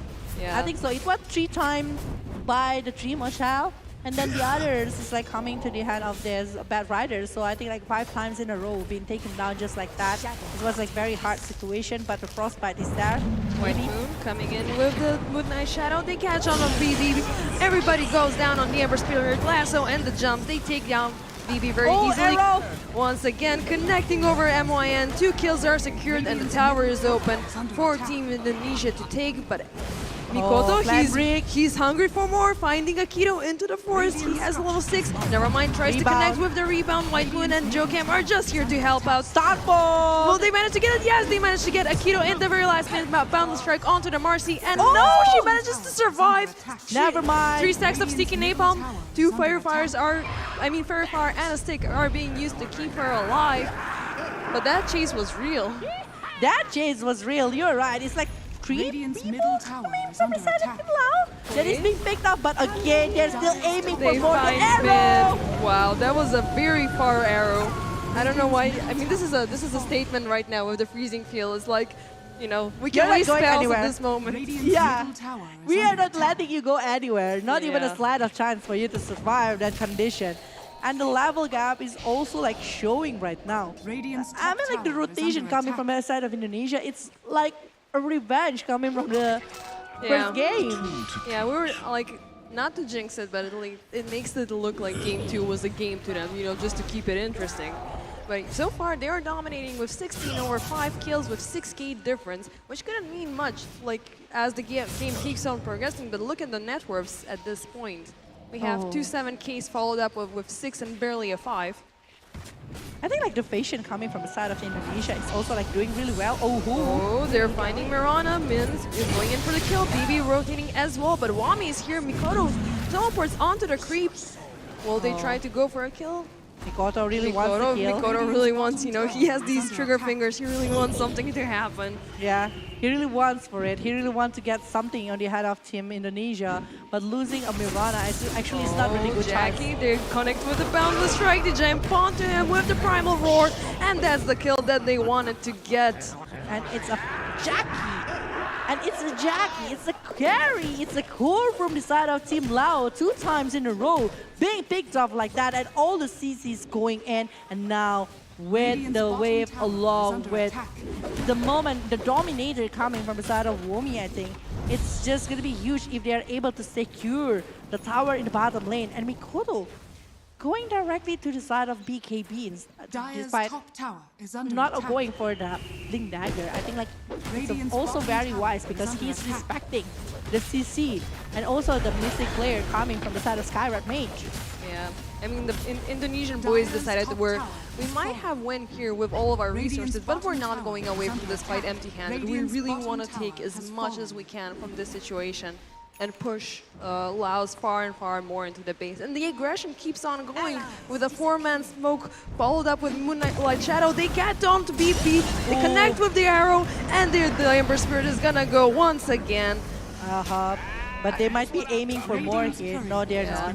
They're gonna be taking the ancient stacks. Yeah, that's a big win. They took the stacks. They took the kill. courier. Yeah, they took the courier from Akito. Oh, that is a huge thing because it's like 3 stacks. I guess it's 2 or 3, but it's still very huge stacks here to the side of Indonesia, and it was given to the Bat Rider. The one is actually very free to get something that he wants. He already finishing off maybe even finishing off the BKB at this moment. I think they found something over there running around in the jungle. Min, do they have anything to counter it? Oh no. They're not gonna cancel that TP. He's gonna run away freely. Yeah, they're keeping LAOS under a lot of control, and you know, taking away those stacks is a huge economic benefit for Indonesia. So you know, I mean, Mikoto has been farming like insane throughout this entire game. Like he has Boots of Travel, which he uses to teleport onto the creeps of Beastmaster. But White Moon is not having such a nice time. He's being targeted down by Akito. Oh, White Moon is down here by the hand of Team Lao, while Mikoto is just like having quite a hard time. He unable to open up something, but Dimochal, he's having a bit of a hard time, but Joe Cam is here to help out, and he goes back towards the Fire Remnant, not really willing to devote onto this. Because the Jingo Mastery is active. If he is using the Boundless Strike or even Wukong's Command, it's going to be very heavy for the side of the Amber Spirit. So it's safer to go that way rather than forcing the stuff here to the side of Team Indonesia. Milestone is done in the hand of Amber Spirit, so in terms of farming, I think like BP is going to be catching up quite fast here. But Dimochal, the power over the objective gameplay and also the ability to chase down over the towers is just being shown with the Dominator in the head of this. Oh, they see where Jackie is. They're having a rotation right now with the Mirana. Is Jackie aware this is gonna happen? I'm not Yeah, really sure, but they found Min. They found him with the Boundless Strike, connecting with the Wukong's Command. BP is also here, and they're keeping a distance away. Just 1 kill for the time being. Yeah, I think like securing as much as they can to the side of the Monkey King is gonna be great. But there is another movement that's happening right now. They're still looking for something, but Mikoto is not aware about the positions coming from Jackie. So I think like Jackie is still going to be very safe for a White Moon. I think like he is going to help Dimochal no matter what happened. And I don't think like they will play quite aggressive because they don't have any resources, such as a freezing field along with the Wukong's Command. So I think like they want to get maybe over the jungle, maybe try to get something else. And if they are able to secure 1 or 2 kills, especially towards the Amber or even the Skyrat Mage, they are needed to go over the Roshan. Yeah, and Jackie lost a lot of time during trying to dodge and juke the situation, which is really bad because he's really right now slacking in terms of farm, which is, you know, it keeps on making it more and more awkward for him. Like, we're anticipating a very long team game right now. Dimochal Yeah, there was a lot of BKBs being used just for safety, but Dreamochel is not getting along that easily. He's going in with the boundless strike over Akito, but the reinforcements are not there yet, so he's not gonna devote 100% towards the kill. But, yeah, I mean, so far, it seems very one-sided in favor of Indonesia. Yeah. We're hoping for a bigger fight, you know? I'm hoping for a lot more. LAOS response, boys. Give us something. Because they still, like, maybe they're not really ready because of the item that they don't have, but if the Aegis of Immortal is in the head of Team Indonesia, it's going to be harder for Team LAOS to actually going for a big fire because they don't have any kind of big things aside of pick-off combination on the head of this Mercy Skyward Mage along with the Enchantress. But if they're able to drag the game, the sustainability from the Ember Spirit actually going to be giving a lot of damage to the side of Indonesia. So yeah, we're just hoping that Amber actually going to be able to recover from this kind of condition with the Maelstrom especially on his hand. So I don't think like it's going to be very hard for him to recover because he's on the 8,000. Hopefully he got proper one. Ooh. Oh, Mystic Flare, they find Dreamochel, but he still has the, well, he just got the Aegis, so he's not that very much worried about the situation. Woming with the Primal Roar. But there's still no backup. Wukong Seman is being used, but he's all by himself. The Monkey King gets taken down. All the gold has been shared. Oh, yeah. And it's 250 gold plus after taking the Dominator's Reap just now. It's a huge swing actually to the side of Team Lao after getting Dreamochel. I think like it's quite Mikoto finding the Enchantress, trying to get something back out of the situation, and that's one kill in return. I don't think like it's a very good positioning coming from the side of the Dreamochel to be picked off like that with the rebound maybe coming from the side of Marcy. It's still a very good setup coming from the side of Lao. A really good one even because they are not using so much resources for taking over the Aegis and they are able to take over the heal right there. Oh, BB looking in trouble. He tries to TP away. No, actually it's Mikoto coming in. Gets him with the Flaming Lasso, brings him back to the other guys, and boom, that's a secure kill for Team Indonesia. Jackie, what are you doing there, my friend? There's 4 guys chasing you around the trees. He tries to run away with the Shikuchi, but no, he uses the Gleipnir to create some distance, but Mikoto, he's not giving up on that kill. Tries to follow him as much as he can with the Firefly. Throwing sticky enables. Can he see him? No, he goes off on the other side of the lane, hiding into the trees, but no, Mikoto is still not giving up. Using the time lapse to come back, but he has been dusted this time. We see you this time. My friend. Oh no, it almost misses just by an inch.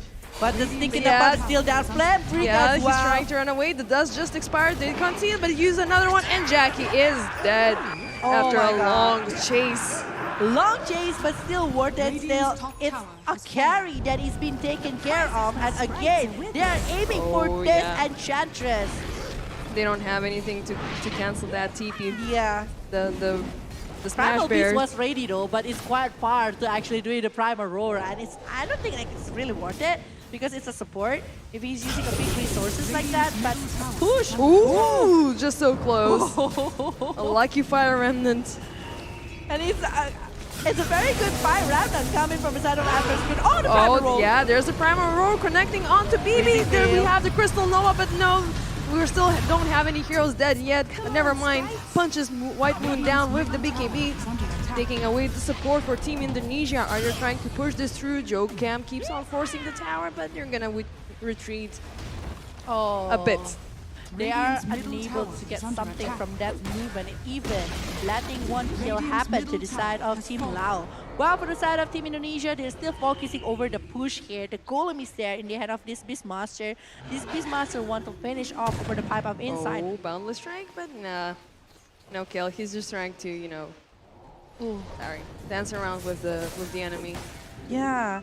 I think like the setup was really good coming from the side of Indonesia, but damage is not there yet. Maybe because of the Mako King is not ready to do some work, but there is something that they do though. The Moonlight Shadow is being popped, but Jackie. Yeah, they know. They know. They just like, I don't want to fight this one. So yeah, I'm going back.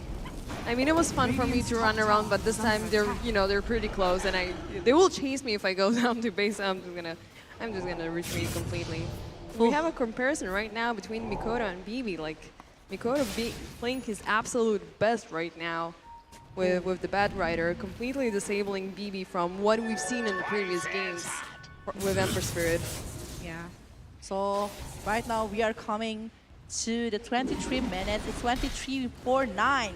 in the hand of Lao along with Indonesia. Oh, they managed to glide near Mikoto, connecting. They see where he's at, but they're not just gonna get baited outside of the base. They really want to get a kill over Jackie, but they really need to burst him down. So if they're using the Primal Roar, the chain stuns need to connect it to have something. Oh, he manages to find BB, connecting with the lasso and the Primal Roar. He goes down, no buyback available. Akito going next. Mikoto with the double damage and the sticky nipple. Oh, they missed just by an inch, but Jokam jumps on to the high ground. They're not really going to force it. Yeah, but they really want to kill just now, so they are aiming for that previously. But the Hawk will be eliminated. They don't want another fission from the side of this Beastmaster, but they are still going for the high ground. They're still going to be trying something because there is no Amber in the hand of this 15 seconds. So they're taking the chances. The wave is there. There is a creep. There is Fortified that is being forced to be used. Yeah, trying to buy some time. But their Gleipnir goes off again. But Wukong Command tries to create a distance. He's not going to allow them to stop their mission from getting the Rex. Oh, Ember Spirit is back into the picture. Dreamocell still forcing the barracks. But here we have BB jumping onto Team Indonesia. Bursting Mirana completely, trying to chase White Moon as much as he can. Never mind, with the BKB, survives the fight. White Moon not having that easy time. 2 kills are secured for Team LAOS. Lomi, will it manage to find him? No, he TPs away just in time. This is what you mentioned actually in the drafting situation. Like very squishy heroes coming from the side of Indonesia with the Mirana along with the Crystal Maiden. And I don't think like it's the food for Amber Spirit, and they are doing it really great here. We're taking off because I don't feel like Indonesia was overextending it. We can see from the replay. I think like after they're getting that fortification being used by the side of Team Lao, they really need to get back.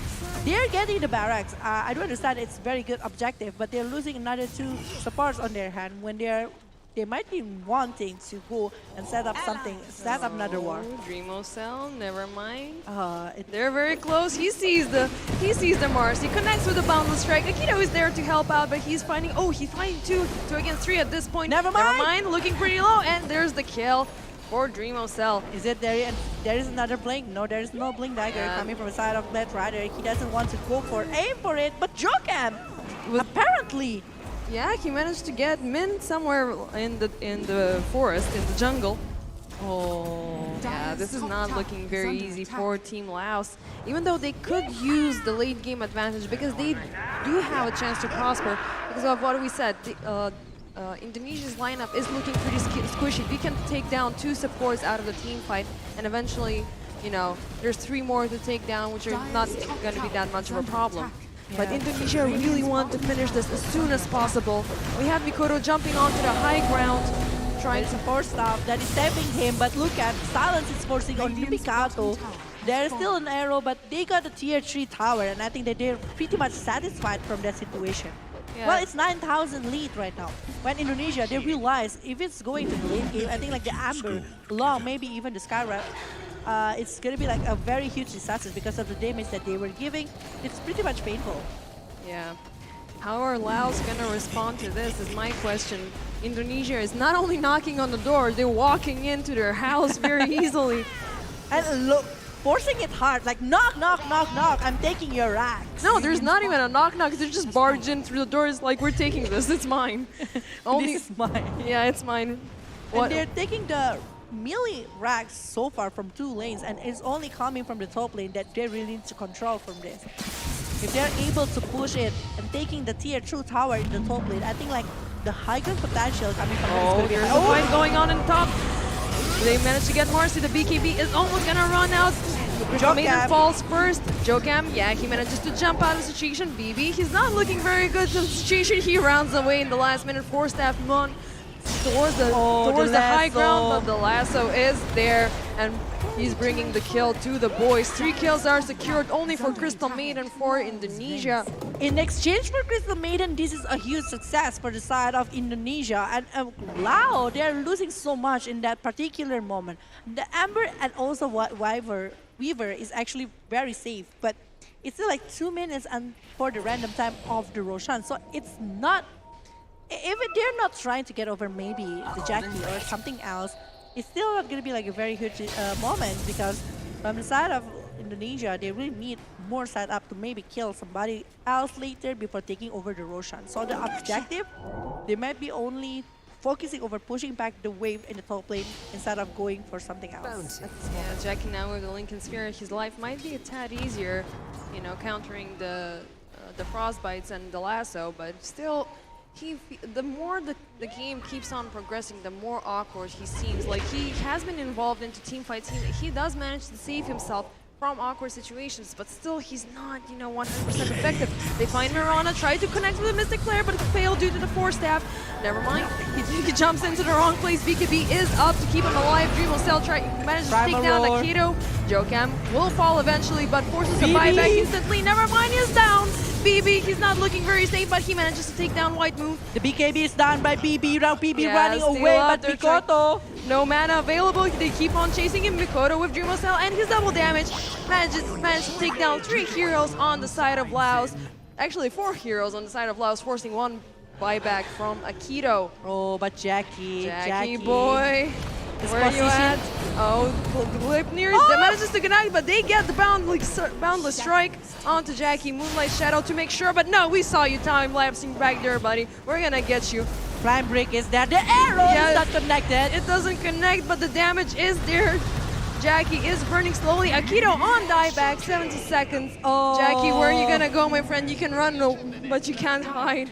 But this is a TP. Oh, misses just by a bit. Will they get him? No, unfortunately, he manages to stay alive. He's still safe and sound after very long runs right there. Going for something else, but Roche is up though inside of the game. So this is their chances. Before like this respawn coming from the Skyward Mage with 40 seconds, I think like they will be able to go something. Oh, Min is the one is being picked up. Yeah, there's another kill, a solo kill from Mikado. Right now he's super powerful. He's literally burning everything down his path. This is the free Roshan for Team Indonesia. They're gonna keep on forcing right now with 2 players out of the picture, and I don't think they're scared anymore. Like 35 over 14, 12k net worth in, you know, and plus they got a Philosopher's Stone, which is basically free gold.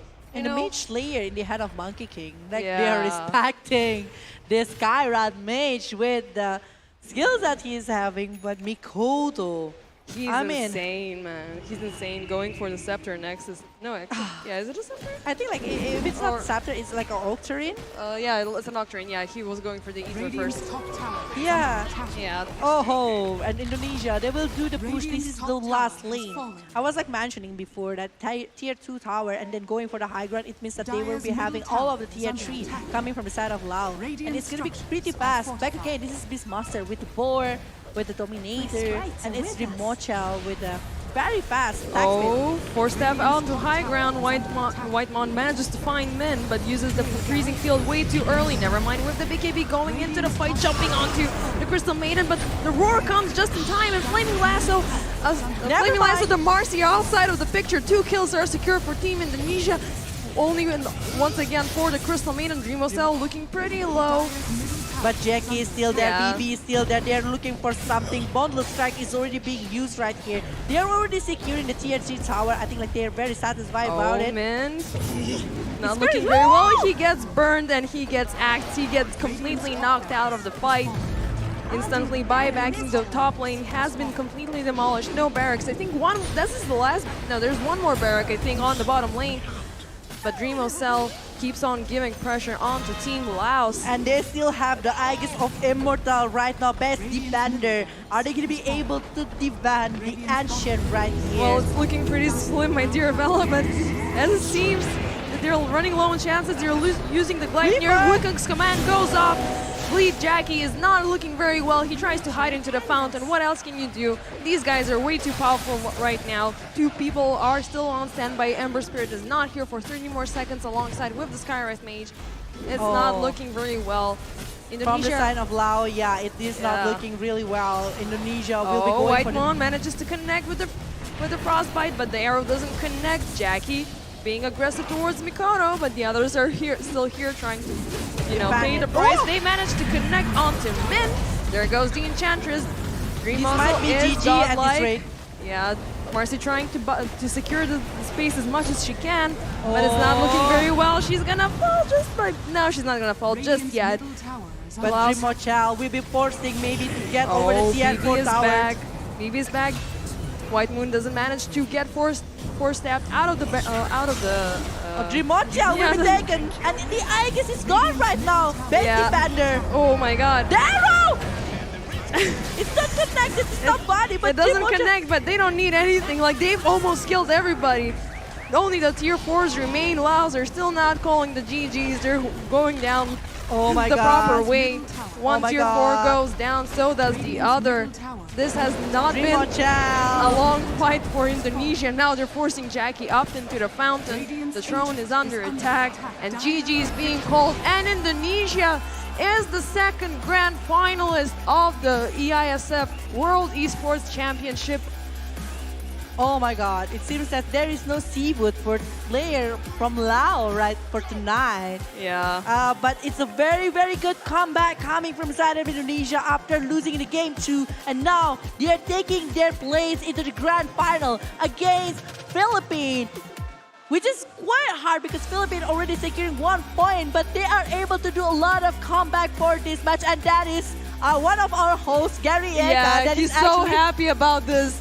Like, he's so happy Indonesia survived through the lower bracket, securing the position into the grand finals. I mean, the grand finals are going to be amazing. 2 extremely resilient and powerful forces meeting, and there are your heroes, Indonesia.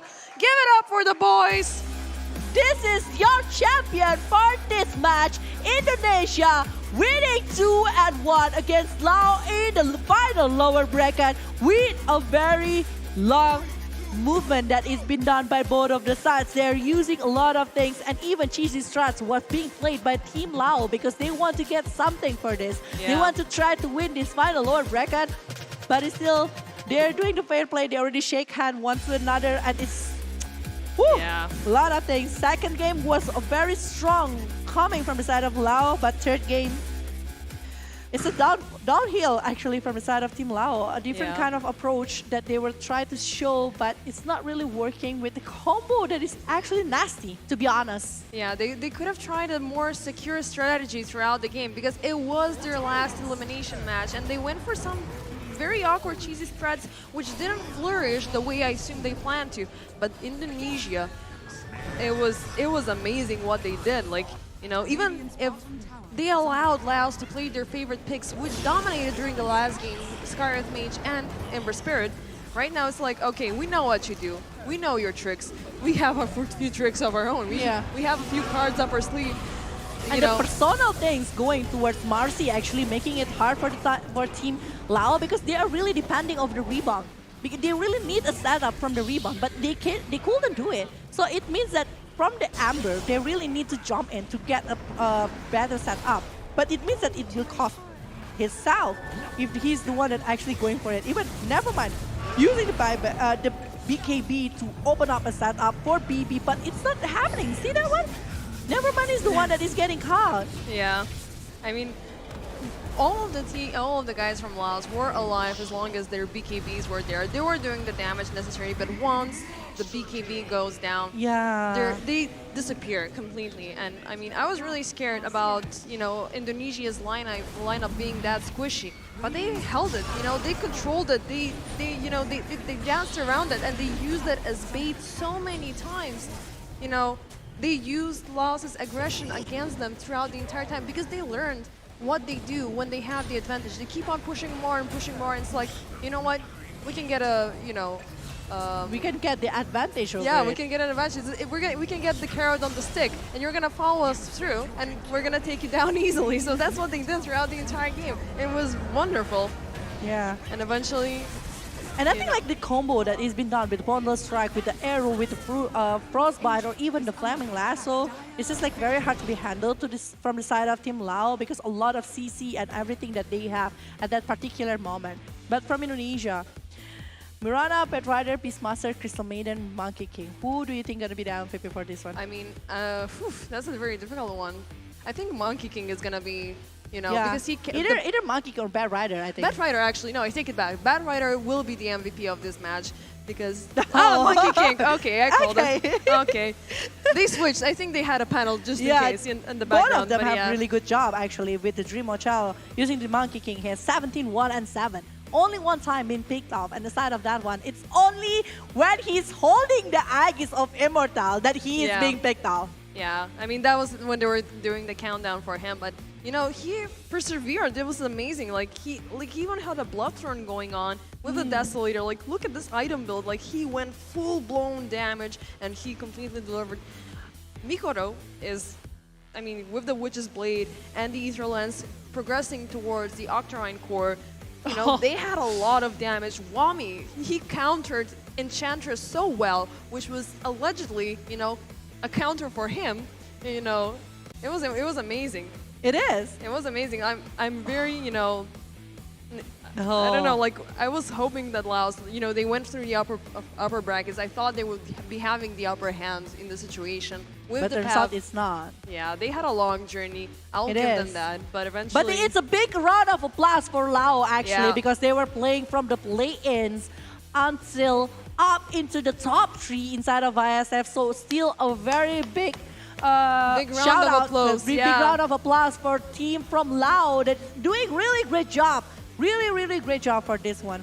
Yeah, But I mean, tomorrow, base tomorrow. defender, it's gonna be Indonesia versus Philippines in the best of 5.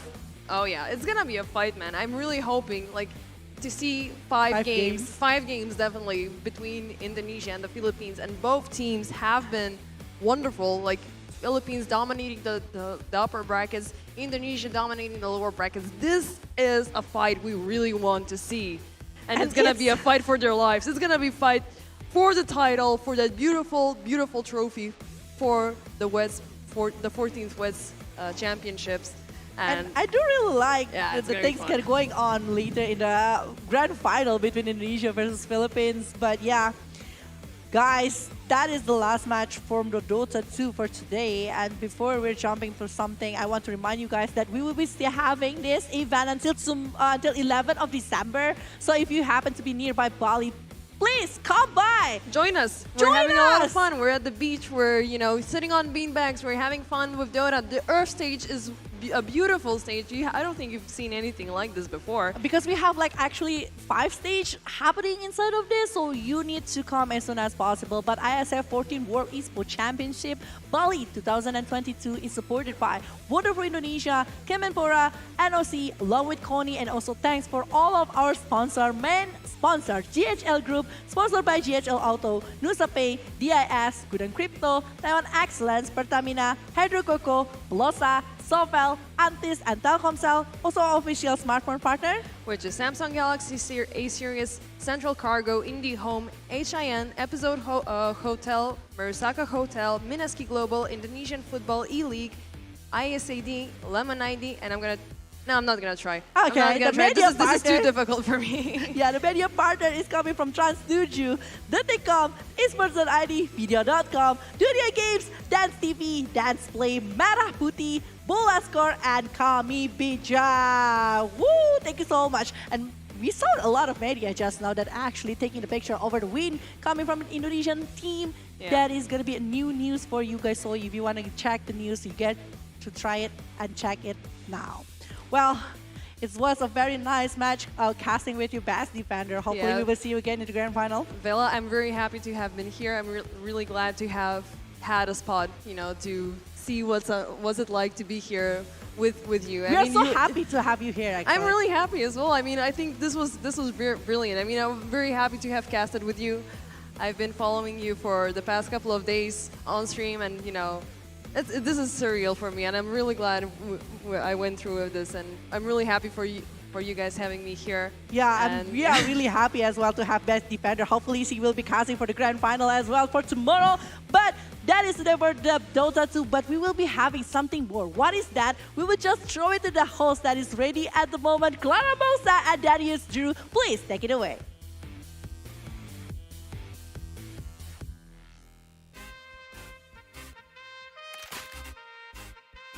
All right, thank you so much, Villa J, and also Base Defender. Thank you for such a great casting. That's right, for this Wow. best of 3 series that has been slayed with these 2 teams. Exactly. Indonesia and also Laos. Right, so the one who going to the grand final tomorrow is Team Indonesia. Once again, please give a round of applause. Indonesia are going to fight Philippines again Yeah. in grand final. In And grand this final. will be different because it's best of 5 series. Exactly, it's a best of 5 series, and that is for today Dota 2 matches because we only have 2 lower bracket matches. Yep. But we still Oh. have another thing. That's right. But before that, let me say thank you for Lao here. Thank you so Yeah. much, Lao. You make a great fight. And Exactly. It's just amazing for Lao. Yeah, Lao have showing us the best effort that they can give. That's and right. once again, congratulations and nice try, Team Lao. But like we said before, we still have something to offer to you guys today. Of course, in this Earth stage, Yes. the show hasn't stopped. Exactly. We still have the CSGO Female Grand Final. Yo. So, for the female, it will be so interesting for you guys to watch it offline here in Merusaka. So please join with us in Merusaka, Bali to support these 2 teams. Exactly. Either it will be Team Poland Or, Team Argentina. oh la la. All right, so we're gonna take a short break first, so don't go anywhere. Still stay with us with Darius Dre and also Bude Clara Monster. still at IESF 14th World Esports Championship Bali 2022. We'll be right back. Very soon.